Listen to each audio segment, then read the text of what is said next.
Alright, and we've arrived back on Nauvis after 3 days on Volgora and a very brief intermezzo on Vulcanus. Welcome everybody to the stream. Still figuring my stuff out. Cables everywhere.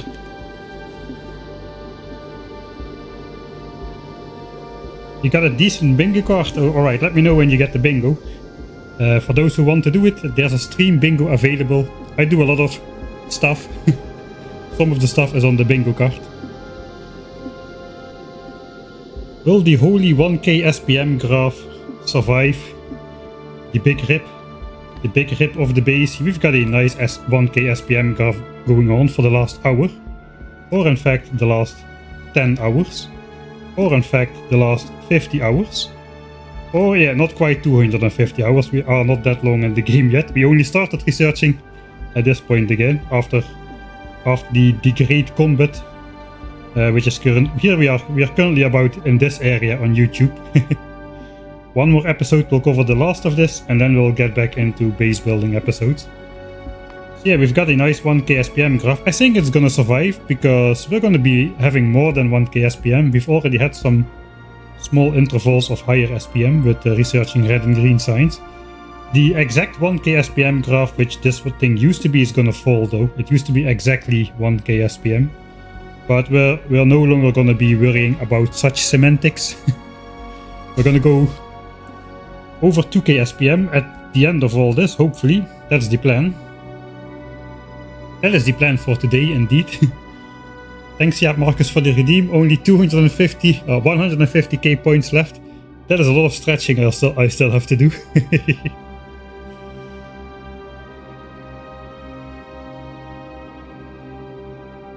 Alright.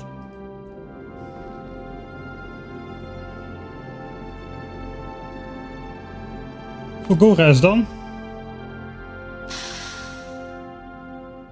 We set up 4 quality island machines, 1 for each type of quality module, starting out with the quality modules. Those are being collected in these chests over here. We've got a bunch of them on board as well, but this is just gonna hopefully scrap up all the scrap while we are out rebuilding Nauvis, and then we can in the end just pick it up again. That is the plan. So for every type of module, one of these scrappinators is busy just making rare quality modules out of scrap, basically. That is what these things are for. On Nauvis we will have the ability to build rare beacons.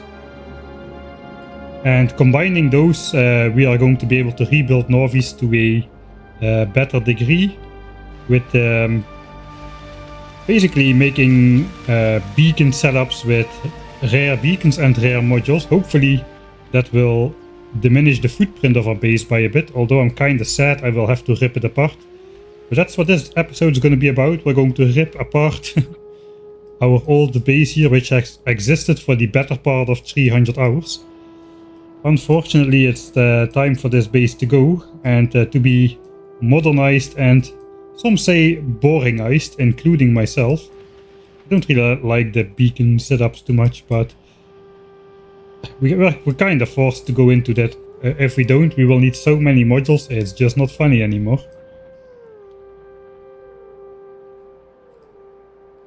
Alright, so I think we'll just drop down.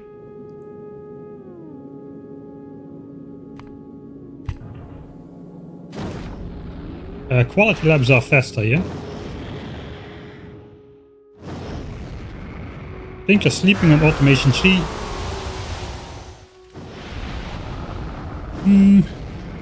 Yeah, yes and no. I actually did the math for Automation 3 in terms of how much discount it gives over Automation 2. Turns out for both Gleba and Volgora it's 0%, since everything there goes into EM plants, Foundries and not assembly machines, chemical plants. Same for Gleba, everything goes in biochambers. For Vulcanus and Nauvis, the discount is about 15% compared to if you just use assembly machines too, which is way less than I thought it would be. It does make the setups a lot more compact, and I'm thinking about designing my base around the Mark III assembler anyway and just temporarily building it with the Mark II. We're not gonna have Mark III assemblers until we get to Vulcanus. 500k purple signs is an unovercomable obstacle at this point.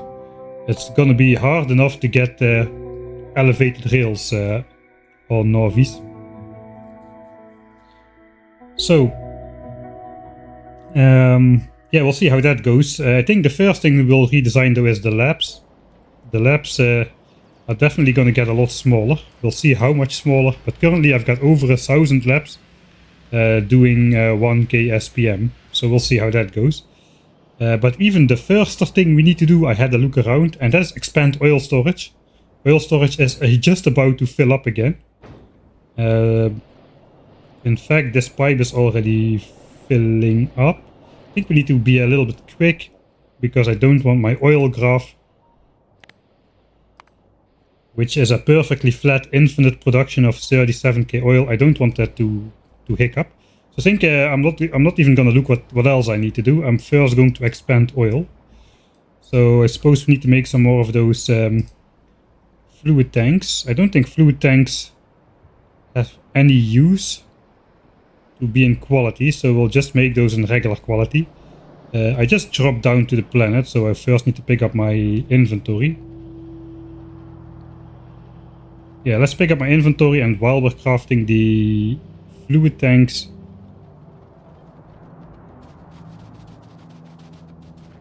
some multiple... Do I still have fluid tanks? Doesn't look like it.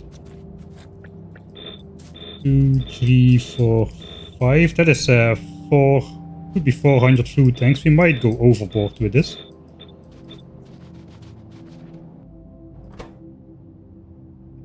Each of those will be 20. 20 times 80. Okay, that might be a bit too many. 20 times 40 is about 800. That sounds good. Let's do 800. So I'm gonna need 40 stacks of steel and 200 stacks of iron. Looks like we need to make a trip to the other steel area over here. We've got plenty of steel.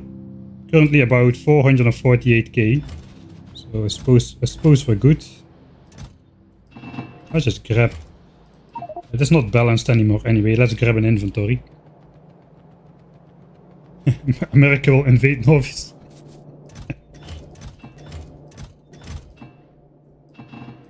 Alright. I hope I have enough iron still. 200 stacks of iron is a lot of iron.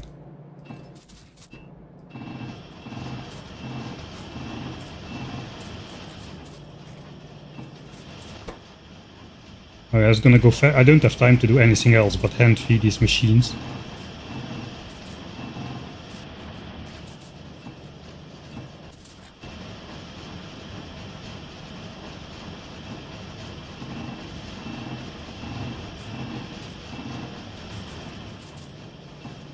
There's basically my entire stashed iron over here. I think I should maybe disable those. I got a lot of iron left over on the map. I think that's the last one. Alright. Our inventory was in these chests, I think. I think this was mostly trash slot stuff.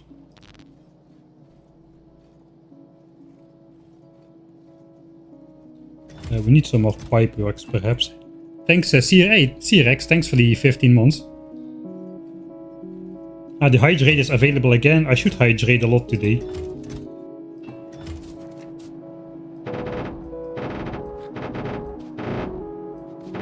Alright, there's our storage tanks. Let's go. Before the oil graph dips. I should have dropped my other armor, perhaps. It's not so far of a walk. It's like right here. Yeah, it already pops up on the minimap.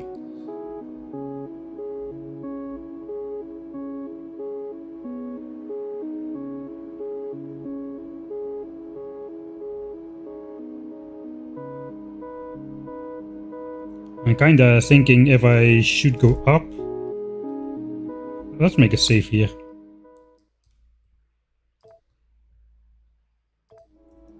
Is oil graph dipping already? The oil graph is not dipping yet, so we have a little bit of time to decide where to go. Of course, the main reason for wanting to go... Yeah, if we go up here, if I make another row of these up here, we're gonna lose like an entire line of green chunks over here. We could also expand petroleum gas over here. That would also loosen an entire line. We could go over here for free in terms of expansion chunks, but there's a lot of forest there. And a biter base as well. We also could... We already made an abomination anyway. There's a gap in here, which is reflected over here. So we might as well make it worse and actually go over here.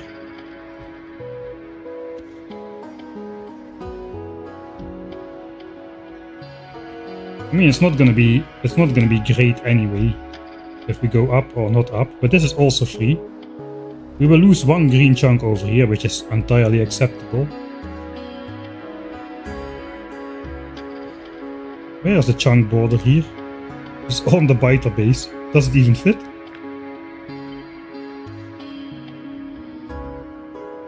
Oh, it does fit. It does fit right next to the biter base. We are going to have to like put some temporary lasers to get it down there. And we're gonna lose a lot of forest, but maybe it's worth it. I think the green chunks are more valuable than a couple points of pollution at this point. Can I see how much pollution that forest chunk absorbs? This does 2.5. This does 1.31. There is no pollution on the forest actually at the moment. Okay, it's spreading. 5.18. So that will lose... I suppose that goes down to about 1.18. So we'll lose about 4 points of pollution, 6 points of pollution absorption per minute. I think that's negligible in the grand scheme of things, where we're doing like thousands per minute at the moment. And the pollution cloud is small enough. Okay, that's way too much information on the screen. I think the pollution cloud is small enough anyway that it doesn't really matter anymore. Forests are no longer important. I have got to get it into my mind. So I think we're gonna expand then to the left and to the right. Make a lot of space that oil production and especially the pump jack production can just continue on without ever stopping. Especially we're about to set up yellow signs, so we're going to eat up a whole lot of oil pretty soon.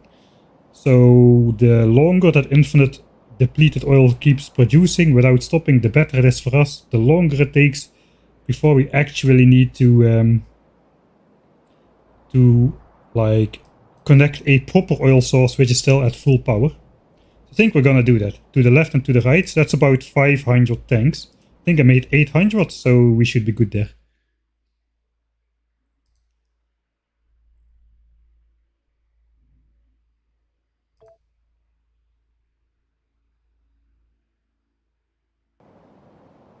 Alright.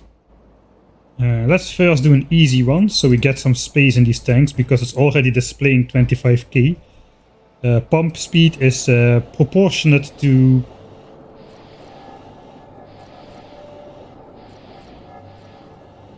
Yeah, pump speed is proportionate to how empty and how full the inventories on either side are. So it doesn't really fill up to 25k at full speed. At some point it will start diminishing. I don't even have my... I do have my bots, alright. And I have my bot Roboport over here. So let's switch on the grid so I don't misalign this. It should go here. Hopefully I did not put myself into a corner here. Okay, I can escape. And I suppose let's plop this down. Alright, so now we are back to 22k. This pipe should immediately almost be empty, and now it's empty completely. That's a good sign. If this starts filling up, then the pump just cannot keep up anymore. Alright. So now we need to get the same thing on here, which is a little bit more of a problem. I suppose I should probably just put some lasers down, then build the tanks which are supposed to go where the pipes are, and only then fill in the rest. That should be the easiest. Which means I do need my trash slots. Alright, this immediate crisis is solved though, so let's send down the stuff from the spaceship. We came back with a lot of EM plants and recyclers and a lot of modules on board. All of the rare tier 2 and uncommon tier 2s.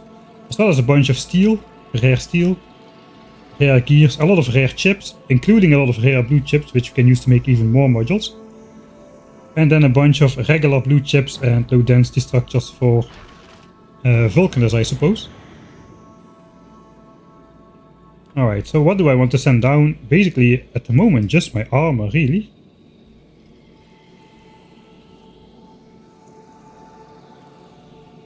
Suppose we can send down a stack of each type of EM plant, perhaps 2 stacks of regular ones.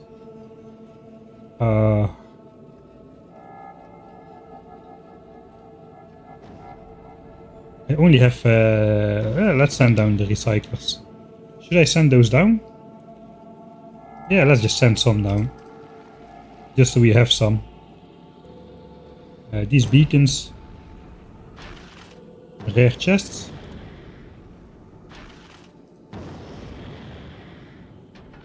Suppose we're going to be using more rare drills now as well. Let's just send down the non-integer stacks kind of thing. I'm getting too clicky here.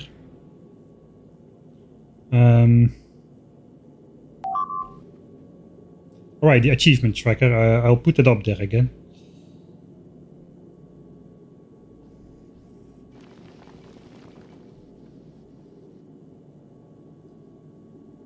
I'm kind of wondering if I should send down all my steel and chips and stuff, because maybe I'm going to be better off using that on Vulcanus. We are saving up the carbon already, so we can make the rare quality tungsten carbide. So red chips and electric engines are needed to make big mining drills in rare quality.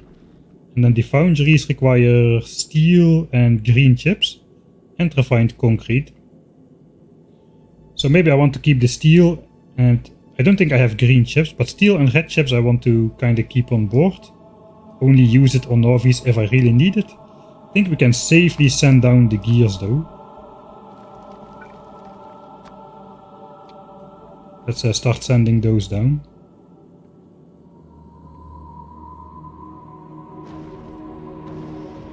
Yeah, for the rest, I think I'm also gonna force down the calcite, and then I can just send the spaceship to Vulcanus, and then it will fly back, and it will stay in orbit a lot longer. So hopefully that will mean it will be above Nauvis orbit when I need the stuff. That's the idea then. Alright, so... off you go. Oh, that's gonna... okay, there we go. Bye, Nauvis. How tiny does it get? Quite tiny. Alright. Let's first go grab the running armor so we can switch between this speed and fast speed. Let's see if he remembers the achievement tracker. Now I do. I already forgot about it. Hands clean. There it is.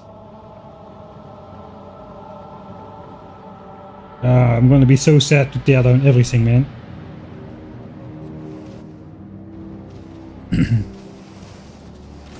Alright, we can just simply trash unrequested. And I can pick up everything. Maybe I should put down a chest with the gears then. Because I'm gonna get a lot of those.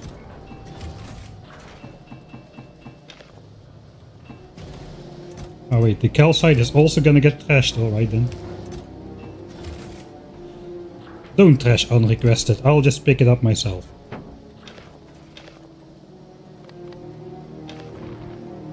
Iron, calcite goes back.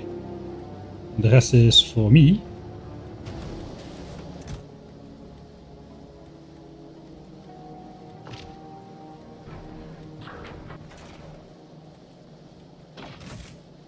I'm still looking for my armor. Oh, it is still over here. Alright, can I grab it? Hey, come on! Okay, I got it. I think we can switch over to Nauvis mode instead of Fulgora mode again. So use 6 legs in this one, 2 legs in this one, and we should be okay. Lightning towers, no longer needed. This no longer needed, that no longer needed. Flamethrower ammo goes in here. Not in my flamethrower because you know how that will go. And now we can basically switch over to fast speed again. Whenever we need to run. And we were running this way. We were doing the storage stuff. No lazy bastard, yeah, no lazy bastard. Cannot even imagine, man. I mean, I make everything in assemblers, I just hand feed them, it is the same thing. Alright, I still forgot my... I'm gonna have to do the trash slot thing again. Okay, well, these foundries are kinda obsolete.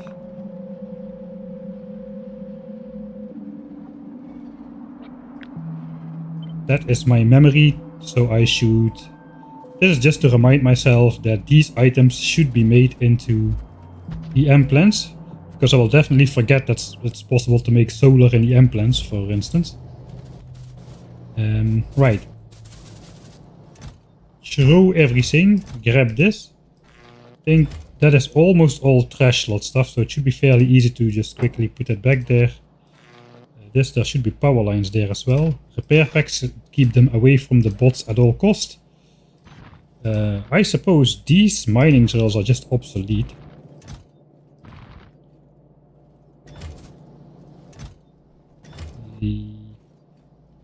Got miners, assemblers and furnaces.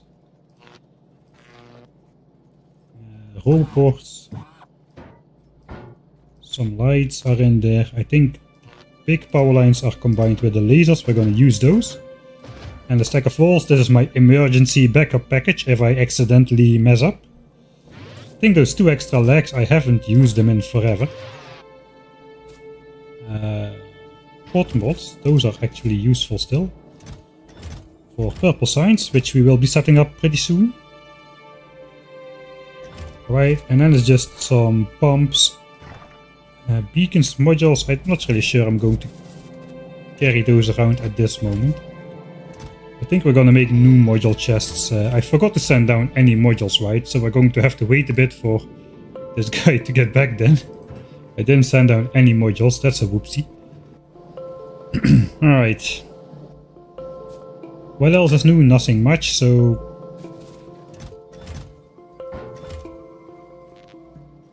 something like that. Pipes and undergrounds go there as well. I might want to set up a small logistics network pretty soon at my home area, so I can at least, like, similarly to how we did it on Volgora, I can then automatically get a certain amount of EM plants and foundries and whatnot in different qualities, especially the modules in different qualities, without me having to organize them into chests myself all the time. Okay, these trees are gonna be goners. Grab the emergency backup thing. The biters who can stay on, I suppose. We just need to set up a couple of laser turrets. I think I just better use my blueprint for that before I mess anything up.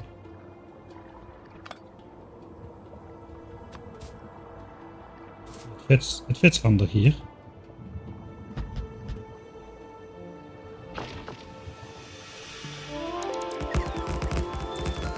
Alright, so we are not shooting any nests. This is kinda perfect. Alright, so I think now we should be good in trying to put these back on here for as much as we can. Okay, it's gonna deconstruct some of the lasers. Let's try to get this on here. I'll make a save then for Mike here. The other mic. I'm gonna stand a safe distance away. The bots can take the fire.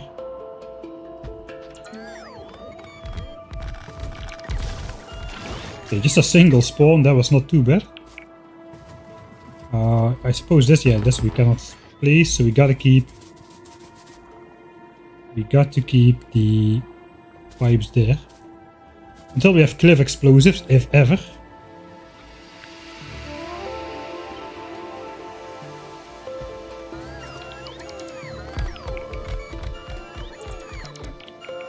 Alright.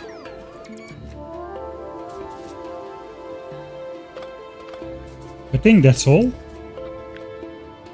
Now we should be able to put this on here. Let's first just shift click without forcing the lasers to disappear. Alright. And then the last little bit. That went well. That went well.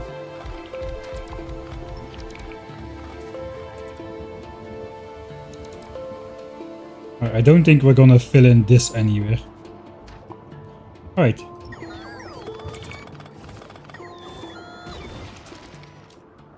How is it going with the repair packs anyway? There's still plenty. Hey, thanks MacMama for the subscription. Curious how much pollution they have absorbed. We can see that over the last 10 hours. Looks like it's here where we switched them on or something. It's kind of hard to tell, isn't it? Let's just look at the last hour. They are absorbing 44,000 pollution per hour, which is significant, but is still less than train is doing. Train is doing a lot because we have these small pollution patches everywhere where there are pump jacks pumping oil for us.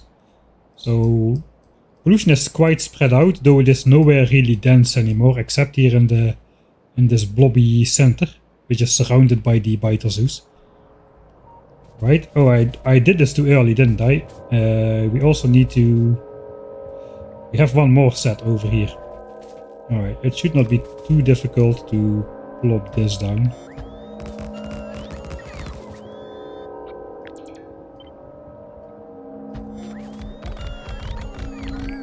Alright, no spawns.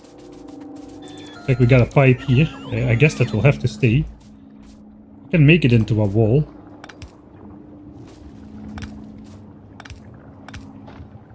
So it's not really part of the oil network.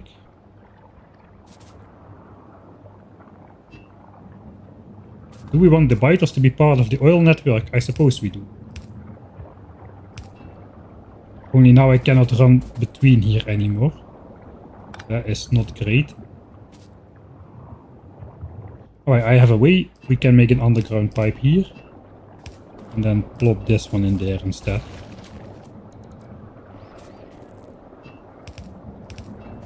Alright.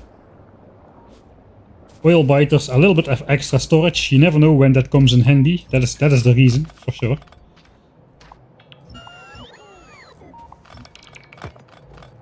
Looks like the raider is gonna have to move. But where? Okay, we don't have space for a raider anywhere else. Hey, hello Vita. I was genuinely thinking something happened. I was already looking at the minimap and thinking about my alert settings. I think I should restore those still.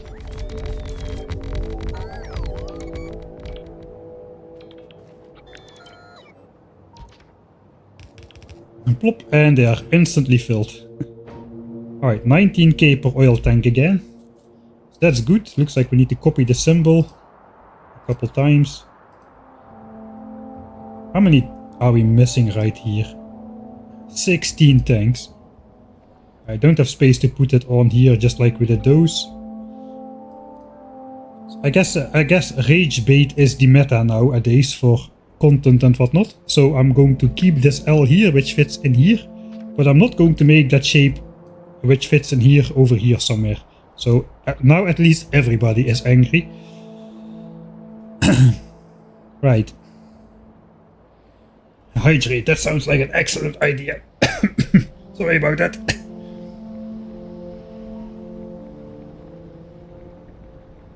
I'll take a double one because I did not do the last hydrate either.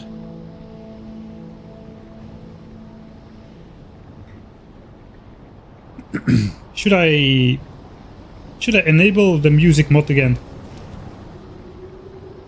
I got some votes in chat, just real quick. I'm not gonna make a poll or something, but should I put the extended music playlist back I kind of got rid of it because we were traveling now between planets a lot. But we're going to be spending probably a couple episodes on Nauvis again. No, yes, yes. 3 against 2. 1, 4 against 1. 4, 2. 5, 2.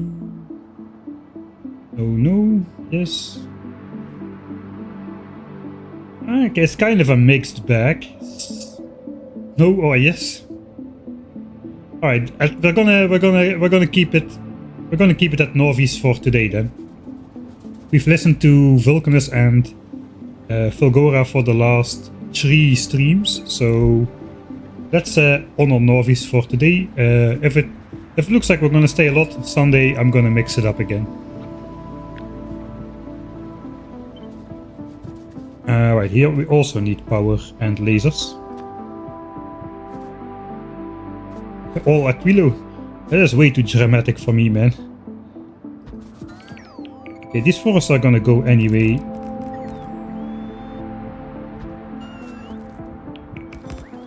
I hope I did not deconstruct any pipe with my laser turrets here, because that would have been a problem.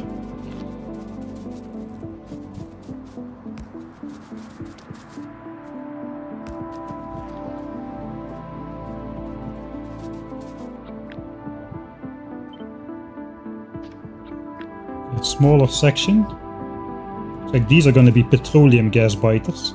That's going to be connected. Run away! Okay, one zappy. Okay, it doesn't look that dramatic if everything goes well. I just hope everything keeps going well.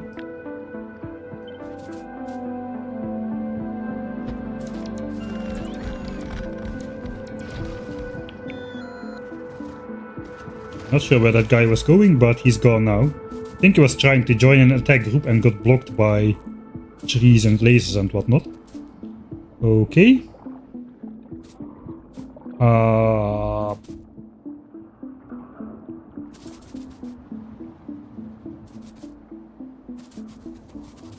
How am I gonna do this? I think I want to connect this, the central part here. I should be careful to not deconstruct underground pipes with automatically... Well, let's do it once. Alright, so if this is the case... well, something happens when you do this. The devs made it very easy for you to replace pipes with underground pipes, so they vanish immediately, except now they don't, for some reason. Maybe because that one is connected as well. Alright. Yeah, okay, I'm not going to show that off then. I'm a little bit too scared about spitters insta-killing me. Okay, so that should pipe up these biters to have petroleum gas. That's going to be a lot of trees, man. Rip the trees.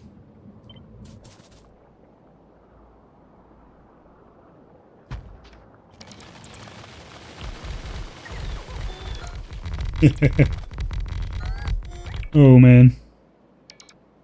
Who's gonna place that one, huh? Who's gonna place that one? Hello? Hello?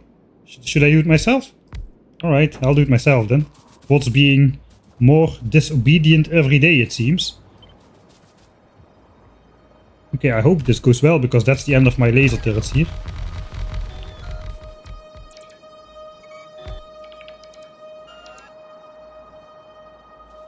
I think we're also gonna grab the nature hater and just clean up the area between, because it kind of doesn't look very nice.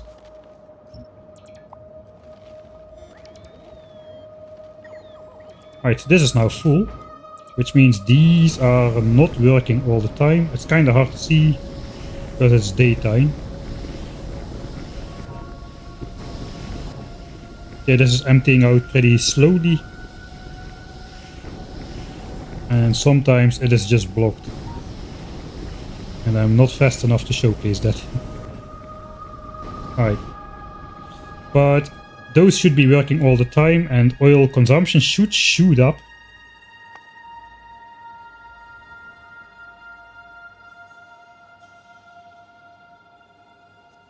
Okay, this is not great. I switched on my good oil source. Yeah, there we go. I think Okay, I know what I did. I moved the radar around. We can do that for map view these days. One of these tanks we were reading, I think it's this one. Alright. Now this source should be switched off again. Alright, we used up 16% of our super duper good oil source. So we're down to 35-70% here. Let's put that down there. That should stop now as soon as these pipes and the internal buffers fill up again. So yeah, we were sending this signal over by radar, but because we deconstructed the radar, the signal was not there, so this field switched on here. And the pump switched on, so this field started producing. At least now we can see.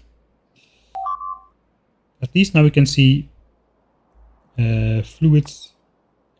Our maximum production is 63k, and our infinite production is 37k. So even if we hook up the good oil source, that does not even double our oil production at the moment.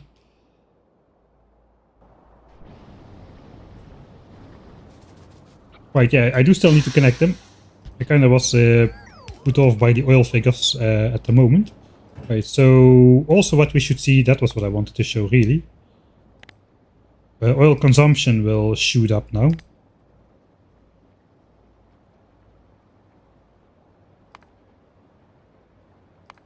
I guess it shoots up every now and then when the calcite ship returns. We produce a bit of rocket fuel and then it goes back to 25k a minute. Now we're going to be consuming 32k a minute again because we're going to be filling up this as well. So we should be getting rid of more oil while also having more space in these tanks now. So this should, hopefully that keeps the infinite oil production on for quite a while again. Though the tanks are still at 20k, but that's a lot of tanks. 1.4k tanks. 1.4k times 5,000 oil per tank. Should be 7 million oil of space.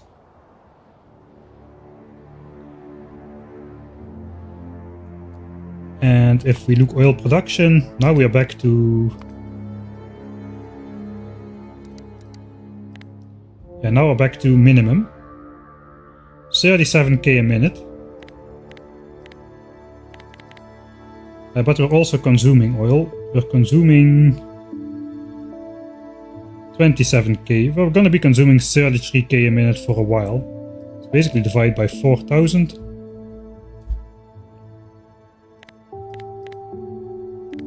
So that should be good for...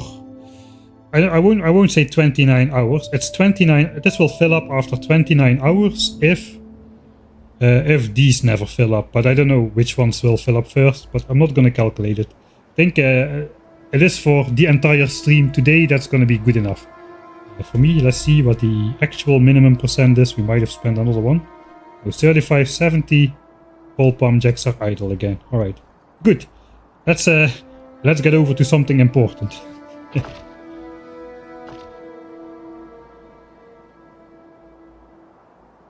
Yeah, 25k per tank. But I have 5k per tank left over in there. They are 20k filled.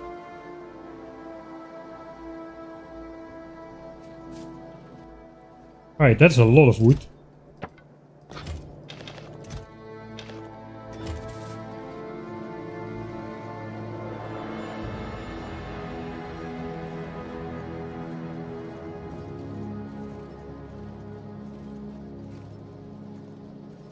I think the first thing we want to do really is make sure purple science gets going again. We want to research elevated railways so we can build science on Fulgora, which is likely going to be the first one.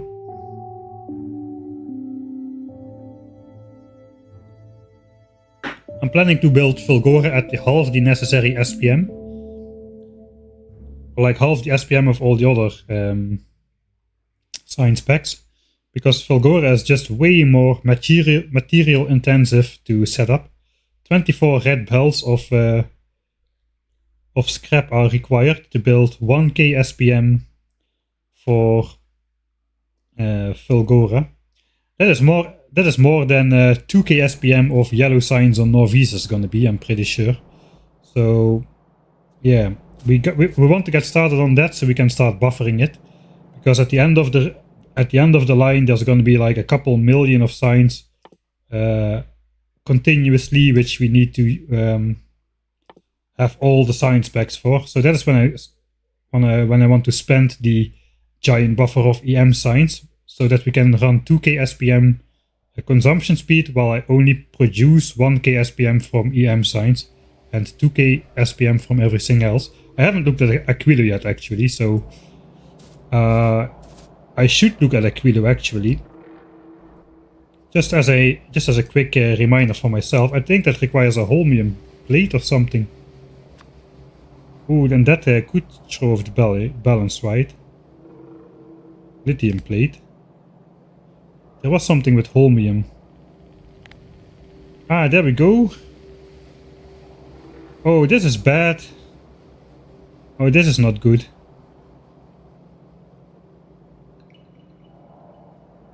Oh, this messes up everything. Oh man. Oh, I forgot about... I didn't even think about Aquilo signs. It's so far away. I think I don't need to think about it yet, but I do. Because there's no way to get holmium except scrap recycling. And I'm going to build an amount of holmium. The 24 belts of scrap recycling produce barely enough to make the 900 something signs a minute I want to get out of it. And that means I have no holmium left over for Aquilo signs. Oh, how much holmium do we need for Aquilo signs though? It looks like you get 5 lithium per 1 holmium plate. You can do that in a cryogenic plant, so that means there can be 8 productivity modules in there. Just like a little bit of napkin math in my head. My head is full of napkins, so that's convenient. 5 lithium per holmium plate. What is 8 productivity modules gonna do? 0.09 times 8. That's 72%, alright. So 5 times 1.72. If we go full prot mod, we get 8.6 lithium stuff out of it. Where was it? This one. So it becomes 8.6 lithium stuff. And 1 lithium makes 1 lithium. Okay, it's not that bad. It's not that bad then. We need to need to make that in a furnace though, so that's maximum 2 modules. So we multiply this again by furnace productivity 1.18. So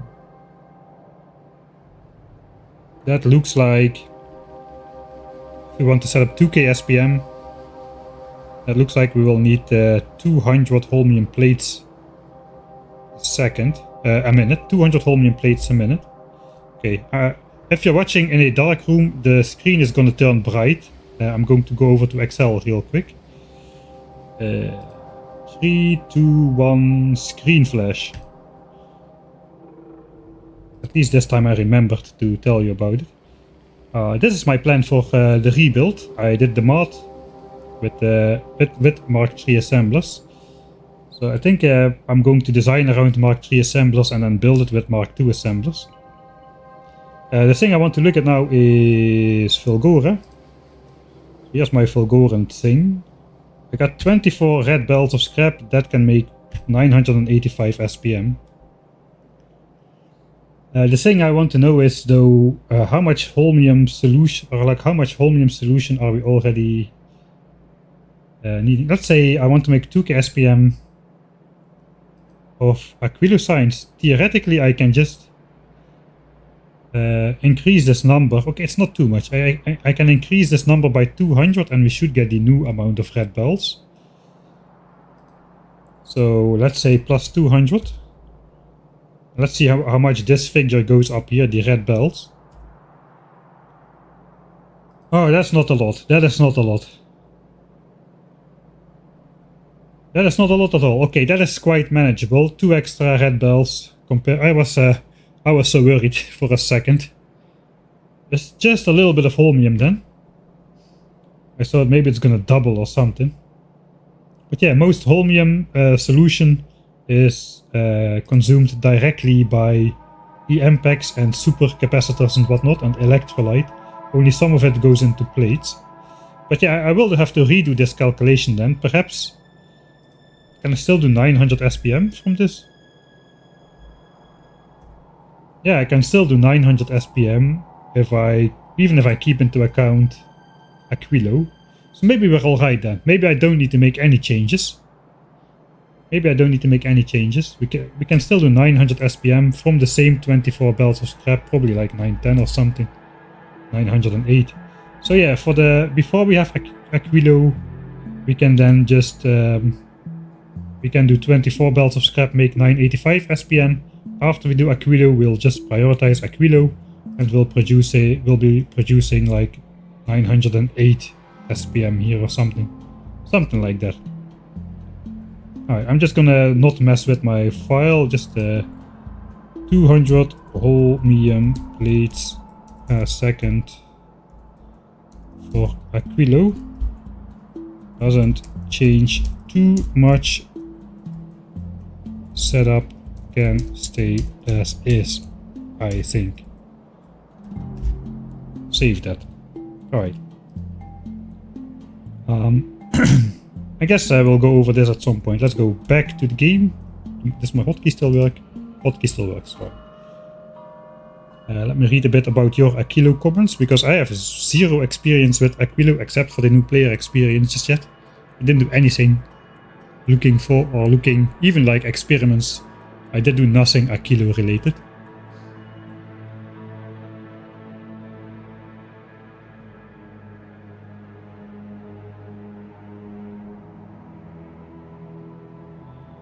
Kilo, transport the holmium, just shoot it into space.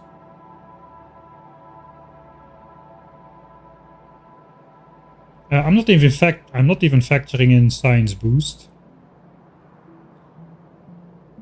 Yeah, sure. Okay, white flash is gonna come back. I did do something for that. I got the science plan right here. So I had a closer look at all the science requirements to get off. Basically, I need to get artillery and I need to get all the end game stuff. So basically, what I did is this is the point in time where we're gonna get biolab probably. I basically just halved the science cost of everything after that. So carbon fiber in reality is 500k. I just listed it as 200k. Railgun is 2 million. Fusion is 2 million, etc. Just the biolabs make every science pack count twice. So that's how I accounted for biolabs. But yeah, the fun thing is we're going to be spending all Volgoran science post biolab, so perhaps it's even less bad than I think it is. And 900 SPM is going to turn out to be enough. I almost forgot to put railgun into there. It is very sneaky, but railgun is not a hard requirement to research Prometheum science pack. That is very dumb, because stuff like logistics bots is a hard requirement to unlock like space science, for instance. And railguns are definitely required to... Well, I would say maybe they're not absolutely required. I mean, of course you can like go extreme and don't use railguns and do stupid stuff. But I would say railguns are a lot more required for getting to the solar system edge than that logistics bots are required to do the planet stuff. But that's just maybe my opinion. Right, back to the game.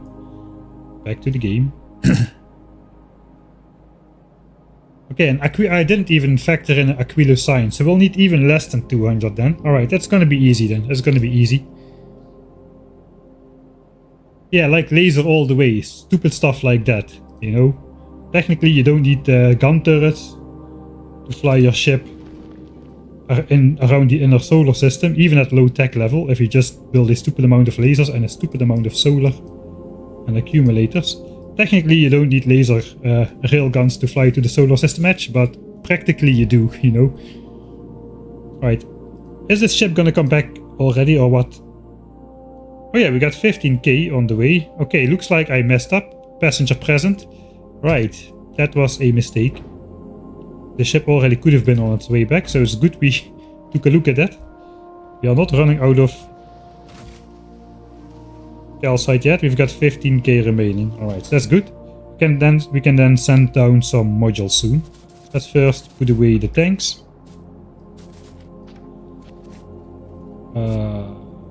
Suppose this is a appropriate area. Some pipes.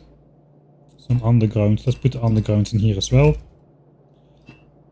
We need pipes and undergrounds a lot more these days. Maybe I should just keep them on me.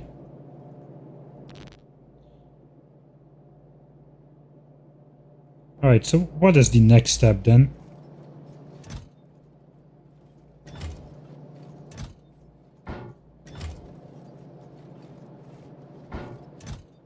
Just gonna store all chests in here. What is the next step? I think the next step is activating purple signs then. Truth be told, I'm not entirely sure anymore. We actually need elevated railways first. I kind of was thinking maybe we can get away with doing Vulcanus first. If we do Vulcanus signs first, at least I can get started on researching something.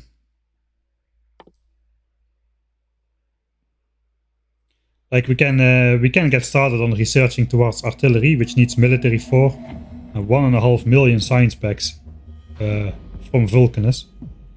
Because we don't have that many techs to research anymore before needing to dip into the planetary science packs. And if I set up Fulgora science first, there's nothing to research with Fulgora. That is a calculation to be made for another time. I think I'm just gonna produce the purple signs and research elevated railways on Nauvis anyway now, because we already made the effing 26,000 electric furnaces we need to do that. So I guess we're just gonna go through with it. Maybe it will come in handy on Vulcanus as well. It's not required on Vulcanus, we can just do belts around the lava fields and whatnot. But yeah, we'll see. First thing I need then is 20 EM plants, so we can plop this down on top of here and make the productivity modules in the what's it called? EM plants.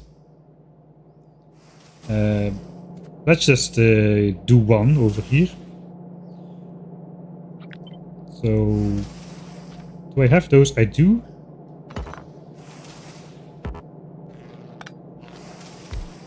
So that's gonna be, oops.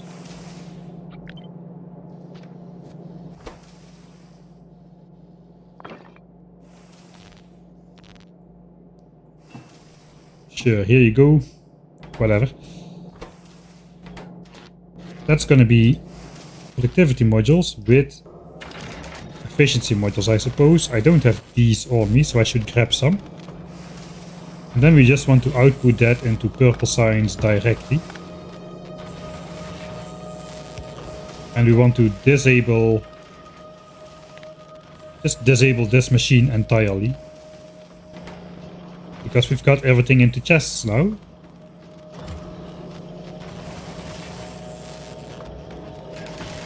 Okay, so we just need some inserters then. And 1, 2, 3, 4, 5, 6, 7, 8, 10, 20 of those things, which we got now. Alright, so that means also we need 60 of those efficiency modules.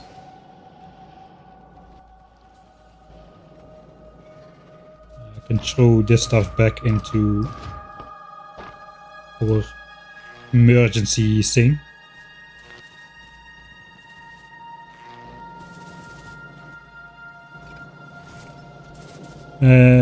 What was I here for? The efficiency modules.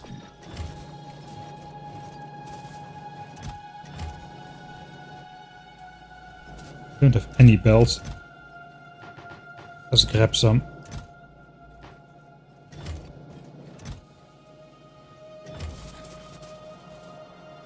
I think once we set up purple sign. Once purple signs is running, that's gonna take a while. It's gonna take a while to run.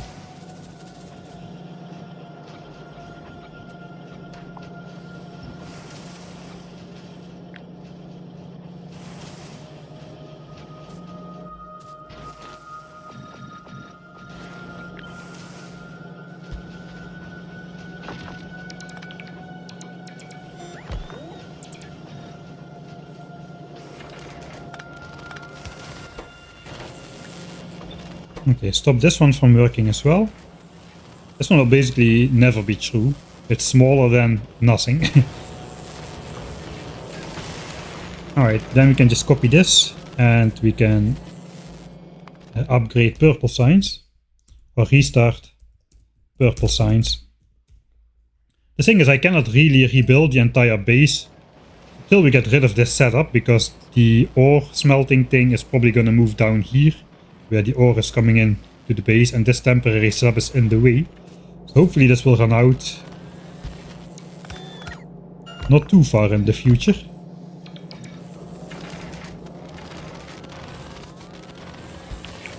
I guess the chests don't really need to disappear.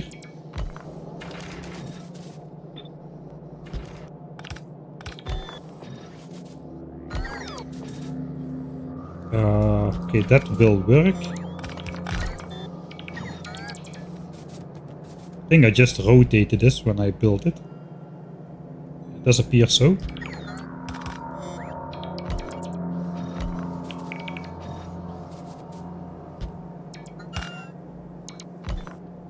Level 32, a huge asteroid needs 50 bullets only. Uranium ammo then.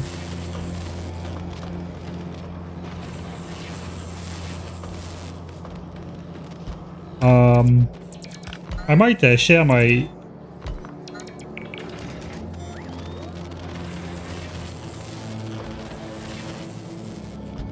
if there's desire to go over those spreadsheets I made, I could share them on Discord for I don't know if the spreadsheet comment is related to me or if it's just some random comment to something else. But feel free to ask me about it on Discord if you want to have a closer look. Or just use it for yourself. You have to keep it in mind though, I made it for personal use, which means everything is not clear. Everything has not been made clear to understand, and if I look at that after half a year, I will have to do quite some work to understand how my own spreadsheet works again.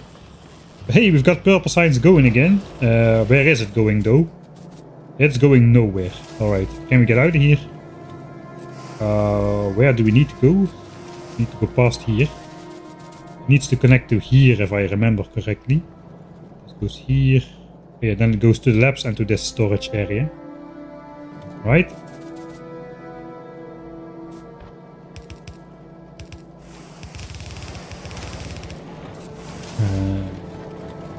Yeah, this is bridgeable, why not?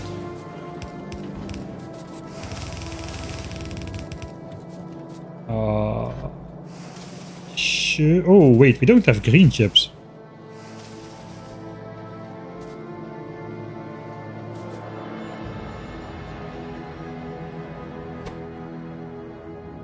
We don't have rails.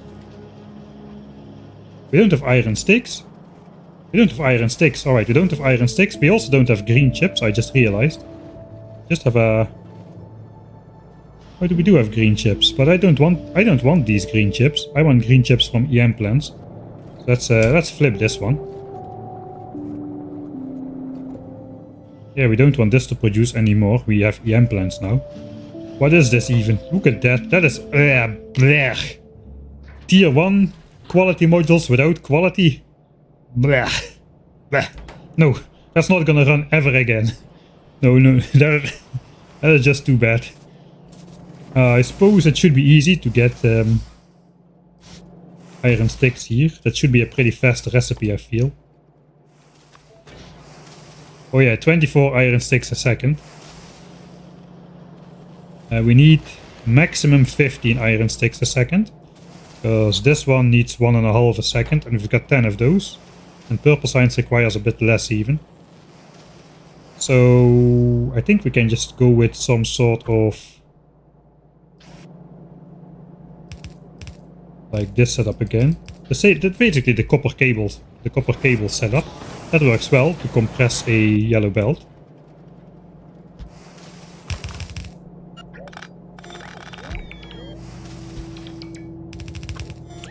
Now we just need to get that pipe of stuff over to here. Yeah, I'm gonna need to keep those pipes on my hotbar, I think.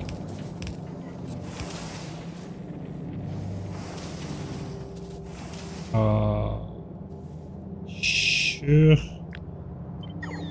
I'll just put it next to here. Or one max pipe length. Okay, that is perfect. One max pipe length apart. Efficiency modules in here as well. Because power is a thing. And then this was the iron stick belt, I think. So this just goes away. Okay, and Purple Science is gonna have a little bit of a problem getting out of here. We also need to get green chips into here.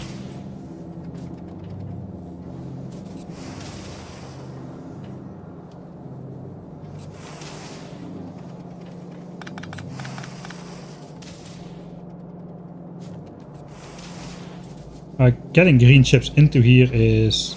I can do it here. Then just here.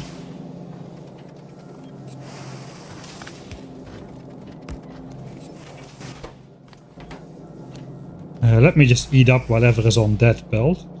And Purple Science out of here. Looks like we're gonna be doing some belt weaving. Are we not? Kinda appears so.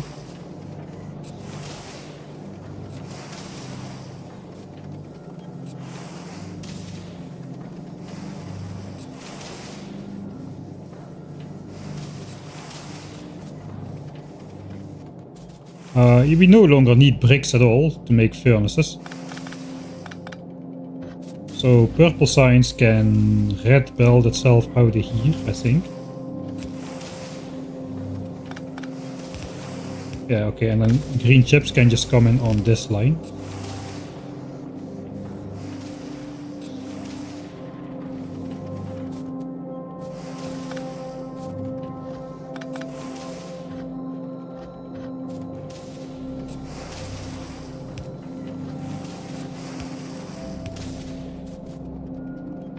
So basically send Purple Science in there.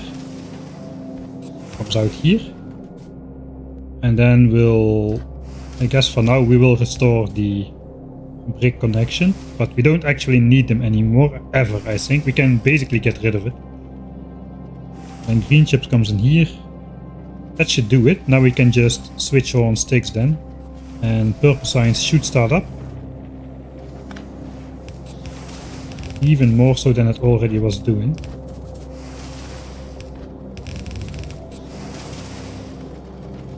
Alright. Oh, that is a full length.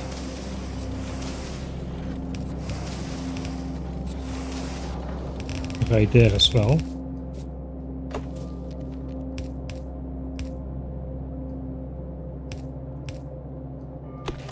Ah, okay.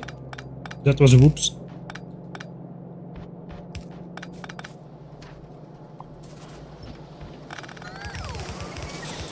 Right, and this then becomes green chips.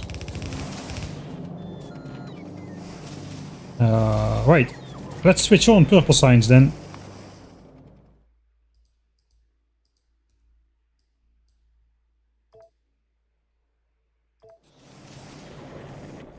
With a single pipe. There we go. Belting iron stakes, belting copper cable. The time that belting gears was a cardinal sin is long behind us, folks. Cursed belt weaving for bingo. I guess we can call it that. Not really a cursed splitter contraption though.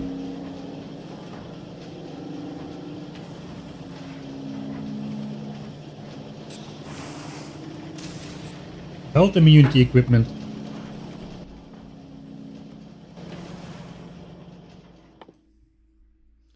Does a quality belt immunity equipment at least use less power? It does. Alright.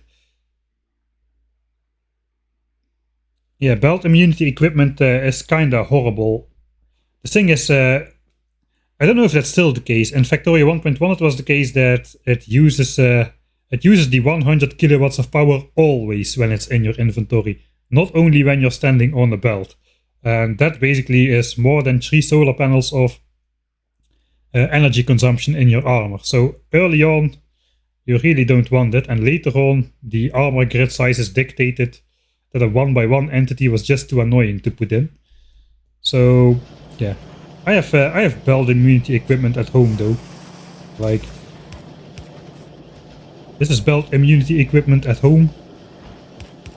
Or if you can afford it, this is belt immunity equipment at home. So we can work our way around it.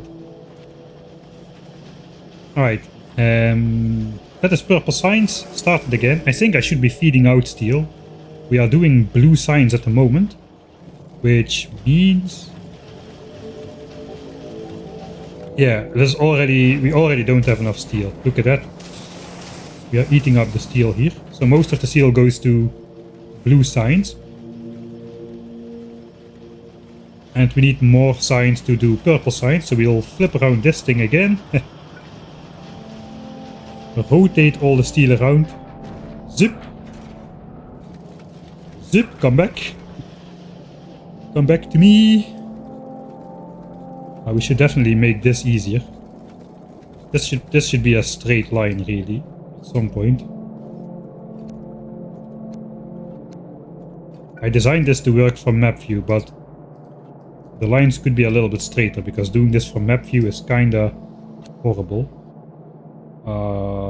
Then this needs to feed out. This needs to feed out. This goes into the splitter. The splitter goes into here. This rotates into here. This goes into here. And that should be it. Then we grab our Super Flipper 2000. Flip it around. And feed it out. There we go. That is going to be our steel for purple signs as designed. It's a full red belt of output.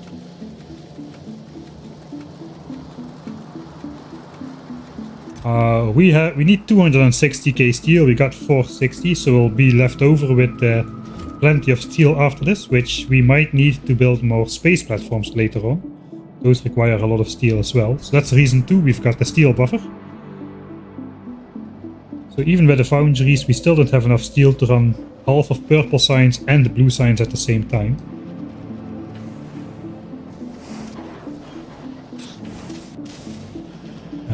Right. Yes, these are going. This is probably not working for most of the time. Yeah, we need 0.04 module a second, and we produce 5 times that much from a single EM plant. So those won't be working too much. Just want to look if all science spec assemblers are working. They are not, because, yeah, steel. Because steel. We need 15 steel a second. I think I'll just I'll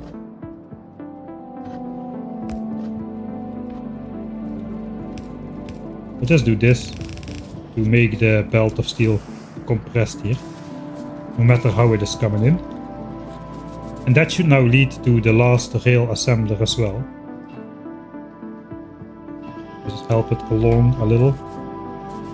So all of them should be running, because each individual assembler needs to eat through all of these electric furnaces. We are not producing any, right? No, we are not producing any. I think that's good then. Once we know how much science we produce, we can kind of figure out how long it will take. We got 20 assemblers doing 0.16 times science a second. So we are doing 3.2 science a second. Oh god. We need 100,000 science for elevated rail.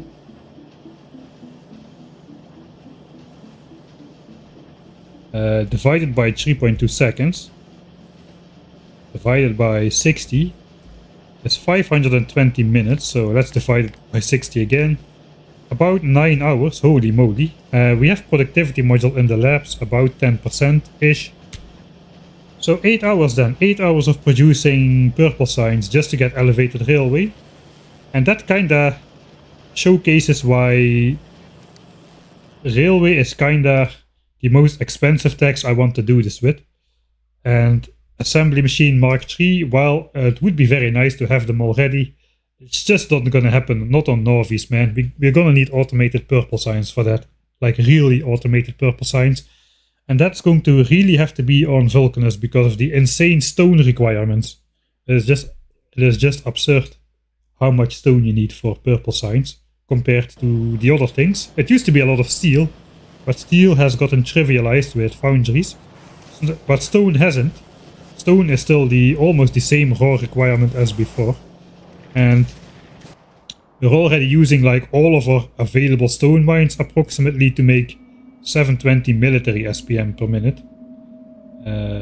Literally here, 8 belts of stone are being smelted into 4 belts of stone bricks for military signs.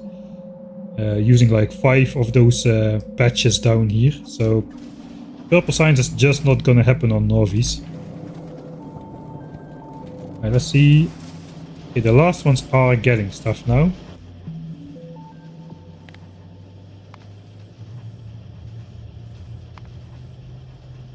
And we'll see how that goes after a bit. I think we need a little bit more time to figure that out. Purple signs is on. Now we need green chips. Because those are gonna hopefully run out from... Yeah, they are gonna run out. Okay, the splitter is flipped over. Okay, I got a lot of copper cable. Actually, I got a lot of copper cable. You know what else we got in storage? Copper cable. 476k. How much do we even need? I'm not sure. It's gonna be way less than 476k. Can I quickly deduce that? 100k signs divided by lab productivity bonus. Divided by science assembler productivity bonus. Is this many science packs. Science pack ingredients. Every productivity module makes 3 science packs. So we divided by 3 again. There's 26,000 productivity modules basically. And then we make those in EM plants, so that says divide by 1.5 again. So we need to make 17,000 productivity modules at 5 red chips each. We're getting the red chips, we just need 5 green chips, so we need 85,000 green chips times 3 copper cable, but really times 2 because it's EM plant. 170k copper cable, if I calculate this correctly. That should be an order of magnitude kind of thing. Okay, it's more than I thought. That's more than I thought. If that's correct, we should be left with approximately 300k. 300k copper cable if we use up 171. Let's make a note. 300k left after purple signs. I'm curious if that will turn out to be roughly correct or wildly wrong.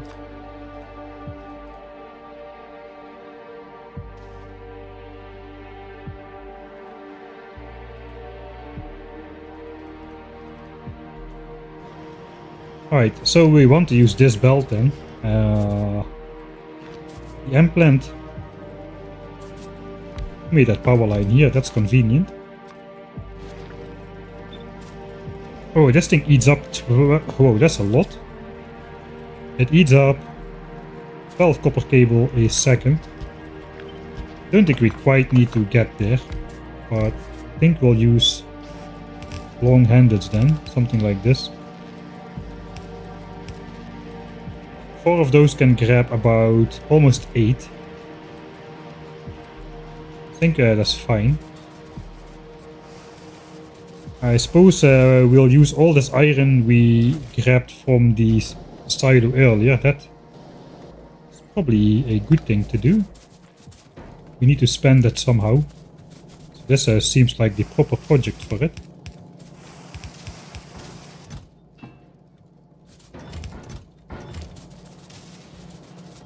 Alright, we got another hydrate coming in. Yeah, the chest above the EM plants is just a leftover. After purple science has been produced, we can just deconstruct it entirely over there. Looks we'll have 3 chests with iron per EM plant. If I need 180k copper cable, I will need 60k green chips. This is about 30k, so I would need 6 chests of iron. Okay, maybe it's good. I forgot. I wanted to disable these, but looks like it's good that I didn't. We're gonna need even more iron. Sure. So we'll have to fill up another...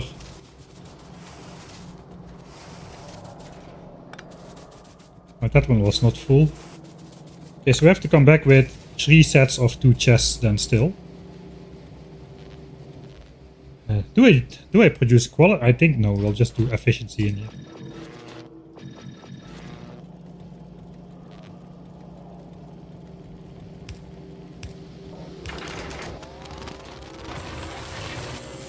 Alright.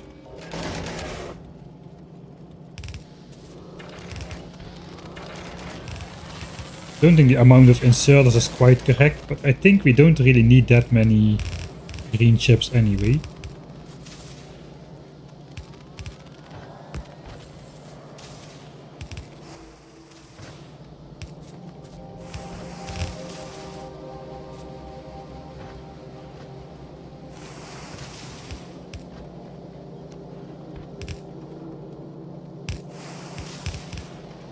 Okay, that's a very temporary setup. We're probably out of green chips already. Oh, we're not.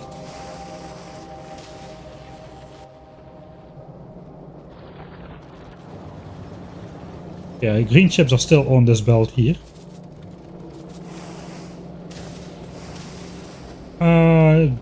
That is outside of the belt territory. I think I'll have to do it like this for now.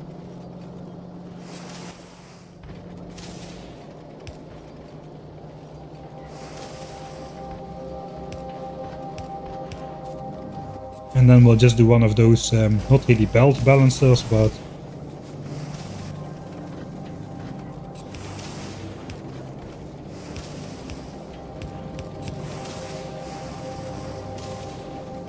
Yeah, it's still feeding the wrong one.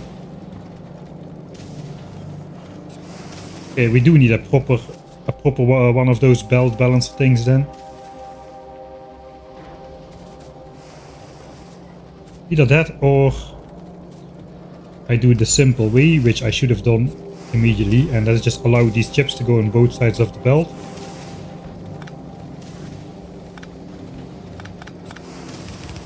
Oh no, no, no. And be done with it.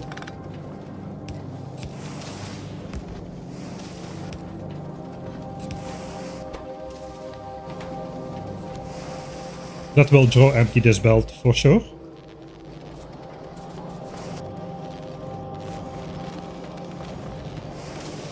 Alright, let's empty that a bit.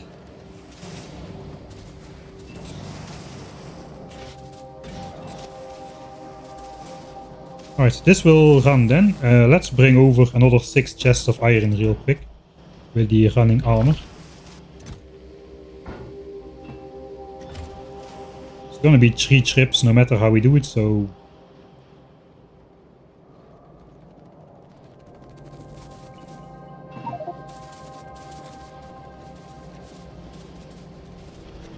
Let's grab the hydrate in the meantime.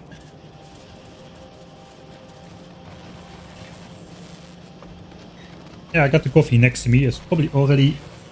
No, actually it's a perfect temperature now. Maybe slightly below already. So let's grab it.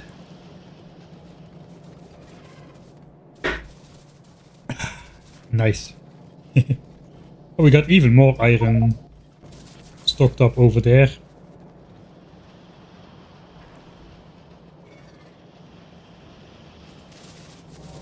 At some point I'm gonna get severely punished for my playstyle. With the excessive keeping stuff in chests and hand feeding and all of that stuff. Right, that should do then. That point is possibly gonna come at Vulcanus with that carbon stuff. I think it was a mistake to buffer up this much carbon. I don't know. That's a lot of carbon. Alright. So that is purple science completely and fully running. I said 8 hours to produce it. We've got 3 hours left on this technology. So we're going to have to slot in another technology between researching elevated railways and finishing logistics system, because it is 3 hours to logistics system, let's say. So we need another 5-hour tech. That's 300k of research. Do we even have anything left that needs to be researched? Yeah, I suppose explosives, and maybe some other, maybe lab speed. I think we need to get the cheaper levels of lab speed. It's basically free beacons to research lab speed. You can think of it like that. If I'm gonna beacon up my labs, I should research lab speeds. I didn't so far because, you know, thumbnails. This makes for a really nice background, but it's gonna have to go. The thing is though, it's red and green technology. I would probably rather wait until I am doing 2k SPM to blast through those, because I can afford to do those at 2k SPM already, because we're not gonna be doing blue signs simultaneously, I feel. So what else do we have? What needs to be researched? So yeah, if we want inserter stack bonus, it's red-green tech. I kinda do not want to do militaries. You know what? We might... Ah wait, rocketry is also past explosives. Rocketry is required for artillery. No, explosives are required for artillery. Rocketry is required for biolabs, because you need the rocket turret.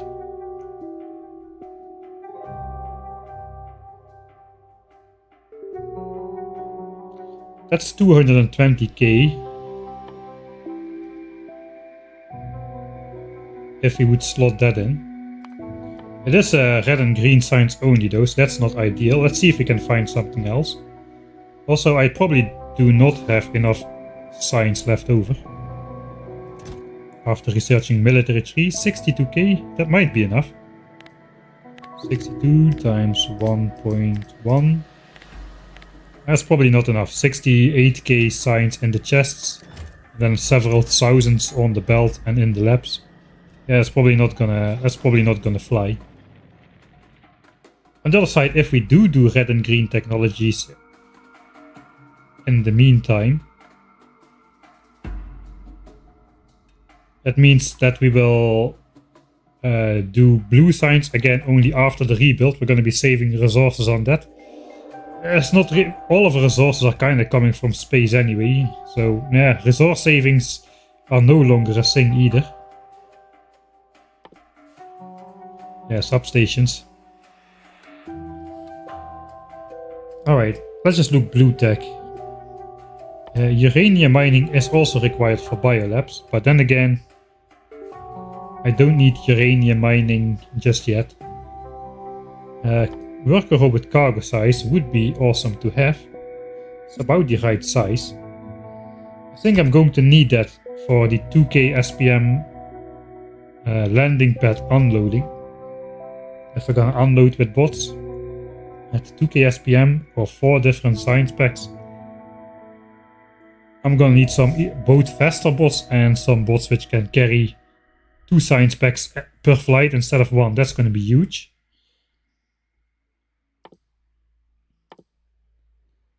There is not really that much we can. There is really not that much we can research anymore, though. I suppose this is another 17 hours of research. Perhaps we should just get started on researching Gleba. But then again, I'm not gonna go to Gleba before I have artillery. I'm not gonna have artillery before I research explosives. So yeah, I don't know what to do with this.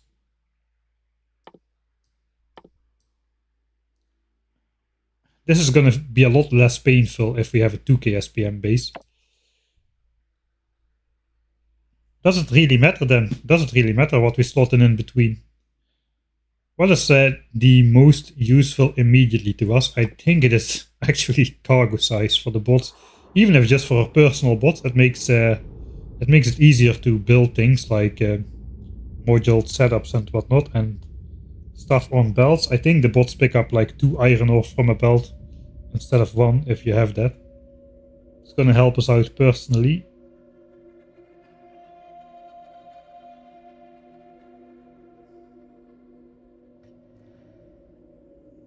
I don't really want to commit to researching those upgrades though. This is almost like researching inserter stack bonus.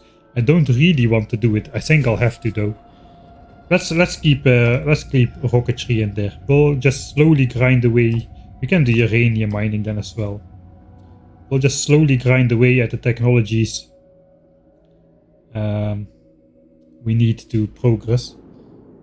Okay, but this is also required for Gleba though.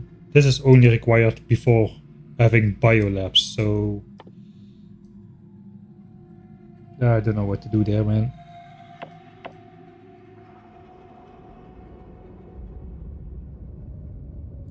Don't know what to do there.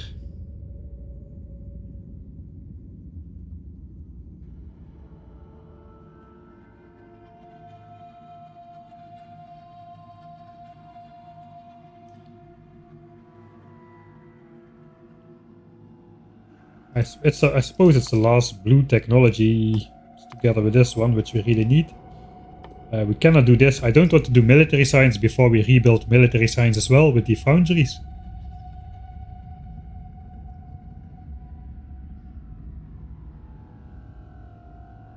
I think we slot rocketry in there. If I can find it.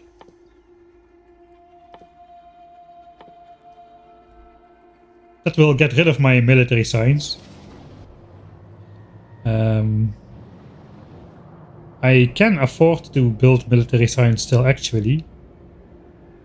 So currently I'm creating military science very far away. Grenades are all the way up here. Because my coal mine is up here as well, over there. So we're making grenades over here. Now we're making red ammo all the way over here. So that's some pretty long belts which are coming into the base. If we have there's probably a splitter involved at some point. But yeah, that belt goes all the way to grenades first, where it meets up with grenades over here.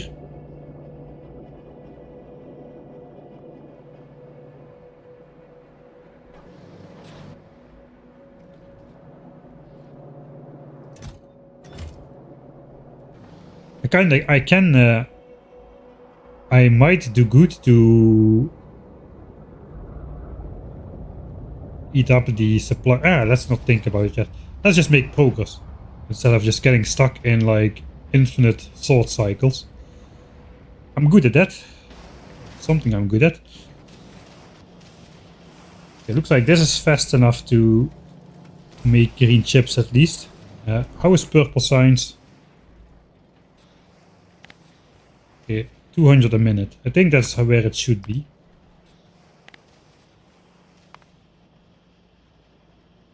I think that's where it should be. Yeah, 200 a minute is slightly more than 3 a second. It was 3.2 a second. It means all of these should be active now. Alright, not bad. Now we just need to wait for purple signs to consume this entire chest of furnaces. And we've got 20 of those chests. Alright.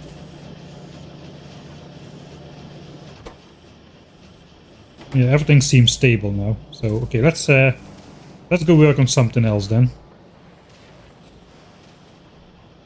I think it's time for the lab setup then.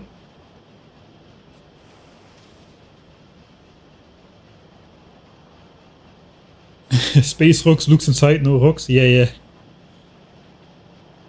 Space rocks do not contain rocks.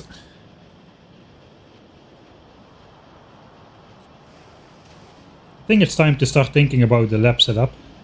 Let's just have a quick look around. How's it going? 160k red chips in stock. Oh, should we do something about these chests? I think no. I think we can rebuild it before any of this like starts to critically fill up, I suppose. Yeah, we have plenty of space.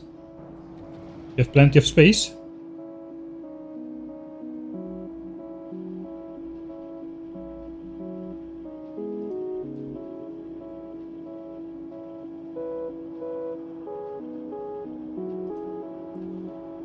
If we want to do a lab rebuild, I probably want to rebuild my labs in close to the rocket silo area. That's probably gonna stay there. I like the location beneath the lake. It's also out of the way of everything else in the base. We can move rocket parts over. If we decide to deconstruct the old steamy, then we can move rocket part production up in the corner of the base. I want to try to keep this base shape intact. I mean, it's not really necessary anymore for the expansion chunks and stuff. We have plenty of those, I think. But let's just go with that. It's a nice extra challenge, I suppose.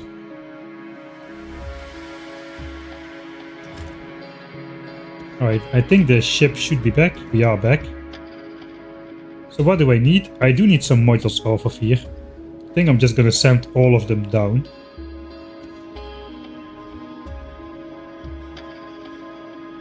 Let's wait on that. I think the first thing we need to do is...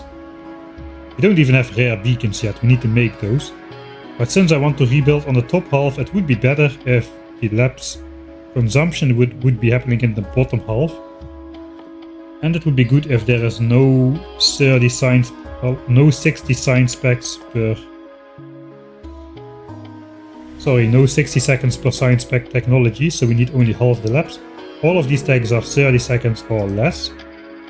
So that's good. So we don't want to research Glabber then, because that uses all the labs. Alright. That basically means we need to just reprioritize where science goes. So send it down to the bottom labs with priority. Purple science as well, I suppose.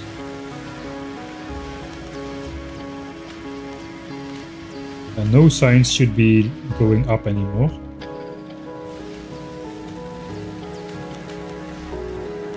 Oh, this is a little bit weird. What's going on here? This splitter should output priority to the bottom then, and this should output priority to the bottom line here. And for green science, it comes from the bottom. So basically these two.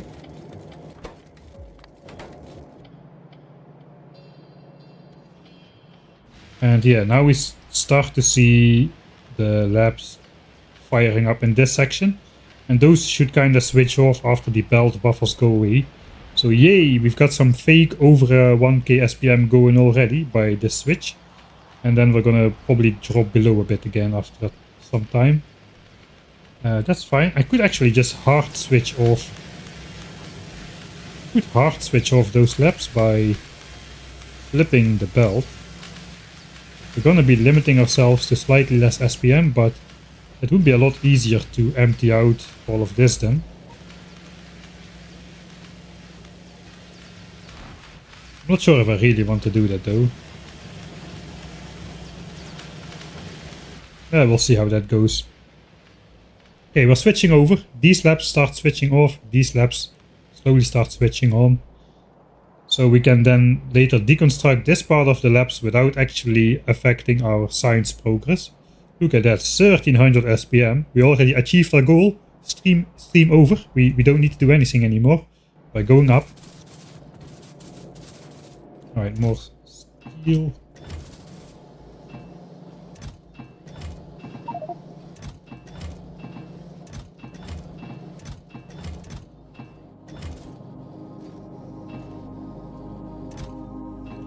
Alright.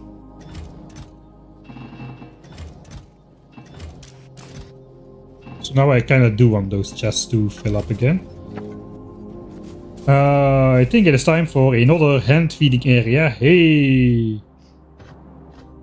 This time we're gonna use the EM plants.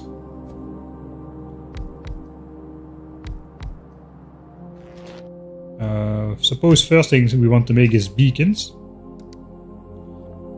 And we're gonna want some quality on there. I think we should send down some modules here.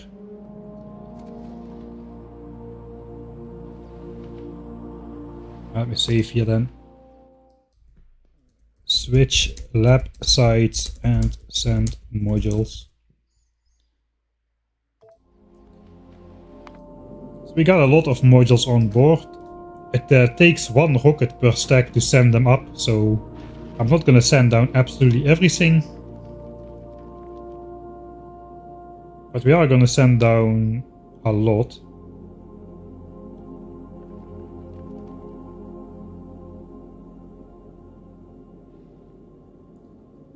I kinda think we're gonna need all productivity modules though. 1, 2, 3. Let's send 4 stacks for now. Maybe 6? The ship might be away again after some point. Let's just send them all down. All the good tier 2s, the rare ones, they go down.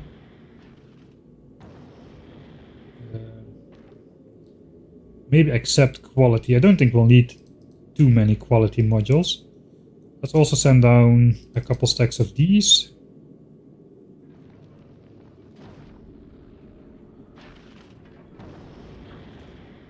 How did those get on board?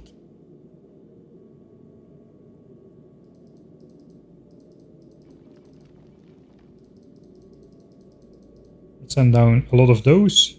I'm gonna send down all of these. We can make those into more rare quality productivity modules on Nauvis with the help of some rare blue chips and whatnot. So we'll send those down. I've got plenty of rare blues, but I don't have any rare... Sorry, plenty of rare reds, but I don't have any rare blues. I'm gonna send down at least 2 stacks of those, I suppose.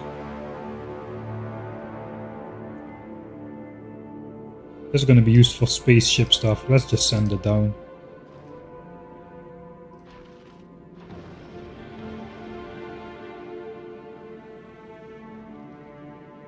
What are blues used for anyway? EM plants. We're going to generate more on Fulgora with the quality machines. Just want to look if there's any reason to keep them on board.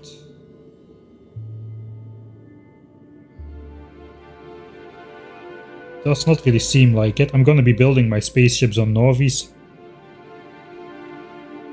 Looks like there's no Vulcan technology which requires those. Maybe artillery turrets. Oh yeah, we do have those for artillery turrets. Do we even want higher range artillery turrets? Yes, it's only 10, man. I can just send those to Vulcans if we really need it. Let's just send all of them down.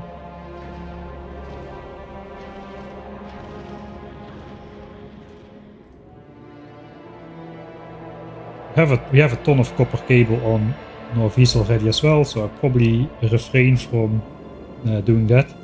Actually, somebody mentioned in the comments I forgot to upgrade the quality modules in the spaceship, so I did so just before the stream started. Before we started flying home in the intro. So those are now upgraded. I'm not gonna upgrade the productivity modules as this machine hardly does any work. So it has finished 25 products over its life cycle. So yeah, I would have gotten one more bonus production at this point.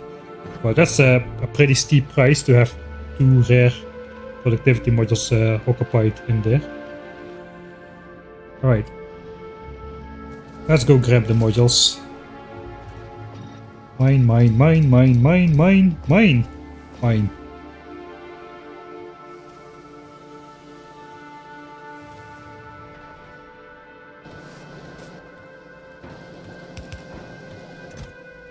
Man, I feel so rich now. Look at all of those modules. Holy moly! I'm kind of curious how Fulgora is doing now. All independent on its own without me micromanaging everything. There should be blue chips in here, shouldn't there? Yeah, there's blue chips in there as well. Oh man, 4,000 rare blue chips. Holy moly. We're gonna feast. Alright, so I guess let's grab all of them.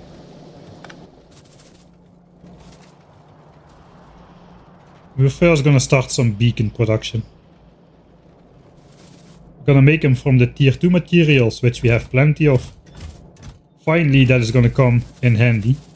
Because now, with a whopping 16% quality bonus, we should get a ton of rare beacons from those uncommon ingredients. That was the plan. So let's see how that goes. What kind of amounts do I need? 10 steel, 10 copper cable, 20 electronic circuits, 20 advanced circuits. So 1 to 1 to 2 to 2. It sounds like a 6 chest job.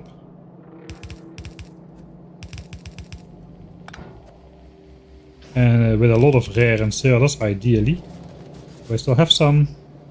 No. Gonna be making some then. I need to make a lot of stuff. I just want to get that underway.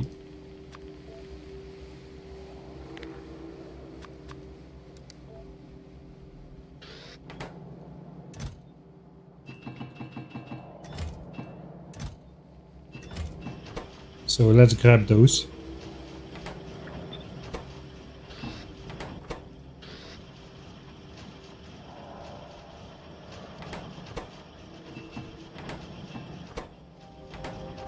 Alright. Done? Wait, I hate it when that happens.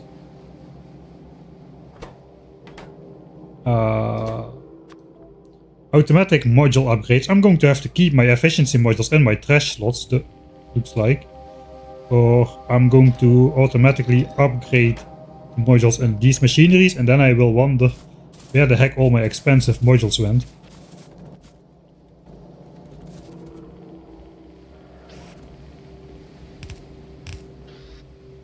It also looks like it's one of these power lines we will be needing. 2 adjacent power lines for symmetry. So we can power everything.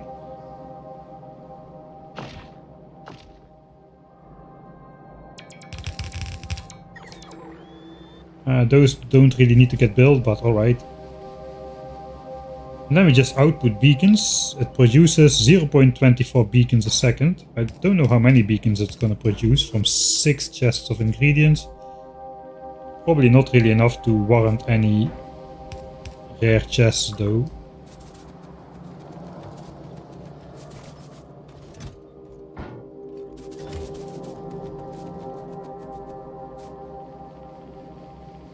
And there come the bots finally. Yeah, bot speed is abysmal. I think I want to flip this around. So the beacon output is on my side of the screen.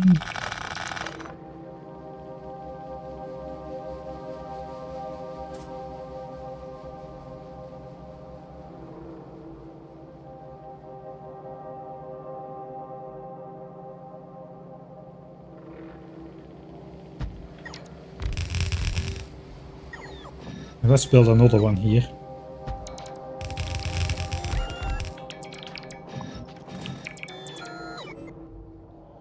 Alright, and some normal power lines for those inserters. Okay, that should be okay then.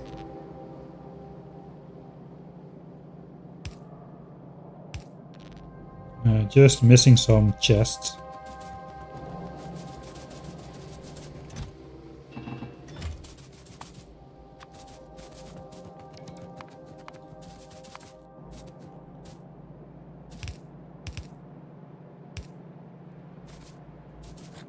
Probably not gonna make beacons in here. What else can we make in here? Power lines. Solar powers and accumulators actually.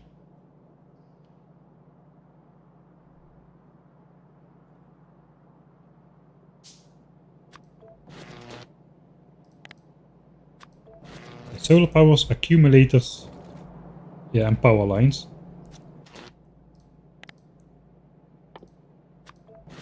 So let me just put those on here. And then we can get rid of those again. We might actually want to make more power here as well. As we're going to be using a lot of beacons. I'm not sure how well that will run. We're going to use a lot less like machinery though. So it's probably still going to be more power hungry though. But if we compare this now. I remember my lab setup when it works at full speed. See if you can find it somewhere. It uses 108 megawatts if all the labs are running. I'm curious how much our beacon setup is going to do. It's going to do a lot less for the labs, but it's going to do of course a lot for the beacons. So will we use more power for the labs or less? That's going to be a question. We're going to have rare beacons, so those use less power than the regular beacons. But before they use less power than the regular beacons, I maybe should shut up and actually start filling those chests a bit. And then we can think about it a bit more. Alright, I should grab the running armor for this. We're gonna be making quite a couple trips. Alright, finally we're gonna break the bank. Look at all these. This is all full chest. Not this one then. This one is not full. The rest is all full chests of stuff. I suppose we'll start with... Let's start with copper cable. Inventories of copper cable.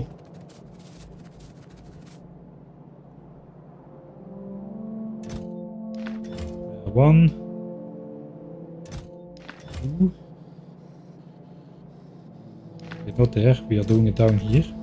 That's 9600. So that's 2 chests of steel.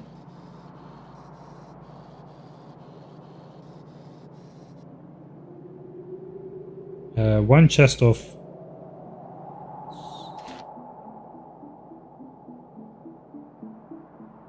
no, we're gonna need yet even more another one chest over here, looks like.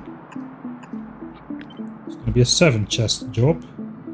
Because we basically want to make it so that we have 2 inserters per type for electronic circuits and advanced circuit, and 1 inserter per type for steel and copper. So the inserter is ratioed out correctly in terms of what needs to be inserted. But I'm gonna need 2 full chests of steel, so that means I also need 2 inserters for steel. Right, so let's plop that down then, because I cannot walk through here anymore. Maybe we can do something different.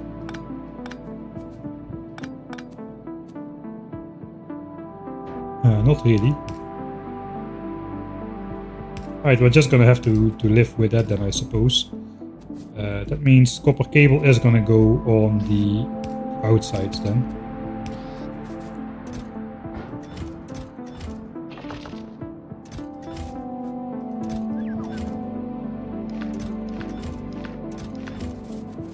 There's gonna be a lot of beacons. I'm gonna need a lot of beacons. I'm gonna produce all beacons for all planets on Nauvis. So I'm fine with making a lot of them. I'm only gonna use the rare ones, I suppose. Don't really see the need to use uncommon beacons. Not only do they propel less module power, but they also use more electricity themselves. Alright, so now we basically need to match it up with 8 chests of steel. That's half my steel. Ooh, that's half my steel. What else do I need steel for still? Solar panels need steel. If I want to double my power, maybe I'm going too large on this. If I want to double my power, I got 12k solar panels, so that's 60k steel. 60k steel, but it's actually 40k steel because it's EM plants with the productivity bonus. 40k steel is about 8 chests as well.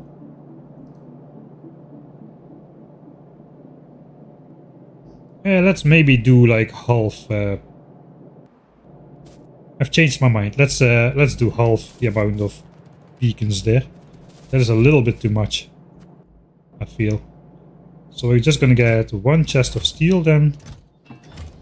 We're gonna grab the copper cable.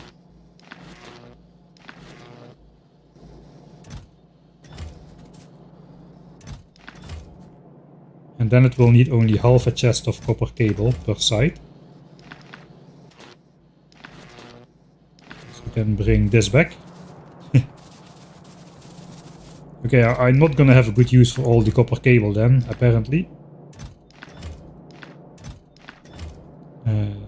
2 more chests of steel.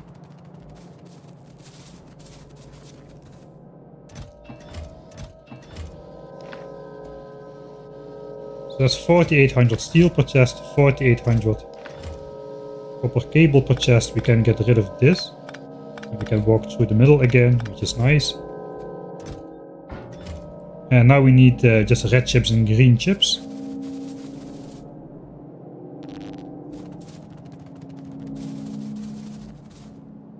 We're gonna need 9600 of those. That's a full chest. But we'll divide it over 2 chests.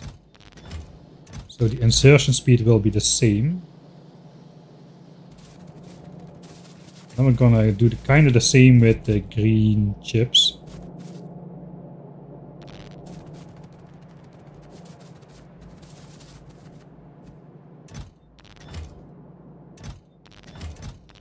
Alright, that starts off beacons. 2 more trips.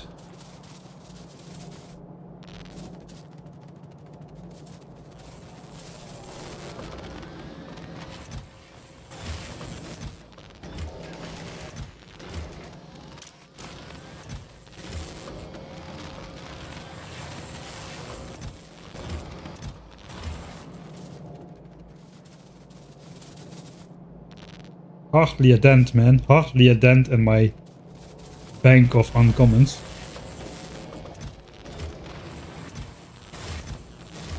Alright, that's gonna run a while. So the idea is basically this. This fills up at the right ratio now with inserters, because we've got 2 inserters for the expensive things and 2 inserters, or 1 inserter for the cheap things. Looks like they're actually fast enough to keep production going continuously. Their beacons are flowing in.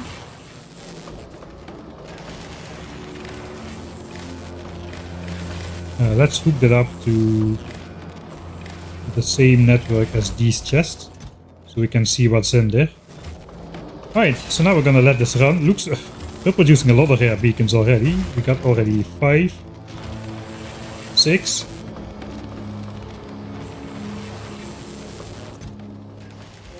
8. Okay, this is going fast. Holy moly. Alright.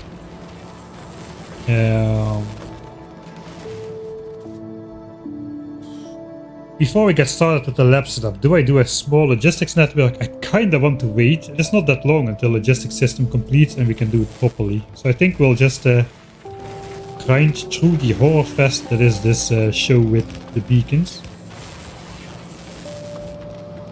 Too fast here.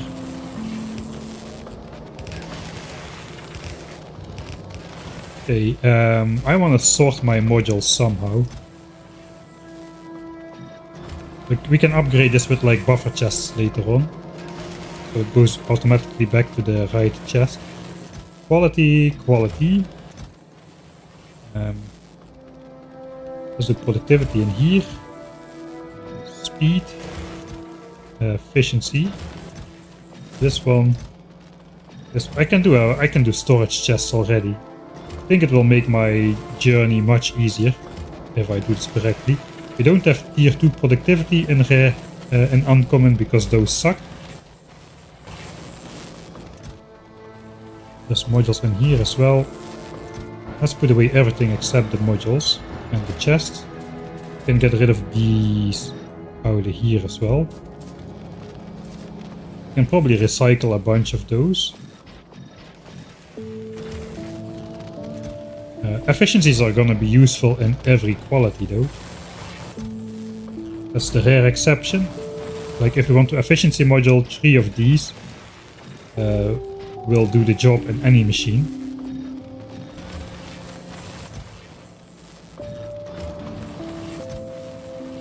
Uncommon speed, uncommon pot.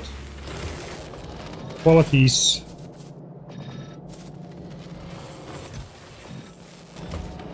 We might have a use for our rare chests here.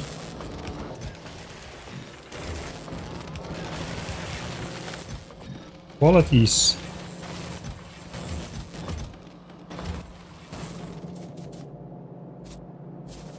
I think we're gonna get back a lot of these as well. I think for the rest I did not really have a lot of modules, just efficiency 1 and 2s. I like these efficiencies and these I have a lot, and I made a whole lot of these. Maybe even more than what I have in this chest. I don't have any normal one. I do actually. We have these. Save those for signs. I can actually just throw them in purple signs.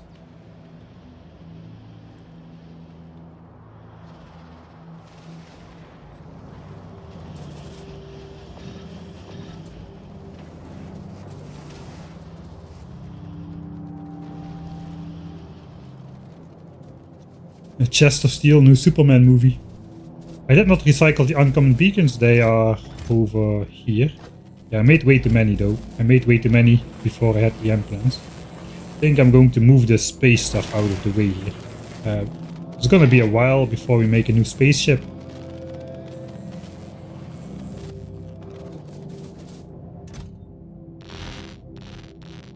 Maybe let's keep 2k of every ingredient here. I'll bring the rest back to where it should be.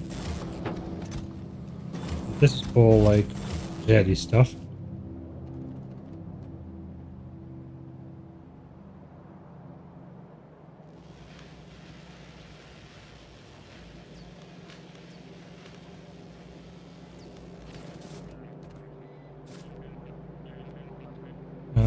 Yeah, we might recycle the uncommon beacons. We'll first take a look at how the design stage actually will be going. We gotta keep an eye on our level of production here. If we run out of blue chips or low density structures, that could be a problem because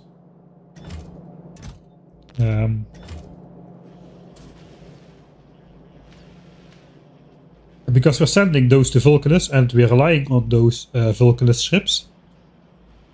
I think I have to hard switch off the bottom part. It's still like clinging on here in the top part.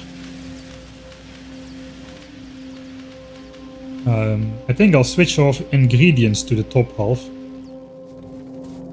Or just like hard switch that off.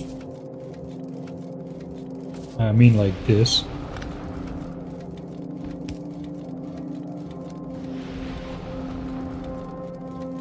Okay, I just have the output priority set wrong over here, apparently. Oh, I did never output priority signs, red signs correctly. Yeah, I think we're just gonna flip that. Just gonna disable that by force. Hopefully those belts will be empty then by the time we need to deconstruct them, if we can do that.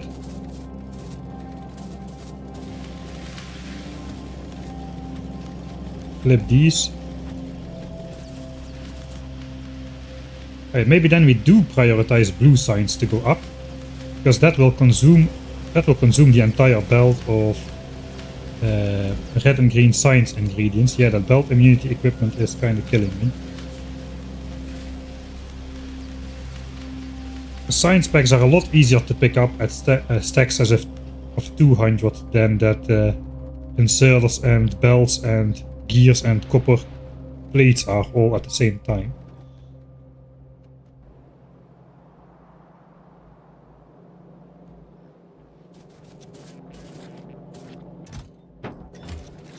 I think we don't need our spaceship for the foreseeable future. I think I'm again just going to hard drop all the calcite to Nauvis, so it will fly away again. And then it will be above Nauvis when I need it again once I get further into the rebuild, because the trip takes quite a bit of time.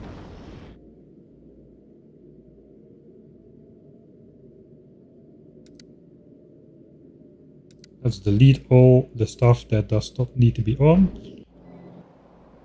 Alright, so off the ship goes again. Vulcanus, how is Vulcanus doing? Yeah, we got 660k out of 730 remaining, so that's just not gonna run out. It's not gonna run out. Not before we are actually back and building Vulcanus signs and taking out demolishers and whatnot. Let's look at the 4 islands.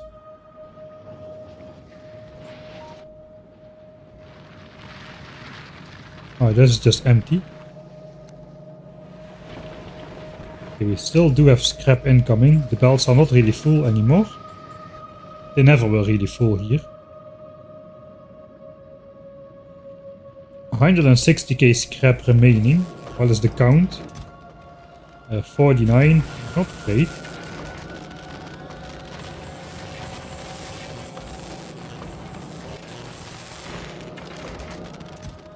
Uh, 124. We got a lot of these. We can upcycle those if we need more of these, or we can just make those straight up if we need them. I suppose that's fine as well. But nothing is clogging up here. It's fine. Alright, let's check out the quality module island. Should I switch quality module island over? Kind of feel that I do, but I don't think I'm gonna do it.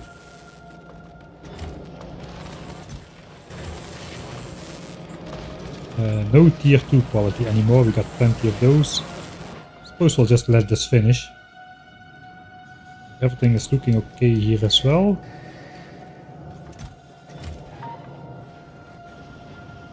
I won't see until if anything clogs up until it actually does. I'm not gonna check all the chests every time.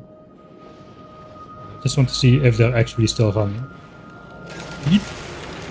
The need for speed. 45. It's not that bad. We basically left just before the beginning of today's stream, so we already got a stack again. Plenty of these. And pots. Pots will probably have more. Well, that's a lot more, because we're not keeping the uncommon pot mods. So those grow a lot faster, because we are recycling the uncommon ones.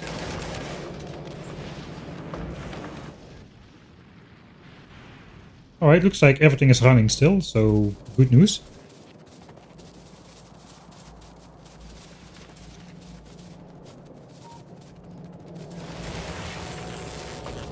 Alright.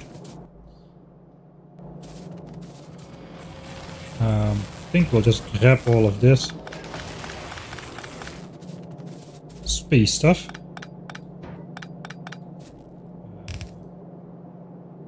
Not really sure how to do the chest management. We might as well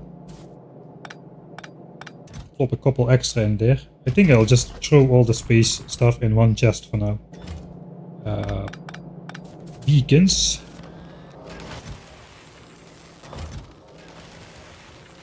$77 rare ones already.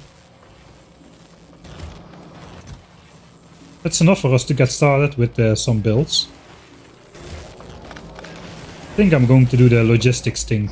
The logistics setup. Some sort of similar setup like we did on Nauvis, because manually sorting these modules is gonna be a royal pain in the effing behind. And we can also like automatically get rid of our wood and stuff. So that would be nice. Yeah, I think we invested time into doing that before starting off this whole thing. I have 2 roboports remaining. The rest is situated at... And this is way too modern for me. The rest is situated at the rocket silos. Oh god, here we go. It is time. Automation of my hand feeding area. Robo hand feed area. I think that this is the time to do it though.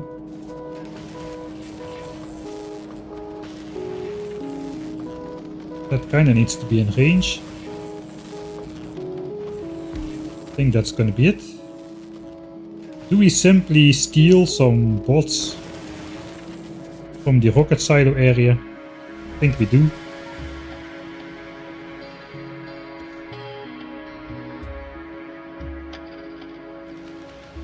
I think we did. Now we have no SPM. Nice. That's because we sent all the blue signs up again, and this is now being starved of red and green, so that's fine. Bots, where are you hiding? 500. We'll keep. I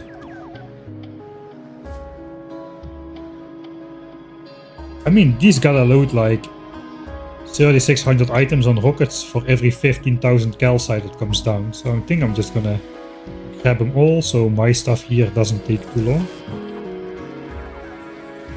I should have done just a single one. You know, I gotta be careful. Yeah, let's put the bots in last, or they'll rob me of my trash slots over here. Bots go here.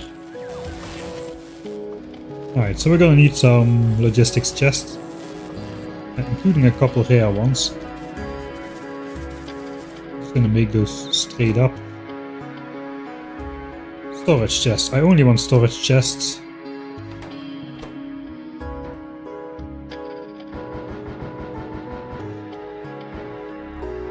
Don't think I'll need more than 10. I literally have one extra chip. What's going on there?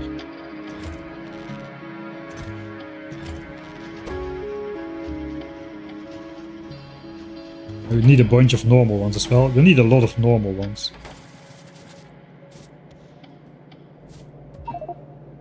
Why do I have all those beacons in my inventory all the time? No one knows, especially not me.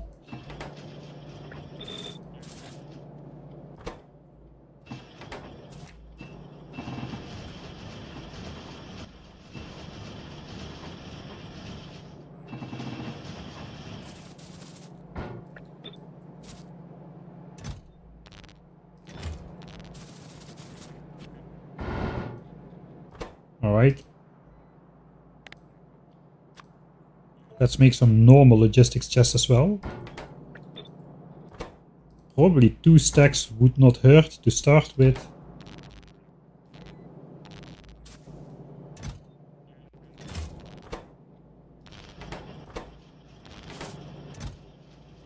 Alright.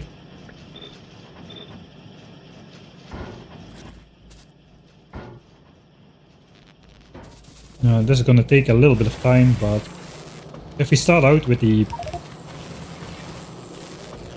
Right, those were rare chests for a reason. That happens when your inventory is full and the chest is fuller than the down... At least they don't despawn, like in some other cheesy strategies which we used before. At least they don't despawn, that's something. Oh, we got bots for that.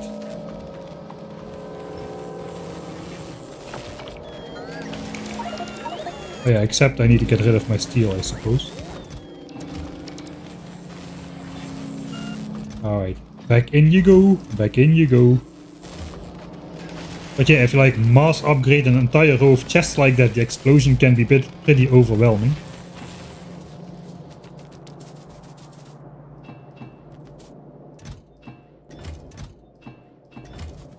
Alright. Probably won't need these groups anymore. I'm just gonna add a new section at the top for myself. First, we gotta set the logistics filters for all of these. Spot and speed. Should have done it in the order they appear in the menu then. I This is a rare chest as well. And the other ones are just regular ones.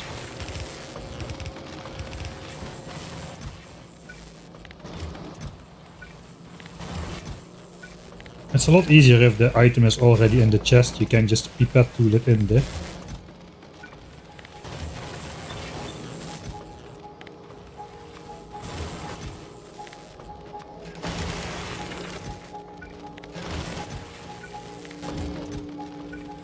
I mean, these are not gonna exist.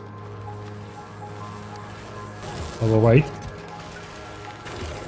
This makes it so that I can still abuse my trash slots, the bots, as long as I don't have a storage chest which accepts stuff I have in my inventory. The bots won't take the stuff from my trash slots. Alright, so that's all the modules. What modules do I want to be running around with? I think I'll make a separate one for modules. Alright, so let's start at the good ones. I literally just want a stack.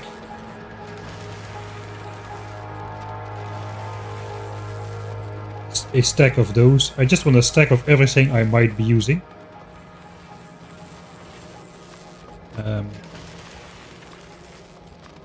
So a stack of rare beacons. We're gonna grab a stack of uncommon beacons as well. They might come in handy for the design.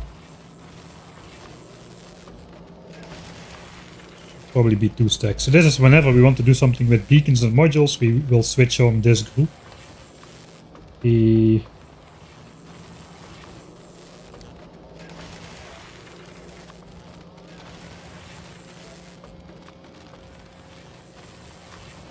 speed,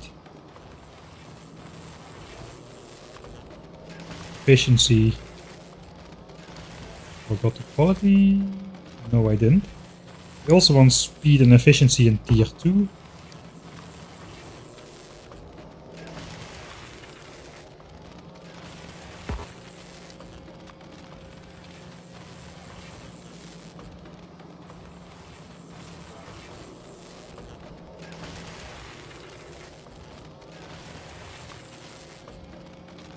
I think if we're gonna do module stuff, probably want more.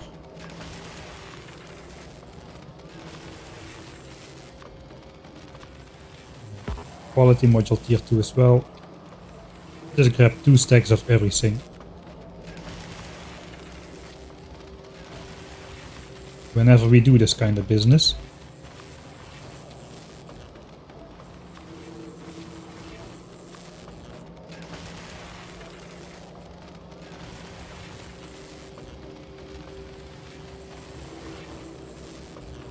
I might even want a stack of normal rare ones. We also want a stack of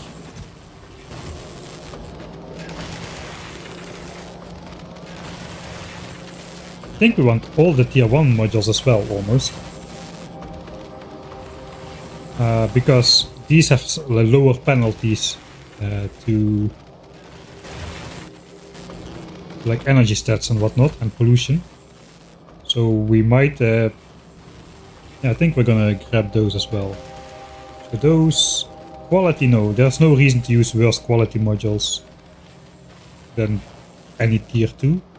The only reason I'm probably going to be using these is because I don't have an infinite supply of the good ones. Speed module 1. Those are going to be a lot rarer in usage, so I think 1 stack should be fine. Same for efficiency.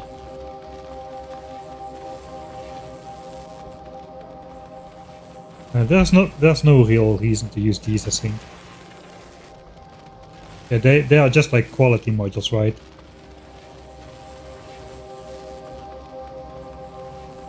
$39, $48. 39 and 48. These are 40, 52 and 64. I think that they will still come in handy in fine-tuning, like fine-tuning things. Let's grab a stack of those as well. And a stack of normal ones, perhaps even 2 stacks. Because you need 3 of them at a time. That's gonna be my beacon and module group, perhaps.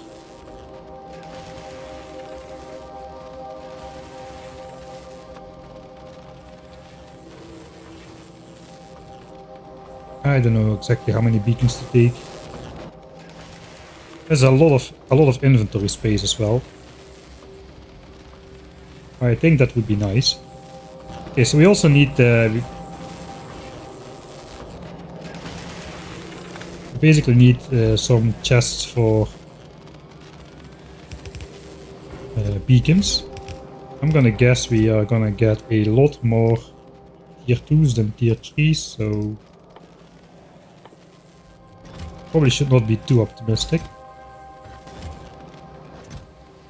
Let's keep that.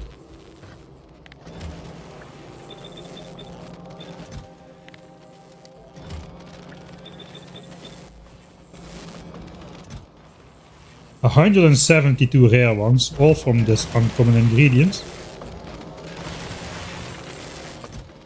And we're about halfway through the grind. Not too bad. Alright. Then comes the question, what else do I want to set up? This is gonna have to be replaced. I mean, we have Foundries now. So we should be making belts with Foundries, I suppose.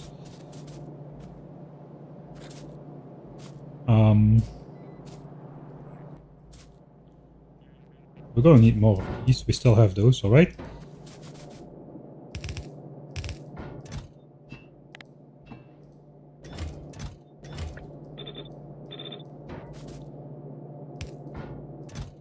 That's out of range.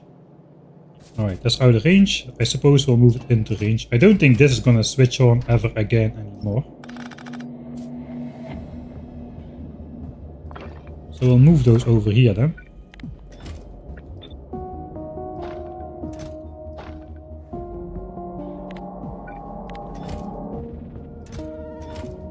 Yeah, this is just whatever. Tier 3 stuff.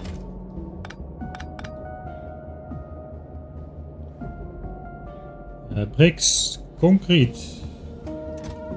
Still have one thing left over here. And we'll see. I don't want to do absolutely everything. I do want wood, stone and coal to automatically go in here.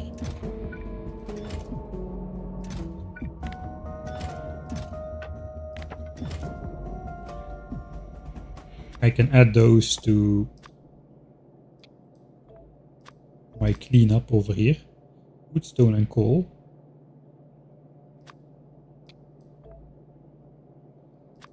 Look at me being all modern. Oh, there it goes 16 wood into the trash slots. That's already working. Alright, nice.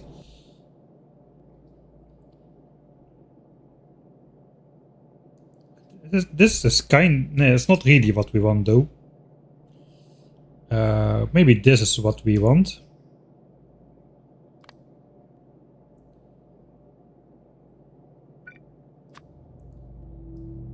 We'll add the zeros to here. We can still use it on Volgora as well. There is no stone and coal and wood. But it doesn't matter. Right, so this can go.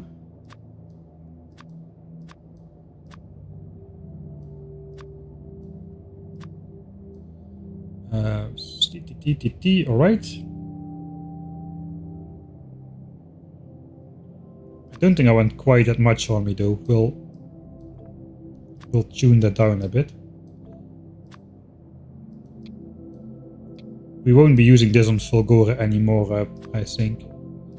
That is fine. What else do we want in there? I think we also want to automatically grab some inserters of every quality.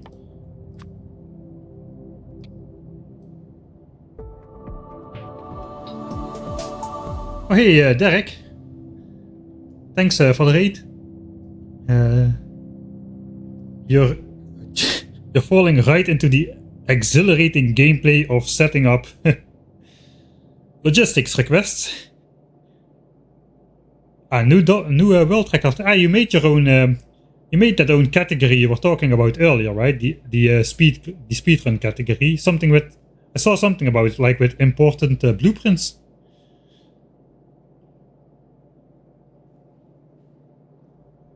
Yeah, 4 to 5 hours does sound like a good runtime for one of those speedruns. Nice change of pace to come to a mega base. This is like the slowest mega base ever. Oh, Dodge is here as well. Are you winning? I don't know. I think so. We are finally, I know it took me only 315 hours, but I'm setting up logistics request. Look at me and be proud. I have 2 roboports in my home area. I'm just making it so that I can still abuse my trash slots to carry extra stuff around, which I don't want to clutter my inventory with. So we're gonna have logistics chests which have a logistic filter, and that way the bots won't steal my stuff and drop it in random chests all the time. Because I want to have my laser turrets and walls and power lines on me in case I accidentally unleash a behemoth biter somewhere. That could be very bad if I don't have any way to deal with it on me. So yeah, we're kinda in the exhilarating gameplay of thinking what do we need and setting that up for builds and whatnot. In different qualities. So now it's 3 times worse because we have 3 qualities unlocked here.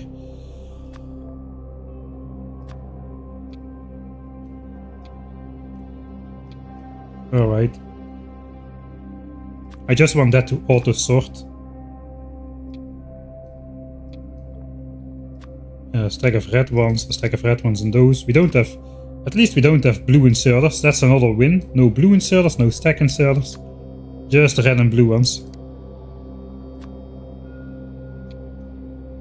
You're most likely to use the quality ones from this point on, so I want to have 2 stacks on me whenever I go building. And what else do normal players carry around on them? Things like belts and whatnot, I suppose. Let's add belts. Probably gonna be using mostly red belts from this point on. Although it's me, so you never know. Let's grab 4 stacks. 2 stacks of underground and a stack of splitters. I think I want less than a stack of splitters. We're gonna go with 40 splitters. 90 underground, so I can pick up 1 or 2 without immediately overflowing my inventory.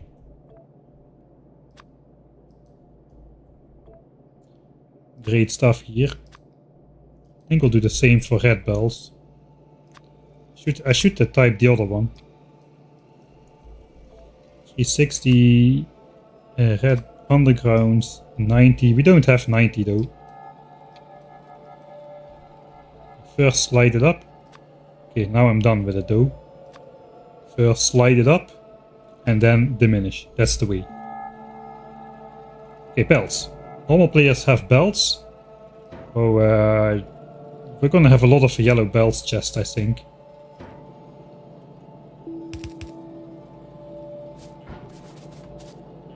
Probably should stop making red belts. Maybe I could use up my gears, I don't know.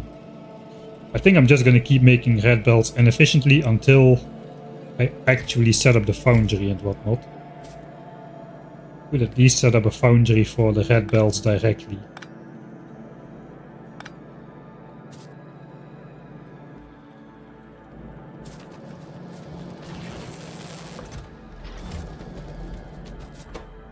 Let's do away with quality here to at least simplify things.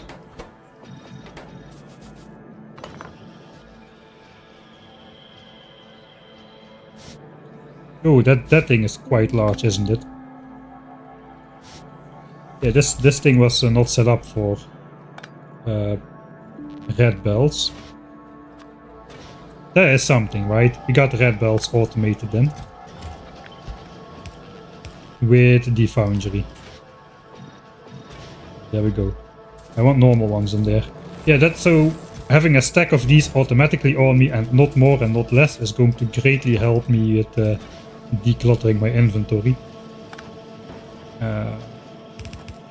We can have like storage chests for yellow bells over here as well. So the bots will bring that. I don't think I need to be making more yellow bells ever again.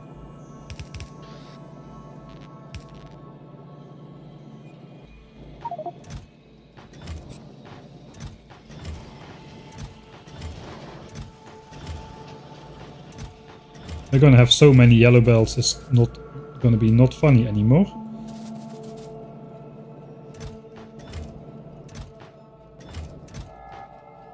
Alright, do I storage chest these as well? Suppose I do, but I do want... I don't know what I want. I don't know what I want. I do not know. Red bells go in here.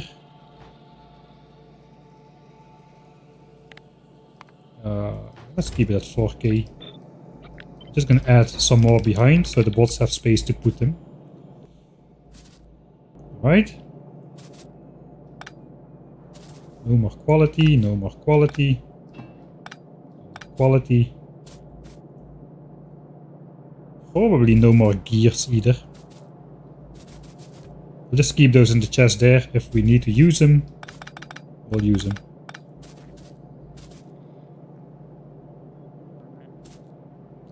I'm not gonna fit a foundry in here. I think it's fine. It's just belts. Okay. So...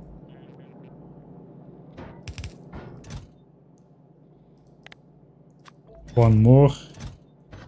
Undergrounds. Splitters. Red belts. Undergrounds. Splitters, alright.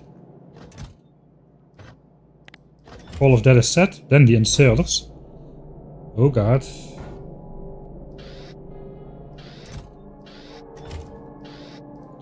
Yeah, let's use the good ones at the bottom. That's most visible for myself as well. I'm gonna try to put those up there. But I got a lot of those, man. Got a lot of those.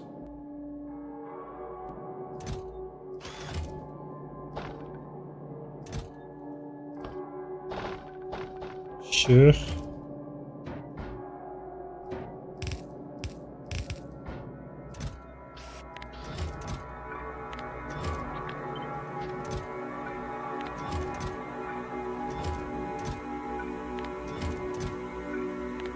Right, if you're a raider from Derek and you're still here, I applaud you. There's some serious... oh god. There's some seriously grindy stuff. It's probably the most boring part of any Factorio playthrough is doing the logistics requests. It's even worse than setting up mining outposts. Though I guess Derek viewers will be used to setting up mining outposts a lot with the 100% runs and whatnot. I'm not gonna research epic or legendary quality. That's not in the plan. At least not until a long time.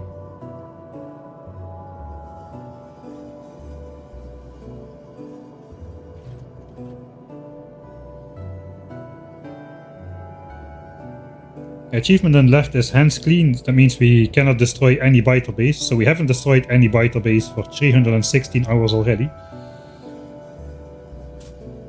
Alright, so belts is set up correctly and in here correctly.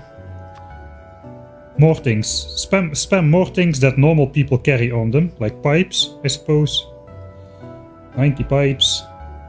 We might need more pipes, but I don't know what to do with it. I just think I want... I'm gonna want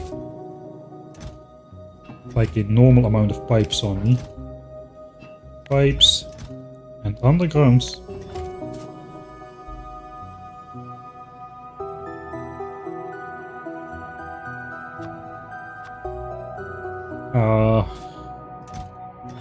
Oh god. Assemblers? We're gonna use rare assemblers only. I'm gonna have to make a bunch of those. I don't think we're gonna use normal qualities anymore. Can probably recycle them all away. That's gonna require some setting up though.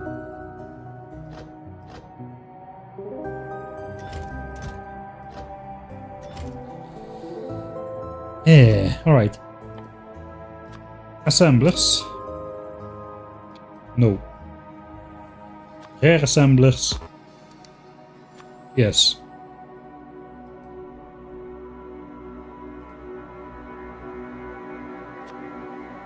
Chemical plants. No. Rare chemical plants.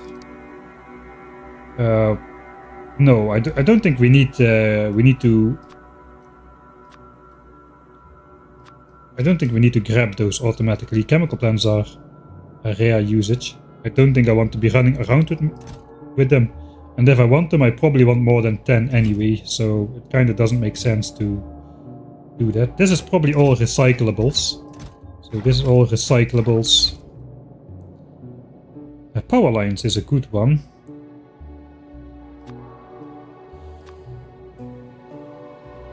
Pipe.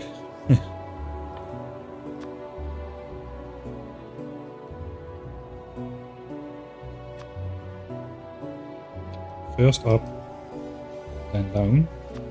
I'm gonna want a stack of different ones as well for flexibility. We're gonna stick to wooden power lines and a rare of those ones.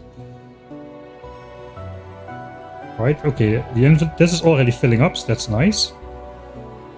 Guess the pipes will go as well.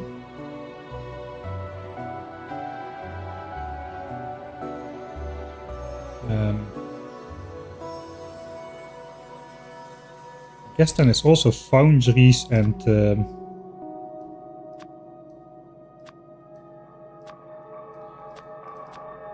alright, foundries. I think we want foundries and EM plants in every quality because we don't have we want to use good quality where we need it, but we don't have an unlimited amount of them.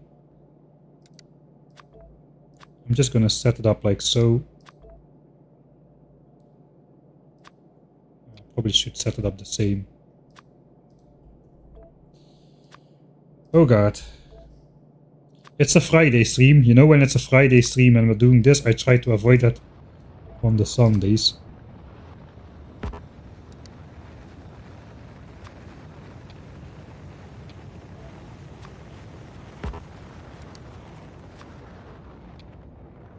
Alright, so that's EM plants. Recyclers. I think we should carry... Should probably carry some recyclers on us, but I think it's either going to be normal or rare, depending on what we're doing. Speaking of recyclers, I think we can... all of this is going to be recyclable as well. In fact, we're going to get some good power lines out of that. So that's good. Unfortunately, I will have to split out. I'm going to have to split out my power lines then.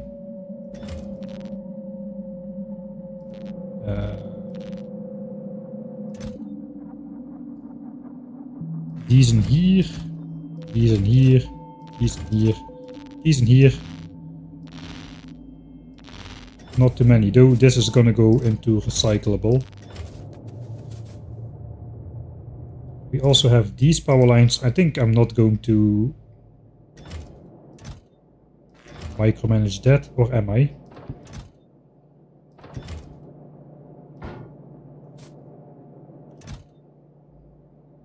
More chests, kind of things.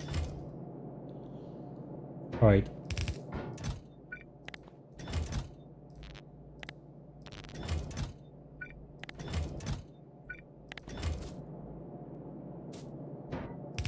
I guess we could set this up as well. We don't need to. We don't need to.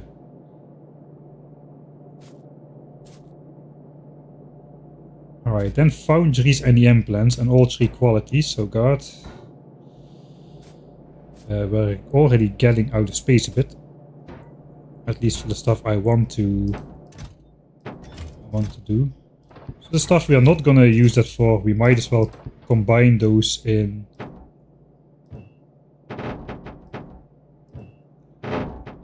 in a different chest then.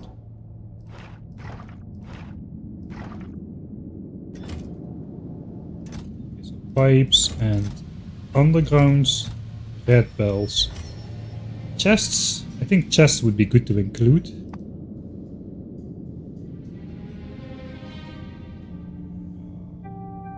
Sure, here. Just some regular chests. Some rare ones.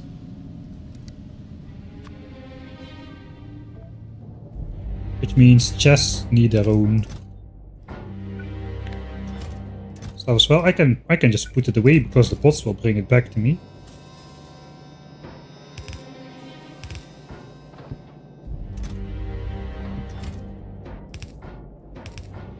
Alright, so Foundries tier 1, tier 2, tier 3, the implants tier 1, 2, 3, suppose recyclers tier 1, 2, 3. Looks like the calcite ship is back.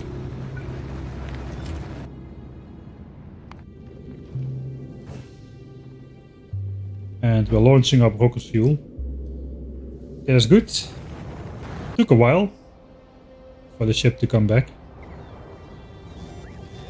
100 bots will manage everything, I feel. Okay, nice. Now the bottom labs are on. I think we're below, yeah, we're below 1k SPM now because we're lab limited. Actually, not all of the labs are on just yet. Blue Science hasn't quite reached the end yet.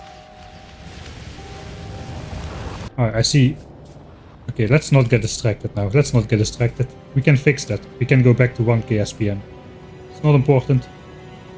Not important. We were doing this. This is what matters. Life. Sorting. This is even more sorting than I do when I'm hand feeding chests and whatnot. Repair packs. I think regular repair packs might become recyclable. I guess these are recyclable. These are recyclable. These are recyclable. These are not though. We need to send those to Vulcanus. Let's get those out of there then. Before I think everything in here is garbage.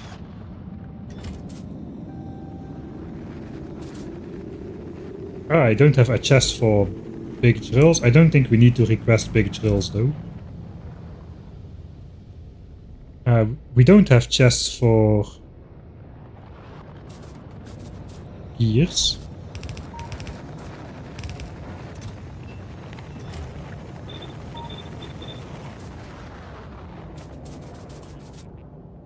Green chips and red chips.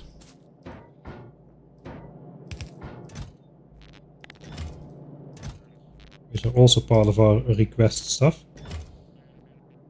Steel we have, gears, iron. I don't think we want any copper. I think we don't want any copper.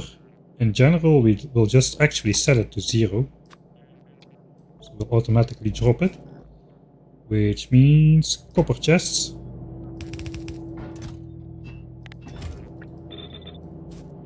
I think I'm just gonna stop collecting copper entirely. We don't need it anymore. Iron chests as well.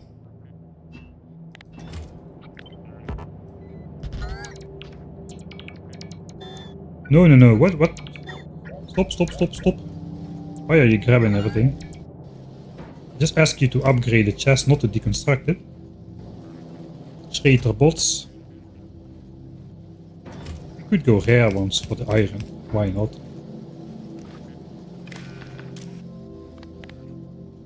Just stop filling it after 4k.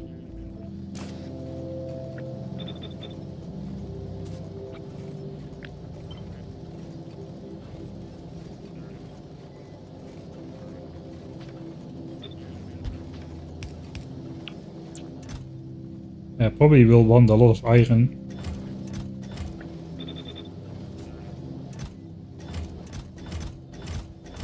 Copper chests are not limited. Alright, I think we need even more chests here.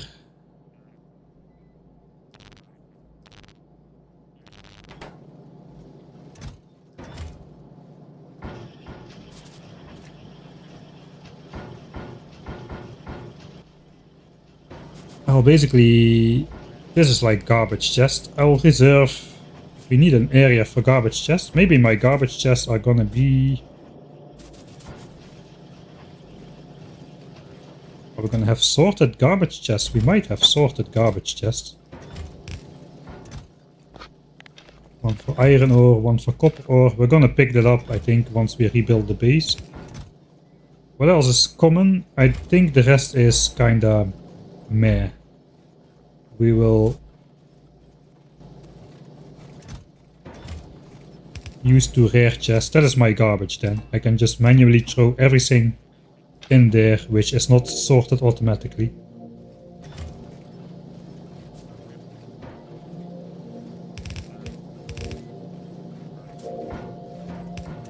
And then we'll set these to fish.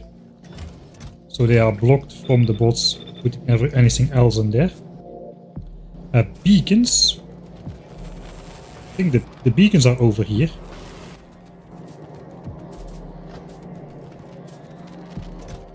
Let's put those in there. How's it going? 400 rare beacons. Holy moly, that is effective. 400 rare beacons from 4 chests of steel.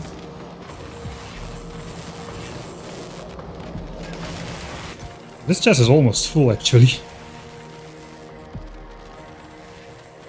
we got 2400-ish uncommon ones and 400 rare ones. We can recycle the uncommons again if we want.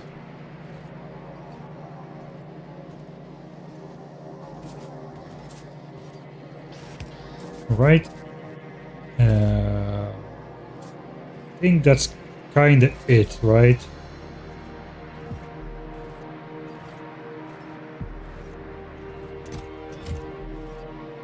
Yes, these are like recyclables.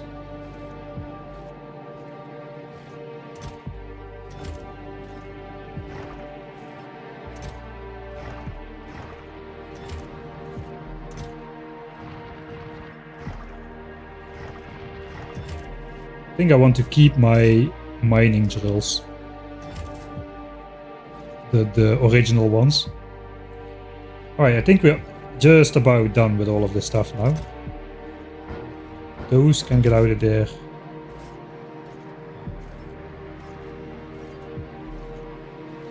Pretty sure we have to put all the remainders.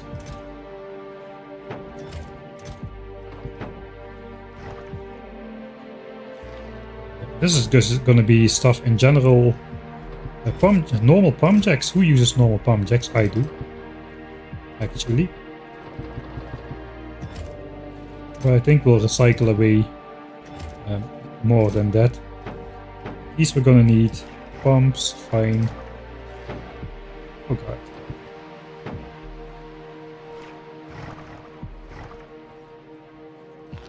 Power lines, fine.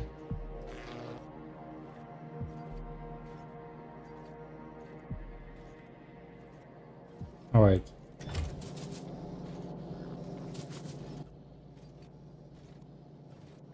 Do I keep some of those on me? I think I keep some of those on me as well. Let's put them in there. 40. Which means I need a chest of storage chests. Let's make that one over here. And I'll just manually put these in as well. And these.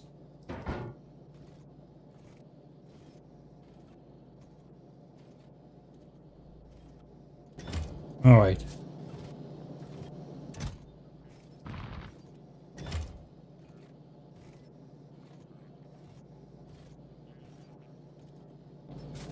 Let's try it out, I suppose. So theoretically the stuff I have in my trash slots which I want to keep carrying on me should stay there, and all the rest should get sorted in chests automatically, and I should get all of this supplied to my inventory directly, including the modules from up there. That's going to be the big test. I think we're ready.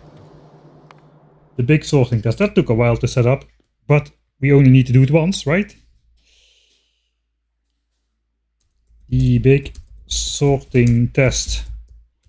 So hopefully it's going to put an end to a lot of hand sorting ordeal when I'm back here at the base. Especially now we've got literally like 20 different types of modules to deal with. Or like 24 in 3 different qualities. And all the production buildings in different qualities. That's just gonna be too annoying. Right, one second.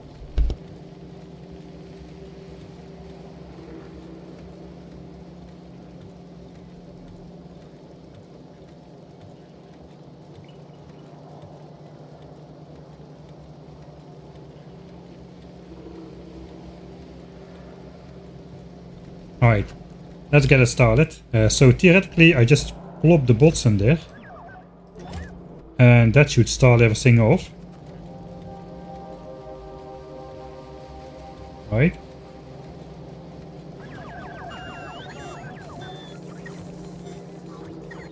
Just look at my inventory as well. Doesn't fit on the screen. Great cinematography again on this channel, as you're used to.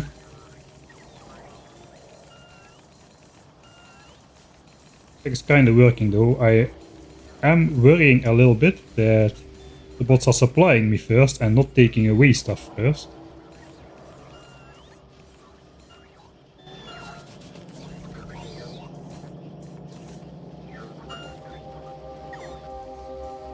Okay, they're taking away stuff now.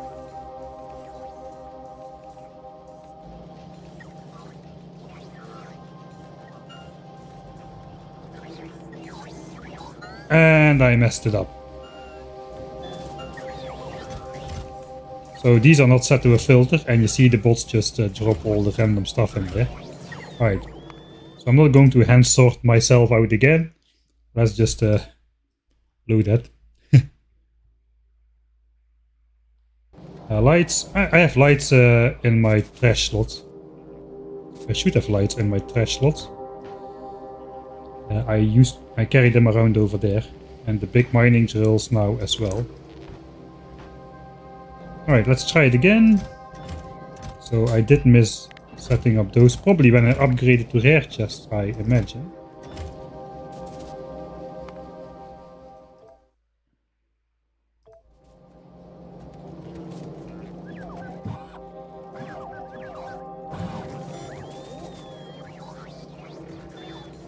Let's just try to film the bots this time.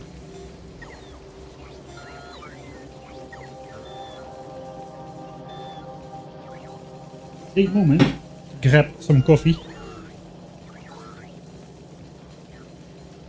But not so efficiently clustered setup like I had on Fulgora. But then again, this I'm just using to balance my inventory when I'm back at the base. So I suppose it's fine. I think normally it's gonna be less than 400 items to move around. Or maybe every bot needs to make 2 flights or something. Now we're just doing the initial test. Okay, we're starting to grab all my stuff. Hopefully I don't see loads of stuff getting put into different chests just yet, so hopefully this will work out.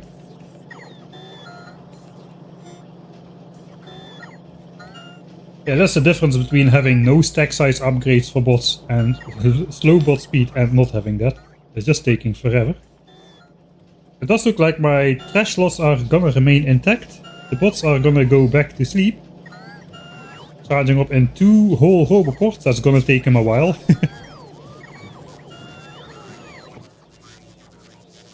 Yes, that is nice. I can still abuse my trash slots while having a logistics network. So if I don't want to have modules on, I think I do want to have modules on me basically every time.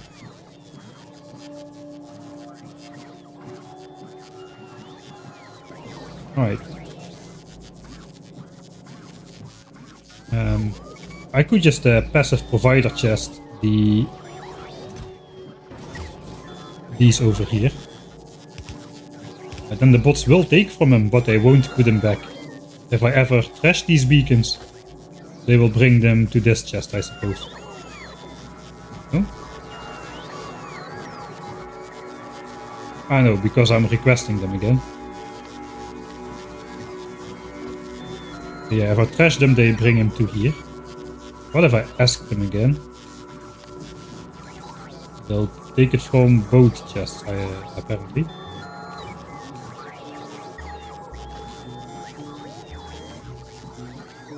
I'm requesting 100. Okay, the bots are just...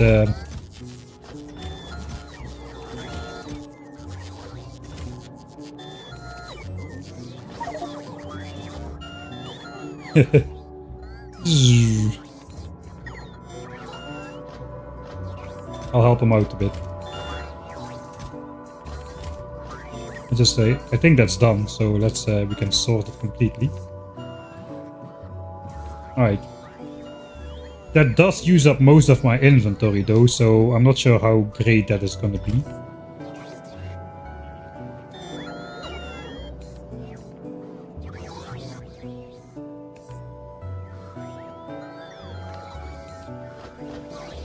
Alright, I think for now I'll sort this myself. I'm just gonna grab 2 stacks of beacons, I think.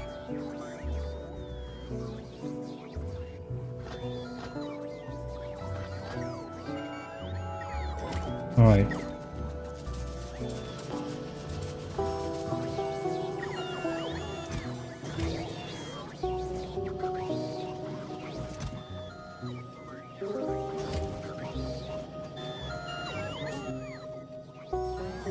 Yeah, I think that is pretty okay.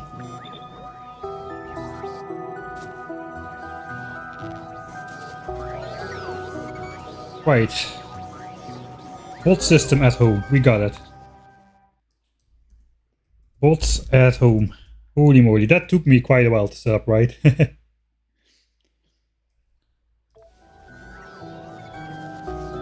I literally went to 2 other planets before setting up this stuff.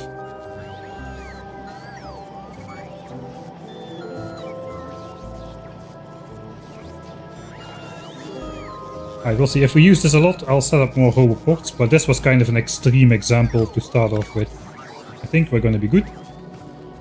I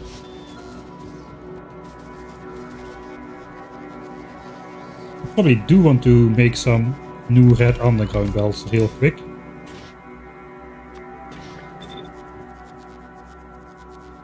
I think I'll just flick this on, but flick this off instead.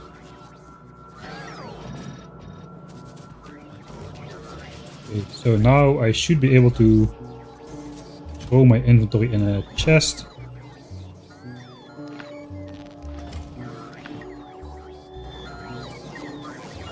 We have a lot of these. 1, 2, 3, 4, 5. 1, 2, 3, 4, 5. I want to make a lot of red undergrounds real quick. Yeah, I have 4 machines up there.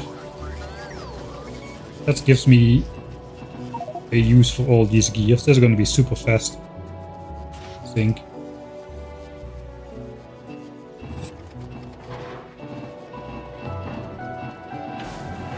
Especially if I use them.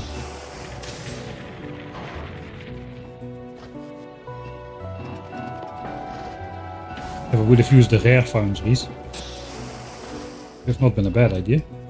But we're already done. So that should be 12 stacks of undergrounds, which should keep me busy for a while. I do want to get on with redesigning the base. Instead of automating these. We're gonna properly automate everything once we got the logistics system.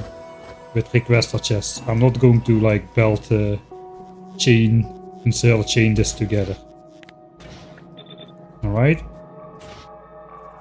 We probably want a bunch of normal splitters as well. That should be pretty easy. We can upgrade those to red splitters then. Gears. No. Or iron plates and green chips, alright.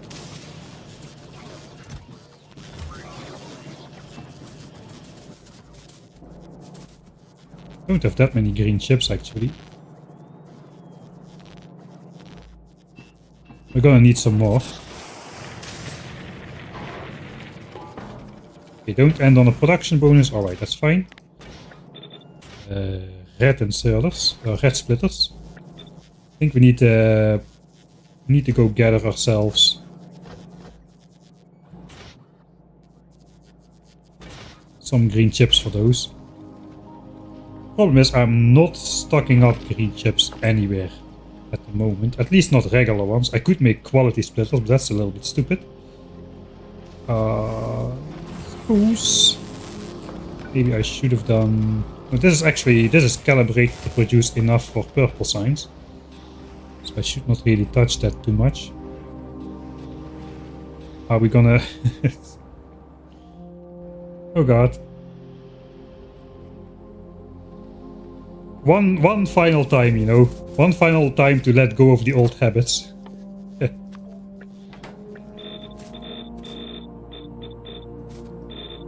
With the red chip rebuild is gonna come... the red chip rebuild is gonna have like green chip storage again. Yes, I know we've got EM plans. This is just for old time's sake. Just so we can make some red splitters right now.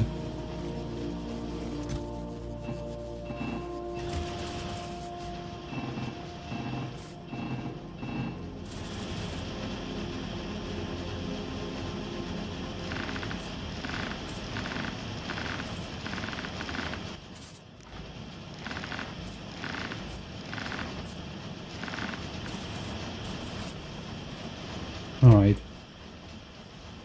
One time. Just give me this one, okay? We're gonna play normal soon enough. Just give me this one, like, rehabilitation moment.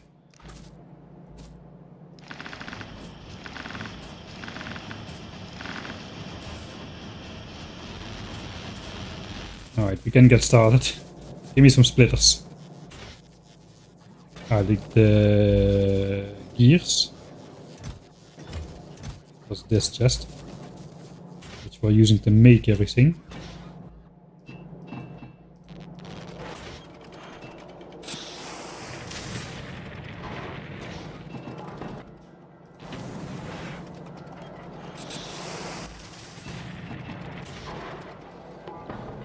That should make like 3 stacks of splitters. It's probably gonna be enough for a while.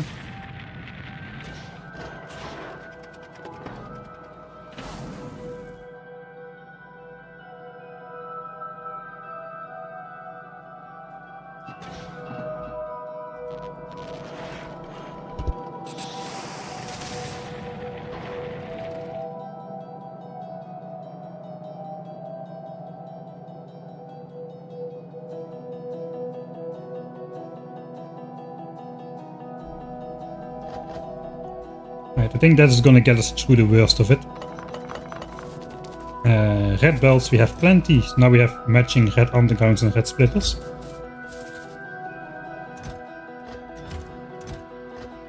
And we can rebuild some stuff without getting into trouble too much.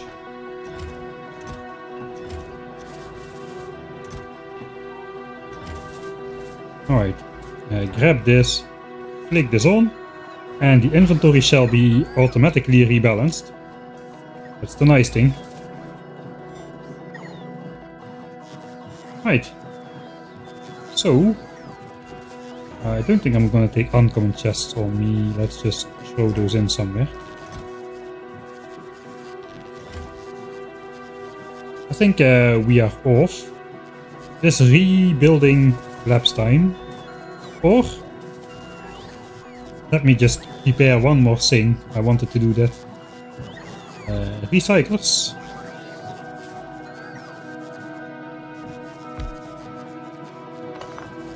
We can plop those next to here, I think.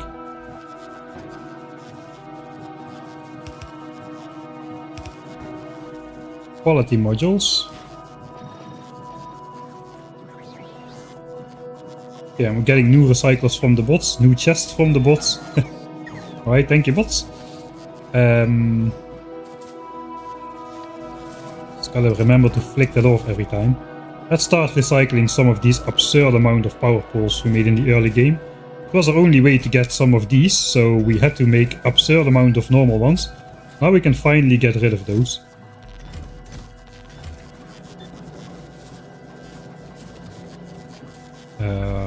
If I put construction bots in there, they also will automatically construct some stuff, I suppose. the limited amount I have available.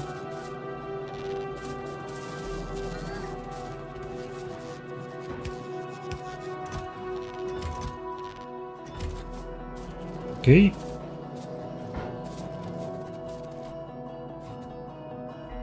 Finally. Power pole recycling.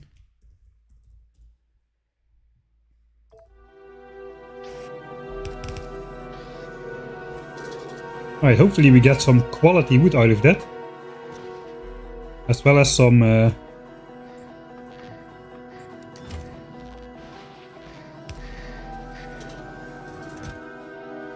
quality copper cables. And we can make some more quality power lines.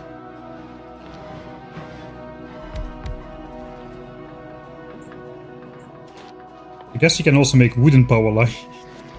This is the first playthrough where wooden power lines are made into EM plants. Quality wooden power lines, I don't know. Might be.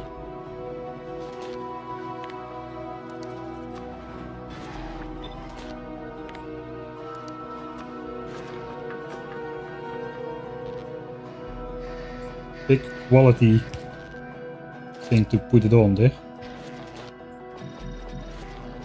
Oh, we can put quality in this one as well.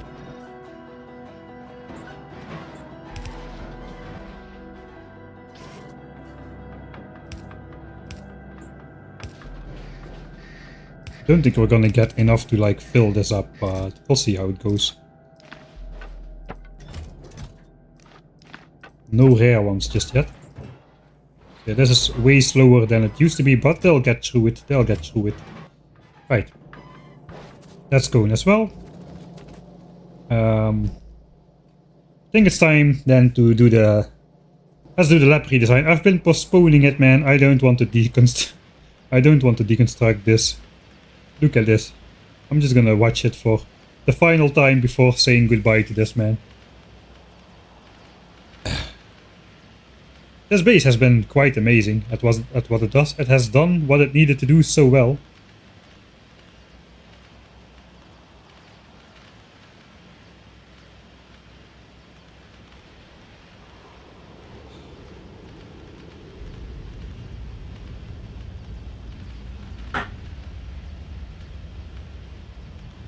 Rest in peace, labs.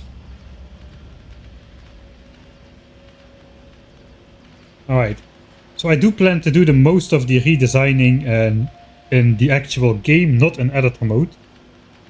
I think I'm going to do the lab redesign in editor mode though, because we gotta find a good lab setup with the right beacons and modules.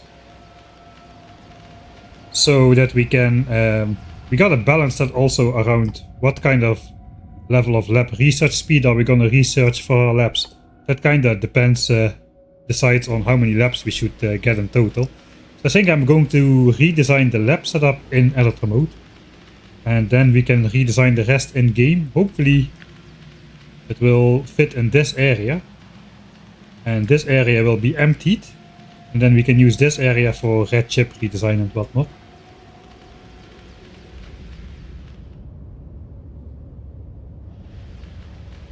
Yeah, I think I do want to build my new labs like under the silo in some sort of way. This area is gonna remain the same. The rocket silos are gonna stay here.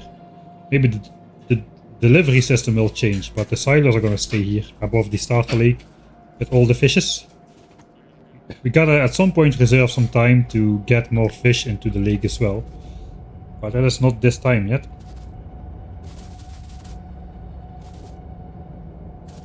Alright. Let's not worry about anything there. I'm getting sidetracked again. Bingo people, did I already get sidetracked today? I don't remember getting sidetracked a lot. But that doesn't really say anything. Right. It's a lab redesign time.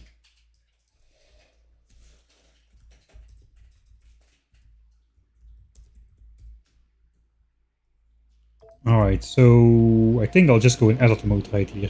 And yeah, let's just go in editor mode. It is editor time. Let me make a save. Oh god, I should have done this before. I accidentally override this.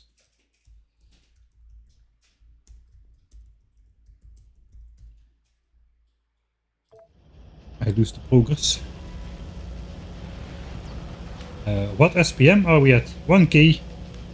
We've been going at 1k for the entire time. This is what 1k SPM looks like without all the crazy bonuses. Alright. Okay, if I do this, will I cut my power network in half? Looks like yes, actually. There is no connection here. There's only a connection here, so that's already bad. So I need to do this.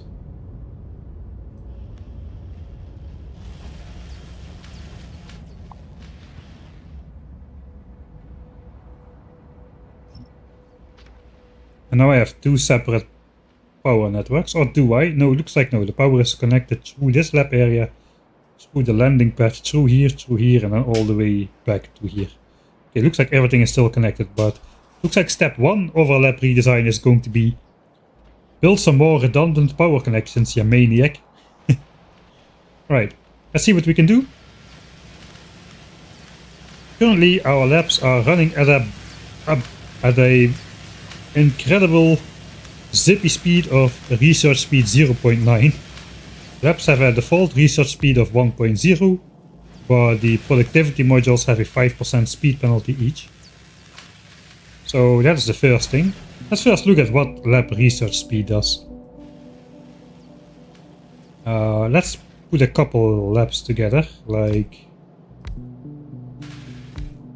here's the quality labs. Those have research speed 1.6. That is multiplicative with any research speed, I'm pretty sure.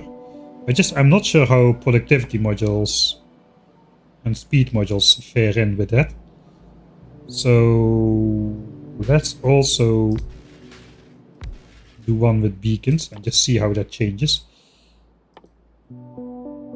Rare beacons, rare speed modules. I think labs, we're not even gonna bother with anything else. We don't need to go minimum power consumption on these like with Foundries, so we can just go pure speed prod, going for the maximum speed.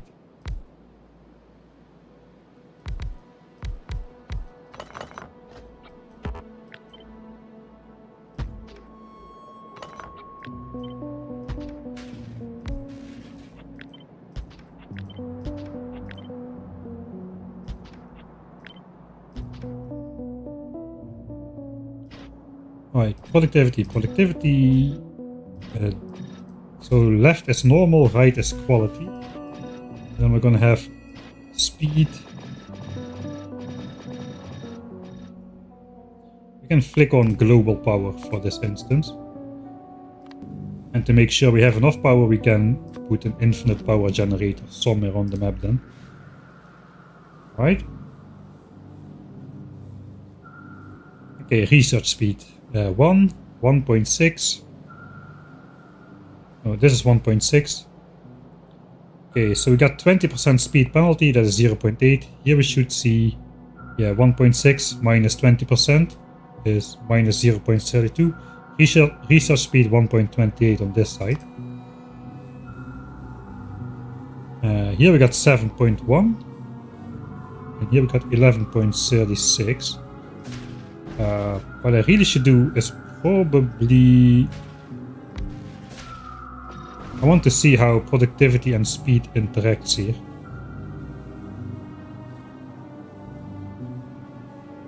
Okay, that is not as I expected.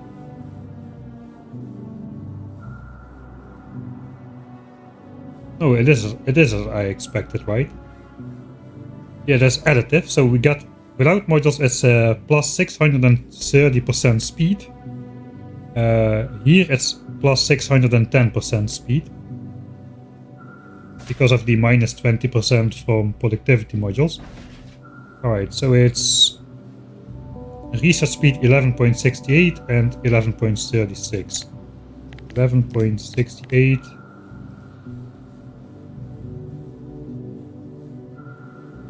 and 11.32. That is probably not going to compute. I don't know where to put these numbers. Maybe on the map text. 11.68 11.32. That's a fully beacon setup. At research speed 0. I remember research speed has some sort of weird... it doesn't work like intuitively, so I kind of want to figure out how it works. So now we're gonna research speed 1, research speed 2, etc. And then we figure out how that works exactly. Alright, get rid of all of this. 20%, sure. 30%. Okay, 20 and 30 is 50%. That might make things easier from a calculating in your head kind of perspective. Is this 50? Would that make 100? No, 40. Alright, so for now we keep it at 50% research bonus. Let's verify. Research speed plus 50% for the labs, alright. So this one indeed does 1.5 plus 50%. This is multiplicative. So the rare lab did 1.6, now it does 2.4. So that is not additive.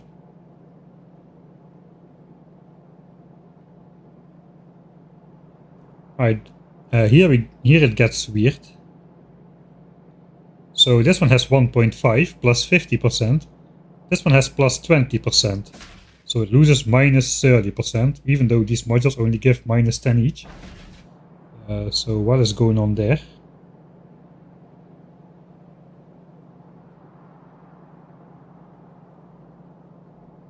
$1.5. 1.5. What if are the modules applied to this, to the final research? Wait, what? 1.5, 1.2. Kinda looks like it just takes the final research speed 1. Let's look at these first. 995, 965. Okay, no, I don't have any idea what's going on here, I think.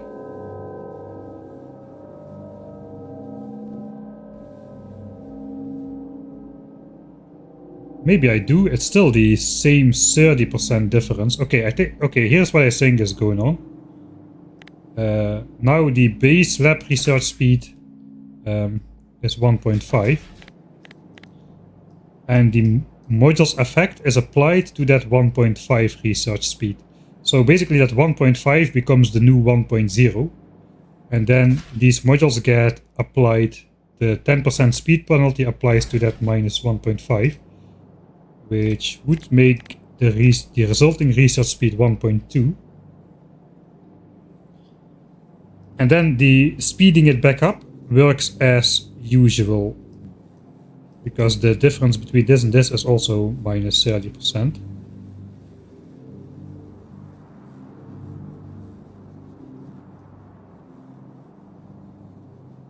It's applied at the end, but not quite at the end, because it does not apply to these modules over here. It looks like just the base research speed gets overridden, and whatever the base research speed is over here in an unmoduled lab becomes the new base speed.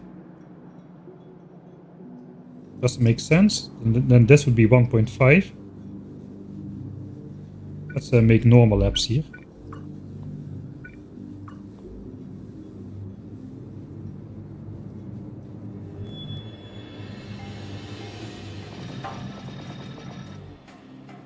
Alright, 1.2.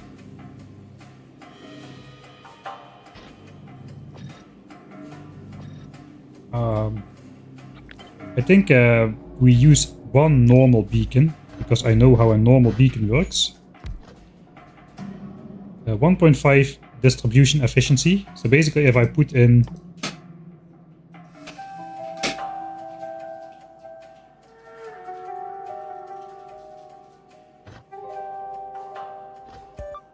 when is the distribution efficiency 1?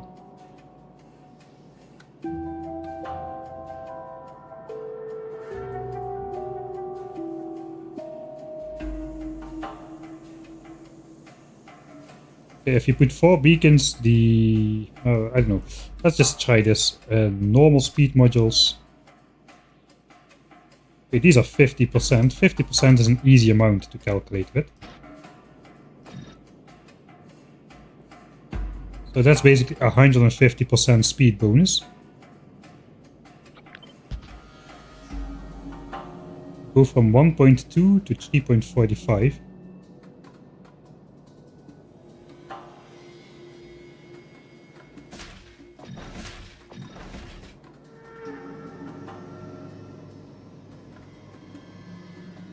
Alright, this should give 150% speed bonus. If we apply that to 1.5 times. So the base research speed is 1.5. If we apply the 150% speed bonus, multiply by 2.5.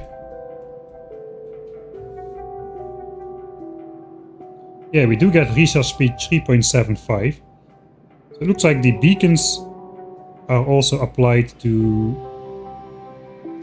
I think, yeah, then basically we need to consider 1.5, the new base research speed, and all the... Basically this is a multiplicative effect once again then. So all the modules get counted together, the speed penalty of these gets counted together. This diminishes that by 20%, so we go to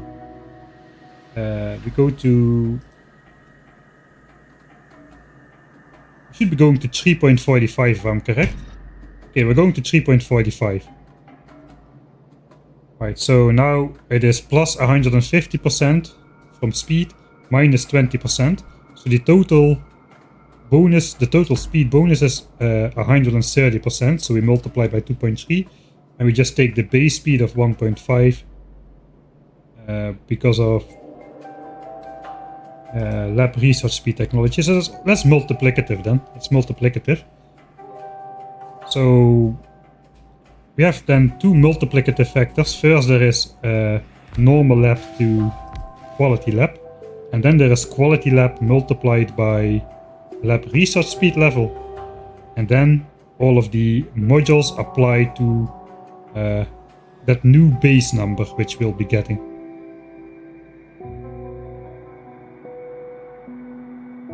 That's what I think which is going on. Maybe I should have looked it up, but alright. What is the stream schedule? Usually Fridays and Sundays in the European afternoon/evening. It is kinda here and there a bit about what the exact start time is. Yeah, so lab research bonus is base speed increase, and quality is also base speed increase. And then modules just apply to that new base speed. It just looks a little bit weird because here it says research speed 1.5, and then you add 20% speed penalty. You would expect it goes to 1.3, but it goes to 1.2 because now that 1.5 is considered the new base speed. Alright, we're just gonna go with that. Does it actually really matter?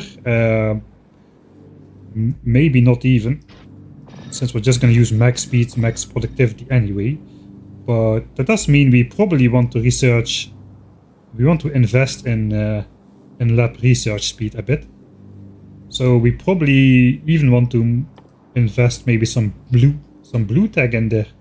What do these cost? That's 100k for an hour and 40 minutes.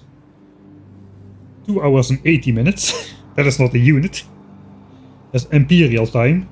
2 hours and 80 minutes for this level.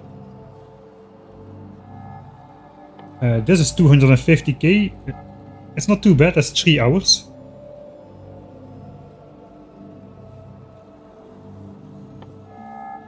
But then we get to 500. Oh, that is too much, man. That's too much. That is like almost 9 hours of research, isn't it? That cannot be. This is 4 hours. Yeah, this is 4 hours of research. This is 3 hours and 20 minutes. I screw myself up with my imperial time joke. 4 hours here. Yeah, 9 hours here. I don't think we want to invest 9 hours in lab speed. Not before biolabs. At biolabs this is gonna be redone all again, so we gotta keep that in mind. At biolabs we need to rebuild it again.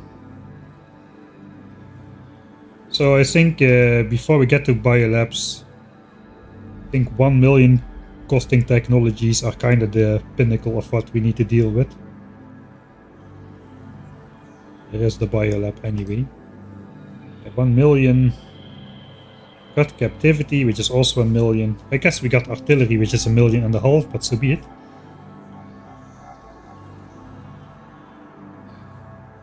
Let's start out at lab speed 3. See where this takes us. Alright, so now we only care about high quality lab, max productivity, max speed. The rest can all go. Go. Research speed 21.58. This is not a very compact setup though. And I really don't like the beacon blocks. I know they're the most UPS efficient as well, but what if we could get away with just a line and then labs aligned like such?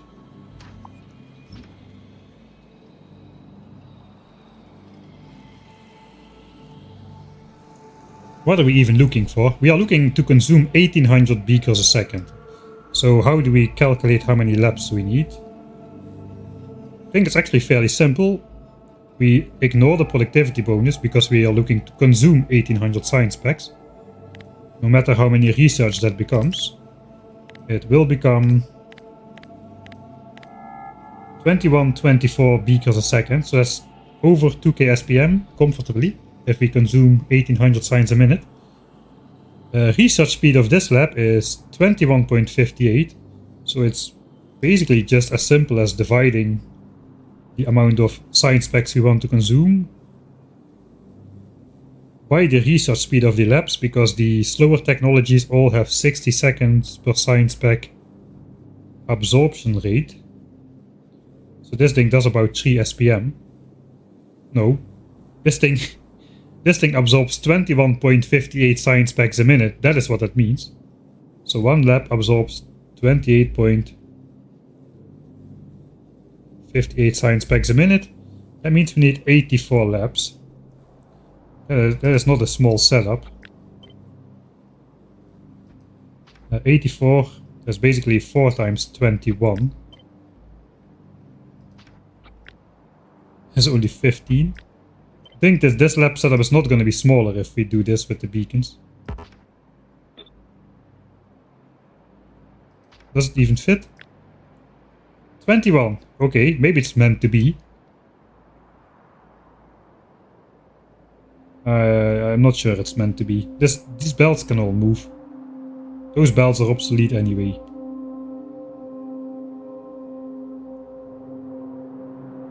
One. 2. It is smaller.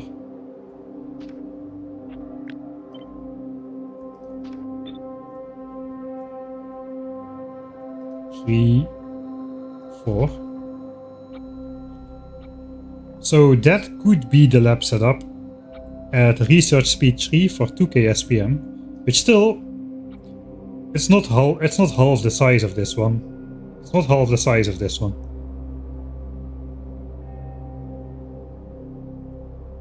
But it is smaller. But I think this setup is going to turn out way smaller though. Either doing... Can we even input enough beakers in here? We are going to need to input science packs every 2.8 seconds, and there's gonna need to be inserted, I suppose 2 science packs per belt or something like that. So 1.4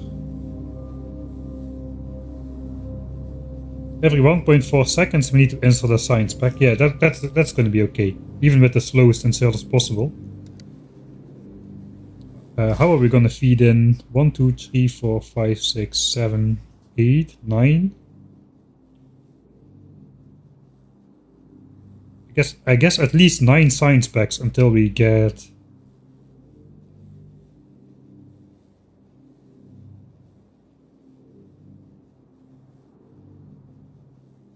Yeah, until we get biolabs, we need 9 science pack. EM science is not required, I think. Ooh, this is a...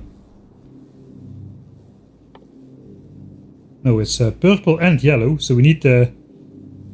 Yeah, we need to set up purple signs on Vulcanus and yellow signs on Nauvis before we can get them. And then signs on Gleba, but no EM signs. We need the Vulcanus science packs before anyway, because we are gonna go artillery before even going to Gleba. So it is 9 different science packs at least. Is there any... I don't think there's anything EM science related I want. I mean, yeah, I want a lot of things. I would love to get my hands on the mech armor, for instance. That kinda seems out of the question though. Even Battery Mark III would be spectacular. 500k, we might be able to afford that, but it's not enough bang for the buck. Let's say we don't need it. It doesn't matter if we need it or not, it's 5 belts. We can belt weave. Can we even? Can I belt weave here? With the beacons? Not sure I can.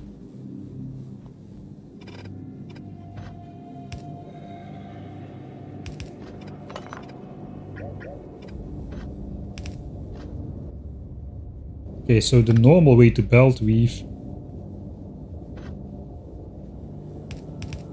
is kind of doing this, right? At least something similar. This needs to go all the way here then.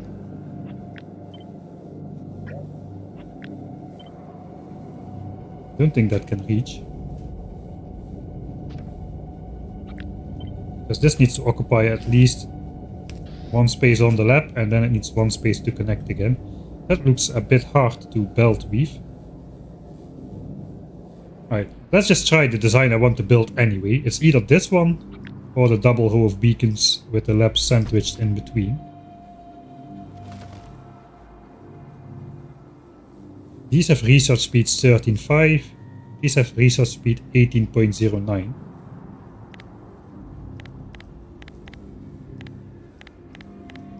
Oh, that's basically 100. Yeah, 99.5. Okay, 100 labs, that is not too many. Let's get rid of this. It's easy to replicate. I don't think I want this in my base. It's an eyesore. It's just an eyesore, man. I don't want to look at this for another couple 100 hours. Let's get rid of it. So either this, basically like 2 layers or something.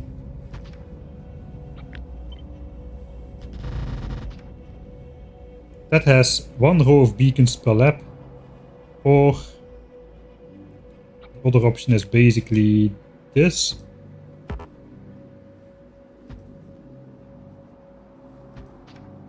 With beacon sandwiched in between. I kinda like this more when I just look at it from afar.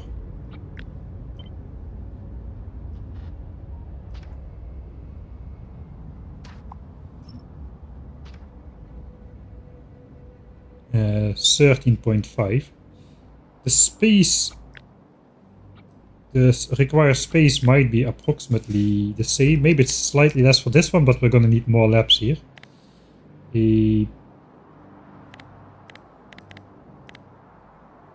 This was 99.5. Here we got research speed 13.5. That's 134 labs.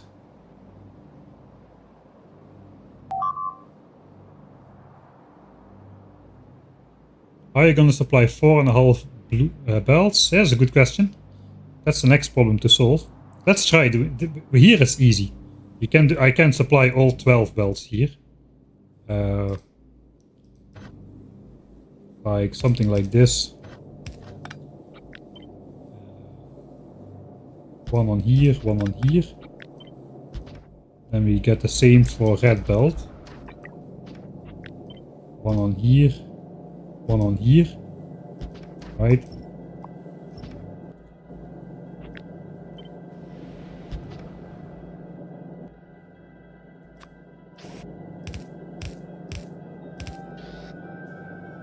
That's 8 science packs. And science pack 9 can just come on a belt, on a random belt here. 9 and 10. There you got 9. That's already what we need, 9 and 10. But we can even do all 12 science packs in here if we just put another belt with an underground, something like this. I suppose we actually need to have the belt going here then. And we could probably clean that up a bit, but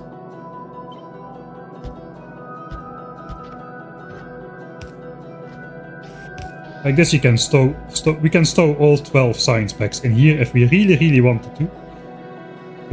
I don't think we really want to though, but just the 10 science pack version is very compact. It's like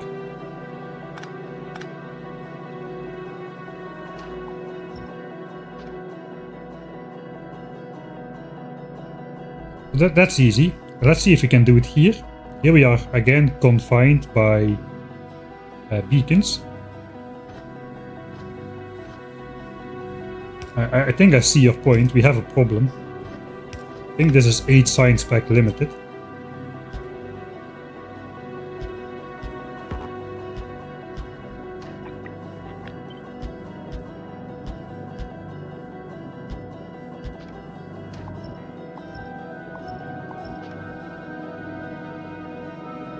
Okay, this is 8 science pack limited, is it not? We also... Oh yeah, we need to have it on the edges here.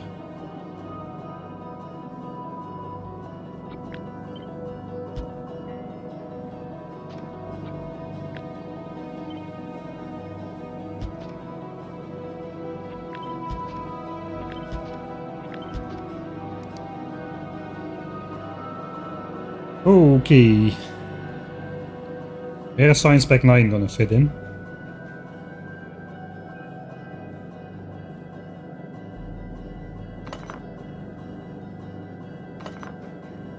That kinda would work, I suppose. It's not the best of solutions.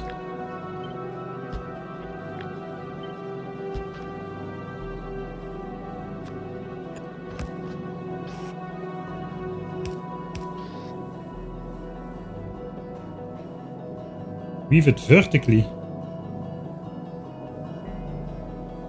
Don't have space for an inserter then.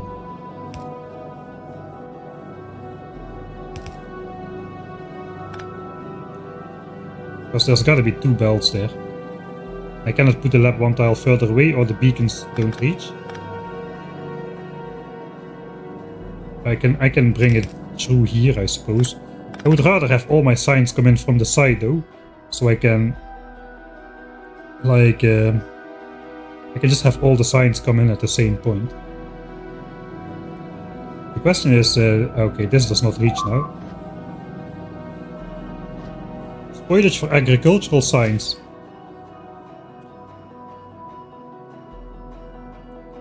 By hand, I think. Don't think we're gonna output that. I think we're gonna do almost all of the pre-biolab agricultural signs in one go anyway, so it should not really spoil in the labs then. As the freshness keeps on getting averaged out. Only when we stop researching the lab and science it will become spoilage, and then it will be like a maximum of what? How many signs is in these labs per type anyway? 2 science packs. Okay, so 2 science packs will turn to spoilage. That means we can start and stop signs 100 times before the lab clogs up with spoilage. And even then, we will still be able to research, except we cannot insert new agricultural signs, I suppose. So I think we're not going to worry about spoilage just yet. We will for the biolabs though. But yeah, in general, I don't think we need to worry about that. Can you control click spoilage out of the labs? Oh god, can I even insert spoilage in here?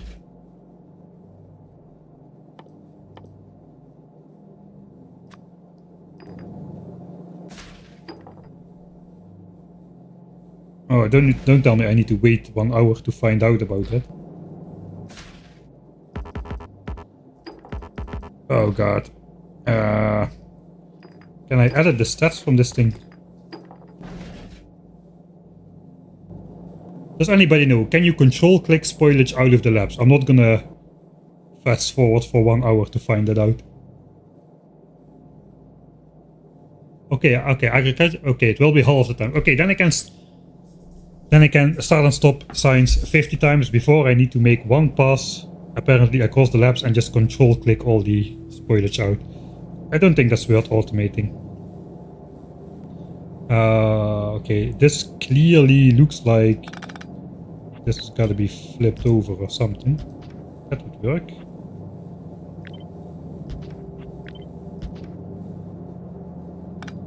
Now this one is too long though.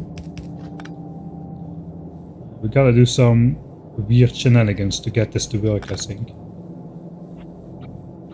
This could go in here, this could go in here.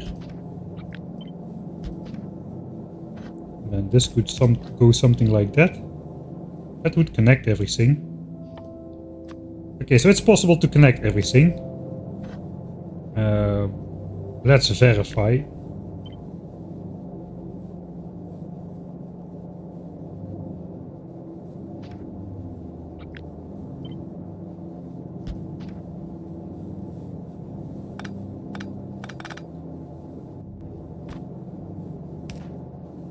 Because this looks a bit annoying.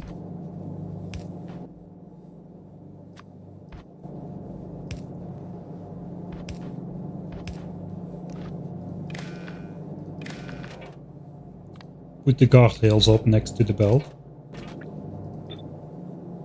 Alright, it does connect because it comes out on the other side. Alright, that's good.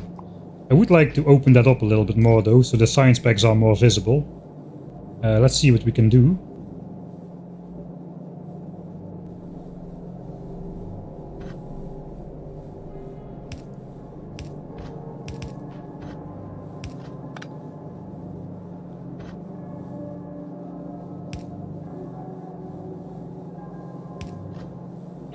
Oh, maybe that works.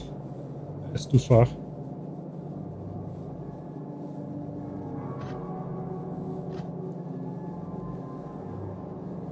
Maybe the other way around.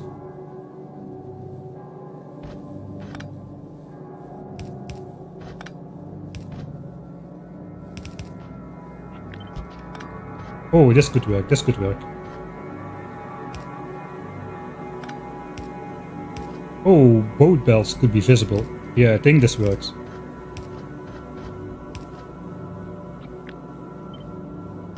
Oh, that is great.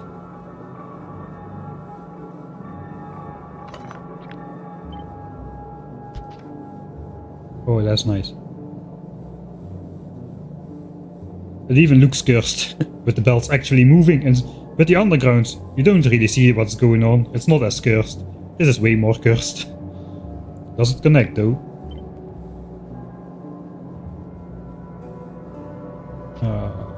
Suppose we need to manually put this in. I think it connects, but I just want to make sure before I build it. Okay, red belt, yeah, red belt connects, and yellow belt connects. Okay, that is great.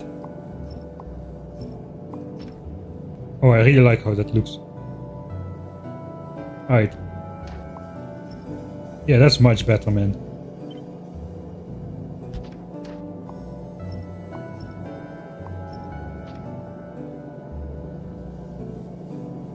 Bottom method wins for sure. Pick up from yellow belt, pick up from red belt. Yellow belt, red belt. I think we still do... Do I pick up like this? I don't think so. Yeah, gone goes this. This is the setup. That's the setup. 100 laps as well, man. Exactly 100 laps are needed. So we can do... Oh, we can do 4 columns of 25, except now the laps are grouped in pairs of 2. That is slightly annoying. That is slightly annoying. How big of a space do we need? Just in case we need this, let's put this up somewhere here. We're gonna get rid of this for now.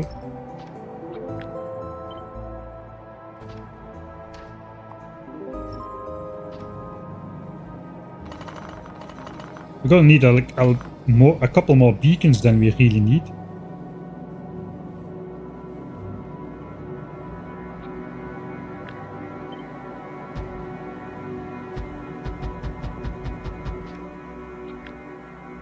That's 24, one more.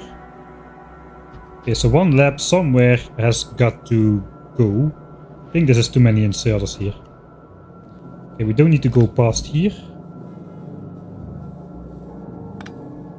I think we'll insert... No, we do need both inserters. No, we do need both inserters.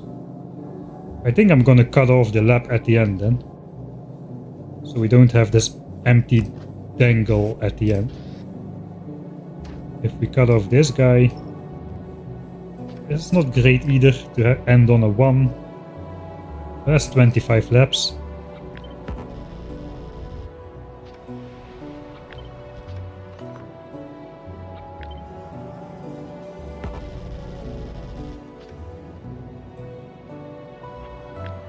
Where we can fit this.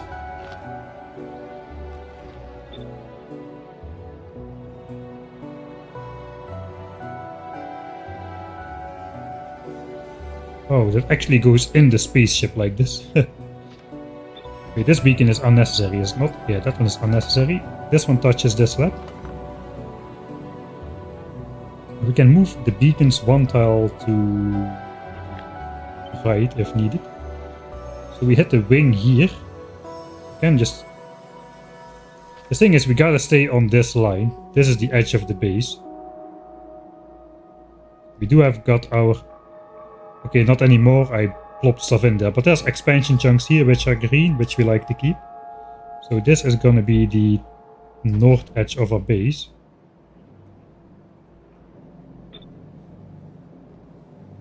I can push it one tile over the edge though.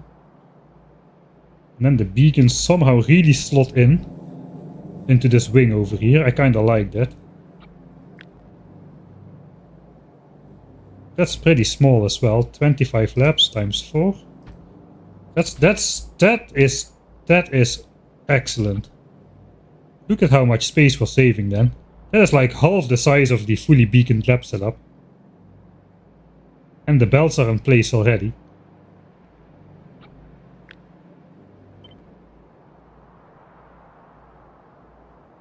Yeah, that's great.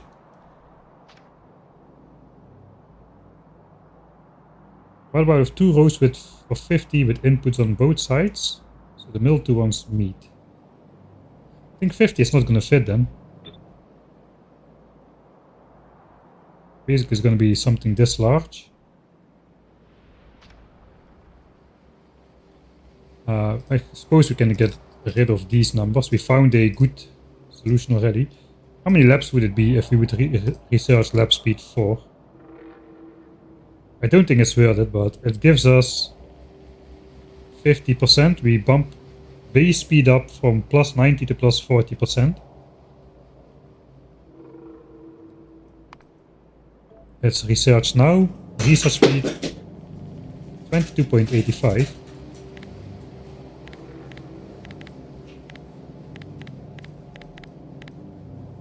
We would need 80 laps. That... Ooh. So we could basically do something like this. Cut off the double lap.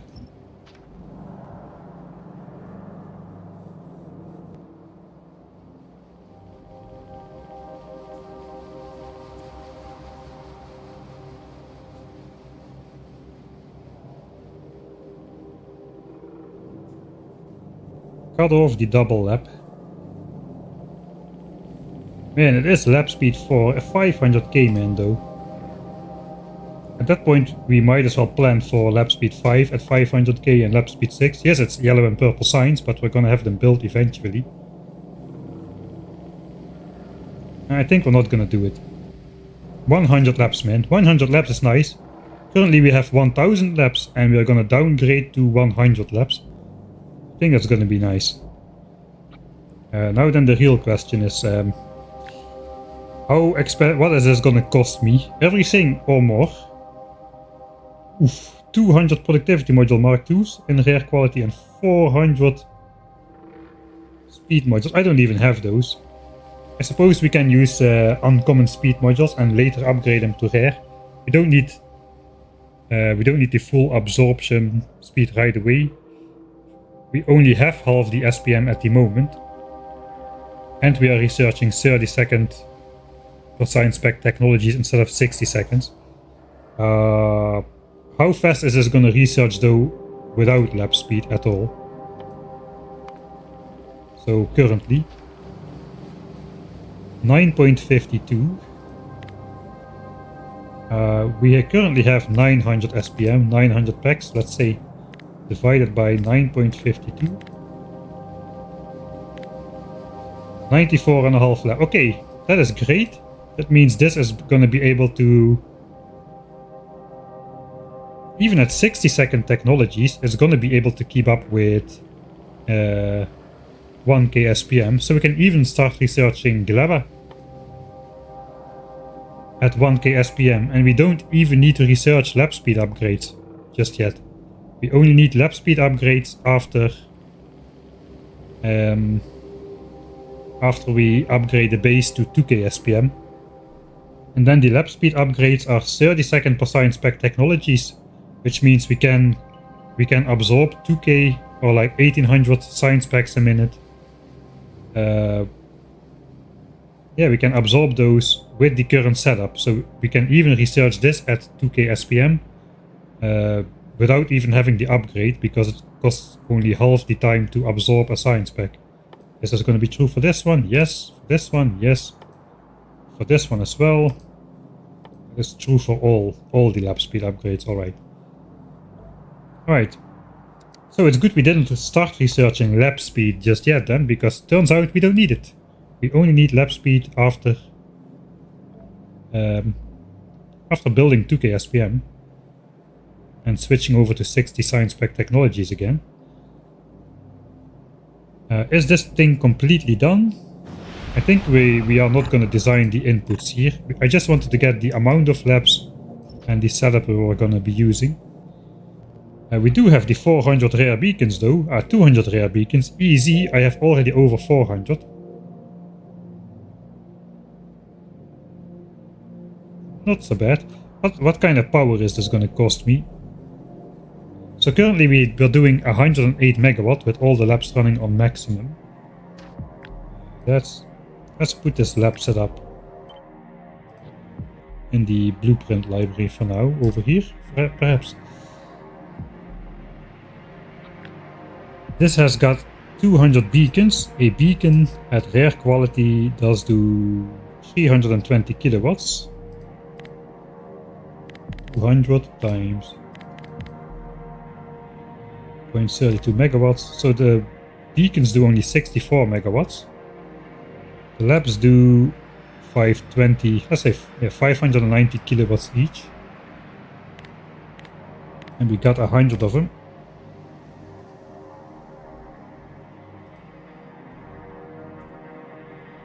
$116 megawatts is this setup going to use, whereas the old setup used 108 megawatts. The difference is this setup is going to use most of its power all the time, because the beacons are going to be running always. But that means power draw is roughly equivalent.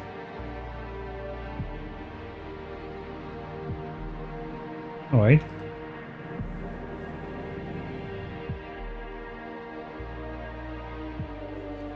Do we redesign? I think redesigning red and green signs is kinda inherent.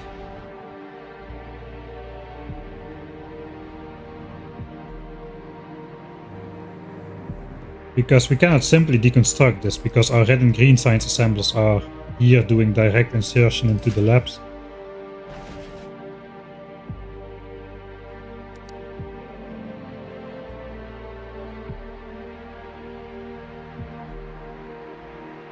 Alright. So this is our resource corridor where the resources coming into the base. Currently it's turning left. I don't think it needs to be here at all anymore.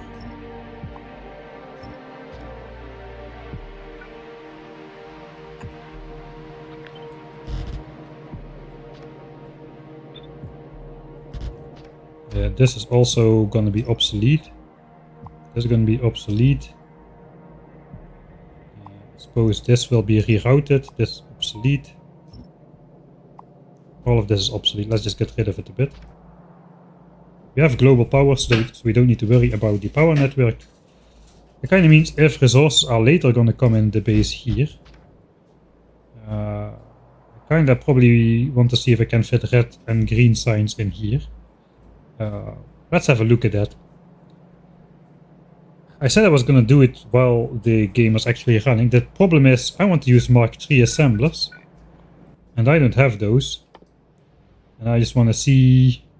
First I want to see, what is the difference? Let's look. Rare quality Mark III assembler. I might just stick this in a lab. And just see if it turns to spoilage in time.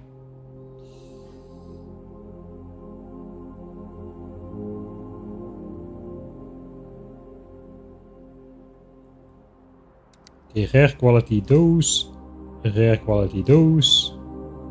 Still have these and these, some beacons.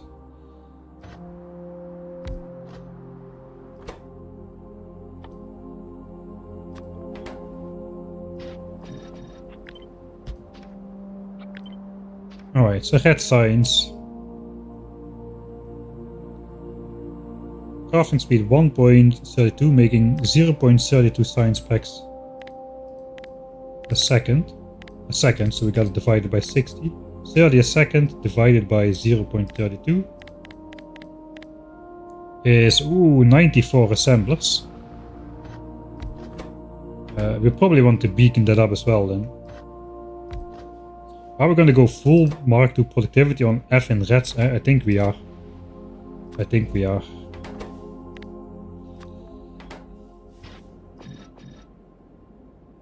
This is 0.22 a second.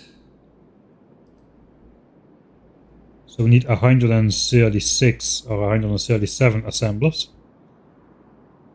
That means if we make only 93 or 94, I suppose, we're gonna be making... I should divide 1 by this. We're gonna be making about 69% of the signs that we should be making with those assemblers. Or in other words, 1240 SPM times lab research productivity. We're going to be progressing 1464 if we build this. It's a lot of assemblers though. 140.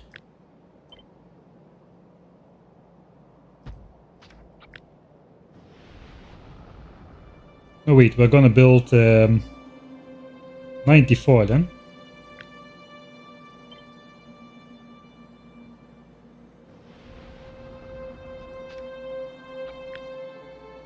$23. Oh, we need 24.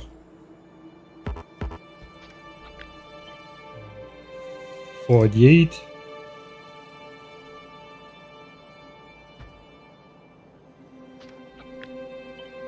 I think this is the most compact I can get it. That is 96 assemblers where we need 94.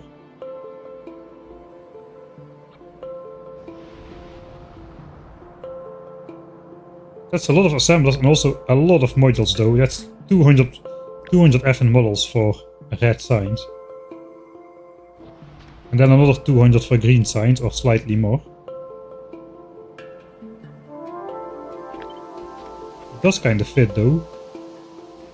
You can get it in here.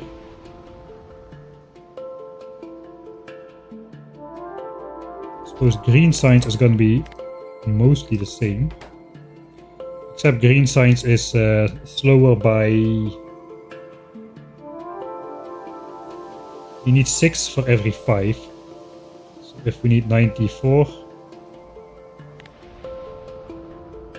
divide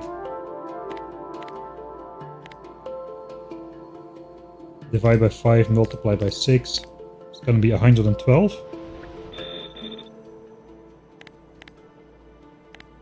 It's 28 in a row.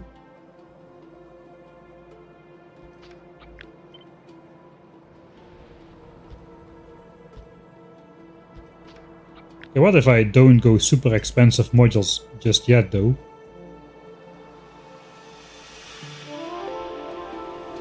Do I just build for 2k SPM red green right now without worrying about modules? What if I put the cheaper ones in here, the Mark 1s?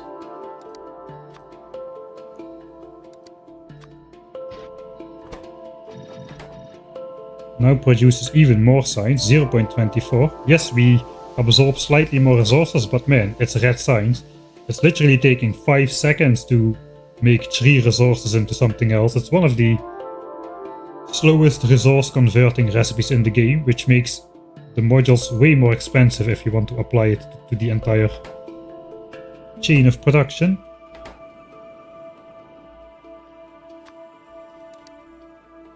I think I have these though. We brought those over from... yeah, we have the rare ones. Alright, let's say we want 30 signs a second. Now we're doing 0.24.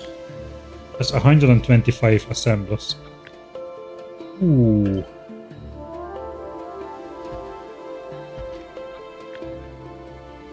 Doesn't quite fit.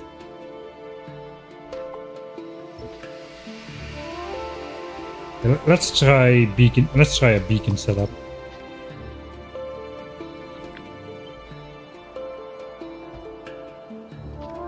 I think same like labs really. Except assemblers, and we're not gonna have the middle point.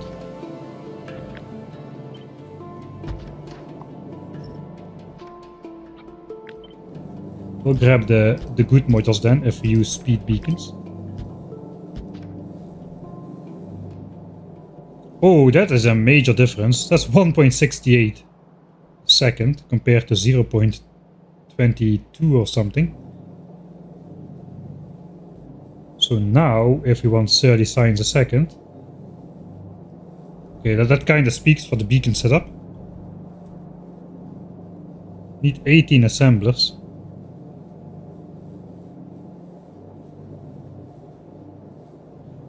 We do need to insert 1.4 iron gear and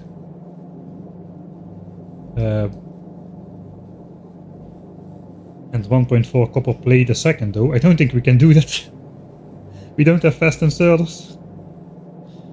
The fastest inserter I have does 1.34 items a second. So I cannot supply these. Not with one inserter per recipe, man. Feels bad. My inserters are too crappy. I'm not gonna research fast inserters. Even if I give him rare inserters. It's not gonna be fast enough. Especially not after the upgrade to...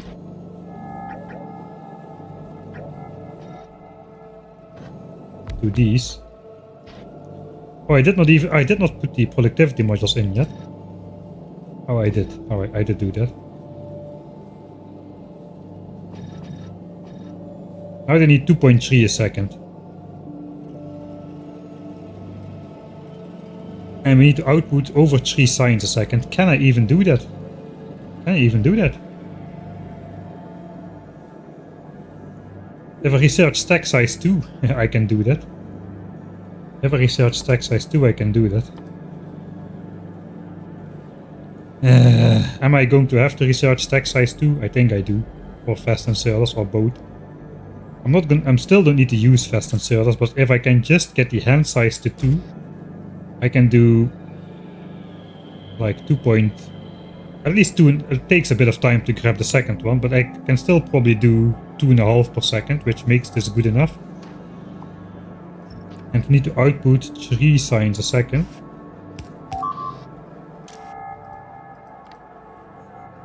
Might as well use green ones then. Heck no.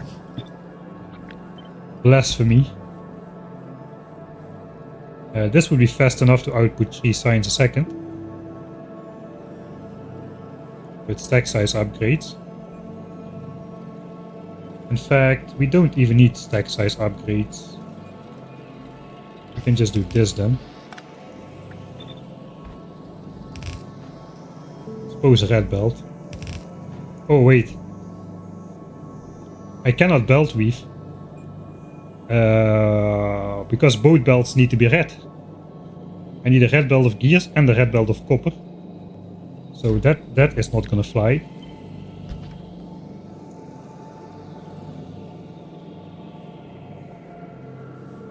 Okay, what if we get rid of 1 row of beacons? So imagine this one is not here. What if we build it like this instead? 1.69, that is much more manageable. And 2.3 red signs a second. That's not true, I still need 2 inserters per type. Or a hand size of 2.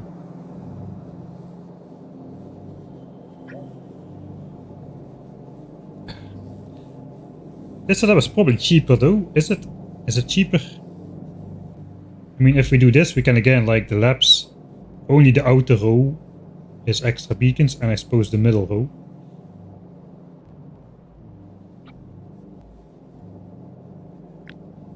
I mean, we can do green signs below them. And maybe we can even do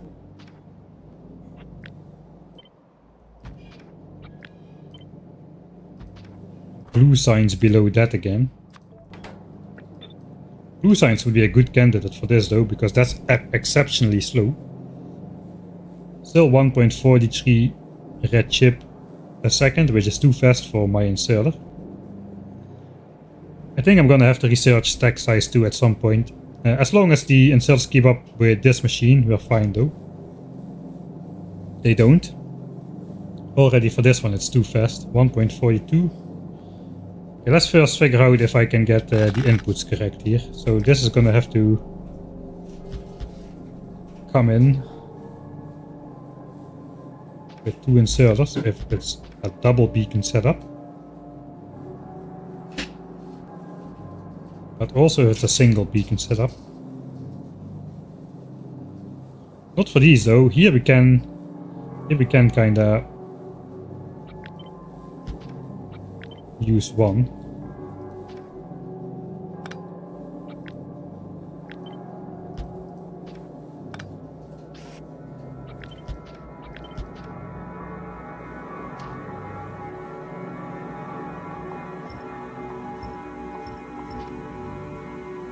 And then we need to output signs. We do need to output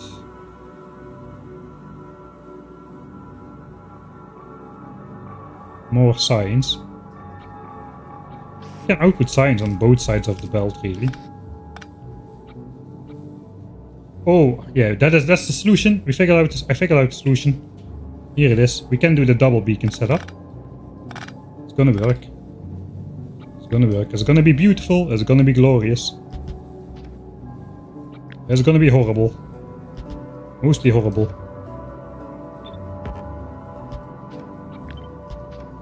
Alright, input number 1 comes in on a red belt.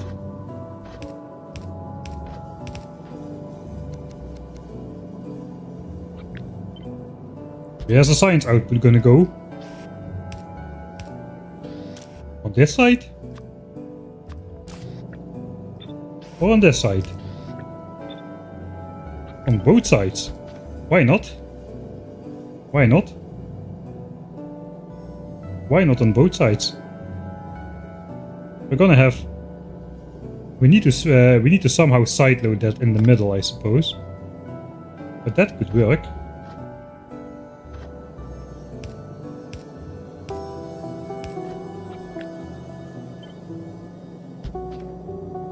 That could work. Even for this one. I don't need stack size. 4 inserters. Yeah, 4 here. I can use 4 normal inserters, man. 3.36. 4 normal inserters can output 3.36 items a second. Don't even need rare ones. I got my table ready now. And 2 rare inserters can definitely keep up with 2.3. And they can do 2.68. That's not even close. Okay, so we can prepare the build for this machinery while actually building only this. Oh, it's horrible. What about power poles? Oh, right. That is kind of a good point.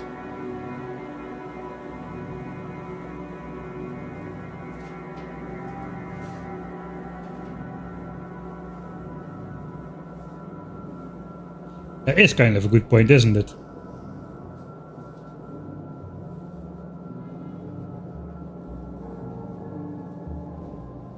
Oh, let's think about that for a bit.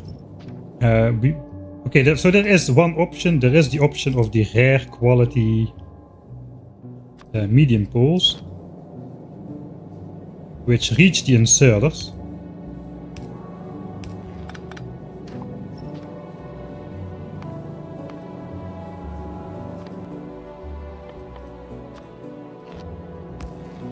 They reach the inserters.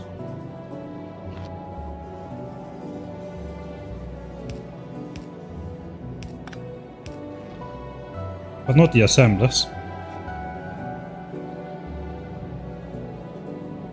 I thought I had it all figured out here.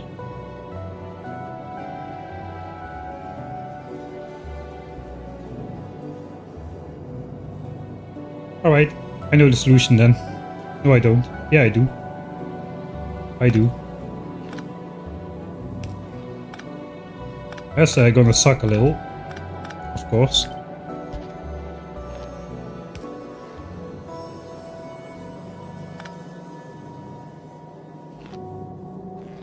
Okay, we're gonna need the top one. This is a little bit horrible. The bottom beacons will be powered on the bottom one again. 3 inserters for 3.12 items a second. That is okay for uncommons, but we're just gonna use rare ones then. It is gonna... Oh no, that is not good. It is not good. We need it. Yes, we need 3 inserters to output.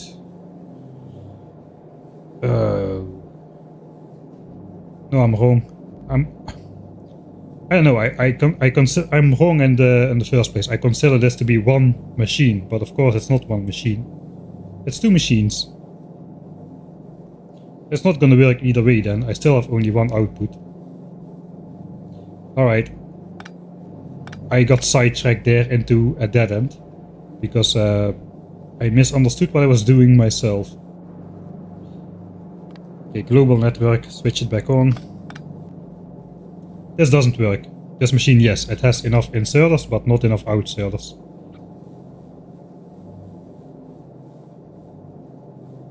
It will have enough outserters once we need to research hand size upgrade. There's just no way around it. I already need it for science pack unloading at the hub. It's kinda going wrong right now. I have one of those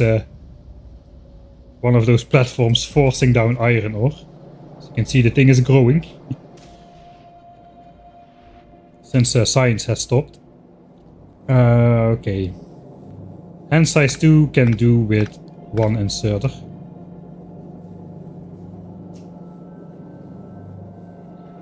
So then we're back to where we were before. And then we can even use those stupid normal power lines again. I think we still need to output signs on both sides of the belt at 3.12 a second. Even with hand size 2, the slow inserter is not going to be able to do that. Alright, and this is the setup we're going to use.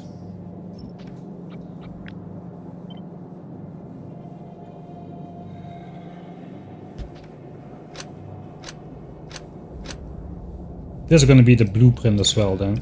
So let me just hook up power nicely. Can I now do this? Yeah, looks like I can.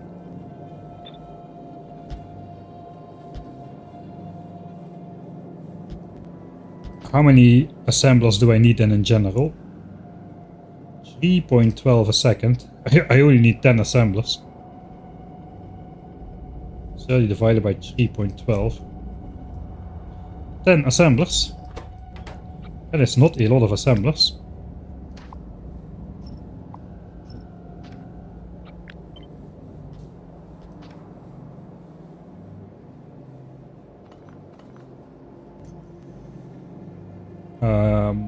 I suppose the same is going to be true for green and blue signs then.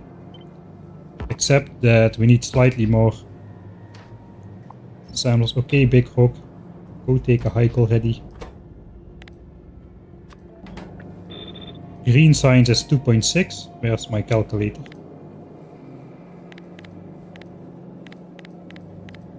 There's going to be 12 assemblers.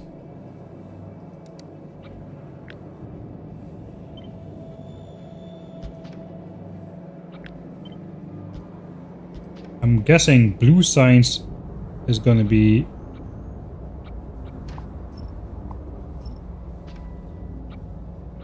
we need to, the filters are on there.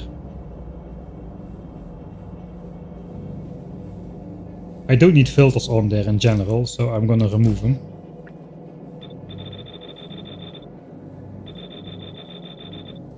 Before I copy paste everything wrong.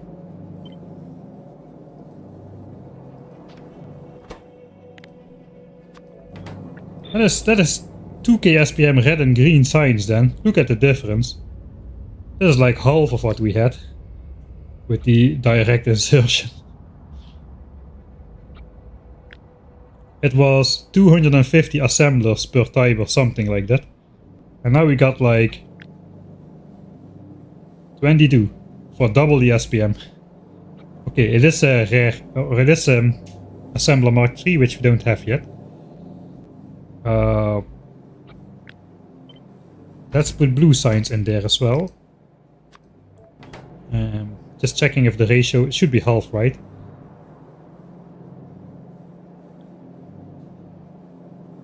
So 30 divided by 1.3 should be close to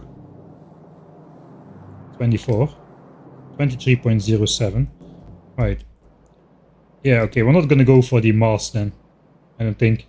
We're gonna go for beacons. And prepare it already. Blue signs is twice as long. Military signs we could plop in there as well.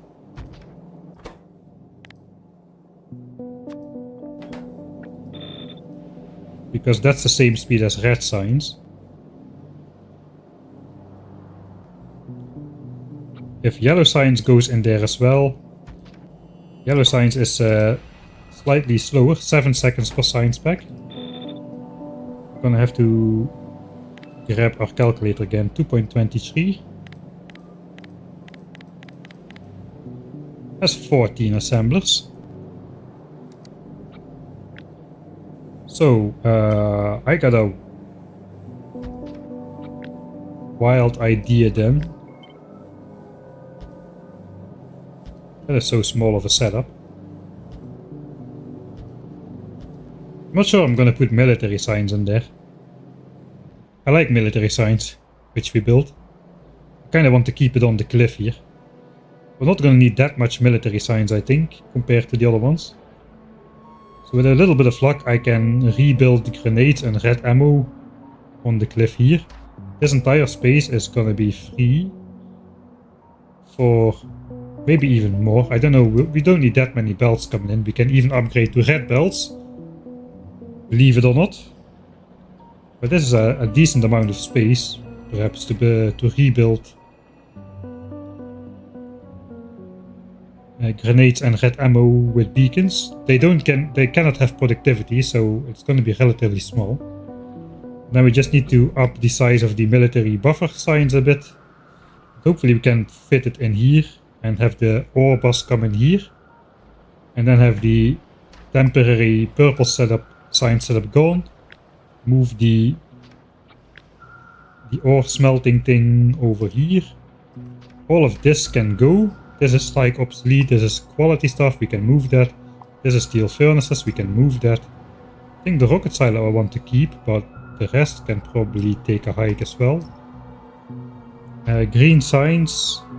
Hopefully with EM plans we can set up green chips and inserters. Somewhere over here. We can double this over here for red and green signs. This is going to be gone. Quick base redesign. I guess the storage is going to stay. That's just too much to move out of the way. Something in the form of this is going to stay. Maybe with logistics bots. This can go. This can go. I guess this mine can go. Probably want to keep this over here.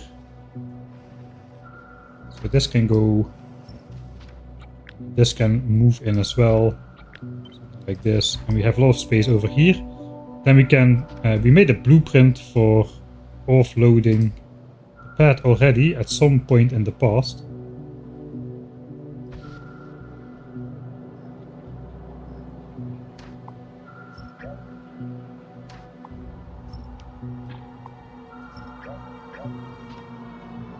So with a lot of roboports and hand size upgrade, I think we can compress a red belt with 8 inserters.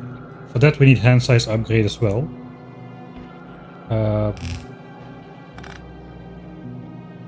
Which is good, so then we can keep using iron ore from space. And still offload the science packs as well. We need some space for that though, so it would be nice if this could move out of the way a bit. Suppose plastics, we could set up plastics over here at oil directly. We've got coal coming in there. Over here or over here or something like that. Then we can replace the coal belts for plastic belts coming into the base. Then we can just have iron ore, copper ore, and I suppose we can merge these into a red belt to go to military science. We can like clean that up a bit.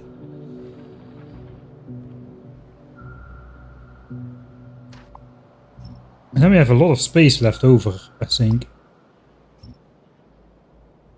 Red chips, maybe we can move that over here or something. Labs are gonna be gone. Blue science is now occupying entire this area for 900 SPM.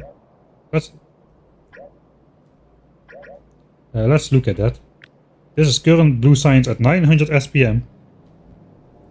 And those two center lines is blue science at 1800 SPM. Such a big difference, man, with the beacons. That could go. All of this technically could go over here with EM plants and stuff, or on the steam plant. The rocket silos should stay here. Plop, that could be there. This is gone then. All of the purple science buffering will be gone. Red chip buffering might stay, but probably will be relocated to somewhere else.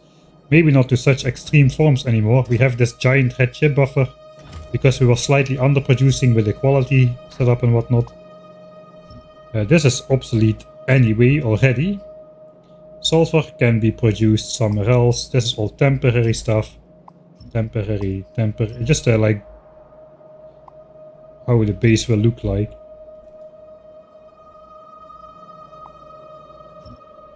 Yeah, we're gonna have a lot of space then. I'm not sure how big everything is gonna be here. We're gonna need a big bunch of space for yellow signs as well though. And the new ore routing for Foundries is gonna be a thing as well. I think hopefully it will kind of fit like this. Alright, and then signs.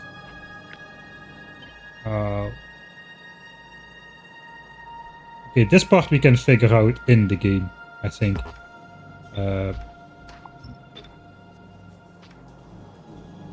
So how are we going to connect this to the labs? We can figure that out in the game.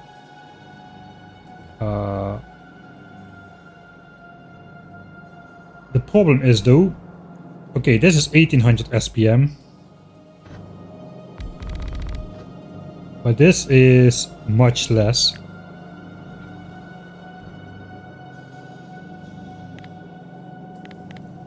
10 times 1.68. No. Not like this. Oh. There's 1000 SPM. This is supposed to be an upgrade. I guess it's an upgrade. We're gonna have the labs. It's gonna be 1200 SPM. Oh no. Research substations, they are much shorter than the inserter research. And save the first design. Yeah, I'm going to have to come to terms with it. I'm going to need. I literally cannot offload all the science packs from the hub here. So at the moment,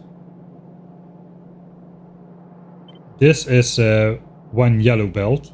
So we're going to need this for space science. We're going to need this for Vulcaner science. We're going to need even more for Glabber science, because I guess we'll bring in about 1.5 times the stuff. So that already doesn't fit. It already doesn't fit. And then we still need to offload calcite as well. Currently we're offloading calcite here. And even with the bots coming, I don't know, man. We could just build it around the inserter hand size. Like, alright, I know that I cannot take in 1.91 belts.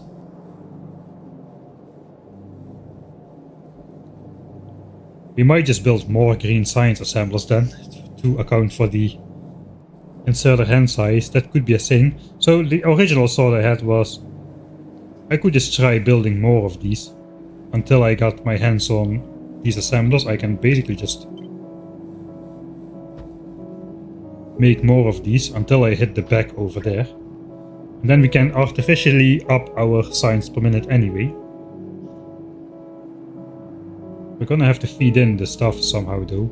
I think that is good enough though. I think I'm gonna delete military science from here. It's very easy, it's the same as red science. I'm gonna keep yellow science under there. Because maybe it just makes sense then to build a couple extra science producers over here.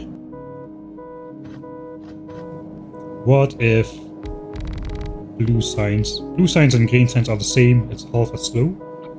This is 12 times 0.7. Guess times 2, because we have 24 really. So yeah, blue science and green science currently are at 1008 a minute 2. You know, what if we just build like 2 machines extra? We're not gonna have 24, but we're gonna have 28. That's already 1176 SPM, which is almost 1400 in the labs. And if we have space left over, we can build even more machinery. Let's say we can build 36. Okay, we're already getting in the neighborhood.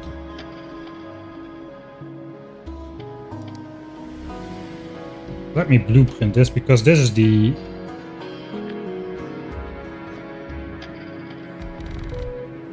that's the final thing, right?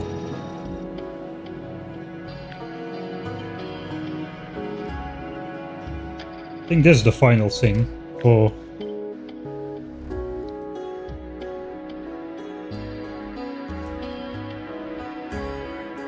how it's eventually going to look. Okay, we can lose some beacons, that's not important right now. So labs and beacons, we've got those. Alright, if we figure out how to connect it, we can then just keep on adding assemblers to the back of the tier 2 variant.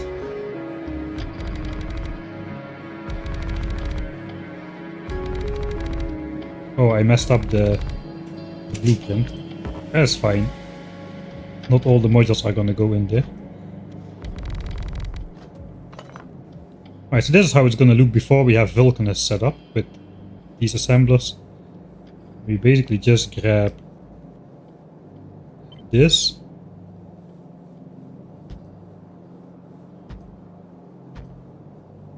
Just keep adding as much as we have space until we run into the belt corridor at the end.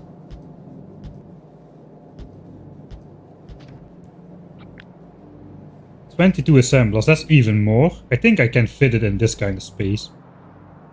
That is 2k SPM right there then.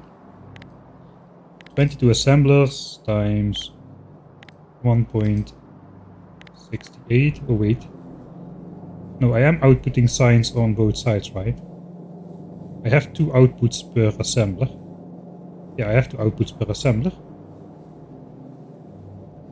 We cannot quite input 1.42 a second, but that's fine, we have extra assemblers here anyway.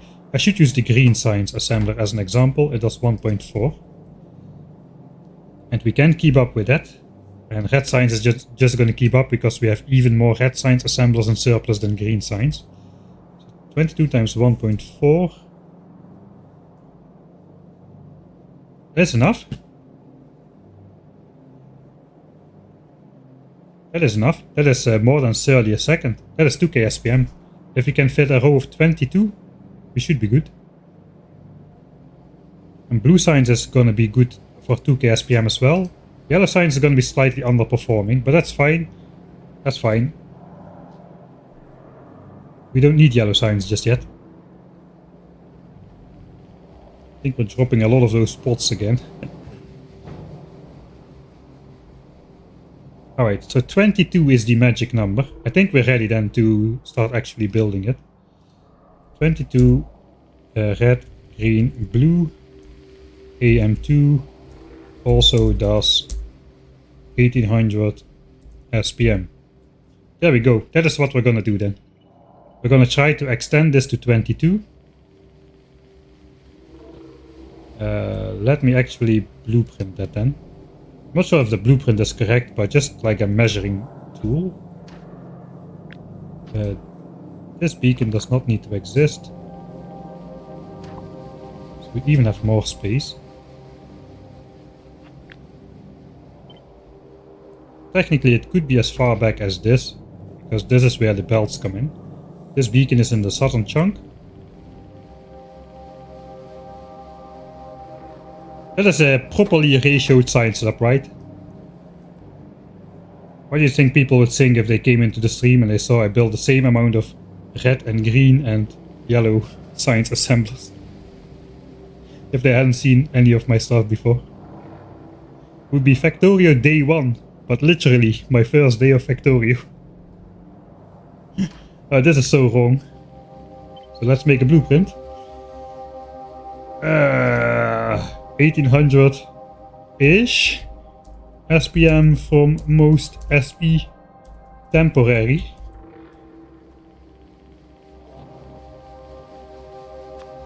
Alright. That's enough cursed for today. Let's go back into the game. How is the spoilage? We're not yet dealing with it. Factorio day 1, but with unlimited rare quality. Yeah, something like that. Man oh man. Well, that was the design phase.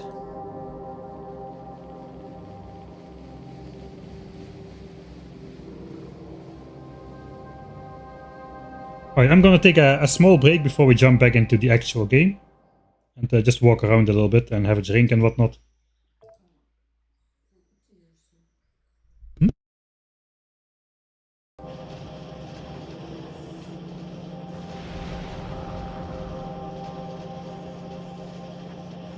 Or not, or we're just gonna continue with it, because looks like dinner break is in about 20 minutes, so having a break follow a break is probably not the best way. Right, this is how the base was looking. We can start ripping it apart though. Oh, it's gonna hurt so much.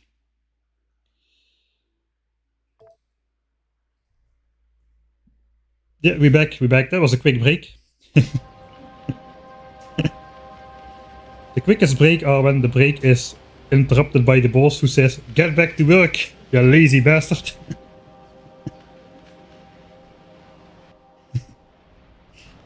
Right.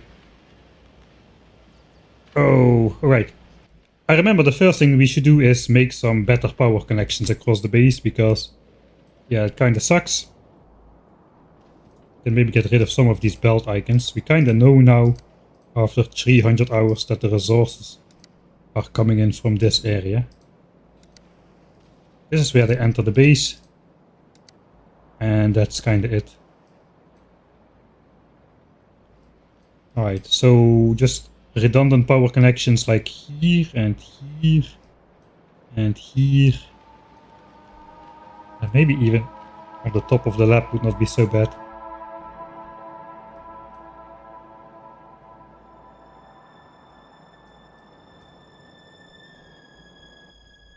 Before we start ripping things apart and seriously messing stuff up.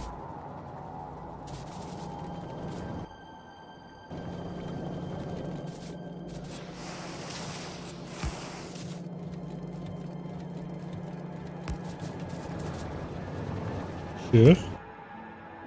That's one.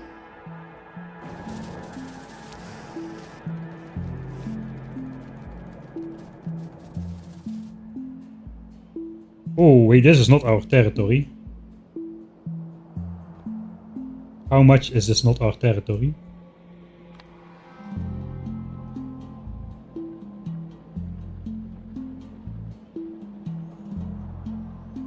Like one chunk.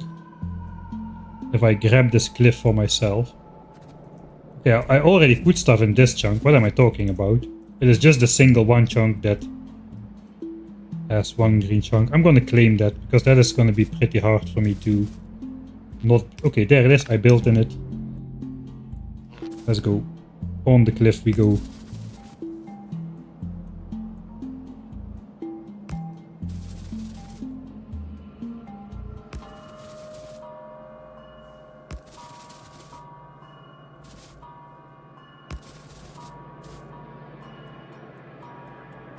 Alright. There's another redundant connection along the southern part of the base.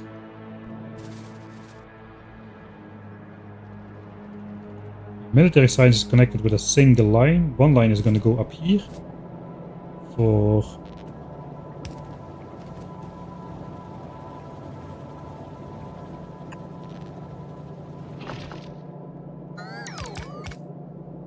Alright. Yet another one. I think that's fine. Now we go here.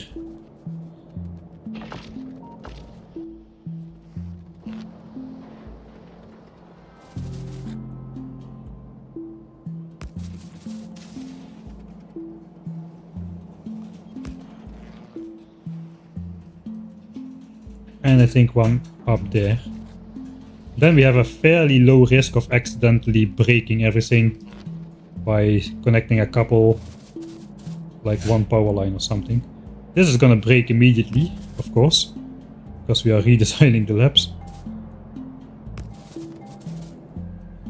Okay, this is my territory. I can build in here. Can connect to the idle miners there.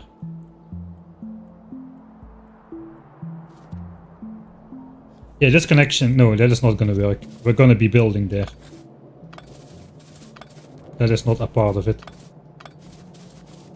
Alright. Let me do this. See what happens. I guess I should set iron ore to 0 as well then. Iron and copper ore. I did not do that.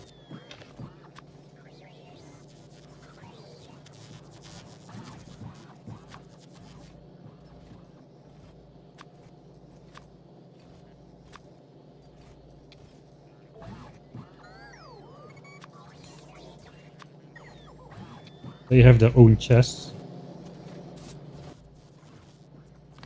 Alright. Oh god, it is time to rip it all apart. I think this is my least favorite moment in the playthrough so far.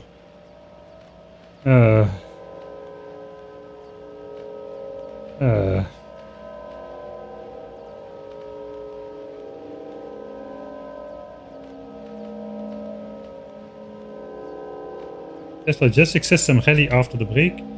then why not prepare more and ensure a clean science turnover? Yeah, maybe I should procrastinate a bit. That is true. I think you got a point there. Maybe I should not start ripping up my beloved base. Man, I still love this base.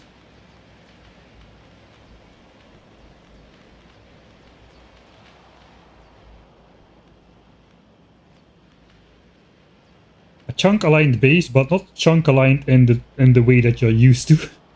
It is very much aligned to the chunks, but it's definitely not something like a chunk aligned rail network system or something.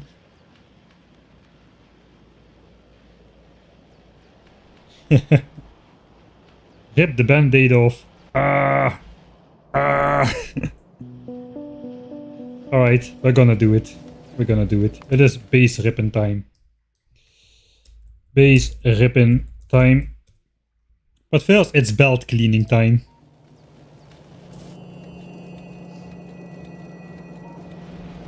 First is belt cleaning time. First is inventory cleaning time.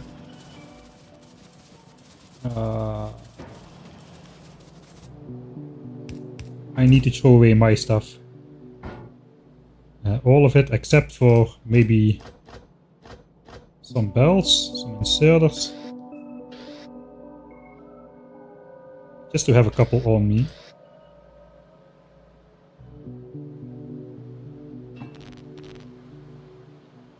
Alright.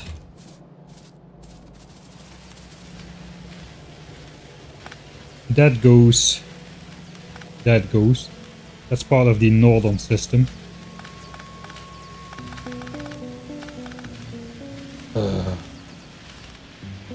Let's disconnect the supply to tops as well. Okay, here's already disconnected. All of this stuff. Military science. I know, military science does need to go up until this point. As well as space science.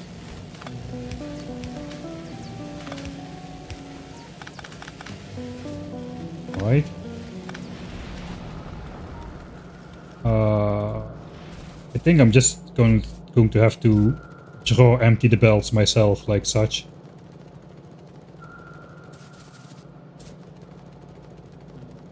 And I'm gonna have to do that twice because there's still a bunch of stuff coming on there.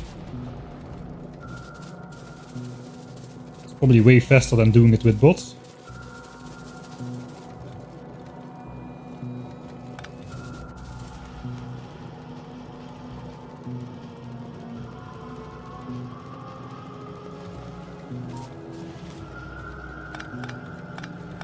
Alright, stop that.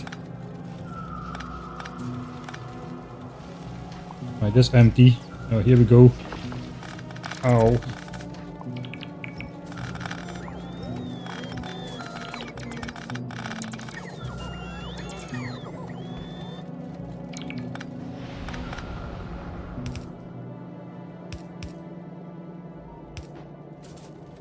Suppose we can do this for now.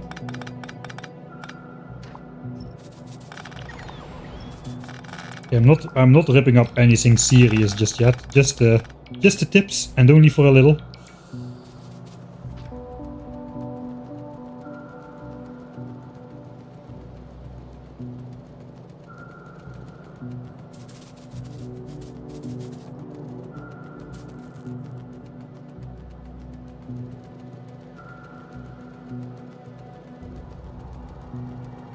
No, I'm not gonna use robots, I'm gonna rip it apart myself. It is my base. It is my base. And I'm gonna destroy it myself. No one else has the right to destroy this base except for me.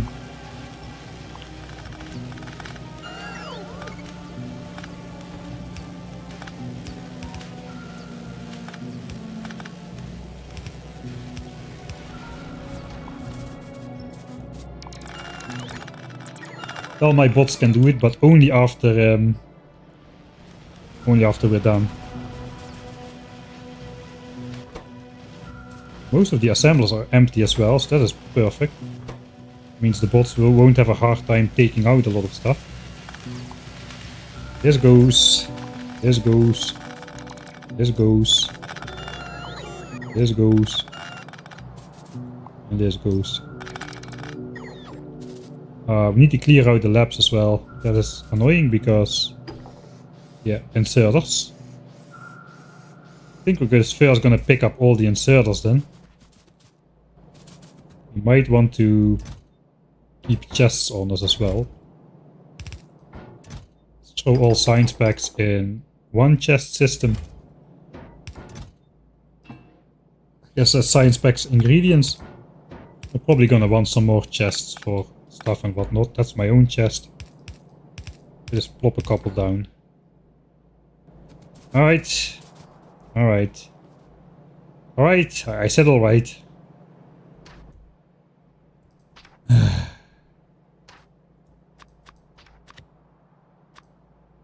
Inserters. And equality. Red inserters. And equality.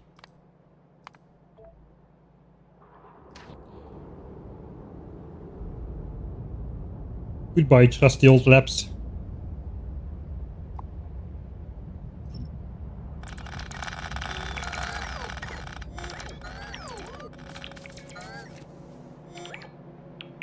Oh.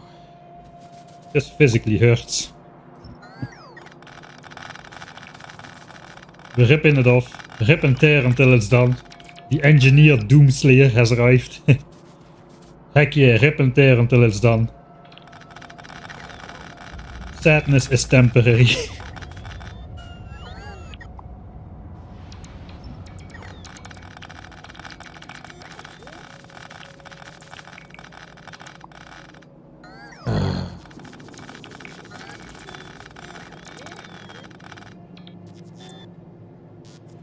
I think the new base is gonna look awesome as well. I'm already getting to stage 2 of the Grief... Grief... How do you call this?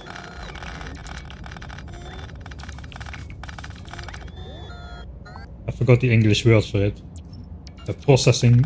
The processing... That's not the right word, but it's close enough. The Grief processing. Already got to stage 2. Think about what can be. When it's all made over. That was fast. No remorse.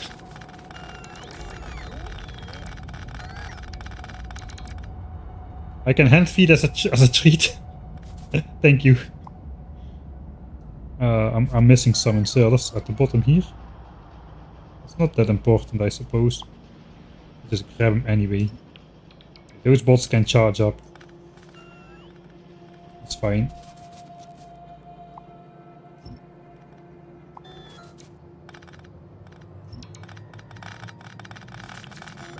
We're not on full gore anymore. We can afford to let some bots sometimes charge up from our power armor. Okay, that is going pretty fast though. Just a couple bots charging. Maybe I should be a bit careful then. Alright. Inserters.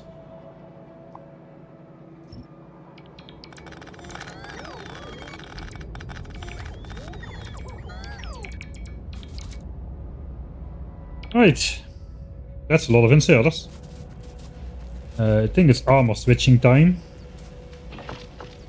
Because this will take like 10 bots per lap to take out the signs. So we're just gonna... Let me make a couple mid saves here. Lap emptying time. I'm just gonna zip along.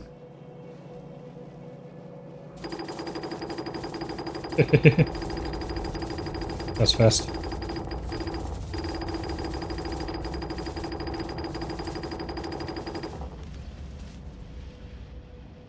Look at the text.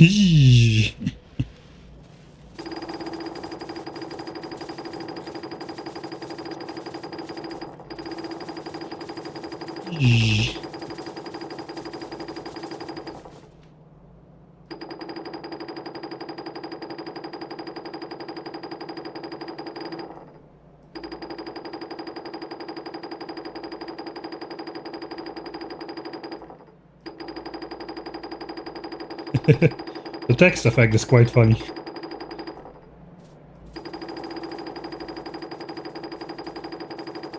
Alright. There's a lot of science packs which the bots don't need to pick up.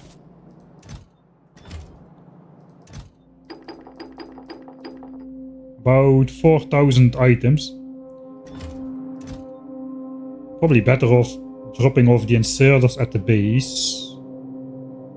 Yeah, probably I am better off dropping off the inserters at the base. Alright, alright. Here it comes. Power is redundant. I should be able to disconnect all of this. And nothing bad will happen.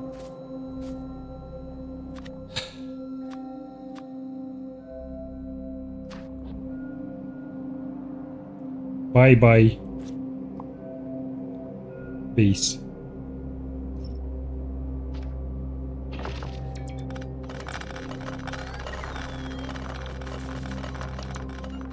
Well, that's more than the bots can handle in one trip.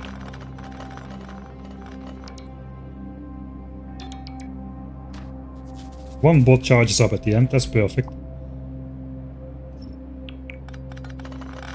Oh. Still easy, I keep telling myself, it's still easy to restore, you know? I still got everything here, I can just copy paste it back. This is not permanent, it is just temporary. I mean, we haven't passed the point of no return yet, I'm still safe.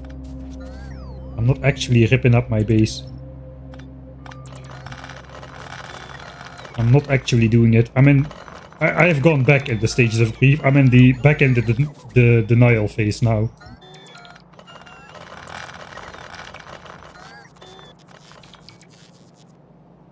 Yeah, we're back to stage 1. I went from acceptance back all the way back to denial.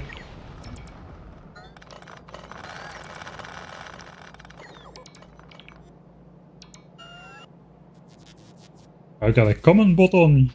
I have made 0 common bots at all. No common bots have been created in the entire playthrough. Alright, that's one layer. Bad things are happening.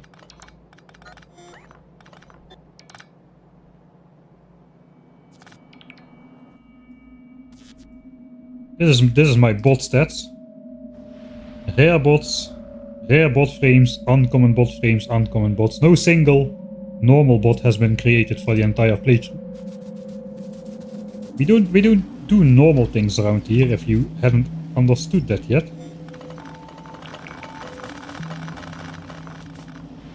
I'm gonna give the bingo folks that one. It was close enough. You're not playing here like a normal person. That was not the right context, but it is the right quote, so you can check it off your bingo list.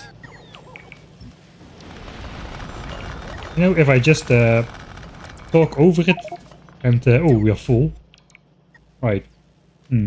And my trash slots are full as well. Okay, that's not great. Throw laps in there. I should have switched that off, really. I'm glad to see that it's working at least. Oh, yeah, I won't be carrying those. We got something for that. Okay, I'll just accept that, I suppose.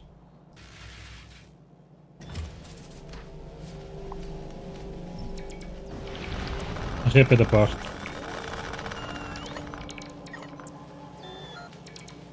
Little known fact, but the stages aren't ordered. Alright.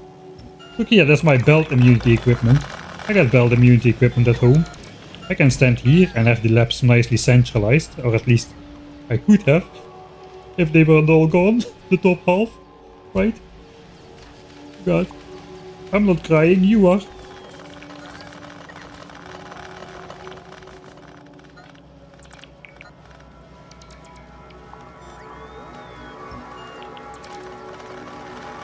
Some bots feel slower. The bot speed is the same, just the energy. Again, we have like 2 science packs of every type. That's not great because the bots will follow me everywhere. We'll have to bring that back, I suppose, at some point. Okay, we almost did it. We ripped up half of the labs.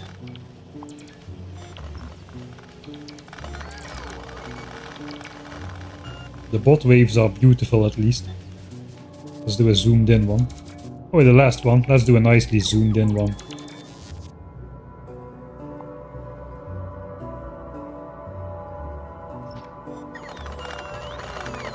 And it's gone.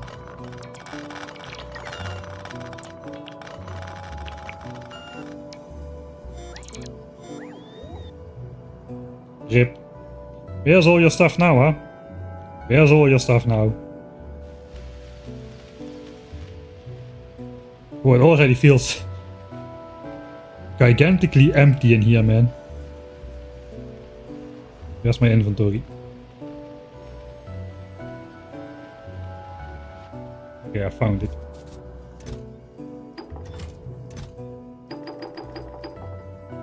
Let's see, a lot of science packs. I suppose we can grab that. Only science packs are laying over there. Time to clean that up a bit.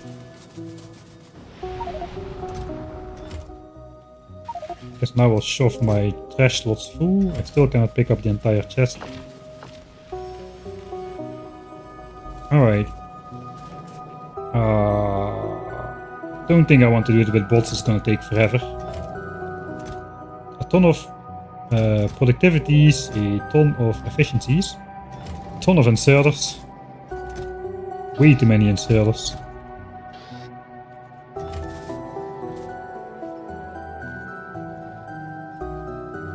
Oh, we don't even have a space for labs. We do have a place for belts. I can let the bots do the belts. Labs. Labs are kinda up for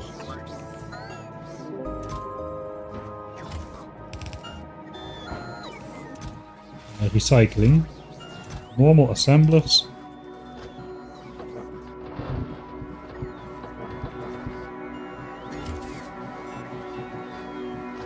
All of that stuff we can sort automatically.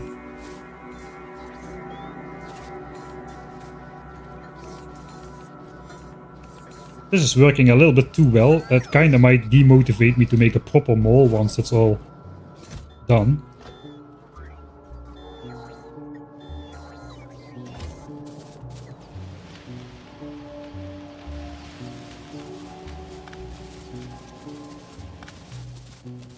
Alright, that's just labs.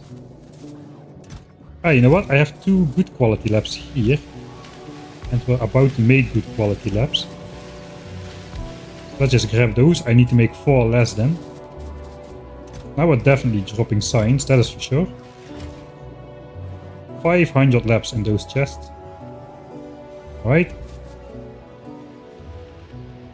It is dinner break time, so I'm just gonna stand here. And if people happen to join in after a while, something has changed in the base. Can you spot the differences? It's a very tiny difference. But there is a small space that is now empty that previously didn't used to be. So I'm gonna save here. Dinner break. I suppose. Enjoy the last little bit of the lab setup while it lasts. Because after the dinner break, I think we're ripping up the entire base, man. Alright, so see you after 20 minutes or so, 20-30 minutes.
Yeah, currently we're running at 0.99 signs per minute.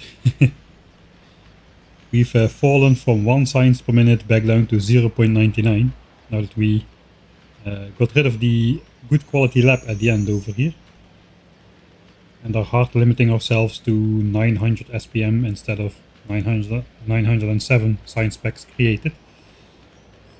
We are in the process of ripping up our base. Kinda hurts, but it's gotta be done. We already in the first part of the stream made the new blueprint.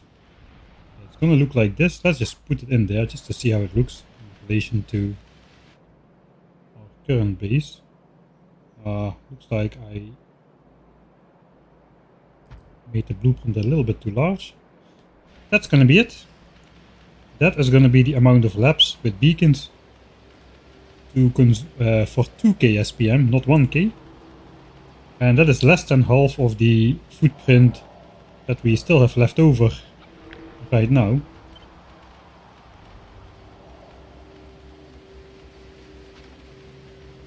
So yeah, that's the first project, the first rebuild project. After that we'll have loads of space. This is all gonna be gone.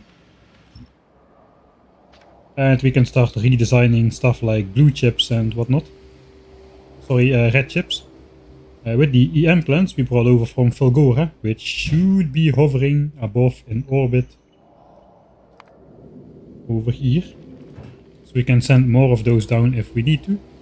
We need to keep a little bit of an eye on the calcite requests and amounts on board, so that we don't accidentally send the ship away or have this ship fly away during a time where we need to bring down more modules, for example. Like, for example, right now, this thing requires like 400 speed modules and 200 productivity modules. I'm not sure I sent down that many, so we're gonna have a look at that. But yeah, we're gonna reload the save from before the dinner break. I don't like to keep the progress, especially now that I blocked my science. My science graph cannot drop, not like this. Thanks, Good Partisan, for the 14 months of subscriptions. Thanks a bunch. Are we researching fast inserters? No.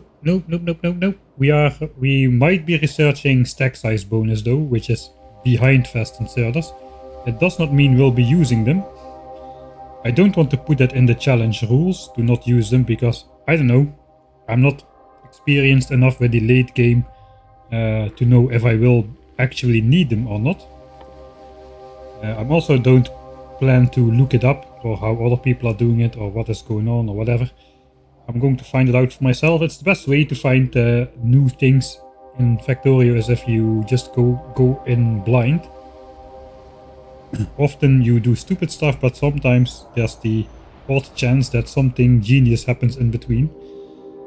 So we'll see. Maybe is it a then I got a name for the actual series. Not how long can you play Factorio without playing Factorio. Can you finish Factorio without fast inserters and 1000 times science costs, I suppose. Right, there might be some occasional background noise. I've opened the windows finally. There, you got it. Thank you, motorbike. Everybody loves you. Yeah, there might be some background noise now and then, so just so you know. Right, let's load back and go.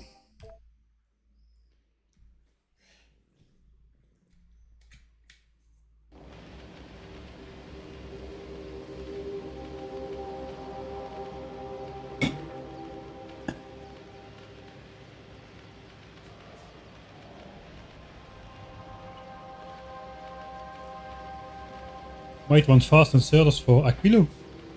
To how I understand, Aquilo is quite well suited for the long-handed inserters due to the heat pipe system everywhere, so you can like bridge those gaps.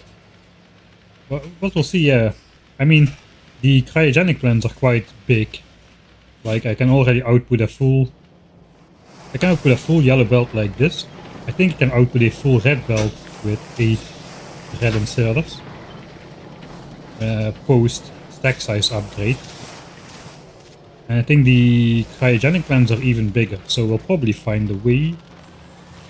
This is even heat pipeable all the way around. Oh no, it's not heat pipeable. Yeah, it's not quite heat pipeable like this, so yeah, we'll see how that goes. Let's not go ahead too far. So we won't be deconstructing the bottom half of the lab system just yet, because that will touch the holy science graph, which we don't want. We're gonna grab that blueprint we just made earlier on. And let's clean it up a bit. I kinda made it a little wild, apparently.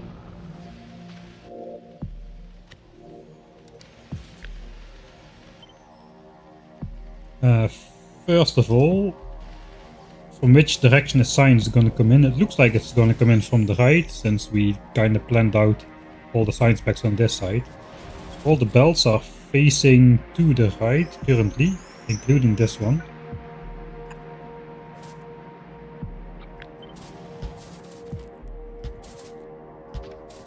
Okay, let's update the blueprint one more time.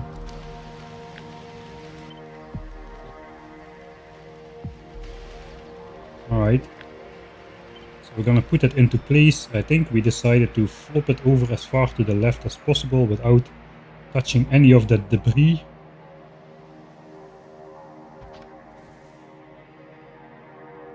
Hey, these rocket silos are gonna be affected by the beacons. I didn't even consider that. I don't know if that's desirable or not. It's gonna up the power cost tremendously. I guess it's just gonna be the way it is then. I don't think I'm willing to go down.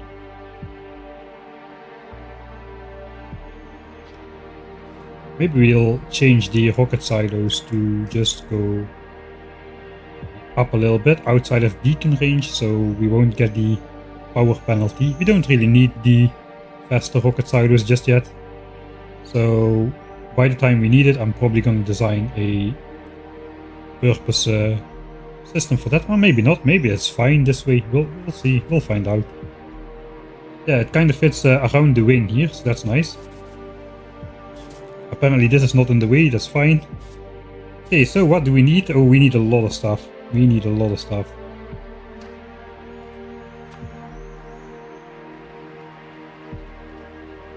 Alright, the most important things are 200 beacons and 100 quality labs, of which we currently have 4. The rest is fairly trivial, except for the modules. We need 500 inserters again. Yeah, actually we did everything with no quality slow inserters, so that's going to be fun.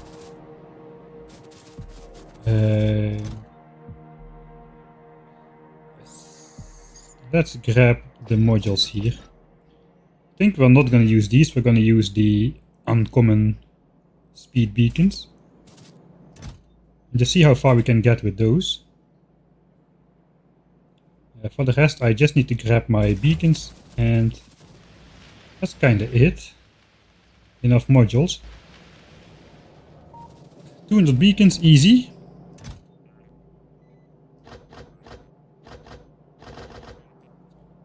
Beacons, as most of the beacons we made, but we can always make more. We can even recycle these, but we're gonna do that once we need to. Now that we're here,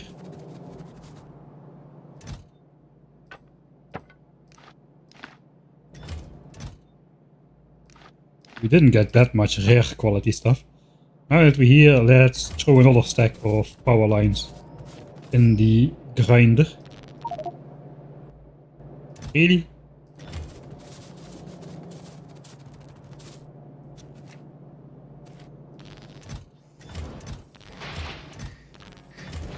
Or even 2, then they're almost gone completely.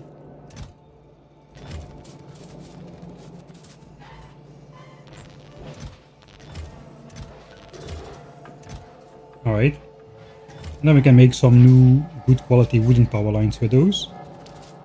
Currently we don't need those. The lab works on regular power lines.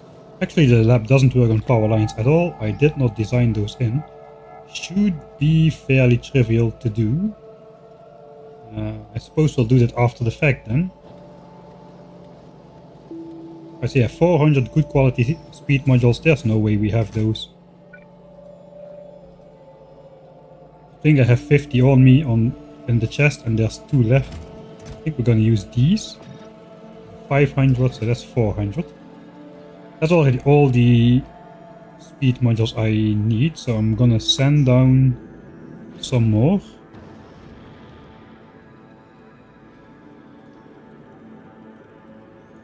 We still have a lot of efficiency modules. Not sure we'll need all of those right now.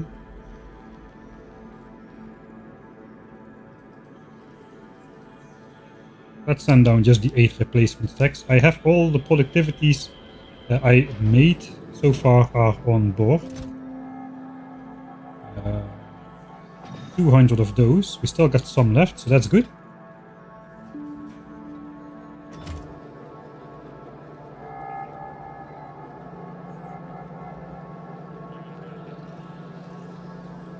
Wait, did I... No, that's fine. We need labs. We need 100 quality labs, and we currently have 4. Alright, so we need 96 quality labs.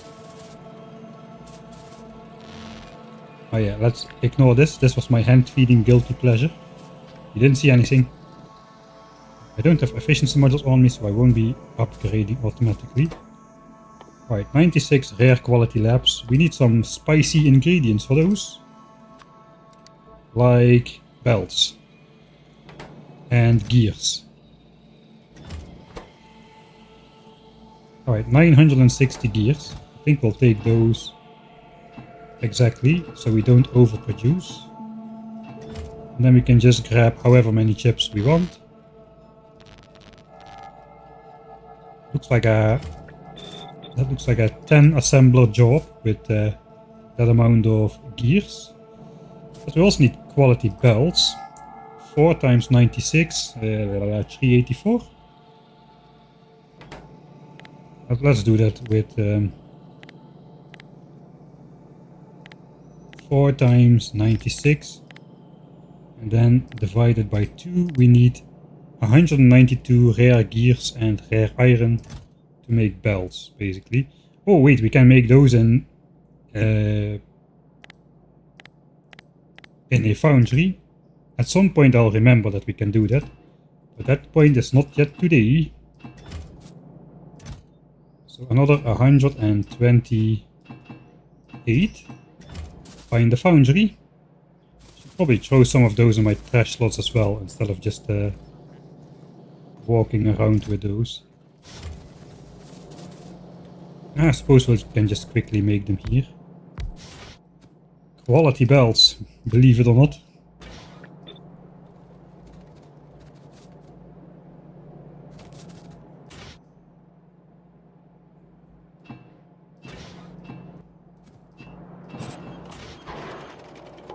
Oh, that is fast.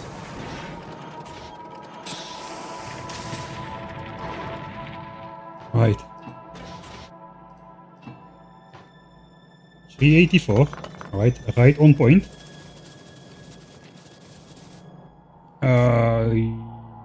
Yeah, looks like it's gonna be an... I don't know. Looks... It's a bit hard. It's an 8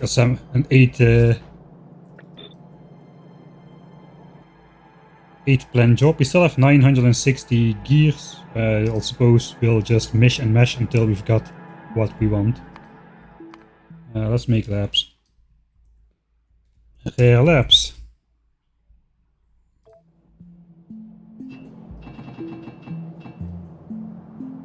Wait.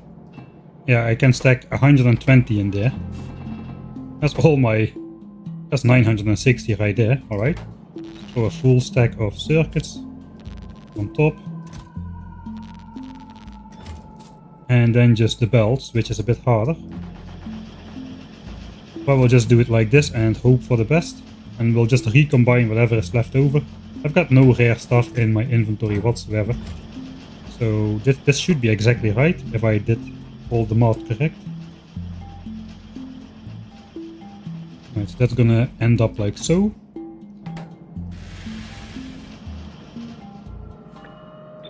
Oh, just oh, did I collect that?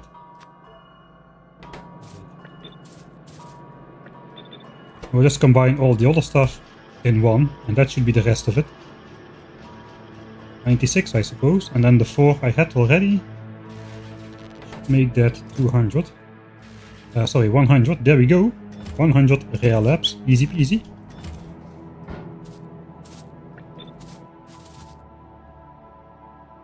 Alright. So we got the labs. We got the modules. 300 red underground belts. Okay, we made a bunch. That's a lot of belts though. Let's grab 1 stack extra.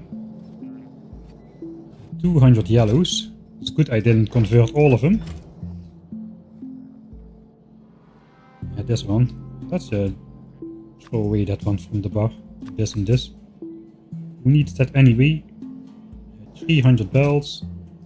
Some red belts. And 500 inserters, so we can reuse some of these.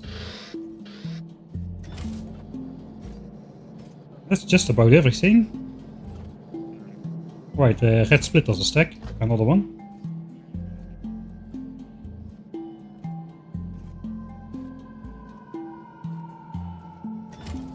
It can probably be yellow splitters, to be honest.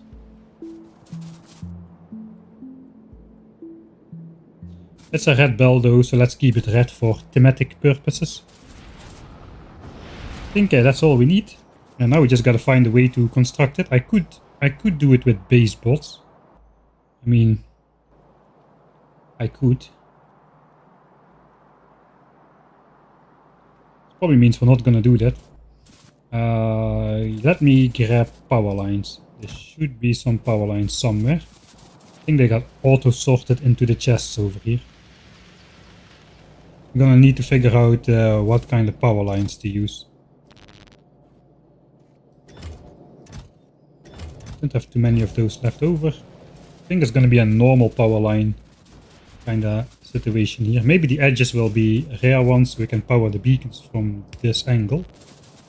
Should have those in here. That's all the power lines. So this could be a rare wooden one.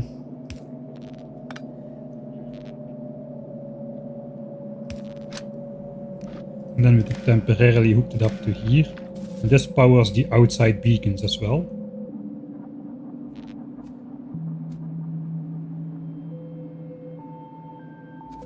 It also powers the other side of the lab, so we only need inserters on one side. That's kinda meh.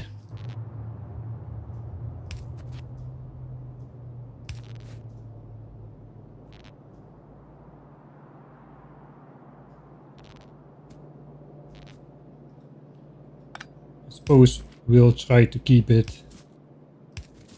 We're gonna have lots of these now. So let's do that for the edges.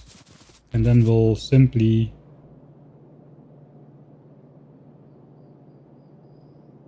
I think we can just fill it up with power lines, to be honest.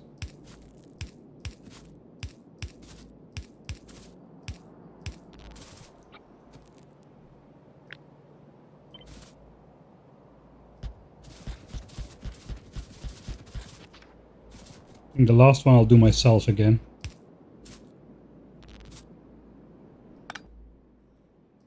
Start again with these. It's also a nice connection point for other power lines which have some good range. This should keep forming a grid. Looks like that powers everything. Alright, now the power lines are integrated as well. So yet again, let's update the blueprint. Not that I'm ever going to use this blueprint again, because this one is specifically tailored to a weird combination of all rare module Mark IIs, which you normally don't have access to, while being limited to lab research speed 3, which normally it's easy to go above. So it's not going to be useful in any other playthrough, but let's make it anyway, I suppose.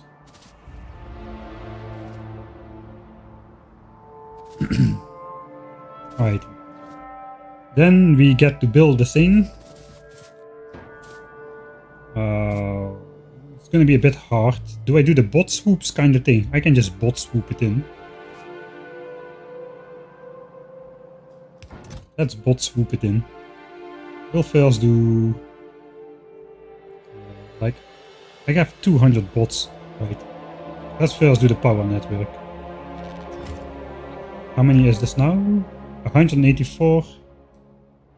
184 power lines. Don't quite have enough then.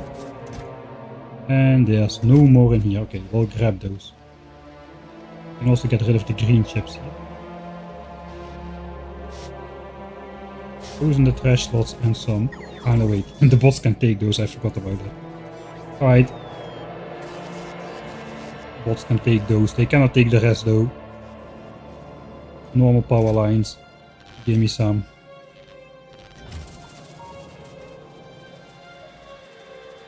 Is this obsessive over power? I don't think so. What is obsessive here? This is normal.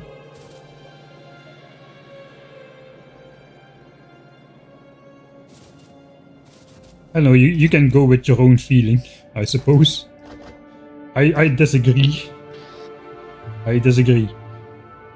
Strongly. Alright, so let's do a nice bot swoop with the power lines, I suppose.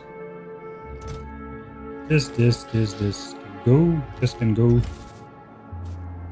Time to build a lab area. Build a lab area. This is gonna spike my power though. I am not entirely sure just how much extra power I can handle. We're using, I think, 430 megawatts over the long run. I can do 500-ish. I can do 720 divided by, what was it again? Forgot the ratio. Was it 0.72? No, it was 42 kilowatts of the 60 that was available. Yeah, about 504 megawatts we can do on average. So we do have some space, but we don't have a lot of space. And these beacons are just gonna eat like... They are gonna eat all that power by themselves, I think. Alright, anyway, without further ado, after much ado... Suppose we need to switch armor. There we go. Swoop it in. Why are they all going for the far away ones? Or did I just miss that I placed the close by ones? Hopefully not too many charges. Okay, these are all charging. Okay, I gotta be a bit more careful with my swooping. Oh, that was all power lines. Good job, bots. What is next? This is the kind of construction bot building you have never seen before. And probably you should be happy about that.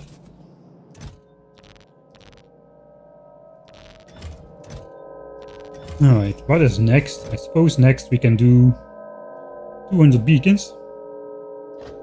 Got 200 bots, so that should be another super swoop.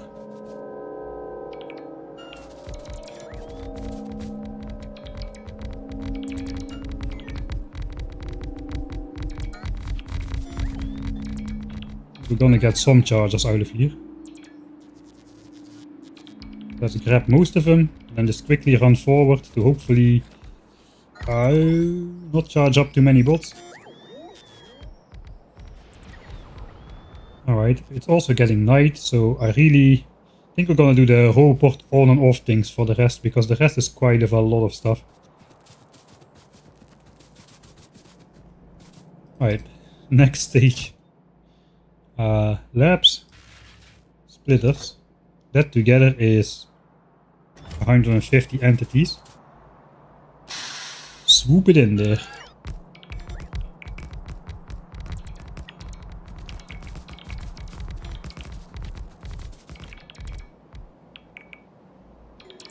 I'm gonna recall them.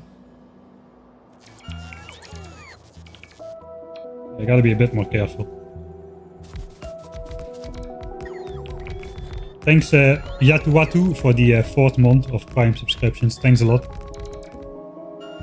Steam phase has still survived, and there are no direct plans to tear it down just yet.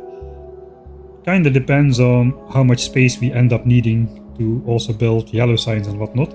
I think it's gonna be pretty compact since we laid out red, green, blue and yellow signs all in this area over here. I think maybe we're gonna need less space than we're currently using, even though doubling SPM and adding yellow signs. So we have good hopes for Steamy McSteam phase over here. One day it might deliver its one blast of steam if the accumulator gets low enough. That day might come sooner rather than later, because now we are suddenly using a lot more beacon power. Yeah, beacon power has jumped up from 20 megawatts for rare beacons to 84. Yeah, that's the entire... that is just about the entire buffer we had to that 500 megawatt gap over there. So we should get these labs into use sooner rather than later. Okay, what is next? Let's throw these away. We got a lot of inserters. I think we'll do the rest in a giant swoop, except for the modules. I'm just gonna stay far away. Wait for the bots to fly out. So now they should place all the close by stuff. And after they placed it, I can switch off the roboport. And we got just a couple chargers there right at the end. So perhaps I can stay slightly more close by. More fly out. Okay, bots are flying out when I walk, that's a good sign.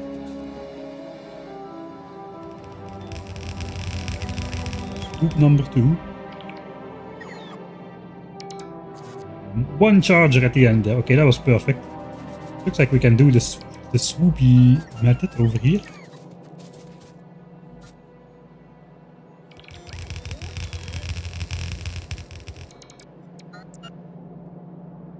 And build energy free.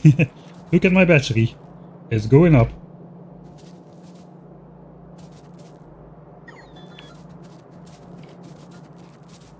That is how you abuse a personal roboport. Devs were so kind to give us like a small percentage of free flight before the bots have to charge, and look what it has come to. Sorry, Factorio devs.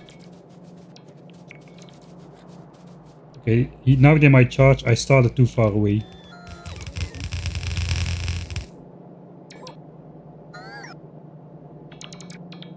No, that was good. Alright.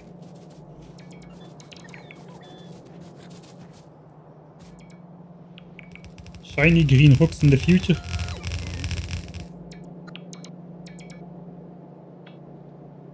If I mistime this by just a little bit, I'm going to drain my entire battery though. That might be the rest of it. Funny how everything just zips into existence behind that line of bots. Right.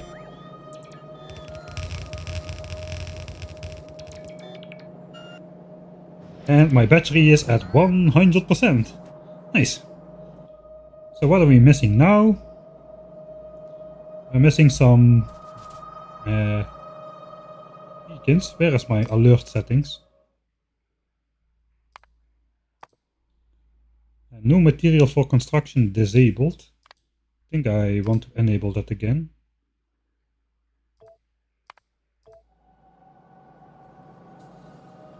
Alright. I suppose prot mods. We got 200 of those. That's exactly, almost exactly one bot flight.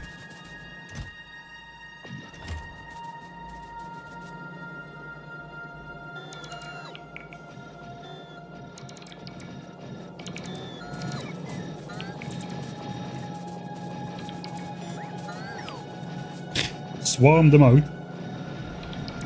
These can be chargers for cinematic effect. It's worth it. Alright. That means we're only missing the 400 speed modules. But we are not going to use those. We're going to use these. Should I use an upgrade planner? Or let's just flop them in ourselves.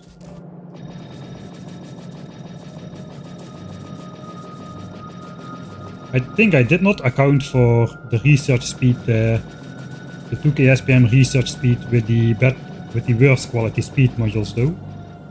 Our lab research speed is 7.98 with these. 7.98. We have 100 labs. Well, that's not enough then. Why am I multiplying this? This can consume 798 science packs a minute. So looks like for the... I know, wait, we can multiply it by 2. So it can consume 1600 science packs a minute while we are researching labs research speed 1. Yeah, I think let's just go for that instead of explosives then. Although explosives is a 15-second technology, and so is rocketry.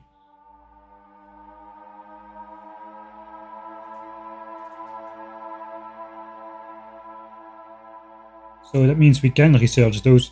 This is for 2K SPM though. You know what? Lab speed 1 and 2. I'm having conflicting thoughts here, so I'm not finishing any of them. Sorry about that. Ideally, I'd be researching something that uses all science packs here, but which is not a 60-second technology. So that means I don't have any of those tags.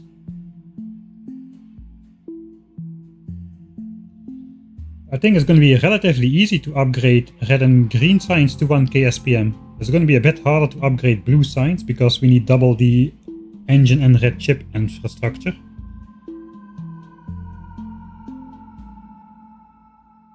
Which sounds like more work than doubling red and green science. So I probably want to research something that is... let's just go for elevated railways, why not?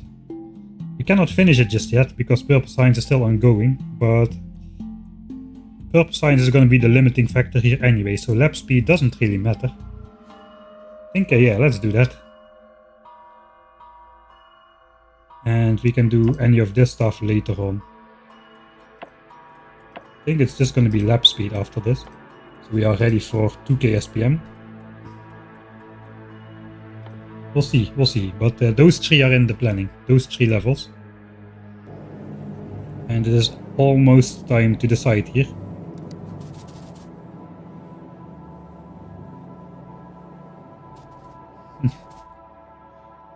Alright. Let's hand input some more modules. 317 hours and 24 minutes into the game. Normal player stuff, normal mega basing stuff, and filling beacons with modules. I could use an upgrade planner, but I think it would use more time to use the upgrade planner and then micro the bots so they don't drain my personal armor. There's a lot of restrictions where you have to cheese your way around. Alright. That means technically we are ready to just reroute the science belts into the labs. Are we not? I think we are. This chest is empty. This is kind of my inventory together with this, I suppose. We have a lot of science packs here, which we can just hand feed into there or something. We can at least bring back the space science packs and military science packs.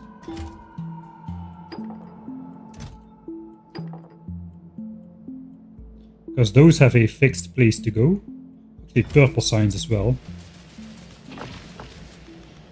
Space science just goes into the silo for the landing pad. Right.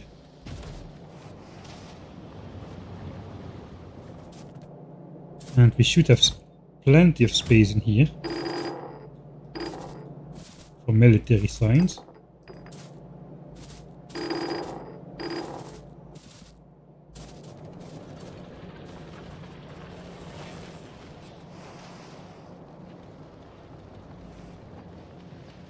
Purple science lays in these chests over here. So let's grab those as well. It is almost 16 stacks.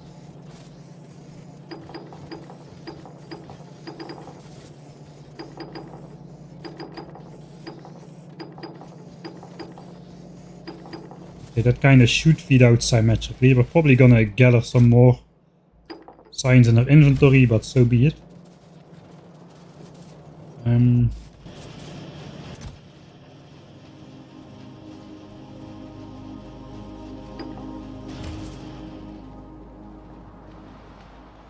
I guess we're not really gonna break the system here. Maybe we should try to design how science goes in. I do have my inventory. Let's go to the base and refresh my inventory. I mean, we did the logistics bot stuff for a reason. Let's see if it actually works a bit. Suppose the red and green signs, I'll just put that visibly in a chest somewhere over here. So I can later put those in. And I'm not gonna let the bots fly 2000 times for my green chips over here. So we'll do that by hand. Alright, then the rest should be flippable.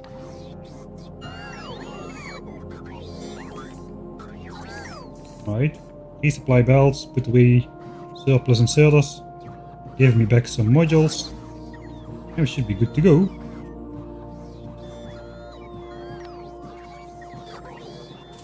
Alright, so now I don't need to... Hey, that's great, man. Why didn't I build that more early? Alright, let me grab the science blueprint over here. Suppose that's labs done.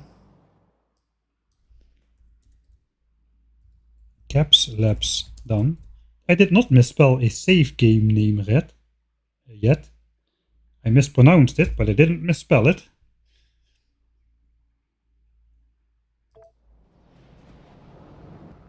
Science. Okay, that can... Oh, that is... we're gonna have to clean up these belts, I suppose. Put that into place. For now...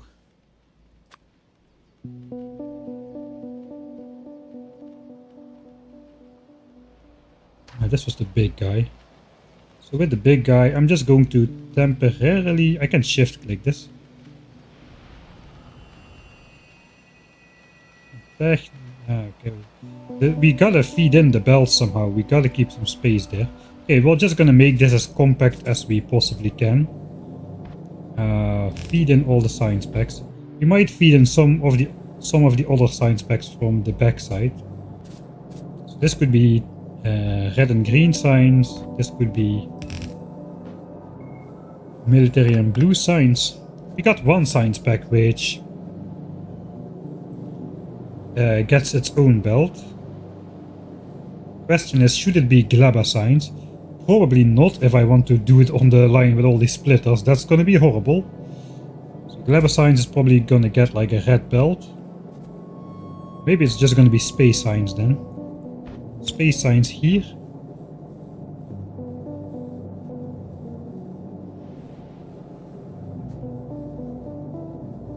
Okay, I think we're gonna need some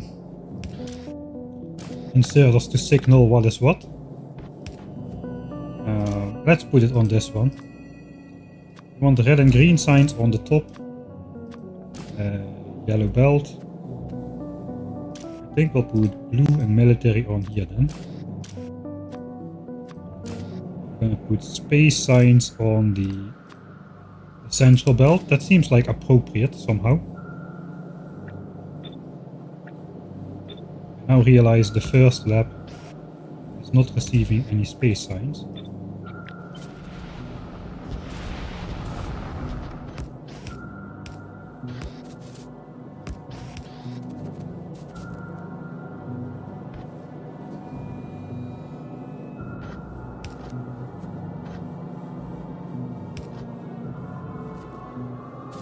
Alright, then we got which types we have left. We're gonna get purple and yellow signs together on a belt. Which belt? I don't know yet.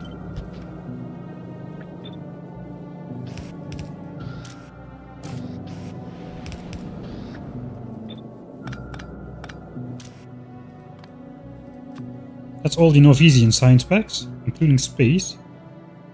I suppose it's gonna be metallurgic and electromagnetic signs on a belt.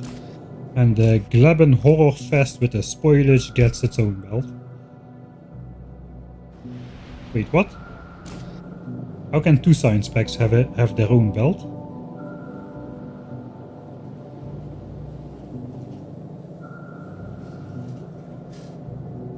They can't. Oh, they cannot. We have 10 science packs, right? We have all science packs except Aquila. Alright, we don't need the EM signs yet. We don't need EM signs. We can group EM signs with space signs, perhaps. Alright. Because we have only one belt left over. Number 7.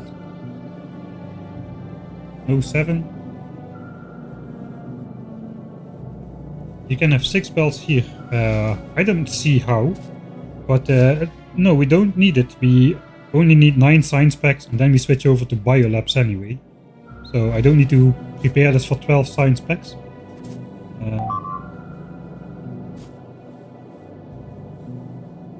You can fit in an extra belt if you move it to south. And then fit the extra belt to north.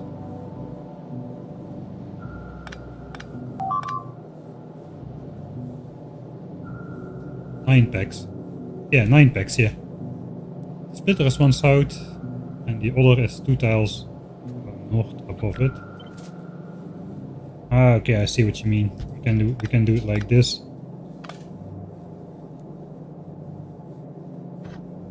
It fits here. It does fit.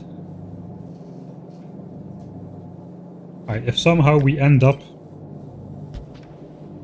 That's pretty cool, actually. If somehow we end up doing all 12... If we somehow end up skipping biolabs, we know we have a way to improve on this setup.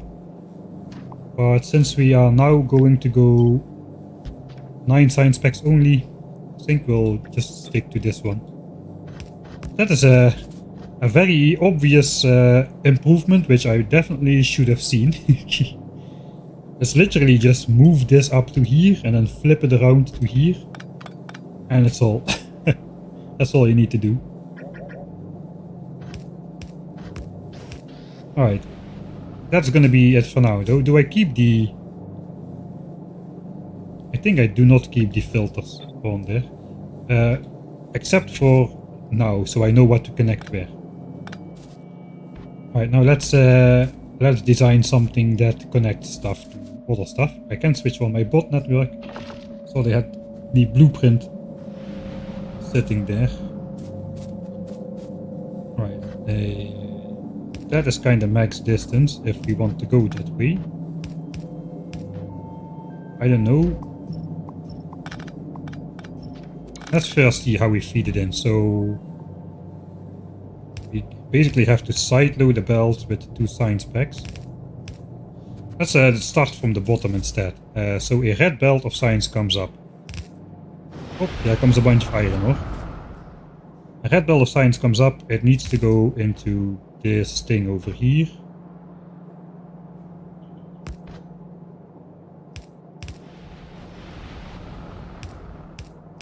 So something like that. Then the belt of green science comes up next to that, I suppose. Maybe it comes down from the top here actually. Wait a second.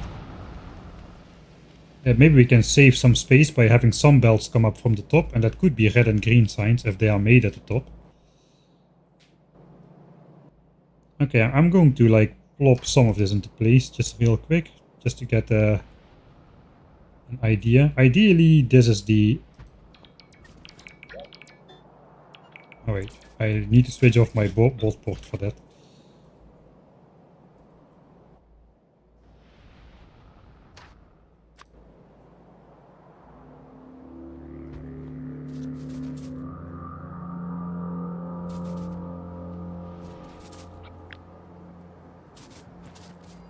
Okay, I'm just going to like build the front part over here, something like this. So Control Z, just mouse over, just copy the part you want, then you mouse over the right location. You can press Control Z and then just click it back into place. And that should be good. Let's just try and build that. We don't have the stuff, but that's fine. It's just to see the alignment. Okay, we have a lot more stuff than I thought we had. No chargers, alright, good. I'm not gonna connect this to power, so it's gonna blink in your face for a bit. But I don't want those extra beacons straining the grid out even further. Let's look. Yeah, this is like pre-beacon. We have nice flat tops on the accumulator charge. And after we put the beacons, that top has become a lot less... there's a lot less flatness to that spot. So the shorter this part is, the closer you are to having max power. The closer you are to having not enough power, and at some point if the top disappears, it's just gonna zigzag down into 0. So you gotta kind of keep an eye on those tops over there. They gotta be nice and flat, that's the idea. Alright, maybe now we can actually design it then, because I still kind of have a problem.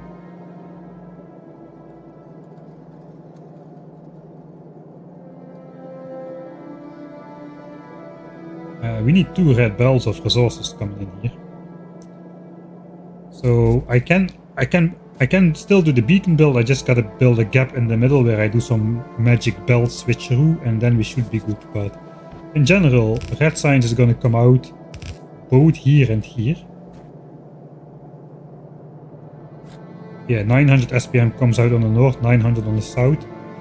So we, at the very minimum, we gotta build in one of these things halfway through.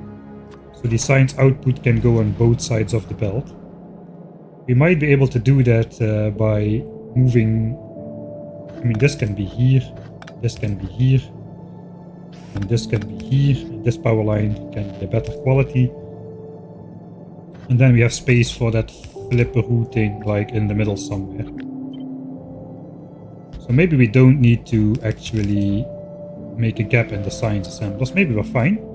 But anyway, science comes out here then. That's all red science. So I probably just want to straight combine that into a red belt. We don't even need a splitter or nothing. So we're gonna consume it all anyway. Then this is not aligned correctly. It needs to go one higher. Let's make it one higher. Hey, we got to not overbuild on the line, that is important. The beacons are fine, but the belts are a bit tricky.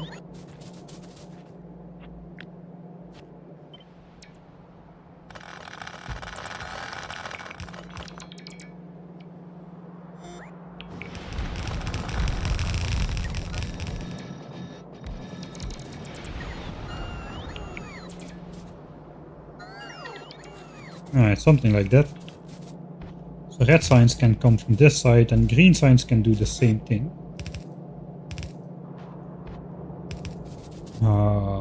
I suppose if we really want to save space, we can make it look better later, but if we really want to save space, we do this. Alright, so now we got red signs coming in from the top here. Let's go as far here as possible. It's probably gonna be this far. We're gonna need a red belt thing.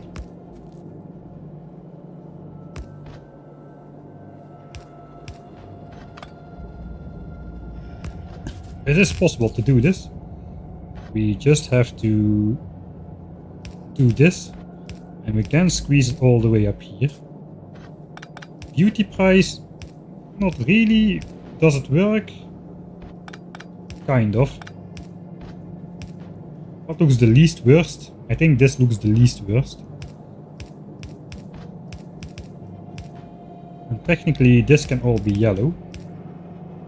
But practically I'm just gonna keep it as red until it hits.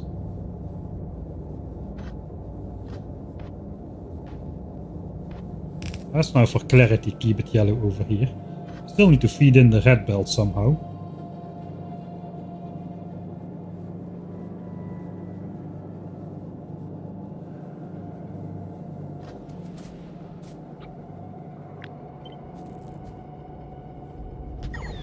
Two, 3, 4. There's no way to bring that any closer, I don't think, because of this beacon up here. The question is, how do we bring in the red belt?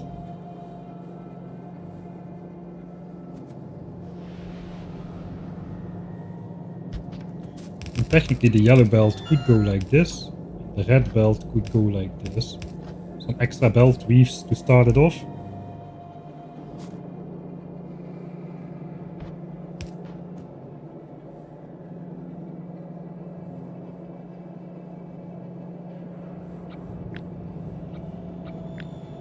The last one is a bit tricky then. The last one does not need splitters anymore. The last one can literally just do this.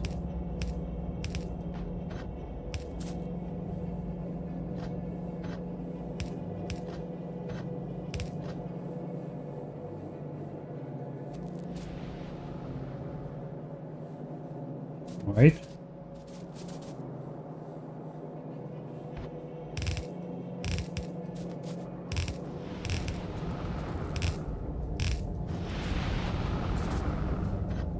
Looks like we're having those things in here. So the red belt can go through.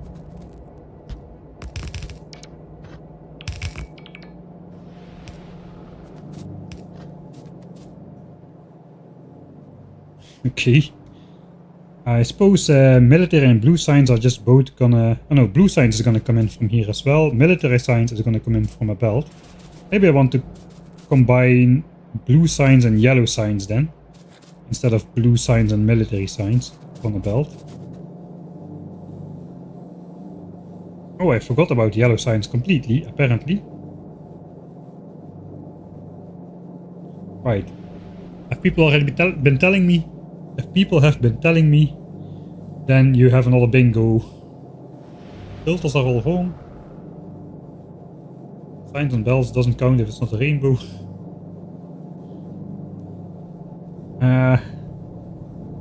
Right.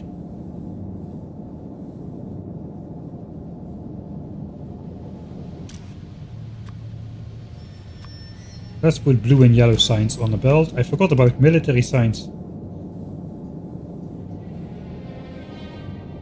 So it looks like we are combining military signs with space signs then.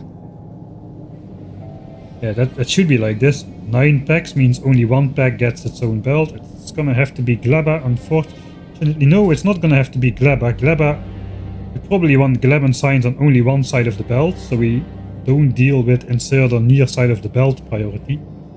That would be quite horrible. Where is Vulcanus signs anyway? What the heck is going on? I'm completely losing it.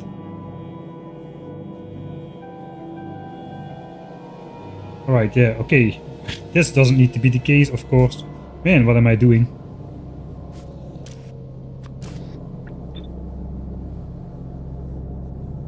Alright.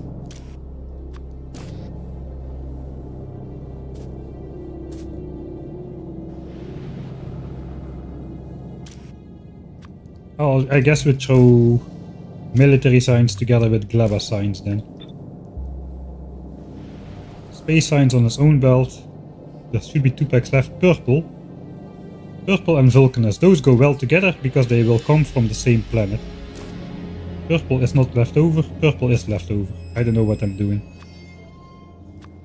Okay. Filters were all wrong. Are they now right?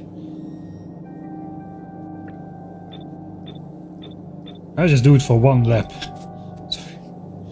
Okay, red and green. Right. Then it's military and blue. Blue with yellow. Blue with yellow because blue and yellow we're making here at the same spot. Military is gonna come from far away. Space signs gets its own belt. We definitely don't want Gleben signs on a splitter belt. We also want Gleben signs to be on only one side of the belt. Can I deal with spoilage? I think I can deal with spoilage if I don't build my power poles here. I can just put I don't really want to deconstruct it, but I can just put output spoilage back onto the belt. Then we automatically deal with spoilage. It's not really worth it though. If it's gonna be a problem, I'll do it. I can rebuild this. Right? Gleba signs on the near side, spoilage on the far side, get it out of there. It is possible. Alright, that's good to know. It is possible. So we do Gleba on its own belt then, which means military signs is gonna combine with space signs. So we got red, green, military blue, yellow and purple, space. And then we got orange signs and other green signs. And we don't need the EM signs, the other purple signs or pink or whatever it is. And we don't need Aquila signs and we don't need Prometheum signs. Alright, the filters are correct now, right? Holy moly, why is this so difficult? This should not be difficult. It's literally just deciding which inserters take which signs back. Yeah, that just makes it less clear. Let's just keep it on 1 lap. It's just for connection purposes. Just for connection purposes. I'm gonna upgrade this to red. I just want to have a little bit of back pressure onto there if I can. Let's do top lab row priority, which means output priority to the top labs.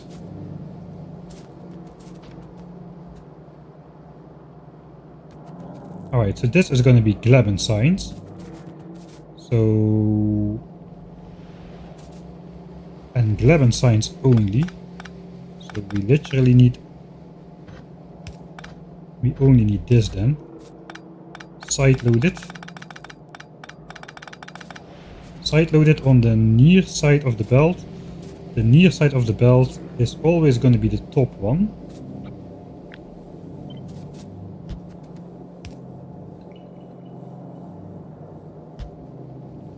Okay, that's just the belt piece. It's always going to be the bottom line of the top belt, so we can do this for all of them.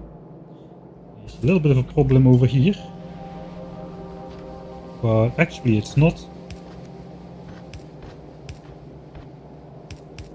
because this belt just goes into here. That's going to be Gleben signs.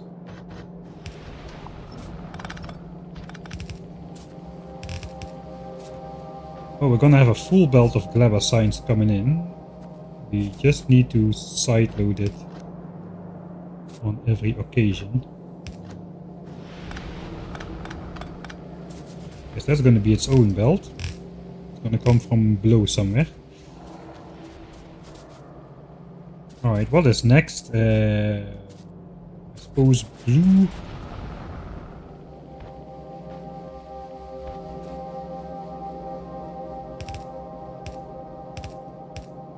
That should be 900 SPM here as well.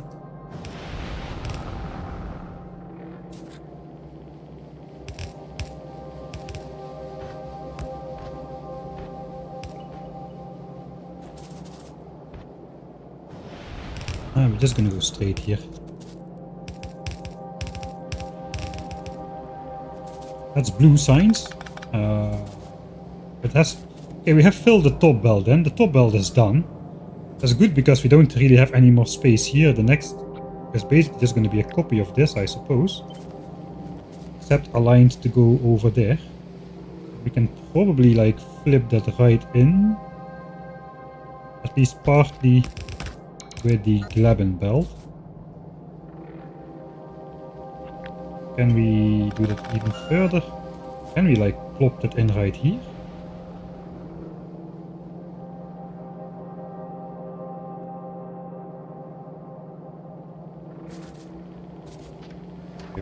Let's hold off for a second.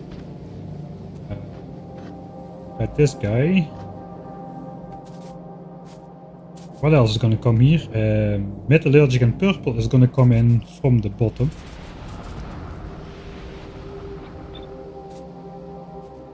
Can we like squeeze through two belts through here? Kinda think we can. Let's give ourselves some space to work with here. Is that too far? There's one tile too far, isn't it? Alright. So we gotta keep a little bit of space free. In general though.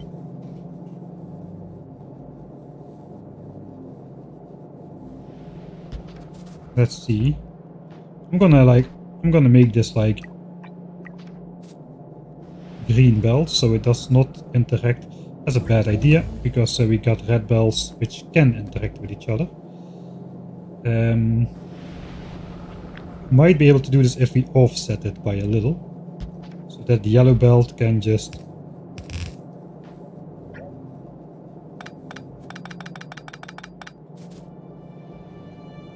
okay, let me get me back my double bar. So I can quick switch. So yellow might be doing something like this then. Can we squeeze that in here? That would be pretty decent.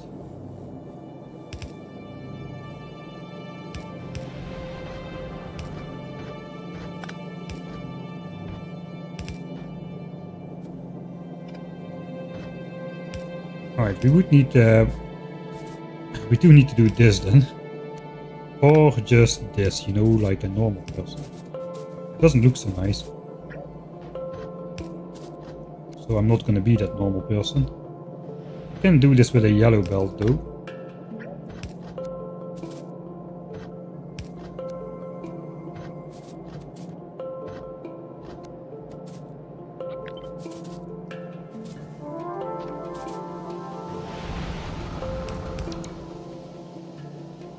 Looks kinda wrong as well, but at least we can do some more belt weaving, I suppose.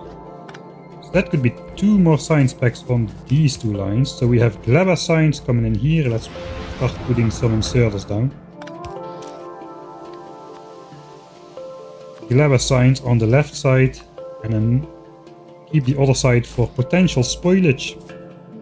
No, no, no, that's just Glabber signs. Stop doing that. And then we've got a yellow purple and blue and yellow. Blue and yellow just might come in from the bottom then. Okay, I'm building this way too compact, which is good, I think. Don't need to worry about this then. What comes in on the yellow belt? Yeah, yellow. Alright, wait, it's one sign spec per belt. I keep forgetting that. When it comes in, it's 1 sign spec per belt. So purple and orange. Purple and orange come in here. Purple and orange. Right. And those go up.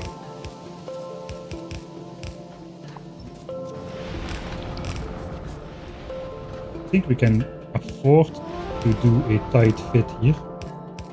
Just to make it more confusing for everybody.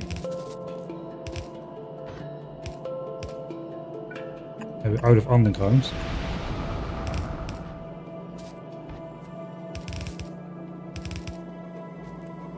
Wait, what am I doing? Stop that immediately, sir. We need to feed them into the labs there as well. Alright. Let's bring this down into the bottom lab. See if we can force place this or something. Right, so Glabben signs will have to avoid this.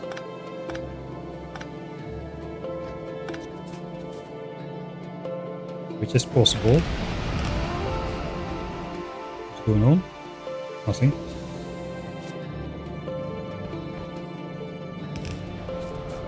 That is going to be blue and yellow coming in from the top. Yeah, that is going to be fine. Oh, this is going to look so awesome.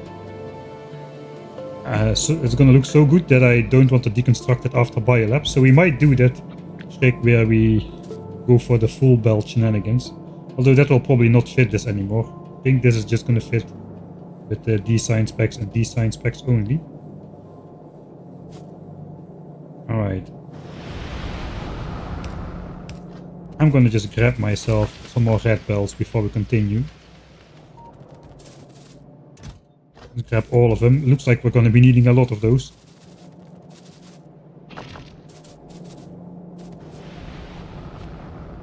Alright, so this goes in here. We do want to output priority these to go straight on actually. Ideally we can just force place this.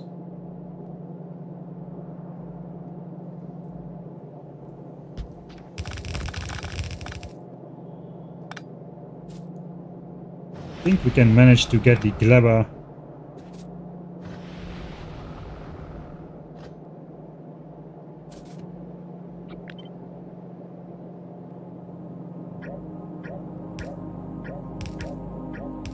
right. I'm not sure if I did that right.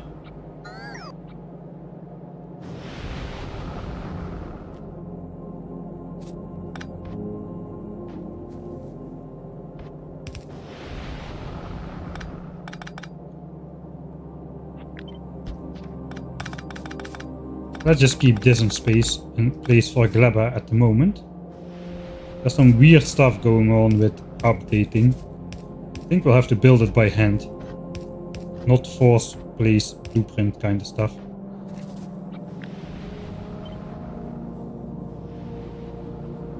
Alright, so that kind of does seem to fit.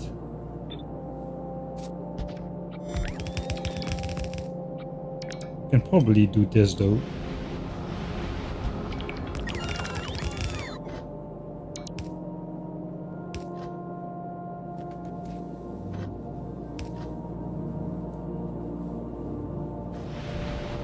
Oh, there's a little bit. It's misaligned.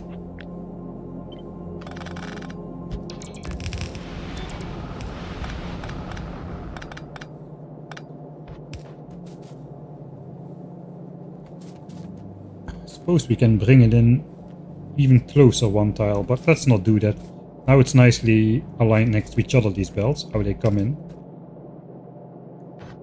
Right, so this is the Gleben belt, we want to skip that.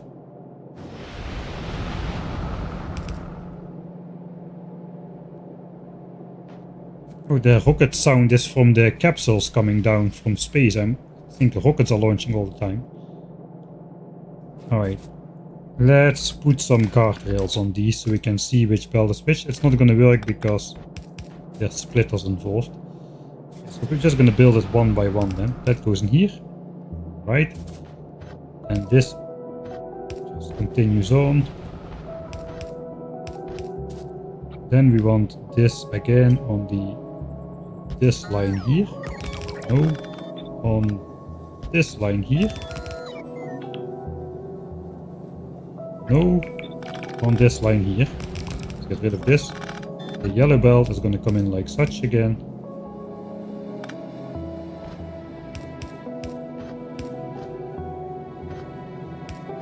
And the red belt was going to go around such.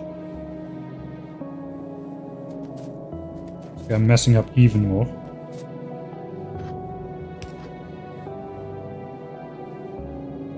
Sorry people in chat, but this is just a little bit too much to just lose focus on. I'm gonna mess up even worse if I interrupt.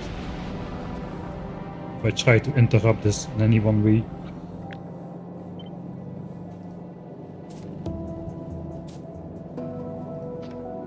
Okay, the top two are okay.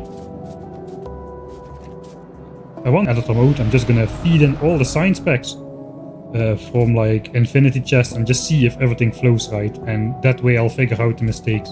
So don't bother too much in pointing out a wrong splitter or whatever now. It's gonna be okay in the end, I hope. Alright, so Gleba then goes here. I think we can finally start connecting Gleba. Gleba, Gleba, Gleba, Gleba, Gleba, Gleba. Gleba, Gleba. Why is there so many connections for Gleba? That is not right. One over here. Alright, sure. Over here. Alright, sure. One over here. Alright. Okay, then it is right. Just one more. Then we'll bump into here. So that's fine. Alright, continue on with purple and orange. Okay. Okay, just connect it. And this is the final one, which means we don't really need one of these flopper things. We can still like flopper it into an underground belt which just disappears. Just for fun. Oh, my kind of fun. Technically, this could stretch. Yeah, technically. That would be a possibility.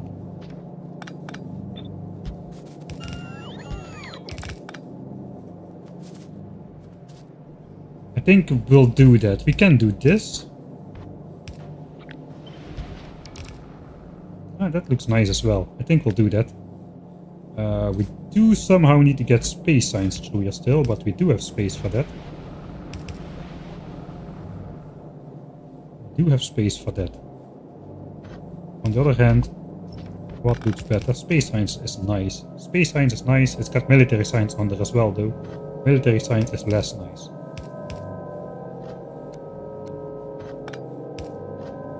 So we'll do this. I think we'll do this.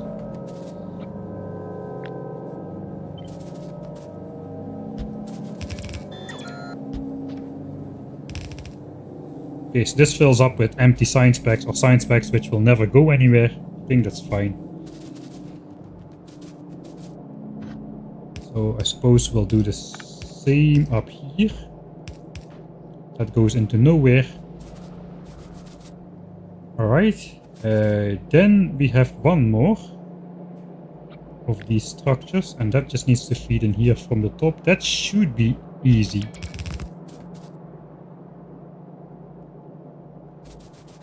So we got one belt for blue signs and we have one belt for yellow signs. I forgot to put the yellow signs belt out of there. Okay, I think we do have this required space to...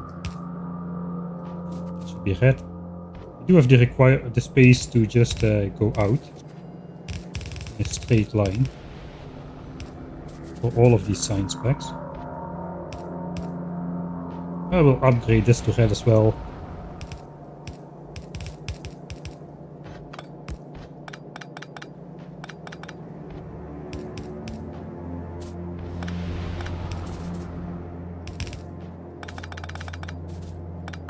So that is blue signs and green signs.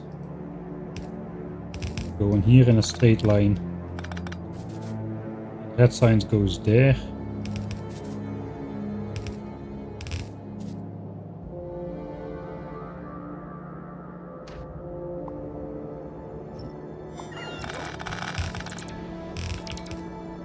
This can even go in here like such. This can go up here like such. That is probably okay. Now the easiest part of all. Feed this in. What's this? Who put that there? Feed it in. Feed it in. Fake underground ending. Space science belt. Has to come in from somewhere. Could we do space science here? That would be awesome if we could.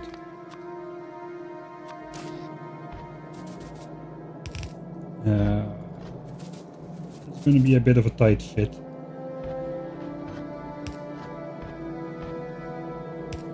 Let's see what happens.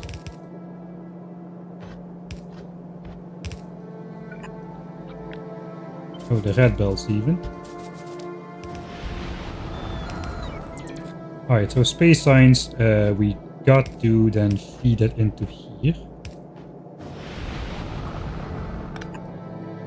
So we already have to splitter it here then.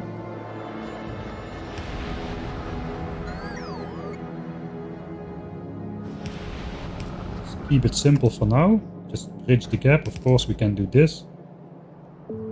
That's too cluttered. We have a little bit of gap everywhere, so we'll keep the gap here as well. Next space science goes in here, so that will go as such. Again a splitter. Underground. Again, over here. Splitter. Underground. We'll do the last one here as well.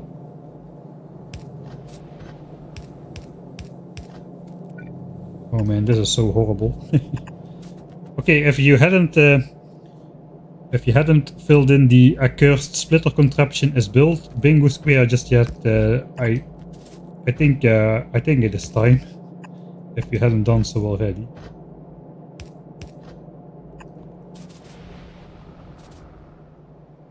Nice. Somehow we made that work. This is probably even worse than that splitter contraption I made in 100% evolution start or something, which was on the thumbnail. Oh god. Let's grab some yellow. I cannot even speak anymore. Let's grab some red belts so we can finish it all off.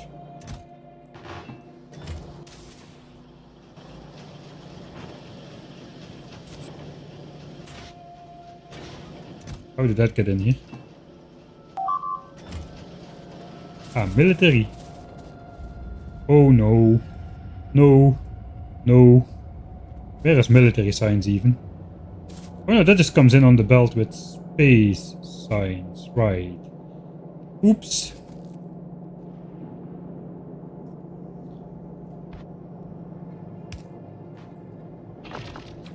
Let's try to tack it on somehow. Yeah, that is not going to be adjacent though, so that's annoying. It could be adjacent if we pull back this structure a little. Could it be? Alright, at that point I don't want to rip this apart and see if we can do it, so let's just save here. And I'll rip it apart, and if it doesn't work, I'll just reload that save.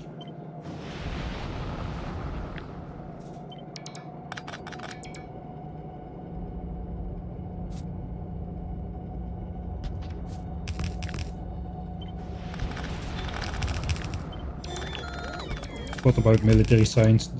Everybody always forgets about military science.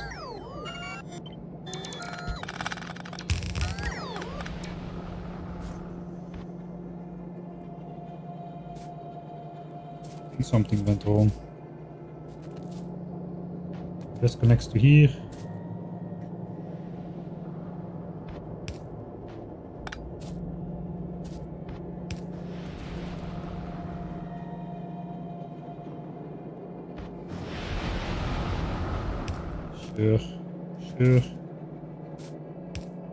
Sure. Alright, I think nothing is wrong. Just this belt should be there. Alright. Military science.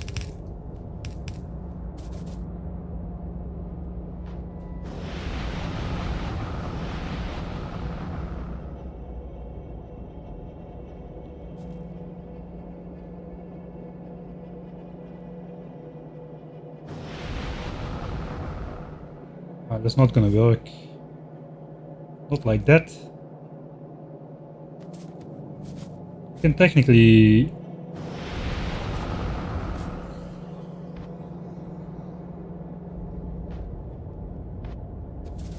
bring it in on a mixed belt, military and space already. That is not great either.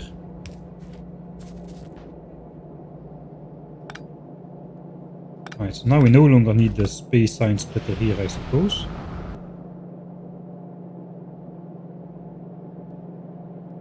Adjacent, man, it's gonna be hard.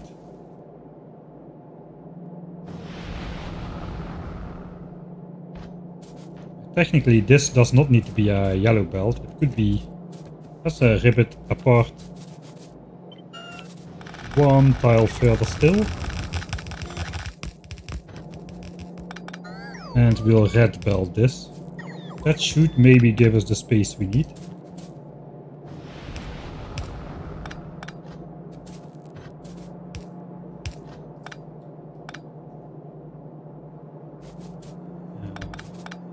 Let's pick apart space science before we redo that.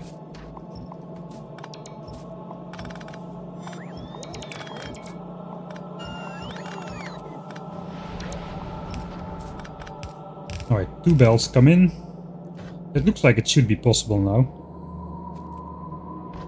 They got to sideload this over here. We can do this, and then the sideloading can happen here. That might be even more possible.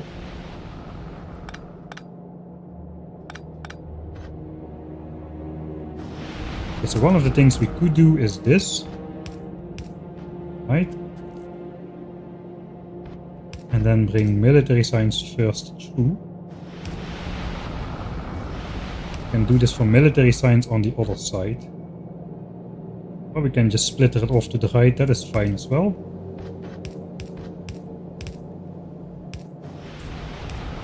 And do that. That'll work.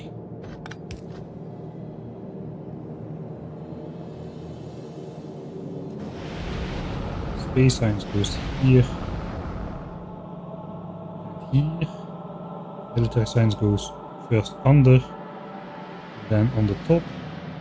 It continues on. Technically,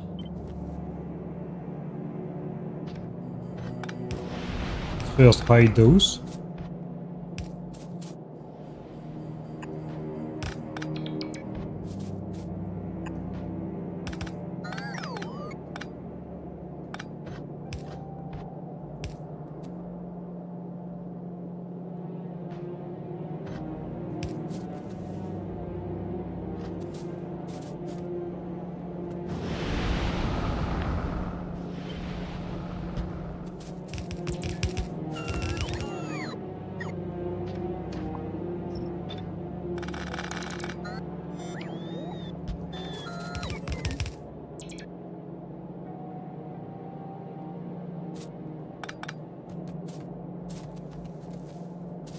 Okay, again, belt 1. Splitter underground as such.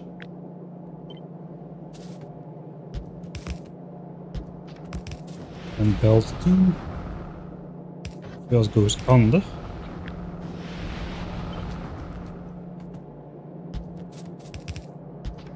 If you are still following this, then good job. I'm having a hard time at the moment.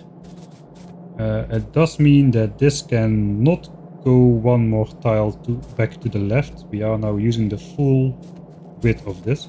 But we have somehow managed to bring in all the other 5 science packs adjacent on a belt, which has got to be worth something.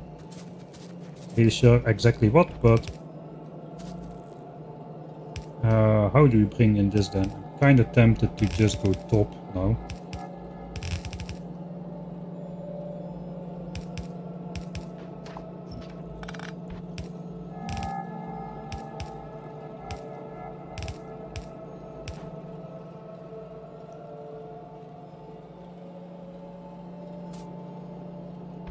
That's kind of weird.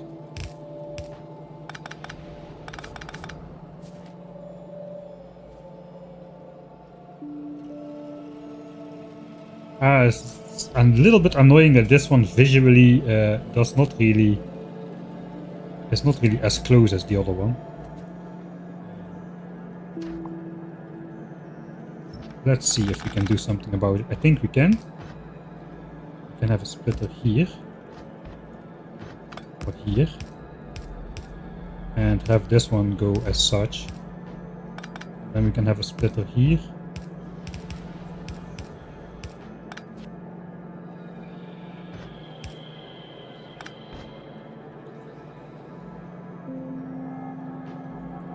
Which has to connect to here.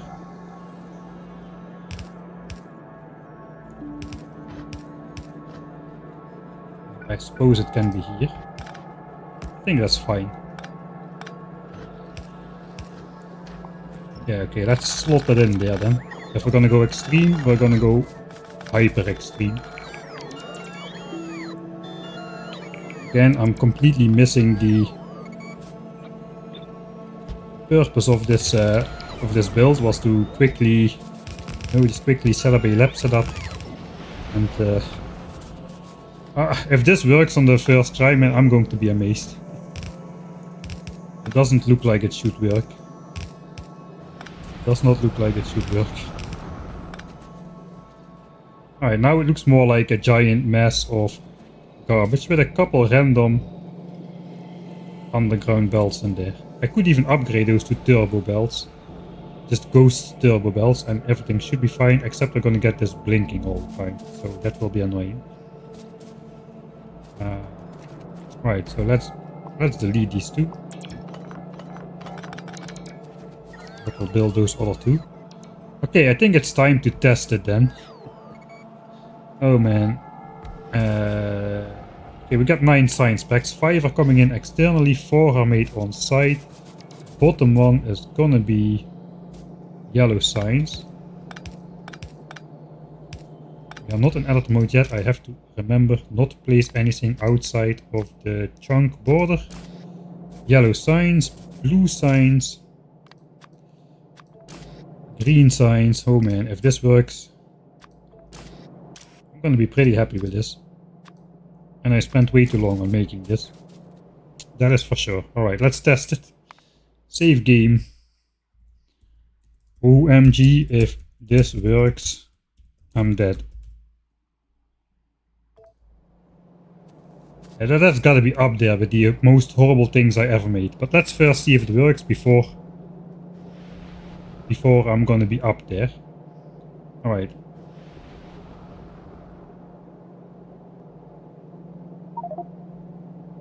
Before I enter editor mode,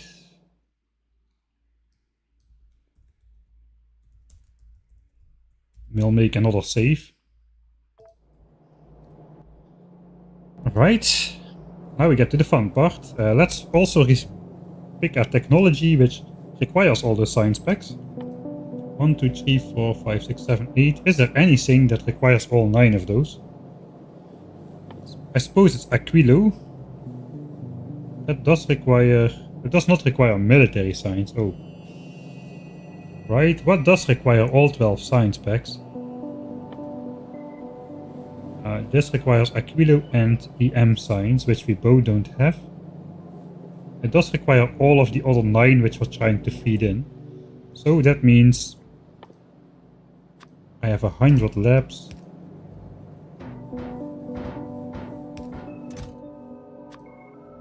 There's 100 slots, right? It's more than 100 slots. Yeah, it's 120.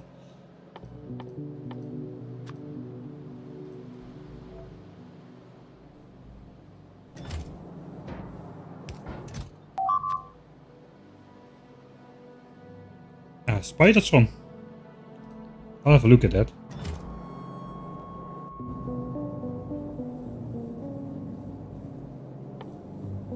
Uh, 8 out of the 9. It does not require the Vulcanist signs.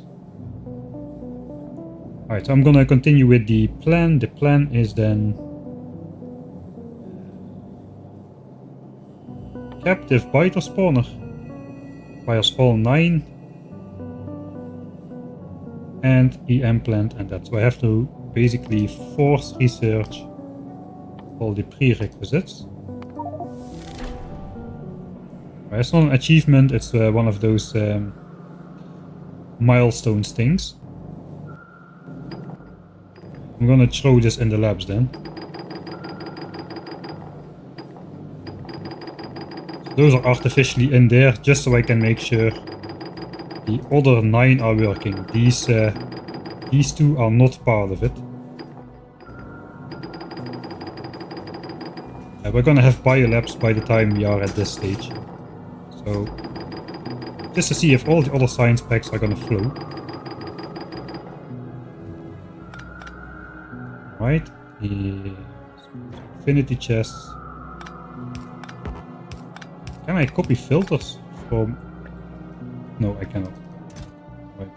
Slightly annoying, but then we're gonna have to do it manually. Orange, Glibber, Spacey, Military, and some fast loaders. If you cannot get your fast loaders to work, this is not working. There's a slight difference. One of the sides has a belt connection. That side has to be connected to the belt. Then you can rotate it. So that is a common way that this does not work. Let's flop those in here as well. With some more infinity chests. Then we'll switch it on and watch it flow, hopefully. I'm gonna save before, so we can fix any mishaps in there. Green. Blue. This is a horrible contraption. I'm proud of myself. Alright, 1 tick. Plop, and the chest should be filled. Time to save. This is basically the base template for the editor mode. Now we're gonna figure out how many mistakes have been made. Will the labs, if the labs switch on, if all 4 rows switch on, everything is gonna go good. Not really sure how I should zoom in. I think we're just gonna go as such. You can still see if all 4 lab rows switch on. You should also be able to see the splitter contraption work.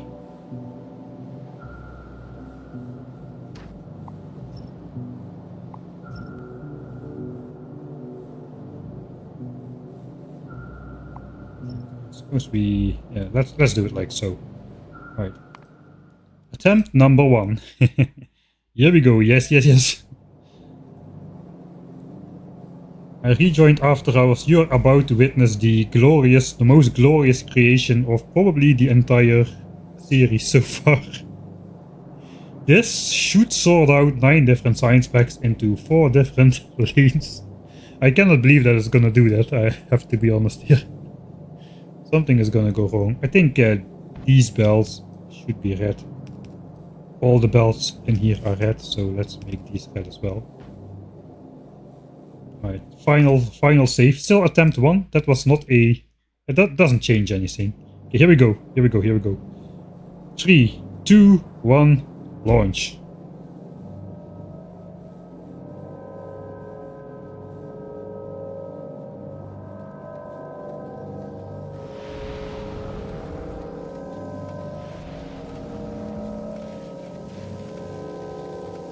No way. Top 2 rows are working. Come on, come on. Come on, bottom rows, do something. I think we have... I forgot to set input or output priorities on some of the lanes, so we're gonna feed the top rows first. Nothing has blocked just yet, so that's a good sign. Everything is still flowing. As per usual, Gleba with the individual sign spec health bars looks absolutely horrible.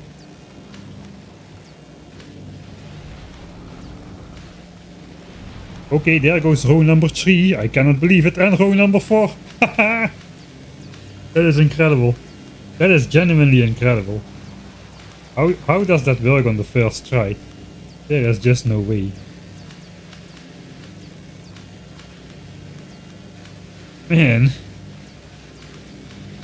I don't know, man. There is just no way. I guess we can check the SPM. It's a... What are we even researching? Why are we researching elevated rail? That's fake. Need to research. What was the gain? Okay, I still messed up then. The captive biter spawner thing. I still haven't got all prerequisites. Okay, let's just pretend that we have it researched and then unresearch it. Then we can start researching it the normal way. Now we have discovered Aquilo as well. Try to speed it up a bit. And we can test our lab setup now as well.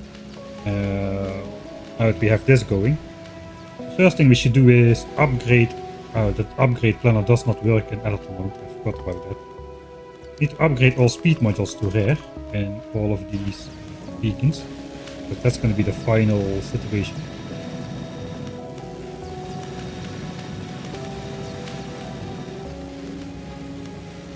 7.9895.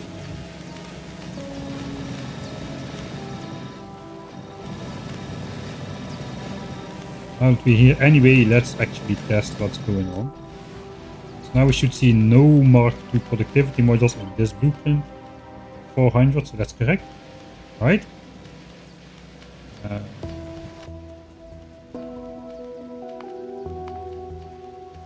So 1.1k signs a minute without lap speed bonus. Let's see if we can get up there. We have now lap speed bonus 1. Go up from 1.1k.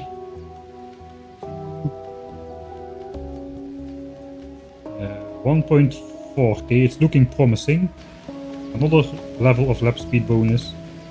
So we should go up to 2124 if I remember correctly. That is 1.7. We are still quite far away from 2124. Let's also look at science pack consumption. Let's finish the minute. Oh, let's finish the minute. The consumption is 1500, so we should, with the next level, hopefully we should go up to consumption of 1800 or above. Because that is what we designed it around. Come on, don't tell me I need more laps now. 1.7.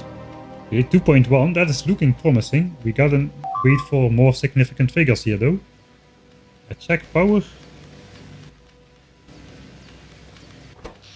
Power fine.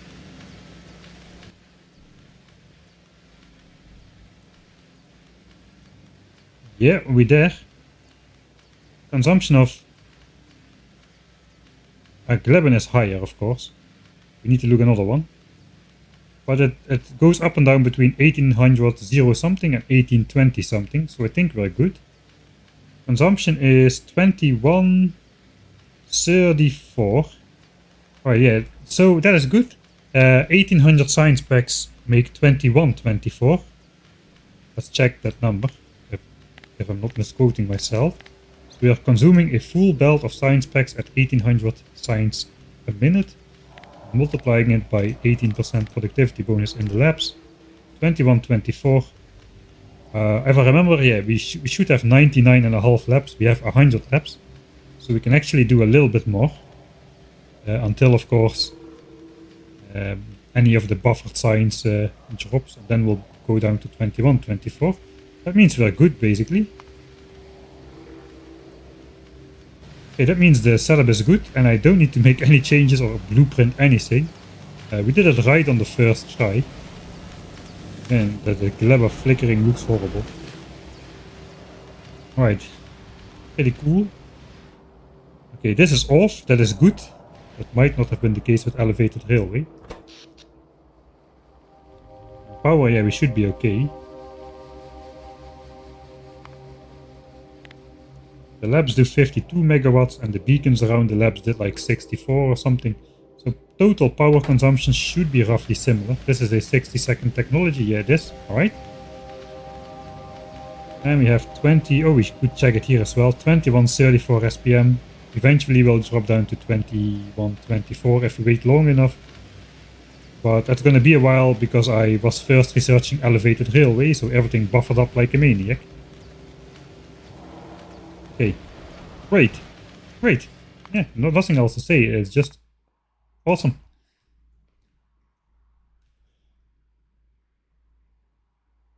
You can't keep getting away with it, somehow I do. I don't know how. I have sold my soul or something.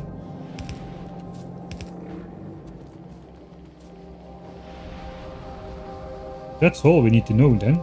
That means we can actually... Now we know how close by we can build this. We can actually build it more close by. If these bells just go straight.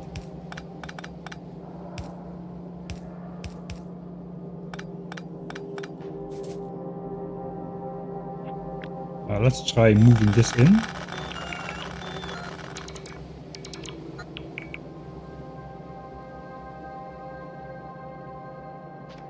This is just straight, it doesn't need to be there. Only where it turns it needs to be there.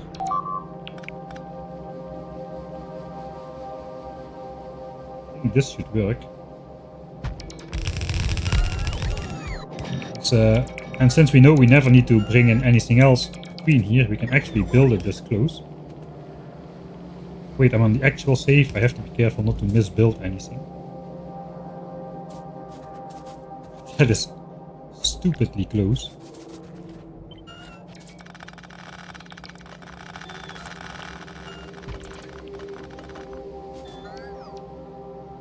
Priority, yeah, we set the priority still.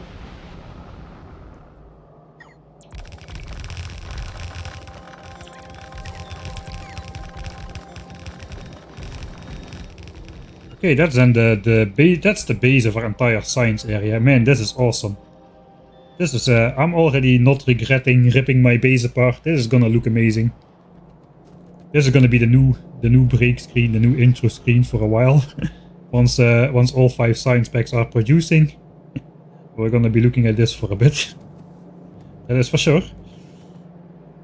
All right. With the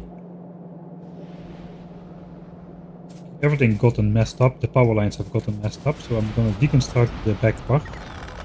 So with the blueprint stem, the power lines are gonna be reconnected.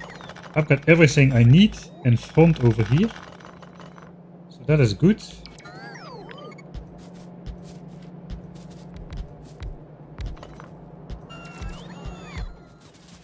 I think we're also just going to start off with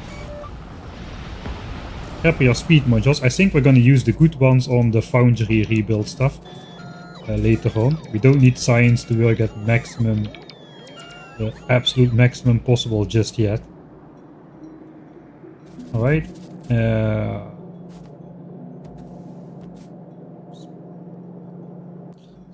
This can also be done with like a large power line through here.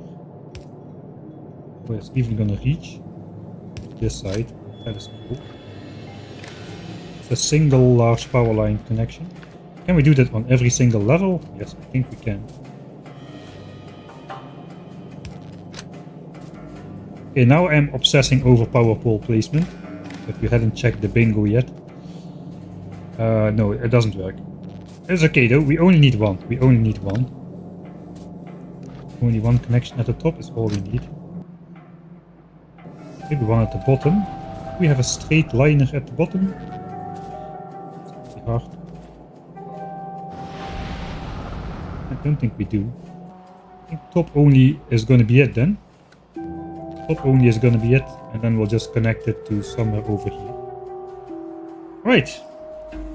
That's a great start. That's a great start to the new science area. We do have to build red and green signs already. So let me grab the blueprint. I did save before the lab area, so that is fine. I suppose I'll prepare the red and green signs blueprint. I think I grab the small one since the big one doesn't fit at the moment. Switch this off. Get rid of blue signs for now. Yellow.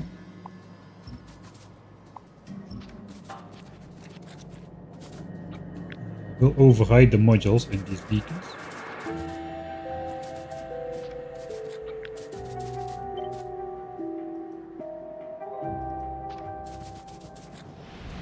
Override the assemblers. That's the amount we need eventually. We're gonna build more. But now I should be able to cut and paste it on the front row.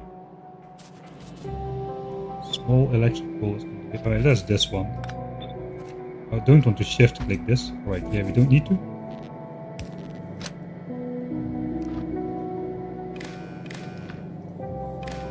Alright, that should make the grid. And then we can just build this as long as we want. And then the first thing we need to do is make sure this area produces 2k SPM worth of signs. How are purple sign stocks anyway? 12k remaining. Okay, we're not gonna make that. How is purple signs production going? Not too bad. We have eaten through about almost half of the furnaces. We had 1300 per chest, so that was about here. So we've eaten through 12 stacks. There's 14 more to go. We're halfway through purple signs basically. Then we can get rid of this southern area here. I'm not sure we have enough iron from space coming for 2k SPM. But we only need to produce 2k SPM if we're not doing... if we're not doing any blue signs. So maybe we will have enough. Especially if I stop... if I don't collect steel in a chest, I can... If I don't start collecting steel again in these chests, how is it going anyway? 223k, we have lost half of the steel already. Wait, what? I'm not input prioritizing the steel I'm making right here. Oh, that is dumb.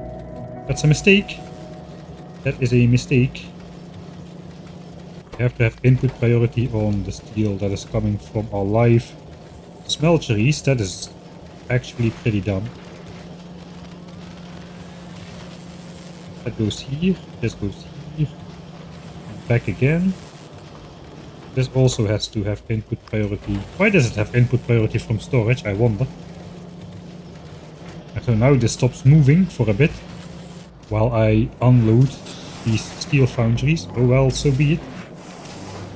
Can't have everything, and I did not have that. How the heck does this still have so much iron? Did I misjudge that? Oh wait, the back one still has a lot of iron. It's only the front one that's producing, and this one is actually almost empty. Okay, that's a good sign that I'm kinda on point with how much iron and copper cable I thought I would be needing, so that's gonna work out as well. 399k remaining. We should have at the end 300k copper cable left over. Alright.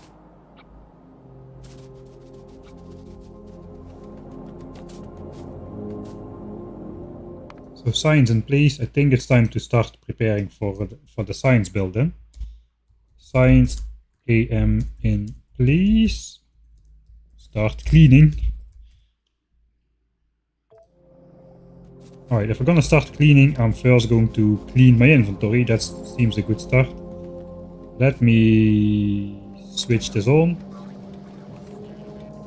There's gonna be a bunch of stuff delivered, taken from me.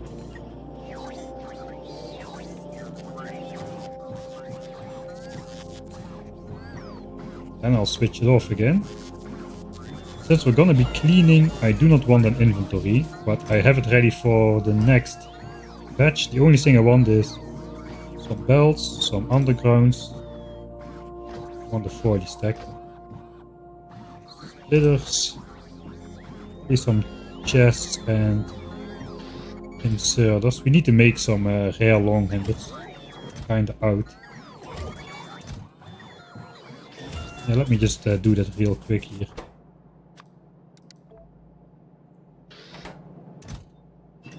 $22, alright.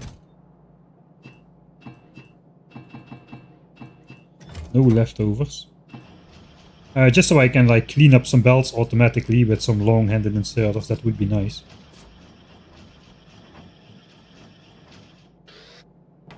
Okay.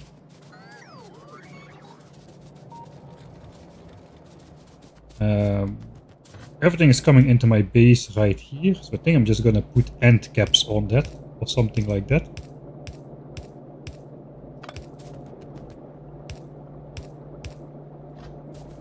And then this has to get cleaned up entirely. Oh god. I mainly want to move this stuff out of the way, that doesn't need to be there. Should I do this with my personal construction bots though? That's the question. Probably not while this is in place. Let me just blueprint this for now. No, let me just blueprint this for now and just snap it to an absolute grid so it will always automatically snap back in the right place.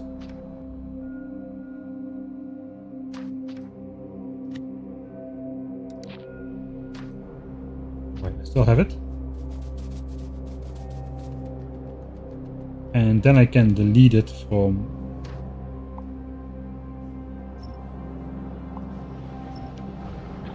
over here. Alright. And then the bots should not fly out far. I can just rip apart this area.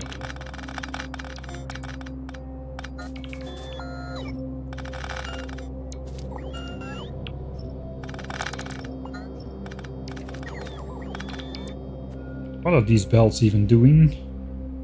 They are not doing anything. This is military science, that is doing something. The other two belts formerly were coal, I suppose. I mean, the belts, the lines are still in place all the way out to here. So I'm going to leave them in case we will be transporting in anything else from over there at some point in time. But for now, this can all go.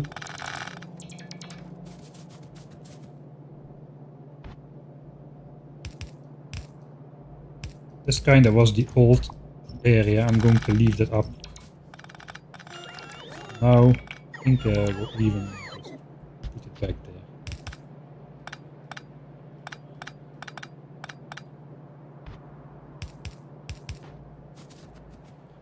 The old area where we...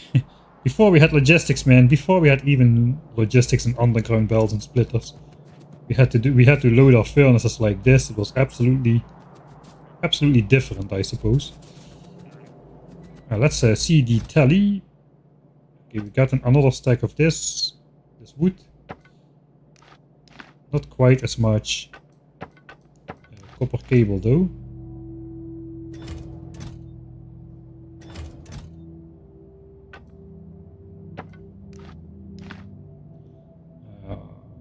Do we go for another round? How many power lines do I have left anyway? I don't think I have that many left, to be honest. There's just a couple more in here. Should keep some. Let's keep... We're gonna be deconstructing a lot, are we not? Yeah, let's keep... Can always make new ones, right? From the recycled stuff. Let's throw away the rest here as well. Half. There we go.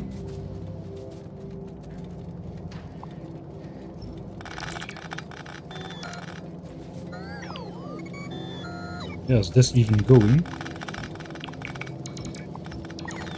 I feel much better about ripping apart my base now that the lab area looks so impressive. Not sure what the gold chests are still doing there. I think this just stays for now. Like, what the heck is this even doing here? This is not doing anything anymore. These were the... Ooh, maybe we gotta fill those things up. These are the old iron and copper belts.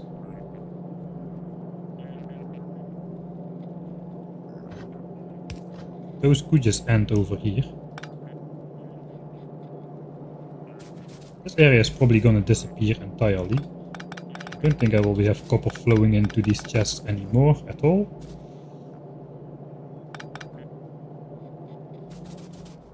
I think this entire, all these lines are gonna flow different at the end.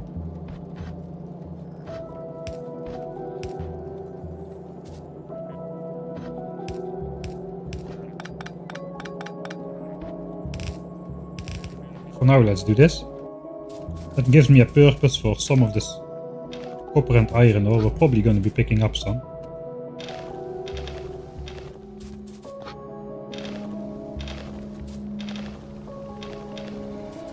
So this will fill up those belts again, and that will have nowhere to go. This probably can be restored to its original form again. We're gonna be using some coal, I suppose, so I should not delete the coal belt just yet. Okay, I'm already getting sidetracked a bit, am I not? This does not need to happen right now.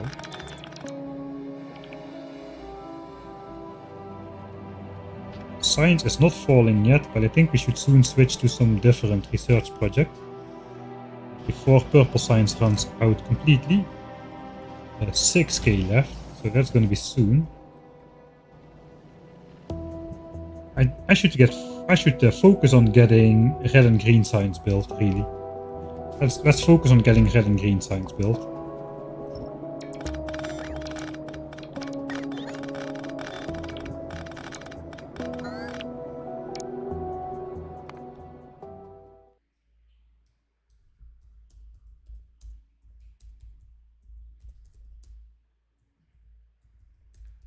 Try focus on switch to RG.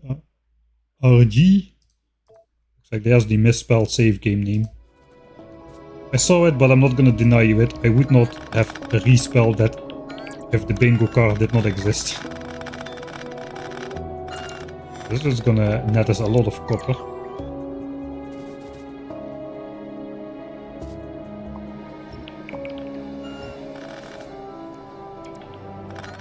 Maybe I should just try drawing them empty myself. It's not that hard, I can just like walk up and down like this a bit.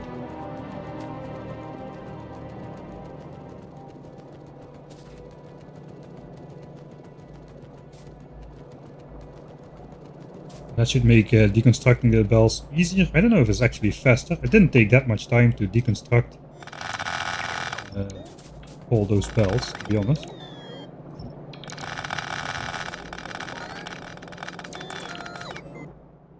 How's the inventory going? If we just swap it like that, it might be equally fast just to do it like such. Okay,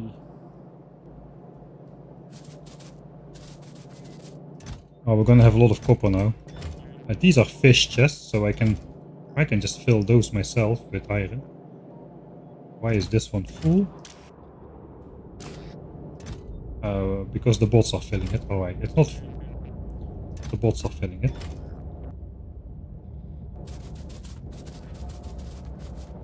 I think I already have the area clear that I need to have clear to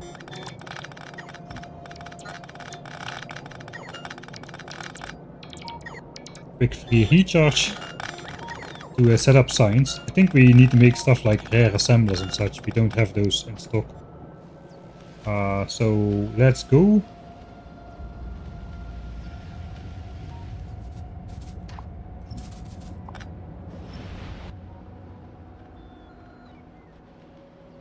Got redundant power connections.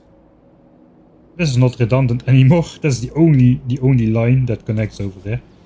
Let's put back the blueprint.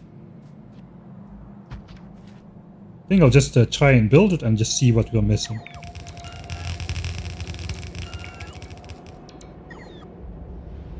Right, we're missing my inventory because I came here without an inventory. That kind of makes sense. So that basically means I just want to trash everything. Trash the belts. So iron and copper myself.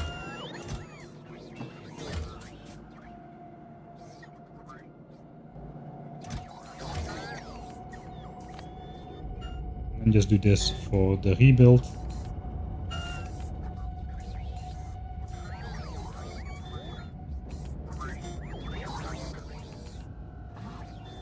Right, looks like we're done.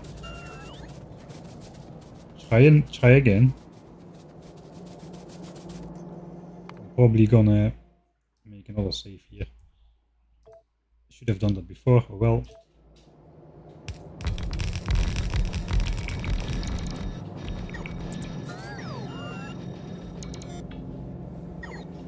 Right, not too bad. We are short on modules and only 5 assemblers.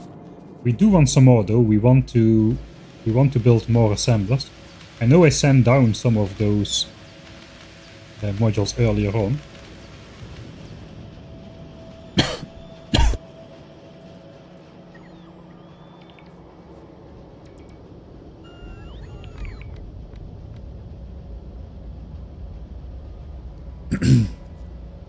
One more for the sorry about that.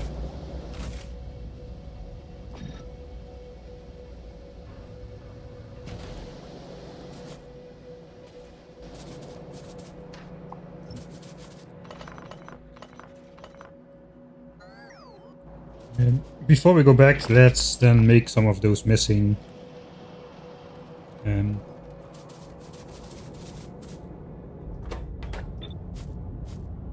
assemblers. Do I still have tier 3s in here? Not quite enough though. Alright, I want to make a lot of these, but I literally need like a handful right now. So let's just grab some of this.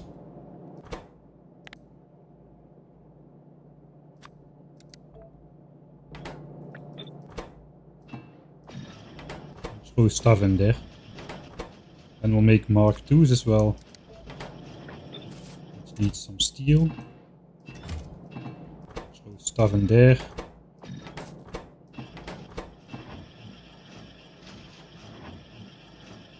Yeah, I want to make like several hundred at a time, but for now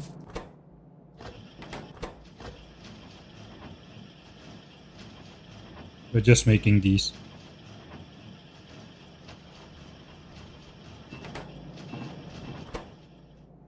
Right, all of those have been converted. That's okay.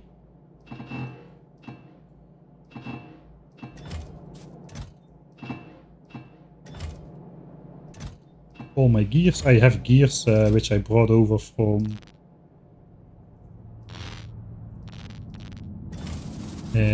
Volgora actually.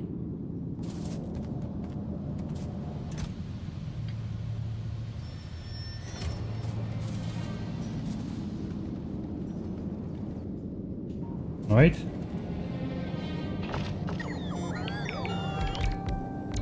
No symbols that we are missing anything, so that's good. How many productivities we still got? We still got a bunch of them. Do have to do some shenanigans with their power lines here as well, it seems. It looks like, unfortunately, that also resets the connections. So I gotta obsess over power lines a bit more. Which one are you missing, Wonky?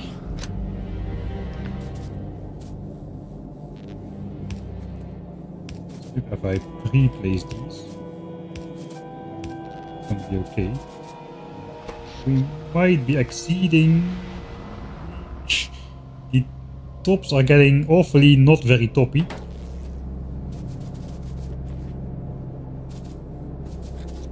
Would these be faster if I put Mark 1 prods in there?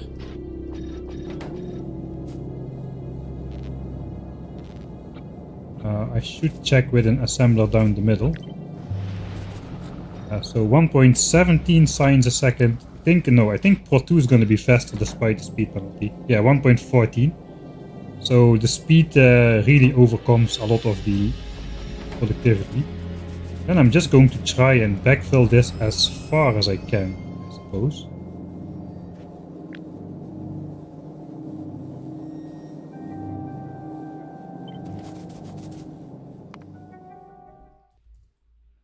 All great moments for editing Mike to like properly refilm this with his cinematography and all this kind of nonsense. All that bollocks.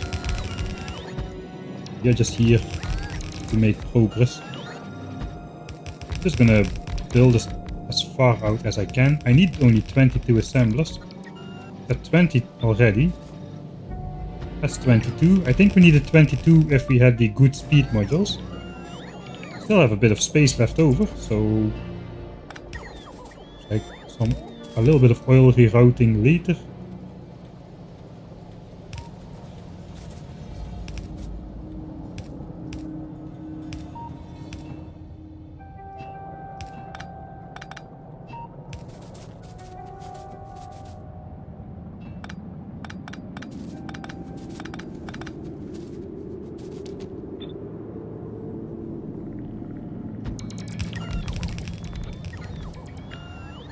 That's gonna be 24. Alright, let's check. 24 times 1.17 a second. Is that 1800? Is that 30 a second? No, it's not quite, isn't it? 28.08. How about if it was 26? I think we would be there. So 26 could do 1k SPM from the current assemblers. I cannot really quite place that. I'll do it anyway.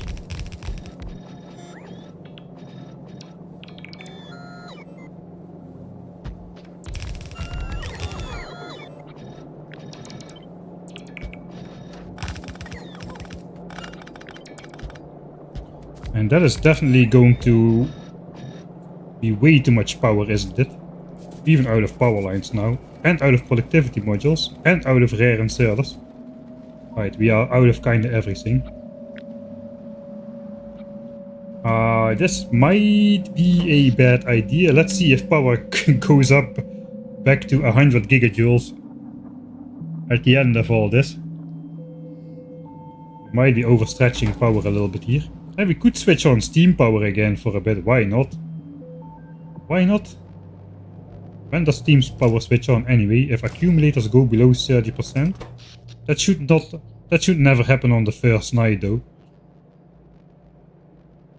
We've got double the accumulator storage that one is supposed to have, so the fact that we're going below 50 is scary though. That means, yeah, like I said, we have literally exactly double the accumulator bank that one is supposed to have, so we should not be dipping below 50. It's dangerous. Then again, this is gonna switch off. So maybe it's not all bad.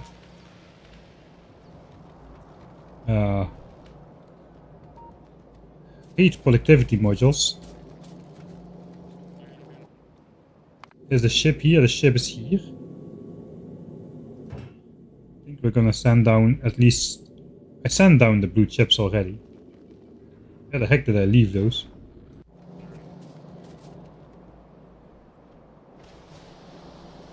I left them right next to...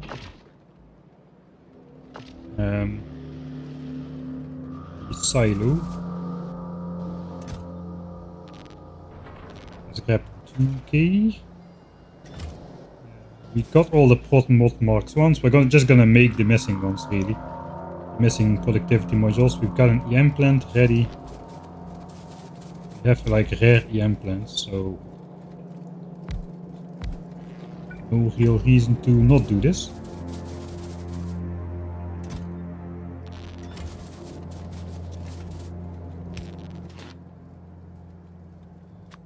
Rare Pro 2, sure, we can even like speed modulate it up, who cares? How is power? It's not so great yet. It's not getting night yet, so it should be okay. We're gonna need a lot more prod too, so let me just cram as many in there as go. I need 80. Need some blue chips as well. Some good red chips, I mean.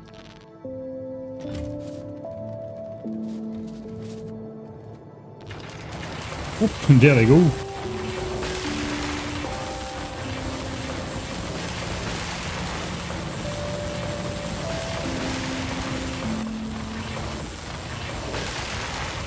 Right, so that's why I did not convert the rare blue chips and the rare red chips and the rare Mark 1 modules into modules on Fulgora yet. Because now I can choose which modules I want to make with these rare resources over here. Which ones we are missing, we can just make those. And quite a lot of them as well, apparently.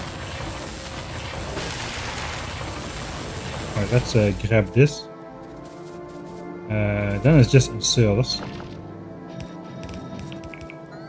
Just 116 rare inserters, and then we can switch over signs. How is power? Not great. I have a feeling it's getting night soon. Let's just grab an accompanying amount of red chips over here. Then we can just store those next to the EM plants.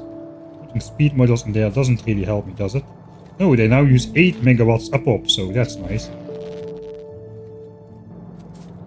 Got more of those.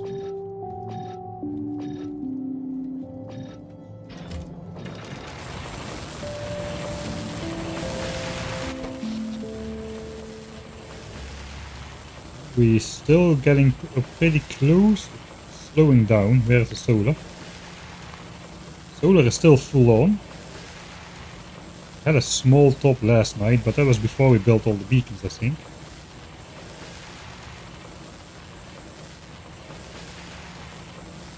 Looks like we're gonna get to 100. Okay, we're getting to 100.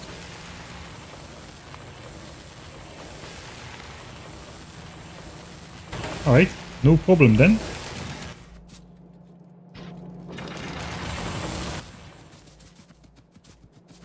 Alright, so we need the rare inserters. We're just gonna make those straight up.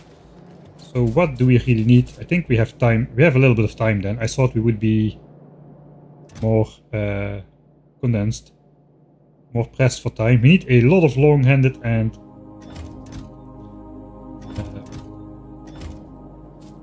basically a lot of tier 2 and a lot of tier 3 inserters. I think I'm just gonna quality up these. We're gonna give this some resources and we're gonna make some straight up, I think. I forgot to put the red and blue chips away.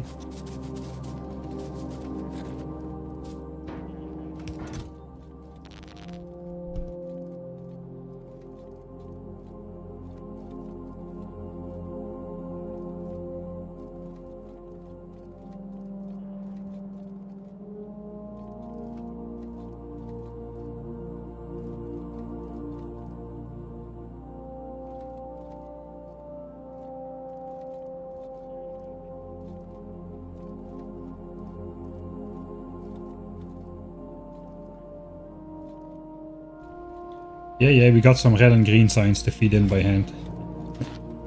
Of course we do. My logistic network is off. Right.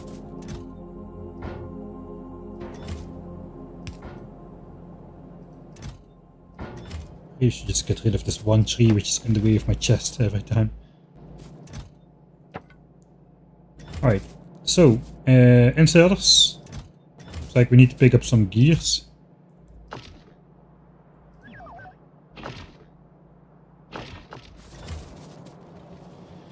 Which we left over here as well.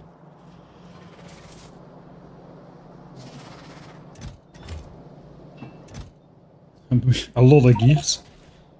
An inventory full of gears.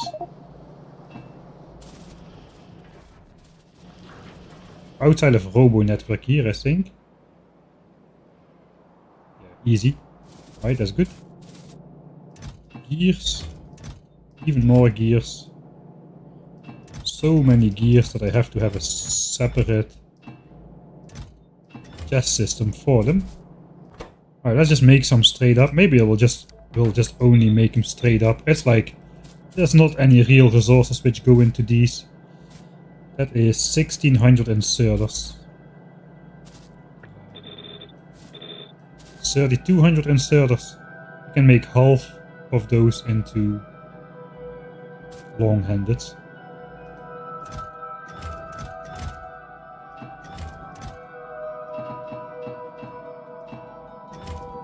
Alright, then 3200 iron as well. And 3200 green chips. That is a lot of green chips. Am I gonna spend that many? Yes. I think it's gonna be fairly easy to get them back.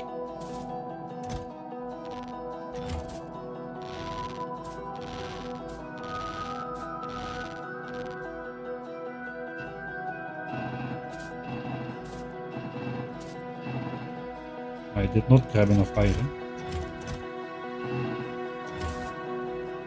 Nice, some rare inserters.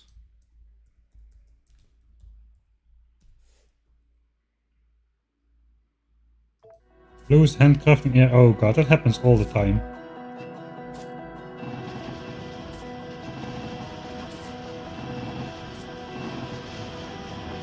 So as long as I notice, I can just paste the modules back on them.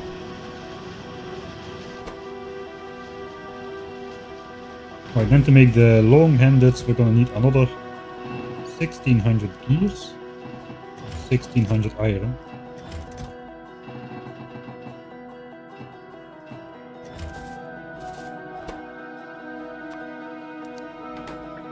These, wait, I first need to take them out.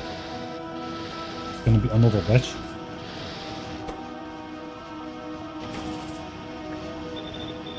We can do them up here then.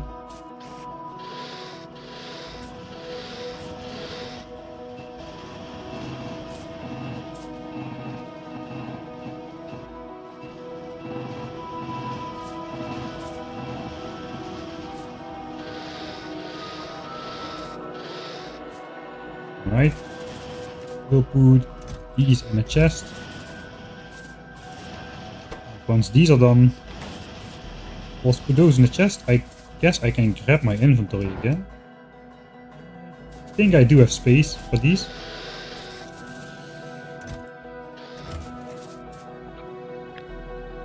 And then if I flick on my bots, I should be able to just walk down. Change the modules back to the ones they should be. Alright, good, good, good. Then we can let the bots sort it out. They'll mostly put the inserters away. And this is working out pretty decently. Not a full logistic system, and we're not building a bot mall just yet. We're pretending. Okay, science has dropping. We're officially out of purple science now. So we should definitely switch to something else. What do we do? Doesn't even matter. We just need a technology that we do not want to switch to red and green until we switch over. So I suppose slot in Glabber. Glabber's gonna run at half speed because of the 60-second technologies. That's not good either.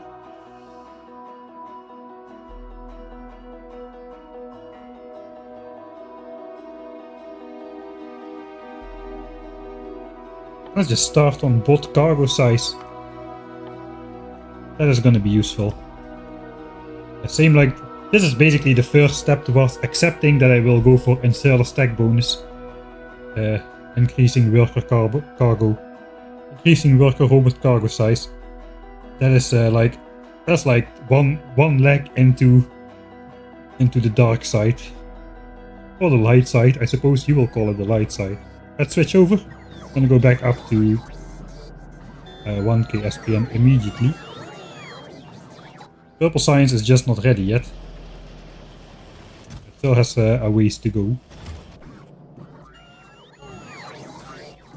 Alright, Alright, but we are ready. We can indeed... No, don't be so enthusiastic, bots. You can wait until they're a bit more close by. Finish up red and green signs. Assembly line.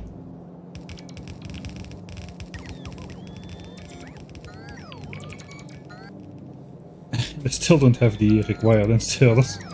Because I needed 100 of them. Fine then. I'm just temporarily gonna pick up one stack.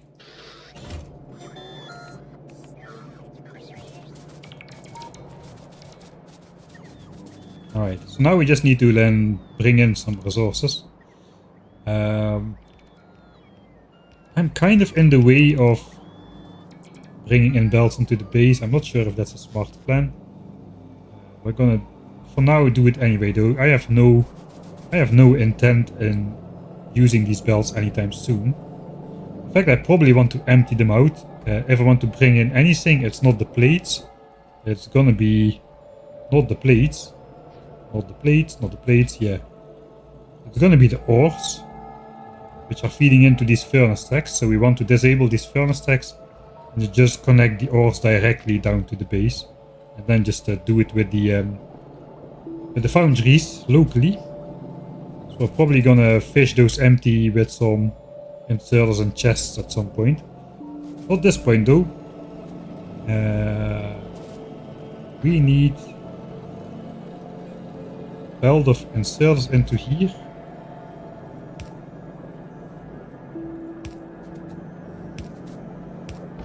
There's 4 belts which need to be coming in.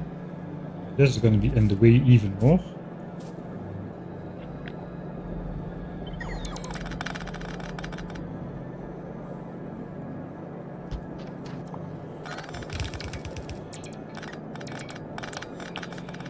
Oh, this is dangerous.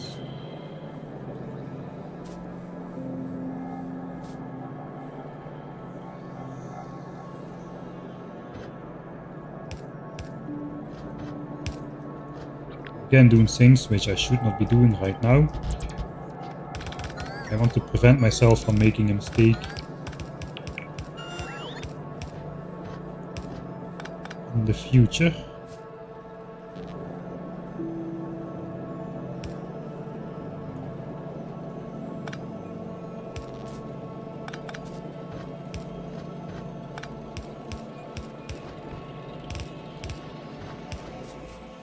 Right.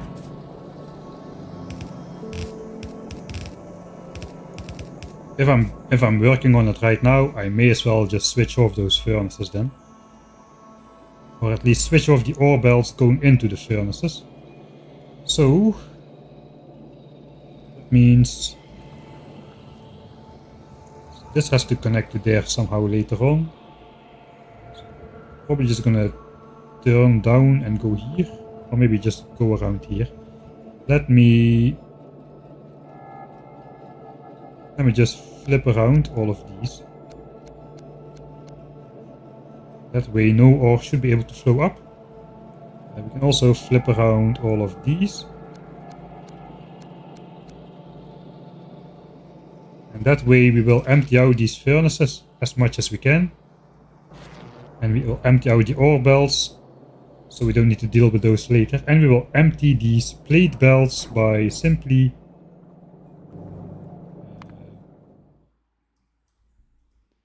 empty some belts.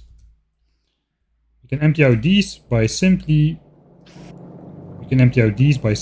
putting long-handed inserters here and connecting the power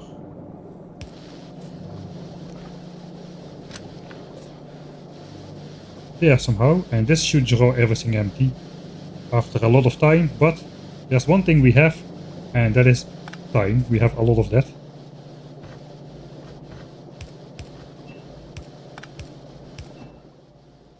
Let's reroute oil once more.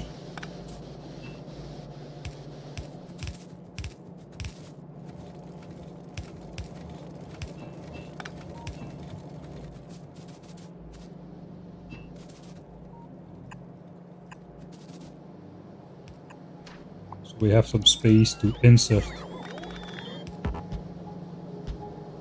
some stuff. Let's look at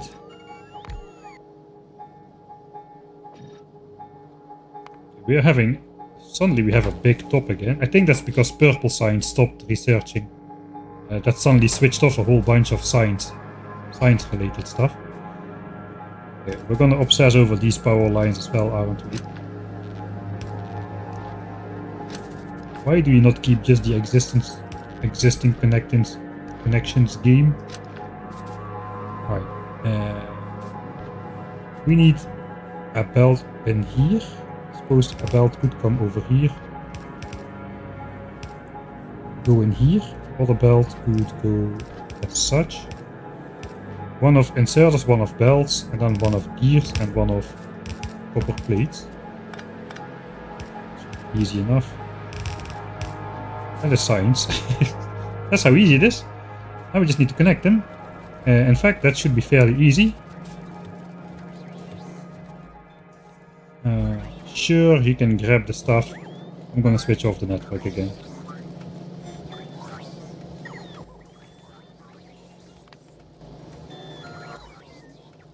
Copper. Okay, bots can grab copper, that's fine, I don't need it. We have these bells just coming in the base right here.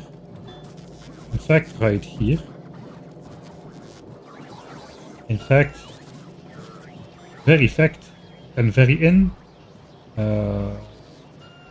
All of this stuff is related to red signs, so we can basically just turn this. It's going to be a bit of a scary moment. Especially because blue signs is not connected. Maybe we should connect blue signs first.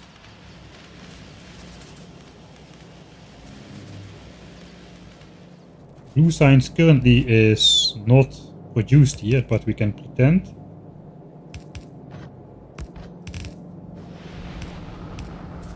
It is coming in here with this belt. It's a temporary belt. Hopefully I have enough. Alright, and I think this is then the moment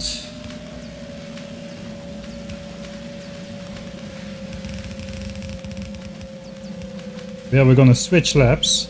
We are researching a technology which requires only red, green and blue signs, which means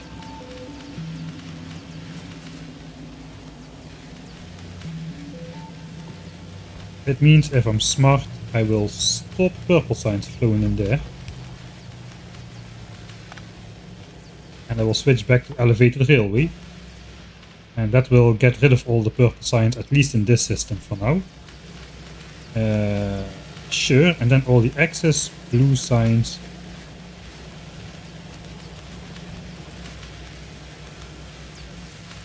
Once that is great. Once elevated railway starts slowing down, more and more of these sign specs will flow up here.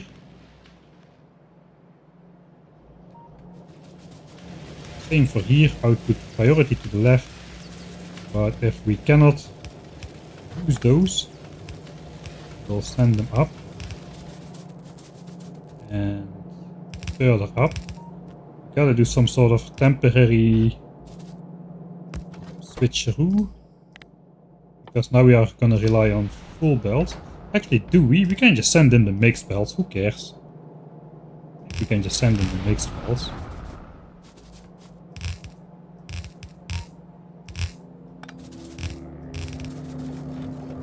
Same for here.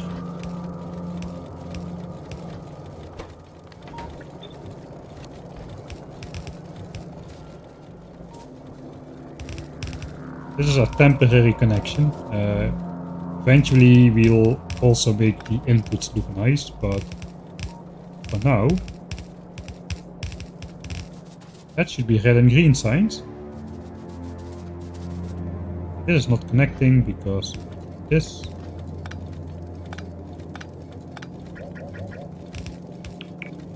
That is blue signs flowing into the labs, red and green soon after. RGB signs into new labs.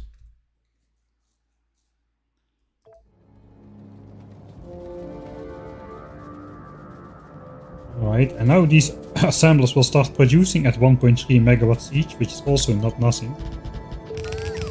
Here we go.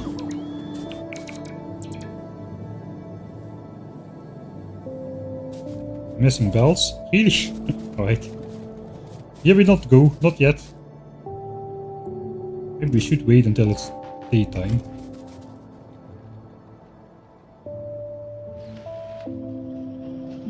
Alright, we're out of purple signs again here. It's pretty good. I'm gonna wait. Oh wait. Flip this around. Purple signs goes into storage. Let's just output priority purple signs to storage and not allow it out anymore. That's probably the way to go.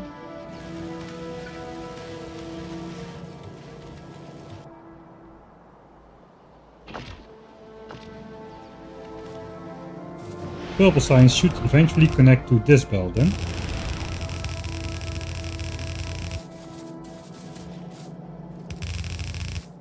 Temporarily, of course.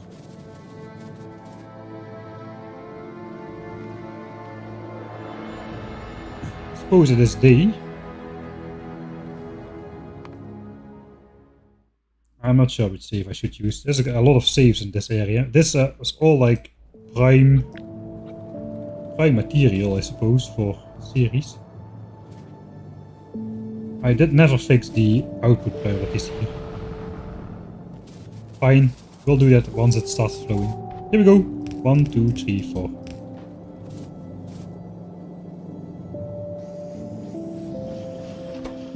Whoa, look at that crafting speed. That's like a 1 second, yeah, literally 1 second. 6-second recipes with crafting speed 5.99.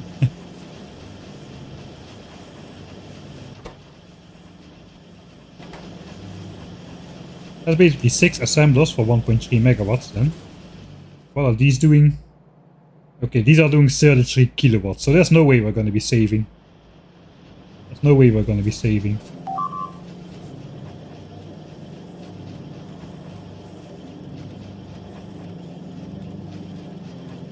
Ah yeah, I should do the switcheroo for the science belts. I forgot about that. So now we're getting 900 SPM out of there. Suppose for now it's actually fine. Because we still have this lab area set up. How many do I have in a line here? 28, so 14. Let's find the 14 middle point. 14 is divisible by 2. Should be able to switch that over somewhat neatly.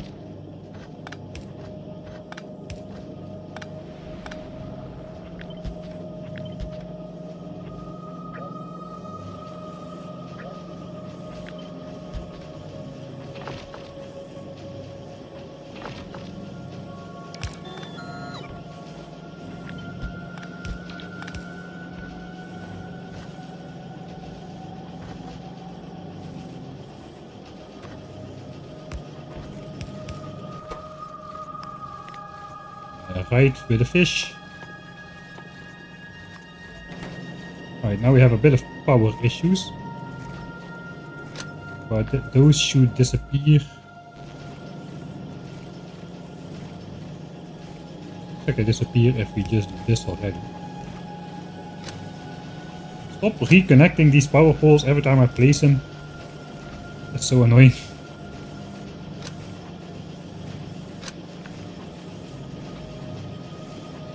I need to do the same for green signs. I think we'll just do it by hand. Oh, we gotta do it for both signs as well. For both sides of the belt.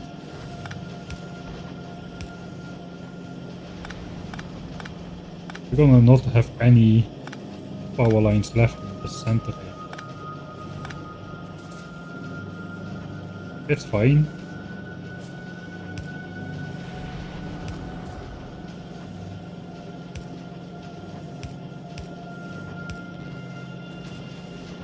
That's not fine, however.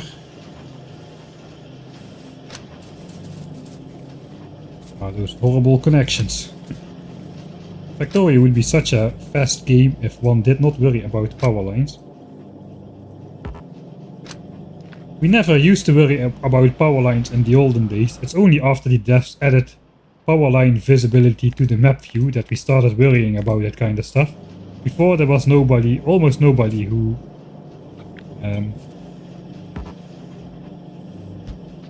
worried about how power lines looked.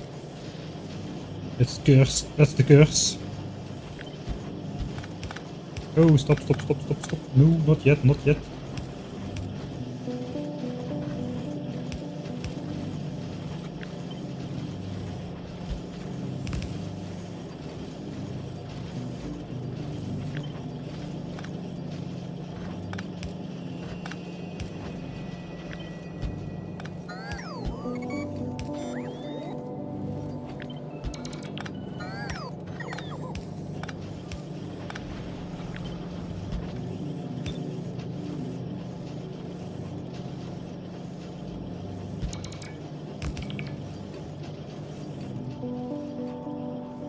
Alright, that should do it. I think science per minute is down to 0.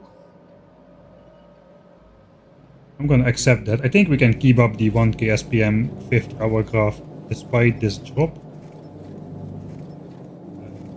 Yeah, this is good. We're gonna get full belts out now. Here comes the rest of the science. Right? Full belts come out. I think it's time to switch then. Switch tech. All labs are gonna switch on for a brief moment. We're gonna have a lot of SPM for a little bit.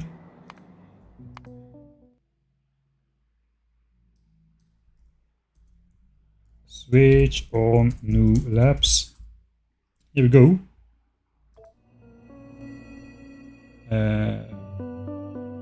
Let's go for...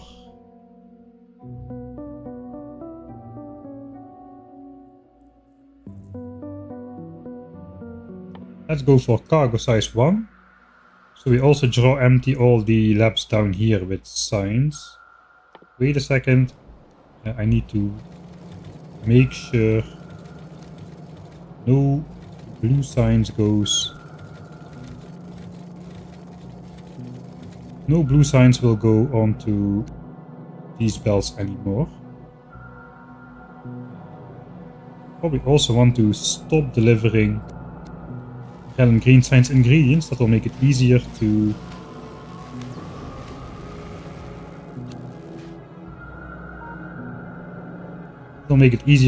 switch it over later. Here we go. A lot of SPM for a brief moment of time. It looks a lot less impressive though, the top labs. Especially at night. This looks way more impressive. How much SPM do we have? Yes. Yes. A lot of SPM. We're gonna go to 3k for a brief moment, I think.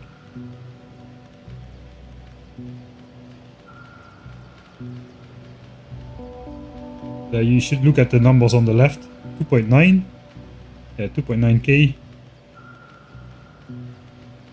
It's gonna top out for a little bit. And then the labs are gonna run out in the bottom part. And we should drop to approximately 2k or 1.8k or something like that. But that is officially the highest SPM, even if just temporary, that we have seen so far in the playthrough. 2.9k, holy moly. And we did still not set the splitter priority correctly. We'll do that soon. Just enjoy this moment for a bit. I've been trying to do that soon for a couple hours now, apparently.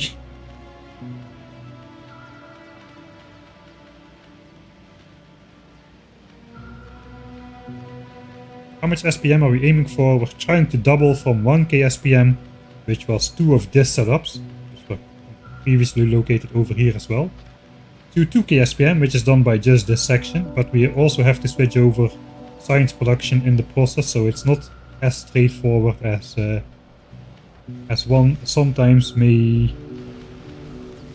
assume at first glance.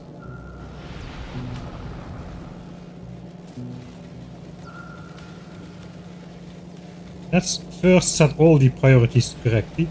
This we want to go up to the north, alright. And we'll just fill this with priority as well. This we want to go stay at the north, stay at the north, stay at the north, stay at the north. Those are set up correctly. Then we get space signs and military signs. Out priority to the left. Go up first. Go up first. Go up first. Go even upper first, despite it going nowhere. And space signs. It's this one. Go up first. Stop moving me around. Up first. Up first. Up first. Right. Then blue signs and yellow signs. Stay here first. And stay here first. Here first. Here first. Stay here first. That's all of them, I think.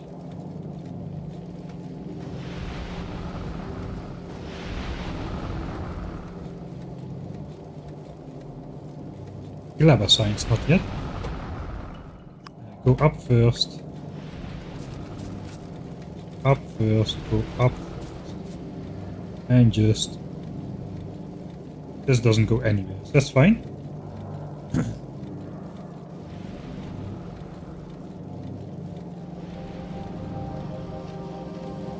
That is all the priorities set correctly. How is power? Ooh, that is not looking like a very steep recharge graph, to be honest. I don't think we're gonna get up to anywhere near 100 gigs this day.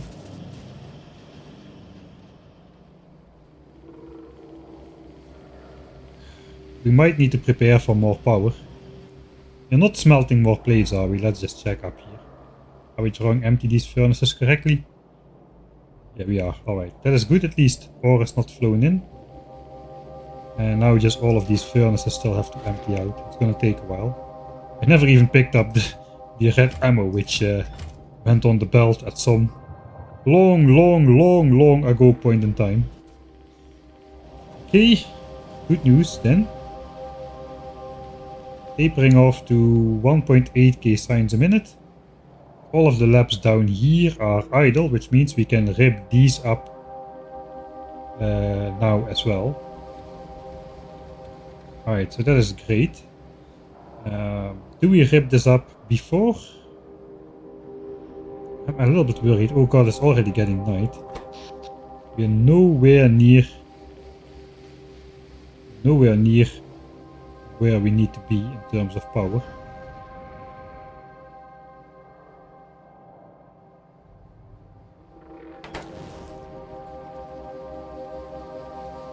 I think desperate times call for desperate measures.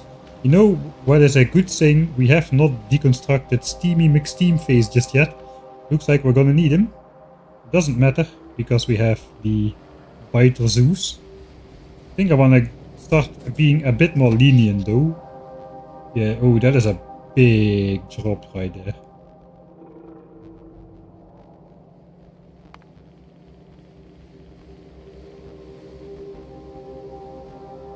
There's a big drop right there. So this is wired to shoot at only 10% capacity, which is fine, that extra steam buffer. I do want to... I cannot get through here. Alright. We are inserting coal at an accumulator level of 30%.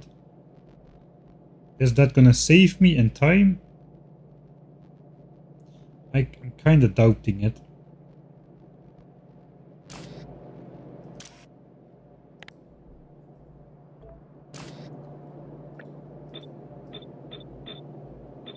We're gonna get there this night already.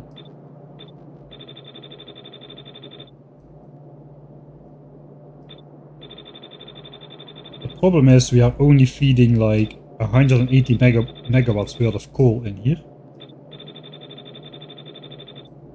I think Steamy McSteam phase is gonna switch on any second now. Steam power after, I don't know, 100, something hours.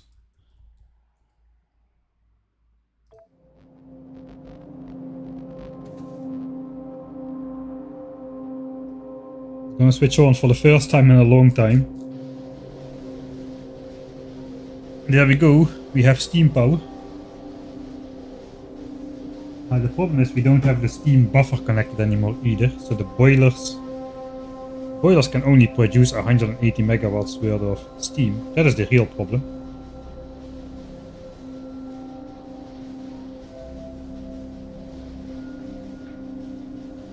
So what do I do? Do I go for quality boilers then?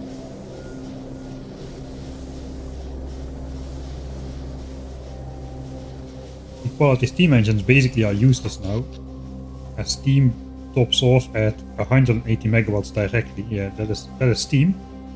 That is the first time that steam has been on in a very, very, very long time. It was more than 50 hours ago before steam was ever on.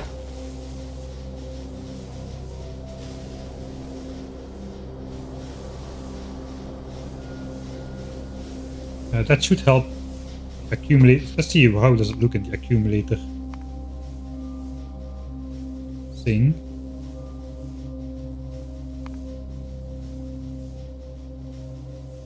$33.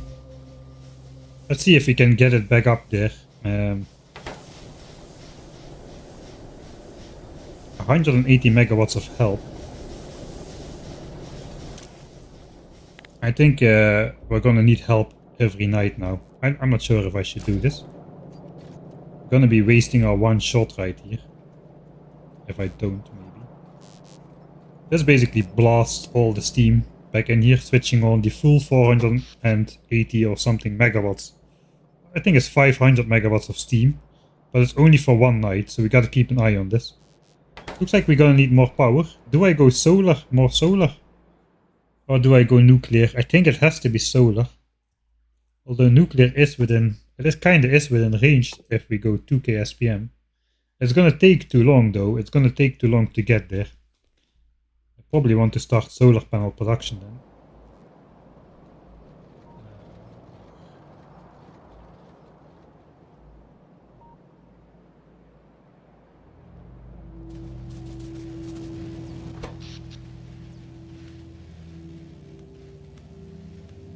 Last night we got at 80 giga. Last day we got at 80 gigajoules. I think if I just feed rocket fuel up there instead of coal, that might be a better idea.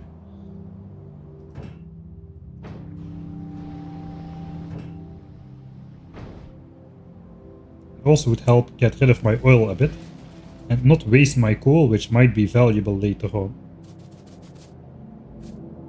Maybe I am going to send rocket fuel in here. So a belt of coal, it has the problem, it does 30 coal a second.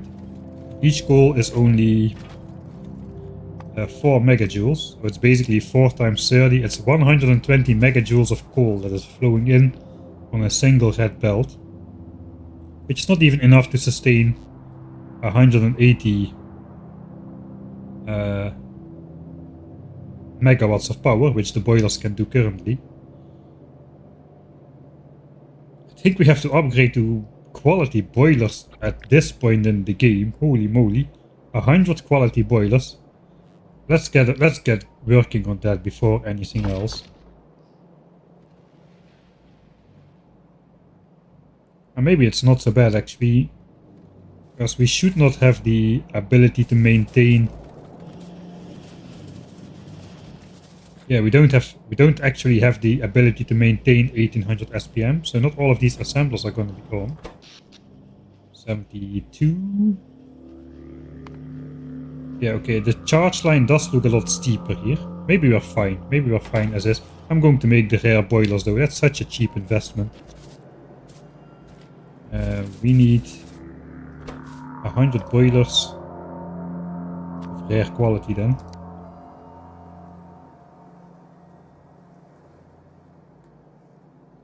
If we feed in rocket fuel, we can feed that. No problemo.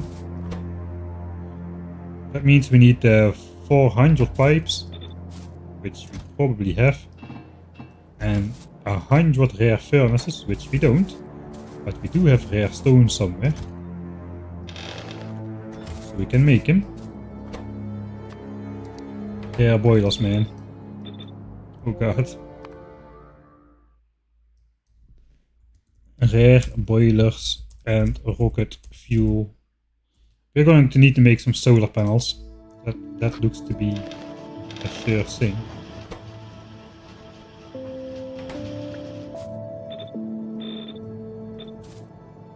I suppose we can make these in 4.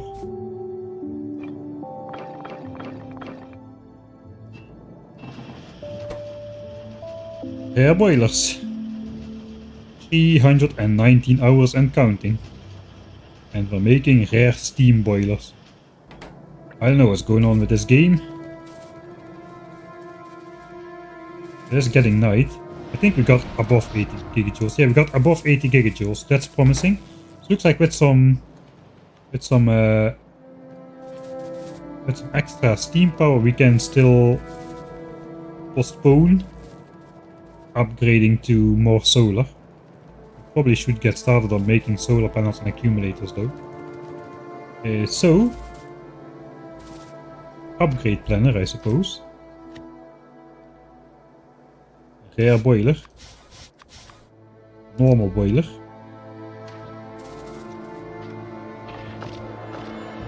Here we go. Oh, stop that. That was not the correct upgrade planner. And here we go.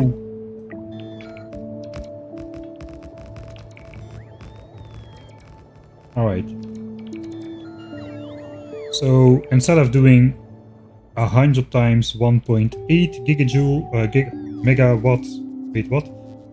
Instead of doing 100 times 1.8 megawatts, we can now do 100 times 2.88 megawatts or 288 megawatts live from the boilers.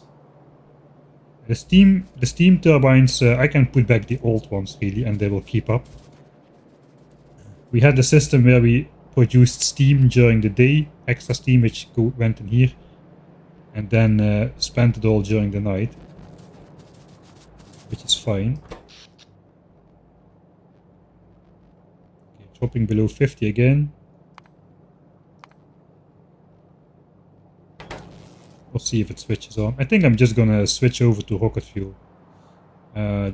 Maybe not. Let's keep it on core. Let's see what happens first.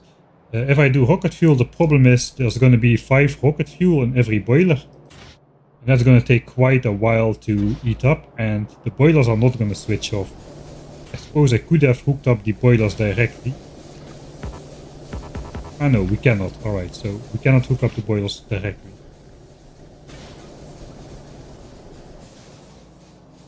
Okay, so we're still bringing in only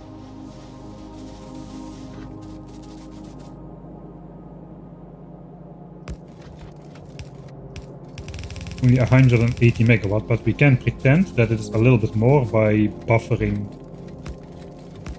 up the belt a bit.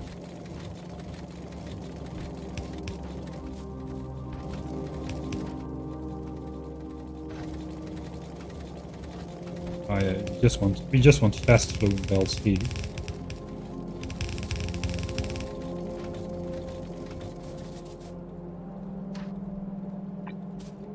Maybe not. Yellow belts this.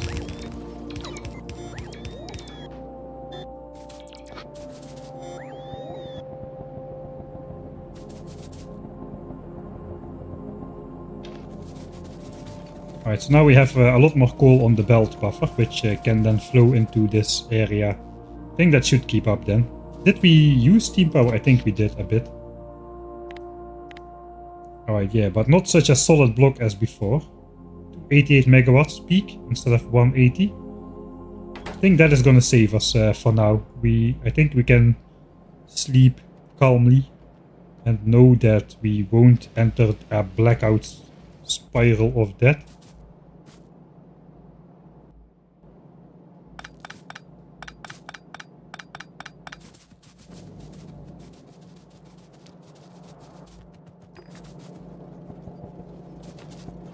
That means we can feed out extra signs on a belt right now.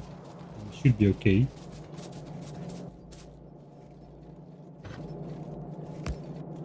It's temporary, of course. Everything is temporary.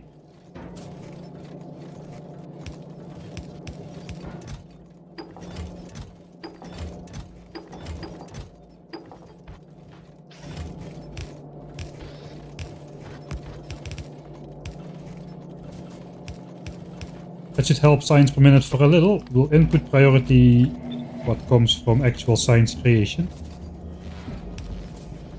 Feed it out. That's going to up signs per minute a little. As you see, we have fallen right back to 1k SPM because of blue signs.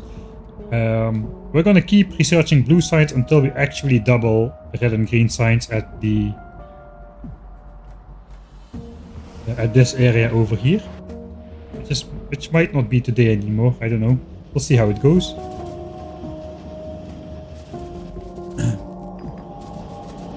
Suppose we'll just show this in the last assembler or something. We have even more. How is it going here? We're getting a lot of this stuff, man. I don't know where I'm gonna put all of that.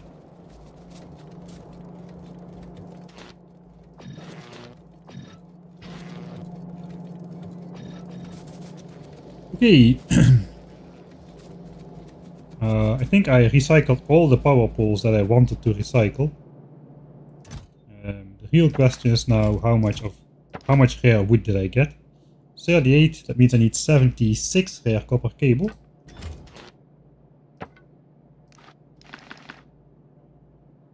That should be fairly fast.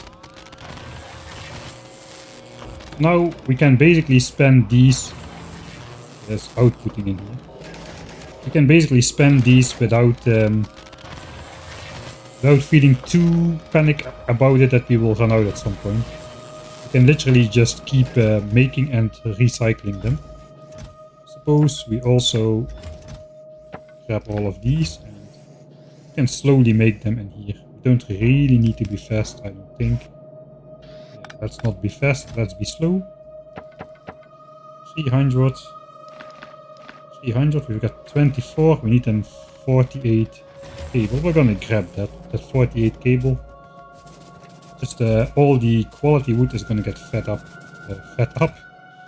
All the quality wood is gonna get fed in then. Fed up? You might be fed up with me at this point. We're gonna feed in the quality wood. Alright. This thing is done. This is going to make us a lot of quality electric poles. I can feel it. It's going to make us a ton of quality electric poles. It hasn't made a single one. Okay, finally. Holy moly. Wait, what? Where are these 4 coming from all of a sudden? What's going on with this mechanics? I know randomness is random, but that was pretty random. A 16% chance, get 48 of these in a row and then 4 of these in a row. You cannot count like that. You cannot. But okay. Whatever. Sort my inventory, bots. I'm gonna get a lot of these power lines now.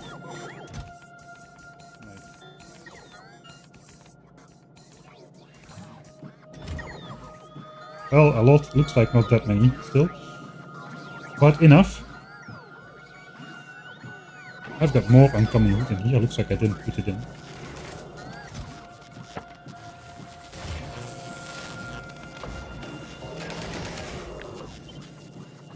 No, I'm not gonna do it. It is fine. It can take a while. It can take a while. Nobody cares.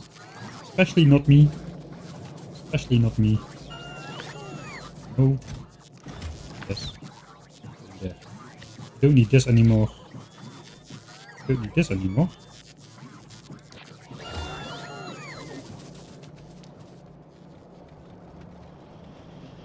Alright.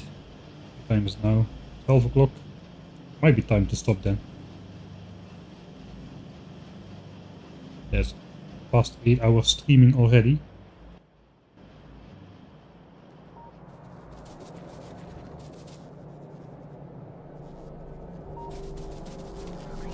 Got 2 rare and 2 pot bonus instances. Ah, right, yeah, this double thing. That makes it a lot more plausible. I see. Alright. We got old steam engines, they can now be accompanied by old boilers.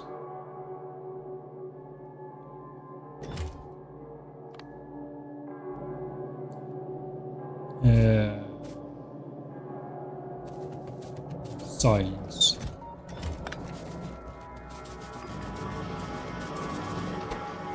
Feed it out. I think I'll just install that in the last assemblers here.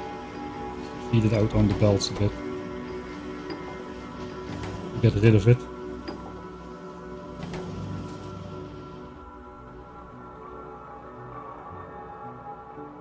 Technically we can also connect purple signs now. Alright, 1300 SPM at the moment. Of course that's artificial because of our remaining blue science injection. It's gonna go down again, but for now it is 1300 for a bit. Yeah, we do get the hard steam support now. It basically pumps, it goes down and it bumps on the steam engine switching on, flattens out and then charges up to not quite 100% again, but I think as long as we got the steam bump going, we can safely oscillate at this level over here. Yeah, we're not completely charged up anymore, but I don't think we're in danger of browning or blacking out. I think we gotta maybe work on some solar panels. What would we need to make 12k solar panels? I'm not gonna go uncommons for those, no way. I think I wanted to do that earlier, but that is not a good plan. What's purple science doing? It's still running, I think. Run for 8 hours. Still 500 furnaces. Chest that needs to go through. This one has run out. Alright. A solar panel, 5 copper, 5 steel, 15 circuits. I don't have any stashed circuits. Holy moly. Holy moly, that was what I was gonna say.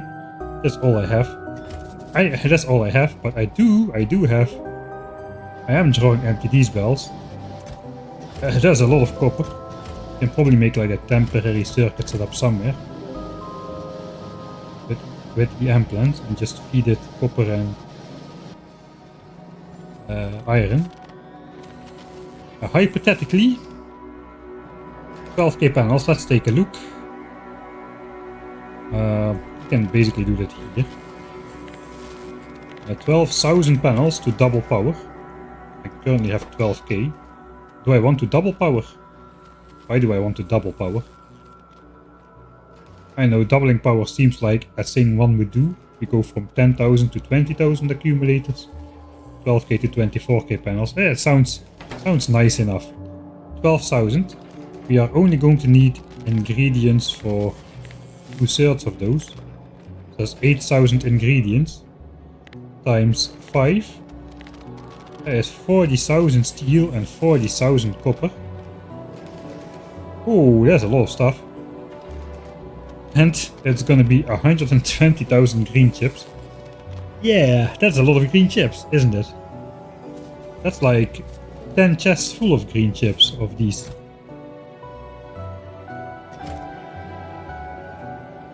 We're gathering a lot of copper and we have a lot of steel, so it is possible. We still have 206k steel, so grabbing 40k out of that shouldn't be a problem. There is so many chests though.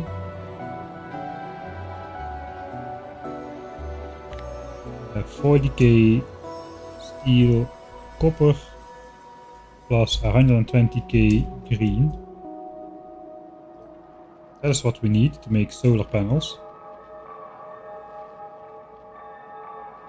That's another, I don't know, I didn't even think about it. That's another 80k iron and I suppose also 80k copper actually. I think, yeah, let's, we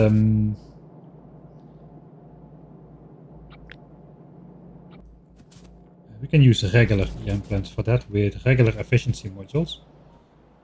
I suppose.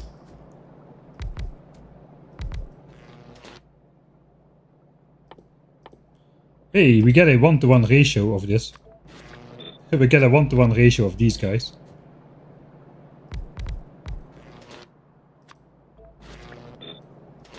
Alright, so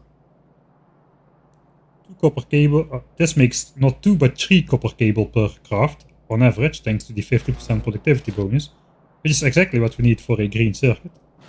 These are going to be ridiculously fast though. Yeah, 12 a second.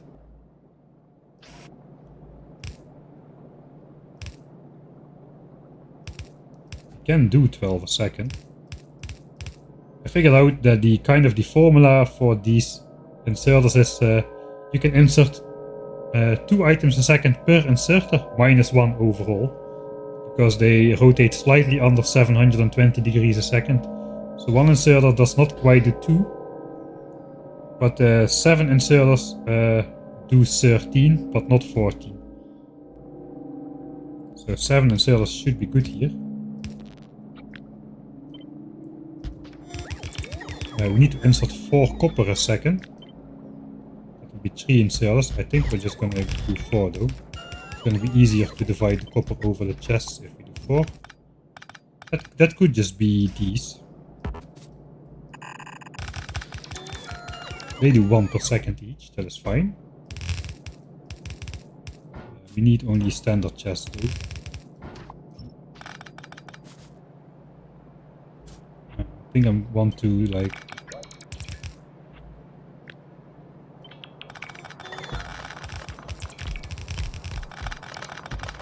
cut it apart a little so I can walk through the middle. Can reach all the chests. We need to feed in 4 iron a second as well.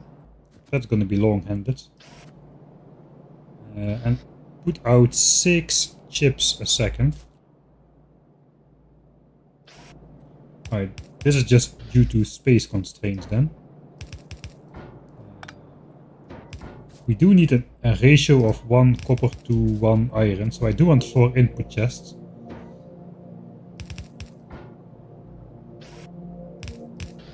And then we output 6 a second on those. So that's gonna need 3 inserters.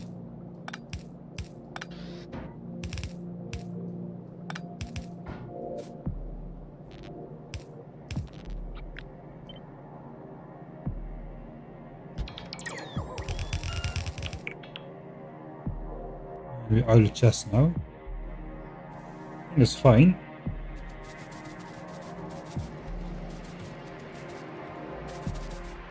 The bots will bring me some, I hope.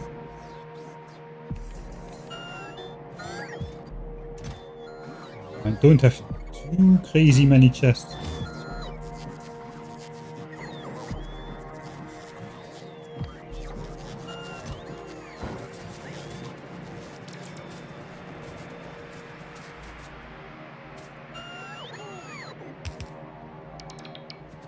That's connected up with another weirdly long power line.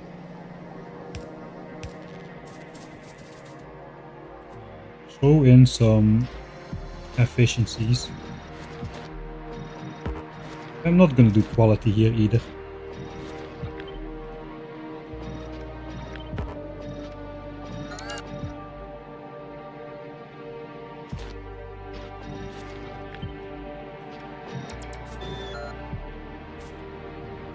Just need to power the bottom ones.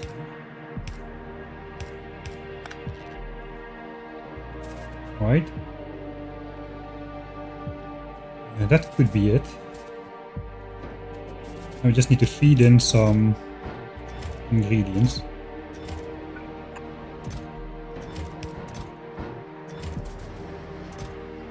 We've got a lot of stuff already. How many chests would this be? This is like 30k iron. And way more Or let's just we'll start off with one chest a pop. Greens for solar. We need 120k.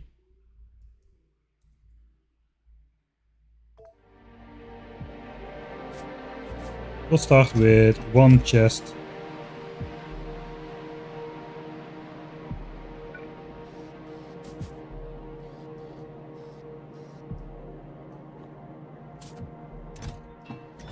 Per side. Right, we can do more. Looks like we can. 2 chests per side. Okay, then we need to grab a bit of items from the stash below. To keep going.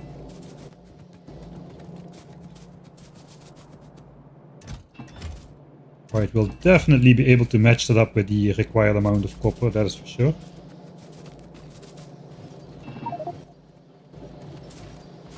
I'm not entirely sure.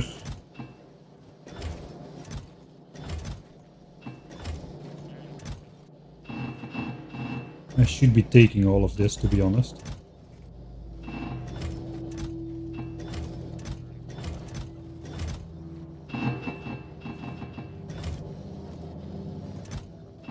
Not really sure what to do with it.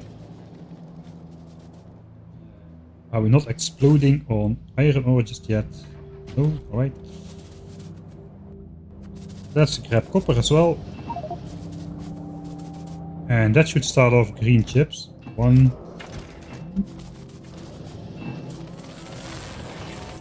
3, 4.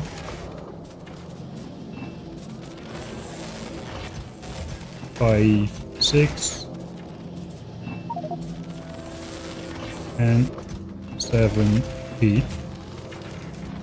I think, yeah, that we can definitely do 3 chests of each. Maybe even just all 4. Just have to add in iron later.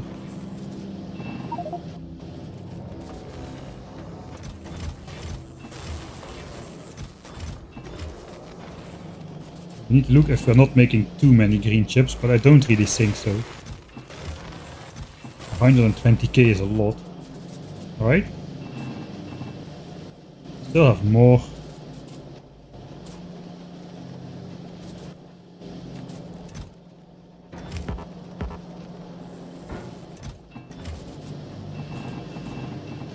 Okay, that's what we have left basically. I suppose I do want to empty these out anyway. So they can keep filling. Alright. Plop those back in here. I'm not sure yet. I want to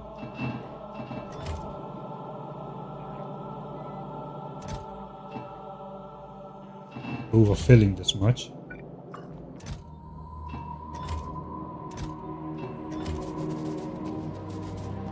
Now let's work out how much is this going to give me. We've got 4.6k in here. Let's first distribute iron so it works at max speed, or we ratio that all out for nothing.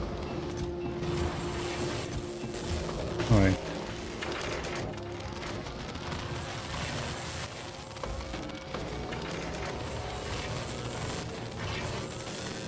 Yeah, we're keeping up. 12 a second.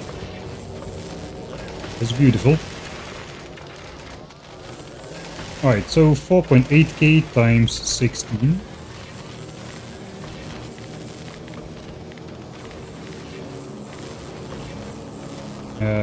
We need 1 copper per 1.5 green chip, I suppose.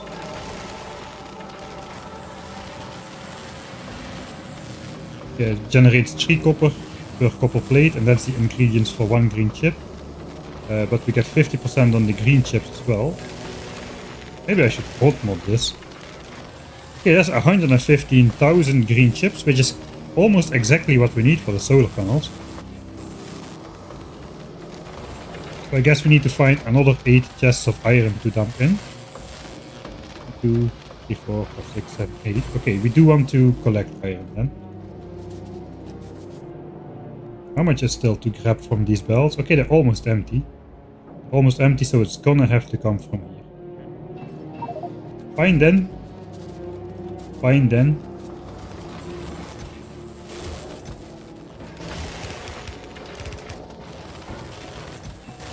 One, two. Bit. Just a casual hand feeding for 120,000 green chips. No problemo.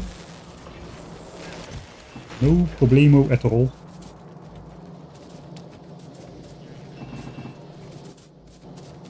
We might not have the required iron ready just yet.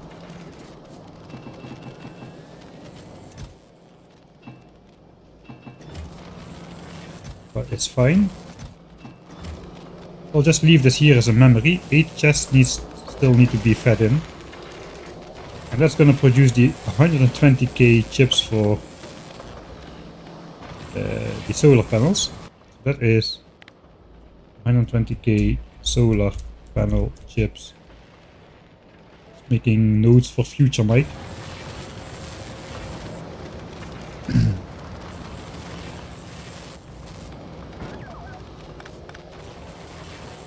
Alright, in the meantime I think we can start on the accumulators instead. We do have the resources for those. Do I want quality accumulators? Probably I do. I do want to make 10k normal ones though. How is power bin? Yeah, looks like we've entered a kind of semi-stable zigzag between steam power switches on and solar cannot quite charge the accumulators fully. It looks like we're good. We have the steam power spikes now. Pollution should be the same because we have the biter zoos. So it does not really matter how much we pollute.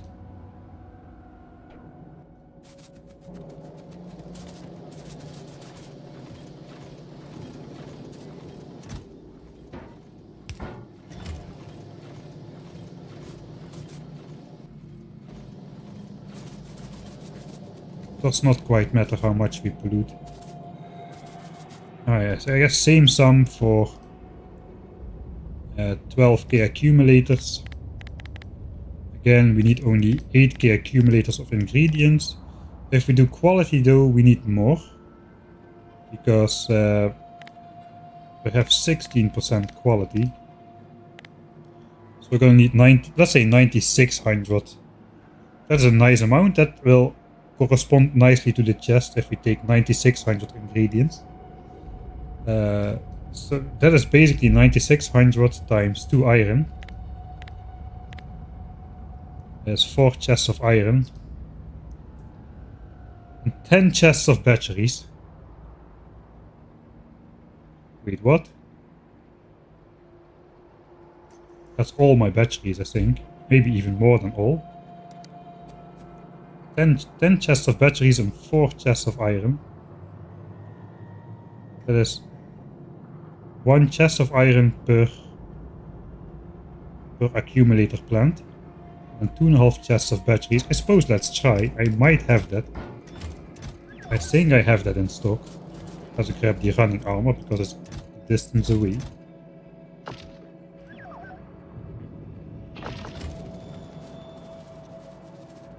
Back to 1k SPM.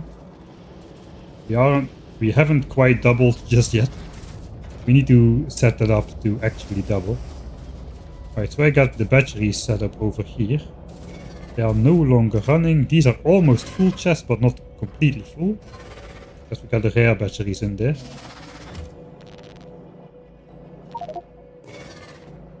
Okay, we're just gonna run around. I might have some extra batteries stocked up over here. Oh yeah, I do have full chest. Okay, we definitely have enough then. So we can put the accumulator stuff in here. That is 10k accus. And we're gonna get a lot of rare ones out of that as well. I suppose 2.5 chests per side. We'll start off by doing this. And dumping the leftovers in a chest here.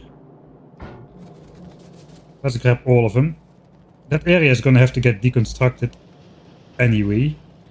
So we need to get those resources out of there.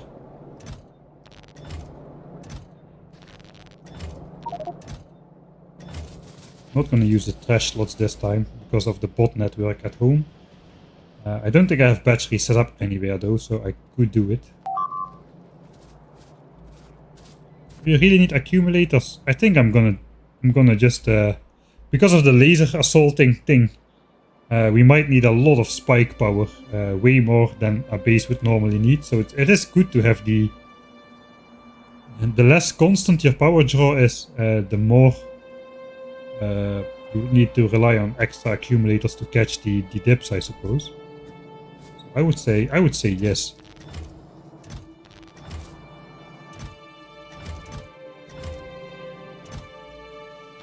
Also, what else am I gonna do with my 60,000 batteries? I suppose make more laser turrets. That's a worry for a later time. I'm kind of thinking I'm off by a factor of 2 or something here. I don't know. I'm gonna recalculate before committing.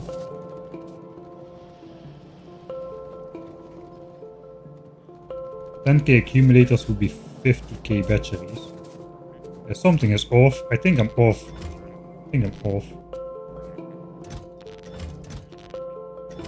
Let's collect them all here anyway. I think I'm off by some. Chat, how many batteries do I need? Help me out here.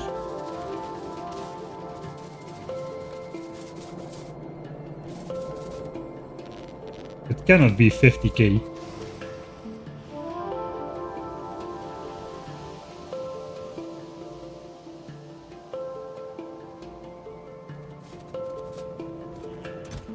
Maybe this 50k.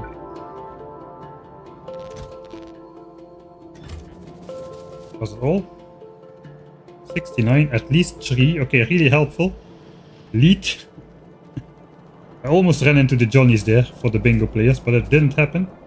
Because I'm paying attention, though I wasn't. I was pretending to pay attention. Alright. Rare batteries. That's all I have. Maybe I should not do quality then. I can make quality ones straight up, I suppose, if I really want to.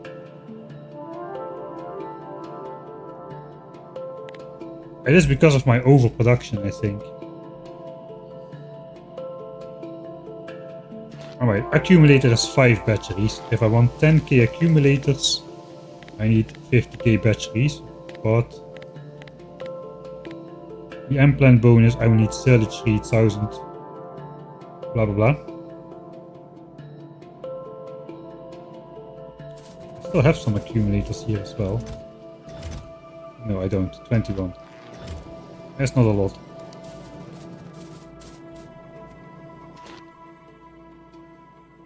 I have a ton of rare accumulators on Fulgora if I need them. I mean, a literal tons. Let's look at Fulgora. Is it still going? Yes, it is still going. How are the module counts? Yeah, that's not bad. It's a slow island. The efficiency one. Quality is also still going. Nothing has clogged up just yet.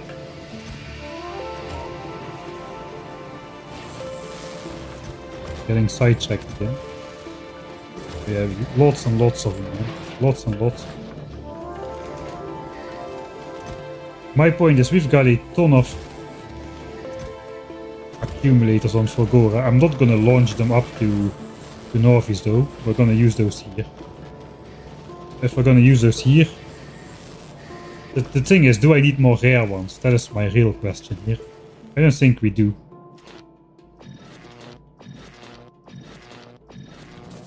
That was the real point.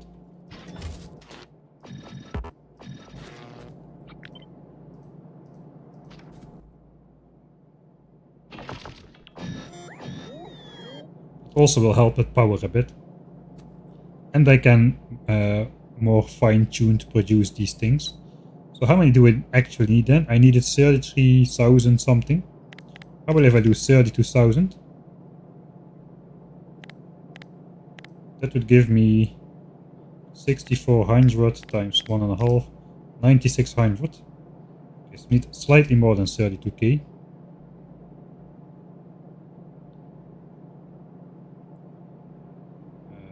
34.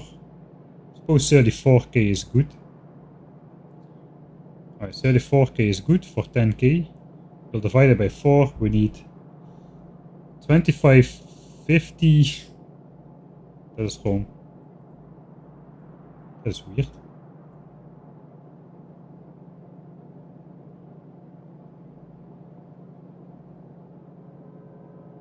Alright, yeah, so 34,000 is okay. We divide it by 4. 8,500 batteries per chest.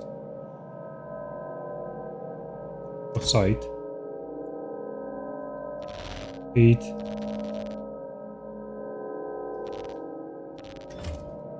8,500. 8,500. Then we'll still have some left over for laser turrets as well. Without me having to produce those again. That should be good.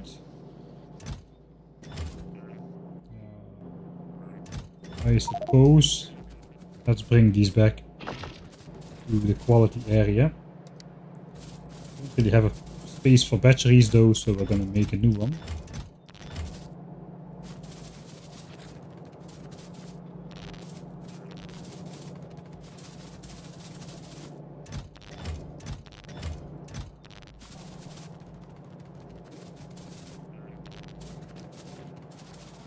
It's so weird. I think I messed up massively with the initial calculation. I have so many batteries left over. I think I was off by a factor of 2. Take the batteries out of the EM plants. That's my kind of viewer. Yes, I did, because I think the same way. That would not be exact. Something is off here though. Yeah, 9,600 per side would be okay. I could go quality then. There's 9,600 per side. I just need to fill those chests up, and I will be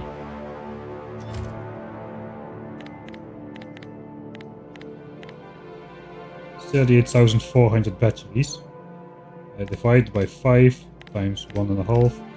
That becomes 11,520 accumulators in total, of which some quality, that's 9,700 accumulators of uncommon quality.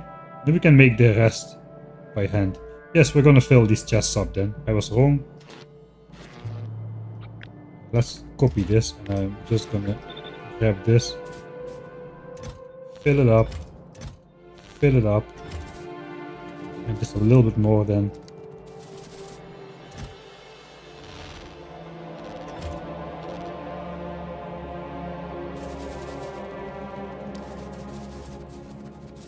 Okay, fill it up. That's 9,600 per side. Let's do this. It's 10k per side. Then I need 4,000 iron per side as well. That should be easier.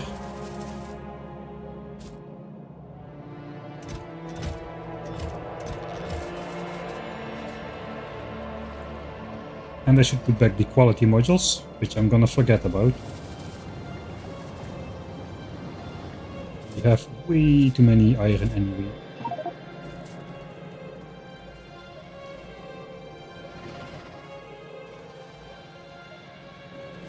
So 4k per side.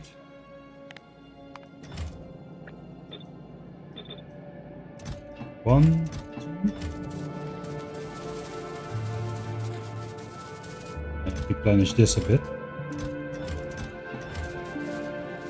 We'll grab 2 more. That's accumulators. And maybe by this point in time we have enough iron to also backfill. That's going to be such a pain to clear out the quality area with the rebuild.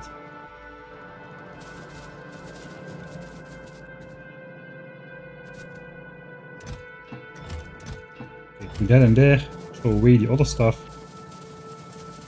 Put back the quality modules. Don't forget about the quality modules, put them back with right now. Quality.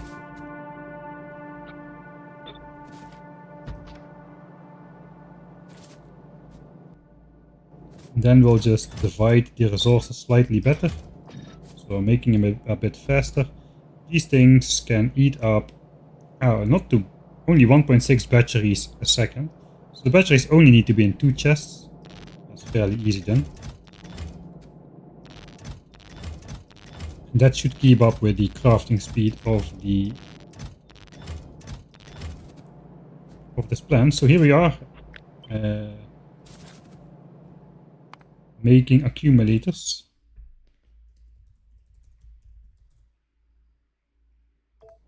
There we go. And we're gonna get the quality ones out of there. Why not? Why not? There we go, already one. That's gonna run for a bit. How's it going over here? Slowly grinding through it. Alright. This is emptied. That's good news. It's not too much iron. Do I have 2 chests of iron at home in the meantime? Yeah, almost. Yeah, almost. Very almost. That is full, that is full. This needs to fill up. 2000 more iron. And literal tons of copper, which we don't need up here anymore. Looks like the fish chests are gonna get filled up then. For now. We're gonna need that copper straight up for the solar panels actually. I might just set those in motion as well. Because I think we can do the first batch at least. Okay. I did not compensate for quality in these. The thing is, I'm gonna get mainly uncommon quality if I make them from... I get 16% rare ones out of these, but if I do this, I get only like 1.4% rare ones out of it. And the rest is all gonna be uncommon. I'm not really interested much in uncommon solar panels. If I want those, I will make them straight up and roll rare ones as such. So maybe this is gonna get efficiency modules instead of quality. That makes sense. I don't want to spend more resources because I really don't have many at the moment. 40k steel and copper. That's not gonna fit in the chests here. I'm going to have to do that in 2 batches anyway. So let's start with 20k.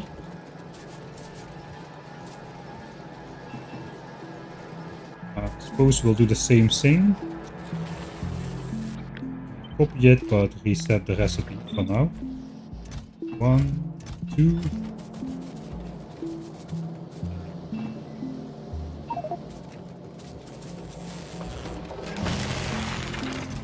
3, 4. I think we are not even gonna fill those. We should have some solar panels left. Not really. Not really. Do I just go quality solar panels? Maybe I do.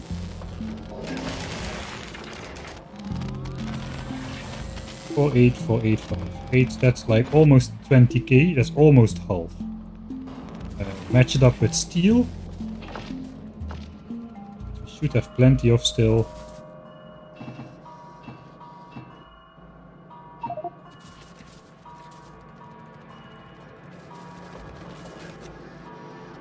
Steel, steel.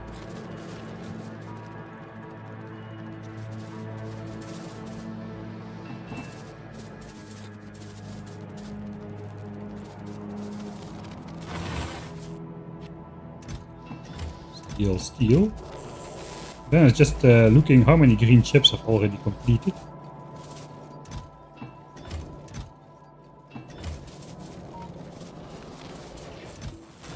That's a decent amount.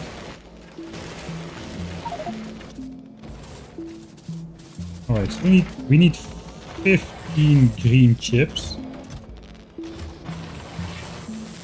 per set of steel and copper, so we need 1.5 chest of those. Probably we don't quite have that many just yet.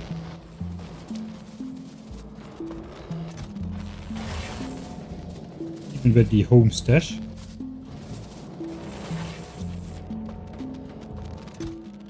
Still haven't rebuilt red chips, man. Alright. So instead, I'm just gonna start with a half chest.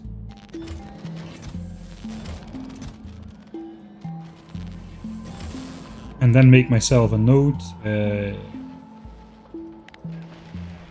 Still add 1 chest of greens per side.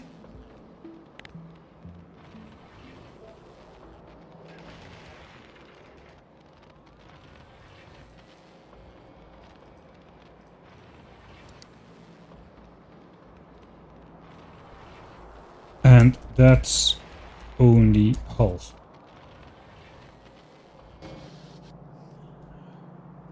I know, I feel I should quality module, I don't know.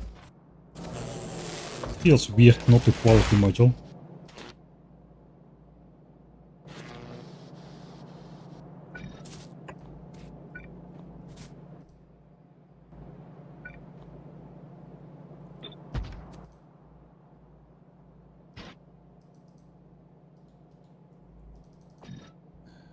How do I do that? Do I do it from the map view?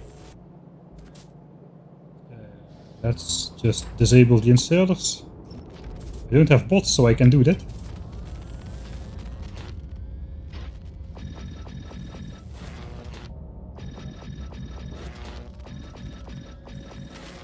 Feels weird not to quality solar panels. So I'm just gonna do it. Alright, that is solar panels. 1100 saves. Making solar panels. I have no idea where I'm gonna place those yet. But we'll find out in due time. Here we go. That's solar panels.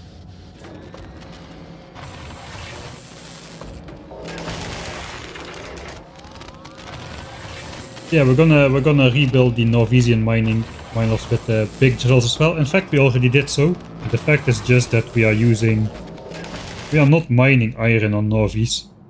We're getting everything from space. We have only 1 copper mine over here, which is still taking a long time before it runs out. We estimated it could run for another 74 hours, and it was 100 hours when we placed it. 26 hours have elapsed and not close to running out. And the other mine we have is a coal mine over here. So yeah, not really too much going on. I wonder if we are mining enough coal. Now that we are actually also running partially on steam power again during the nights. It's like brief moments though, it's probably fine. We haven't hit max capacity for a while now. I think that's good. That's fine where it is now. Yeah, we're going to need the extra power, that is for sure.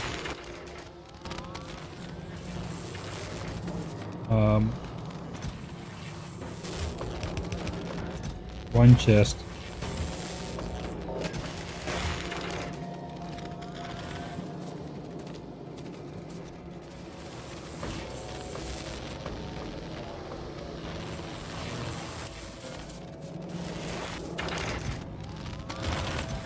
Now we do have the 2 chests. I will add those. Alright.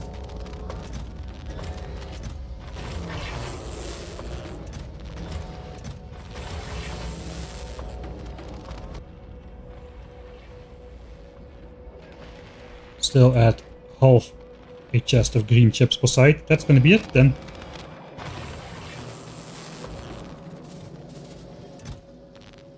That can go in there. Let me grab my inventory. And we'll tell the bots to rebalance that. There's not a lot of rebalancing. Do get some stuff over here. Alright, good. That is great. Alright.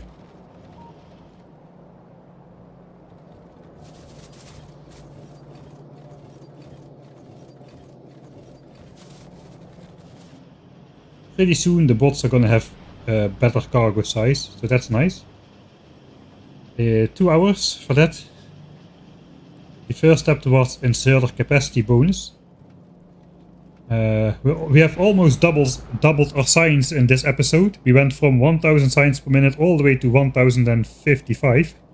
Look at that, that is progress. The signs doubling is nearby though. The only thing that is left to do is basically switch over to a yellow and green signs technology. So we don't need to produce blue signs. But the real thing to do is mess with this. Make green chips in EM plants. Copper cable and Foundries has already been made.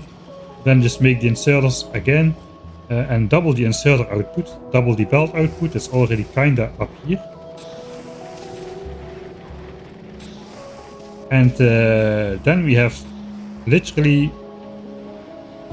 got 1800 red and green sign specs ingredient production, which should translate into 2124 signs per minute of red and green signs. Then we can start unlocking the lab speed upgrades, explosives we can research rocketry, and all the other skipped over prerequisites which eventually do need to get researched. Yes, rocketry is a prerequisite for biolab, and explosives is also a prerequisite for artillery, so we do need a couple of red and green technology still. Even like 2 levels of explosive damage upgrades are required to research Aquilo. Really weird prerequisites, but it's what they are. It reminds me of OG Factorio, where you had to research rocket shooting speed 5, or else you wouldn't be able to shoot your rocket into space fast enough. Okay, that kind of vibe I get from that. I need to research stronger explosives too, to research the rocket turret. Why? I don't know. Stronger explosives too doesn't even increase rocket damage. It is the last level that does not increase rocket damage though. It's a weird prerequisite, man. It's a weird prerequisite.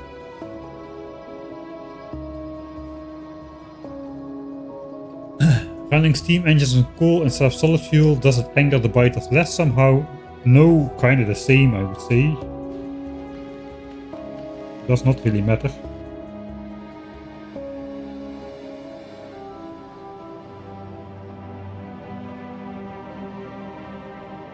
Lightning damage needing defenders?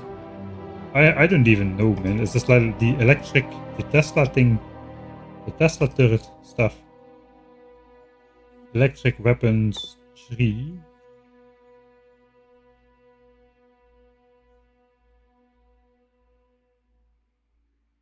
Yeah, that is weird.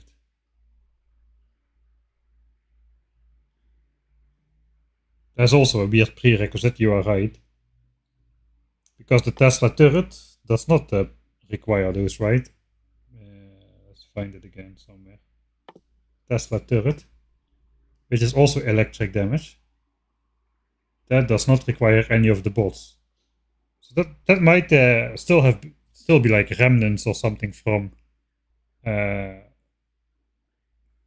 like adding in electric damage to make the bots stronger, and then later adding the Tesla turret and not removing the prerequisite or something like that. I don't know what's going on there. Maybe it's intended.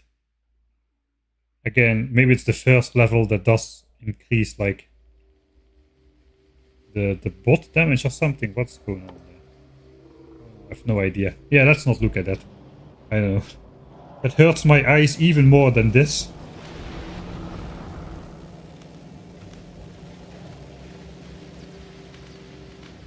Alright, so at least we have set in motion power generation.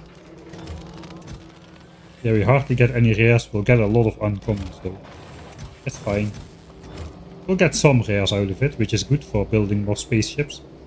We don't need that many rare ones, and it will save us our actual rare resources if we at least get some of them. We can recycle the uncommons again if we really want. How are the bot things doing? Do you still have repair packs? You do, that's fine. I haven't lost a single bot doing this just yet. At least I don't think so. Wait, did I? 3 bots? There was only 2 bots in here. No, there's 3 bots in there. I guess one bot was busy repairing a wall. I don't think we lost any bots doing this pollution biter zoo absorbing thing. This is still filling up, that is good. This is not far from full, so that's good as well. Pump jacks will keep on producing. Our oil graph did not take a hit. We only got the spike when we accidentally switched on the last good oil field, which we don't need to. So now we still have a scuffed graph. But that is 37k of minimum depleted oil production. Pretty neat. Pretty soon we're gonna need it. This is gonna be a couple streams of rebuilding Nauvis, I feel. Some of the difficult part is out of the way. I think the science area and the lab area is the most important. That is most important, that it looks good as well. I think we kind of succeeded on that. For some interpretations of the word good looking. That is a splitter abomination if I ever saw one. It doesn't even include belt weaving and it already looks horrible. Don't even want to know anymore what's going on there. Yeah, so the rest doesn't necessarily need to look as good. Although I'm probably going to change my mind on that once we actually rebuild those parts as well. But we've got these science packs figured out. We've got the red and green science packs figured out as well. This is not going to be too much work to redesign, I don't think. And then we can start ripping apart the rest of the base. We can take a look at the full resource requirements for yellow science as well at 2k SPM. Then we're going to find out that we probably need about 8 red belts of iron and 8 red belts of copper in total. Whereas without foundries and stuff you would need more like 80 of those things. Instead of 8. So I already did the math, so I'm kinda certain that's going to be around that order of magnitude of belts. Alright. Anything else? Or are we done for today? It's a promising new start for the science area. A promising new start. But yeah, I think that is where I'm gonna keep it at that for now. So yeah, that's gonna be it then for today. Can't wait to see how much worse you can make it. I would say probably quite a bit worse. Knowing myself.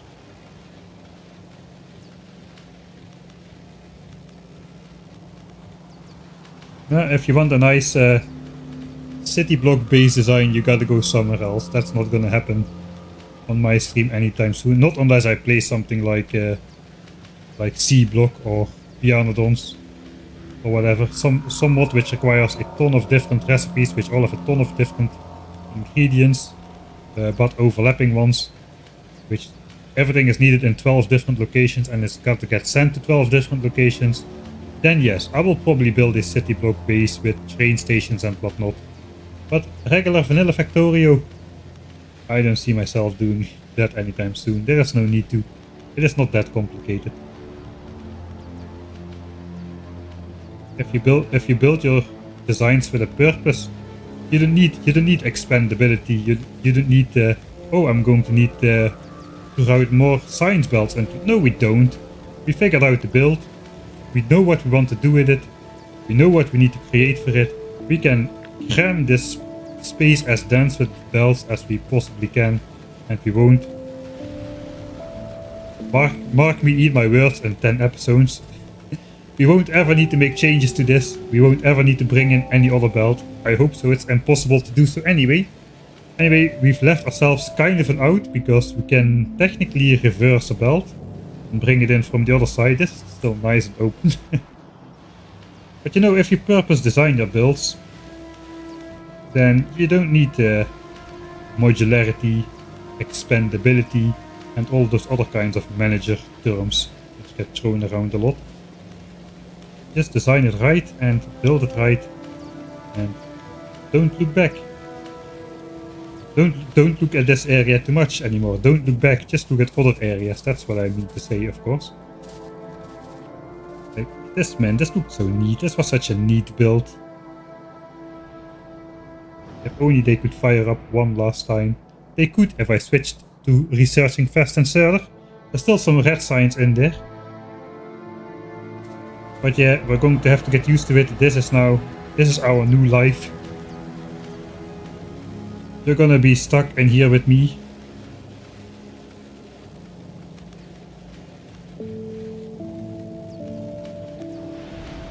Alright. That's it for today. New stream. Gonna be on Sunday. Don't know exactly what time yet. I'm probably trying to start early-ish. Around 12 or 1 o'clock Central European time. We'll see exactly how it goes. I'll post it a couple hours before on YouTube and Discord, probably. But that's the estimated time as for now. I didn't forget to rip up the second half of Old Science. No. We don't have a nuclear plant just yet. It's a million science to research, which was like 17 hours or something. So we're running on purely text on a need to have scenario. Don't look at this technology, it doesn't count. Now we're switching our focus a little bit. This is a need to have technology for unloading the landing pad though, so it's kind of still need to have it.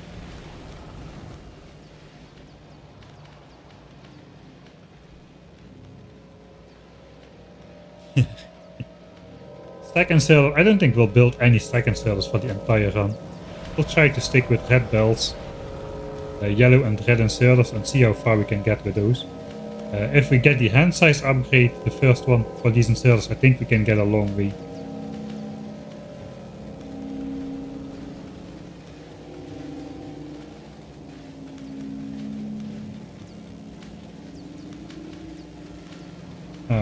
Stats for bots. We did have a lot of bot stats, but that was during combat. Kills. Bot. Not for the last 50 hours. But we did have a bunch of combat related bot deaths when we did the laser expanding. That was within the realm of the acceptable.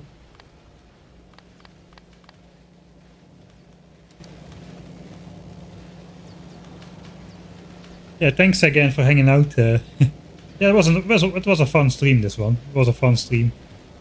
I already passed the grief and denial stage of ripping up my old base, even though some people would say I didn't, because I still didn't fully deconstruct it. But I'm already starting to like my new design. A couple more horrible contraptions like these ones and I will fall in love again. And we can be happy again. Alright. That is not a real life analogy, by the way. I'm happy as this.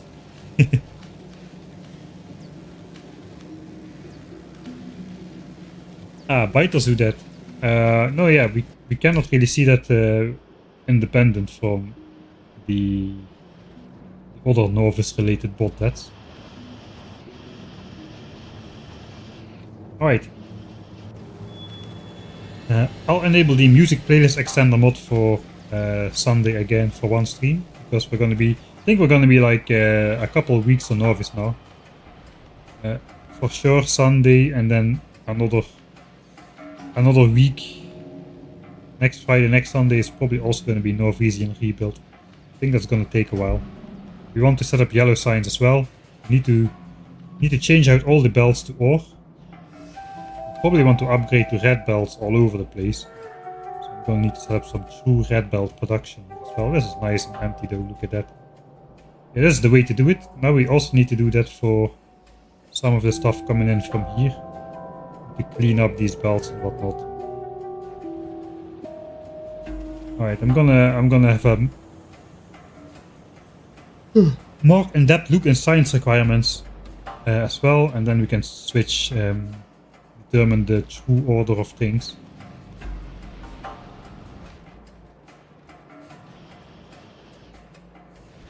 Yeah, alright, that's gonna be it. That's gonna be it. I'm gonna go to bed. This time for real. Save, end of stream save. 1101.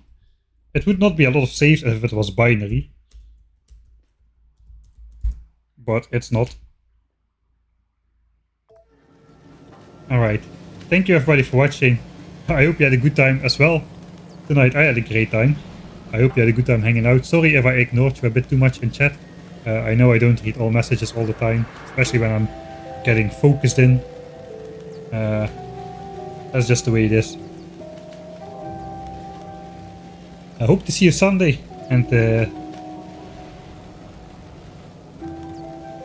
if not Sunday, oh, this is cringy. If not Sunday, then I'll see you some different next time.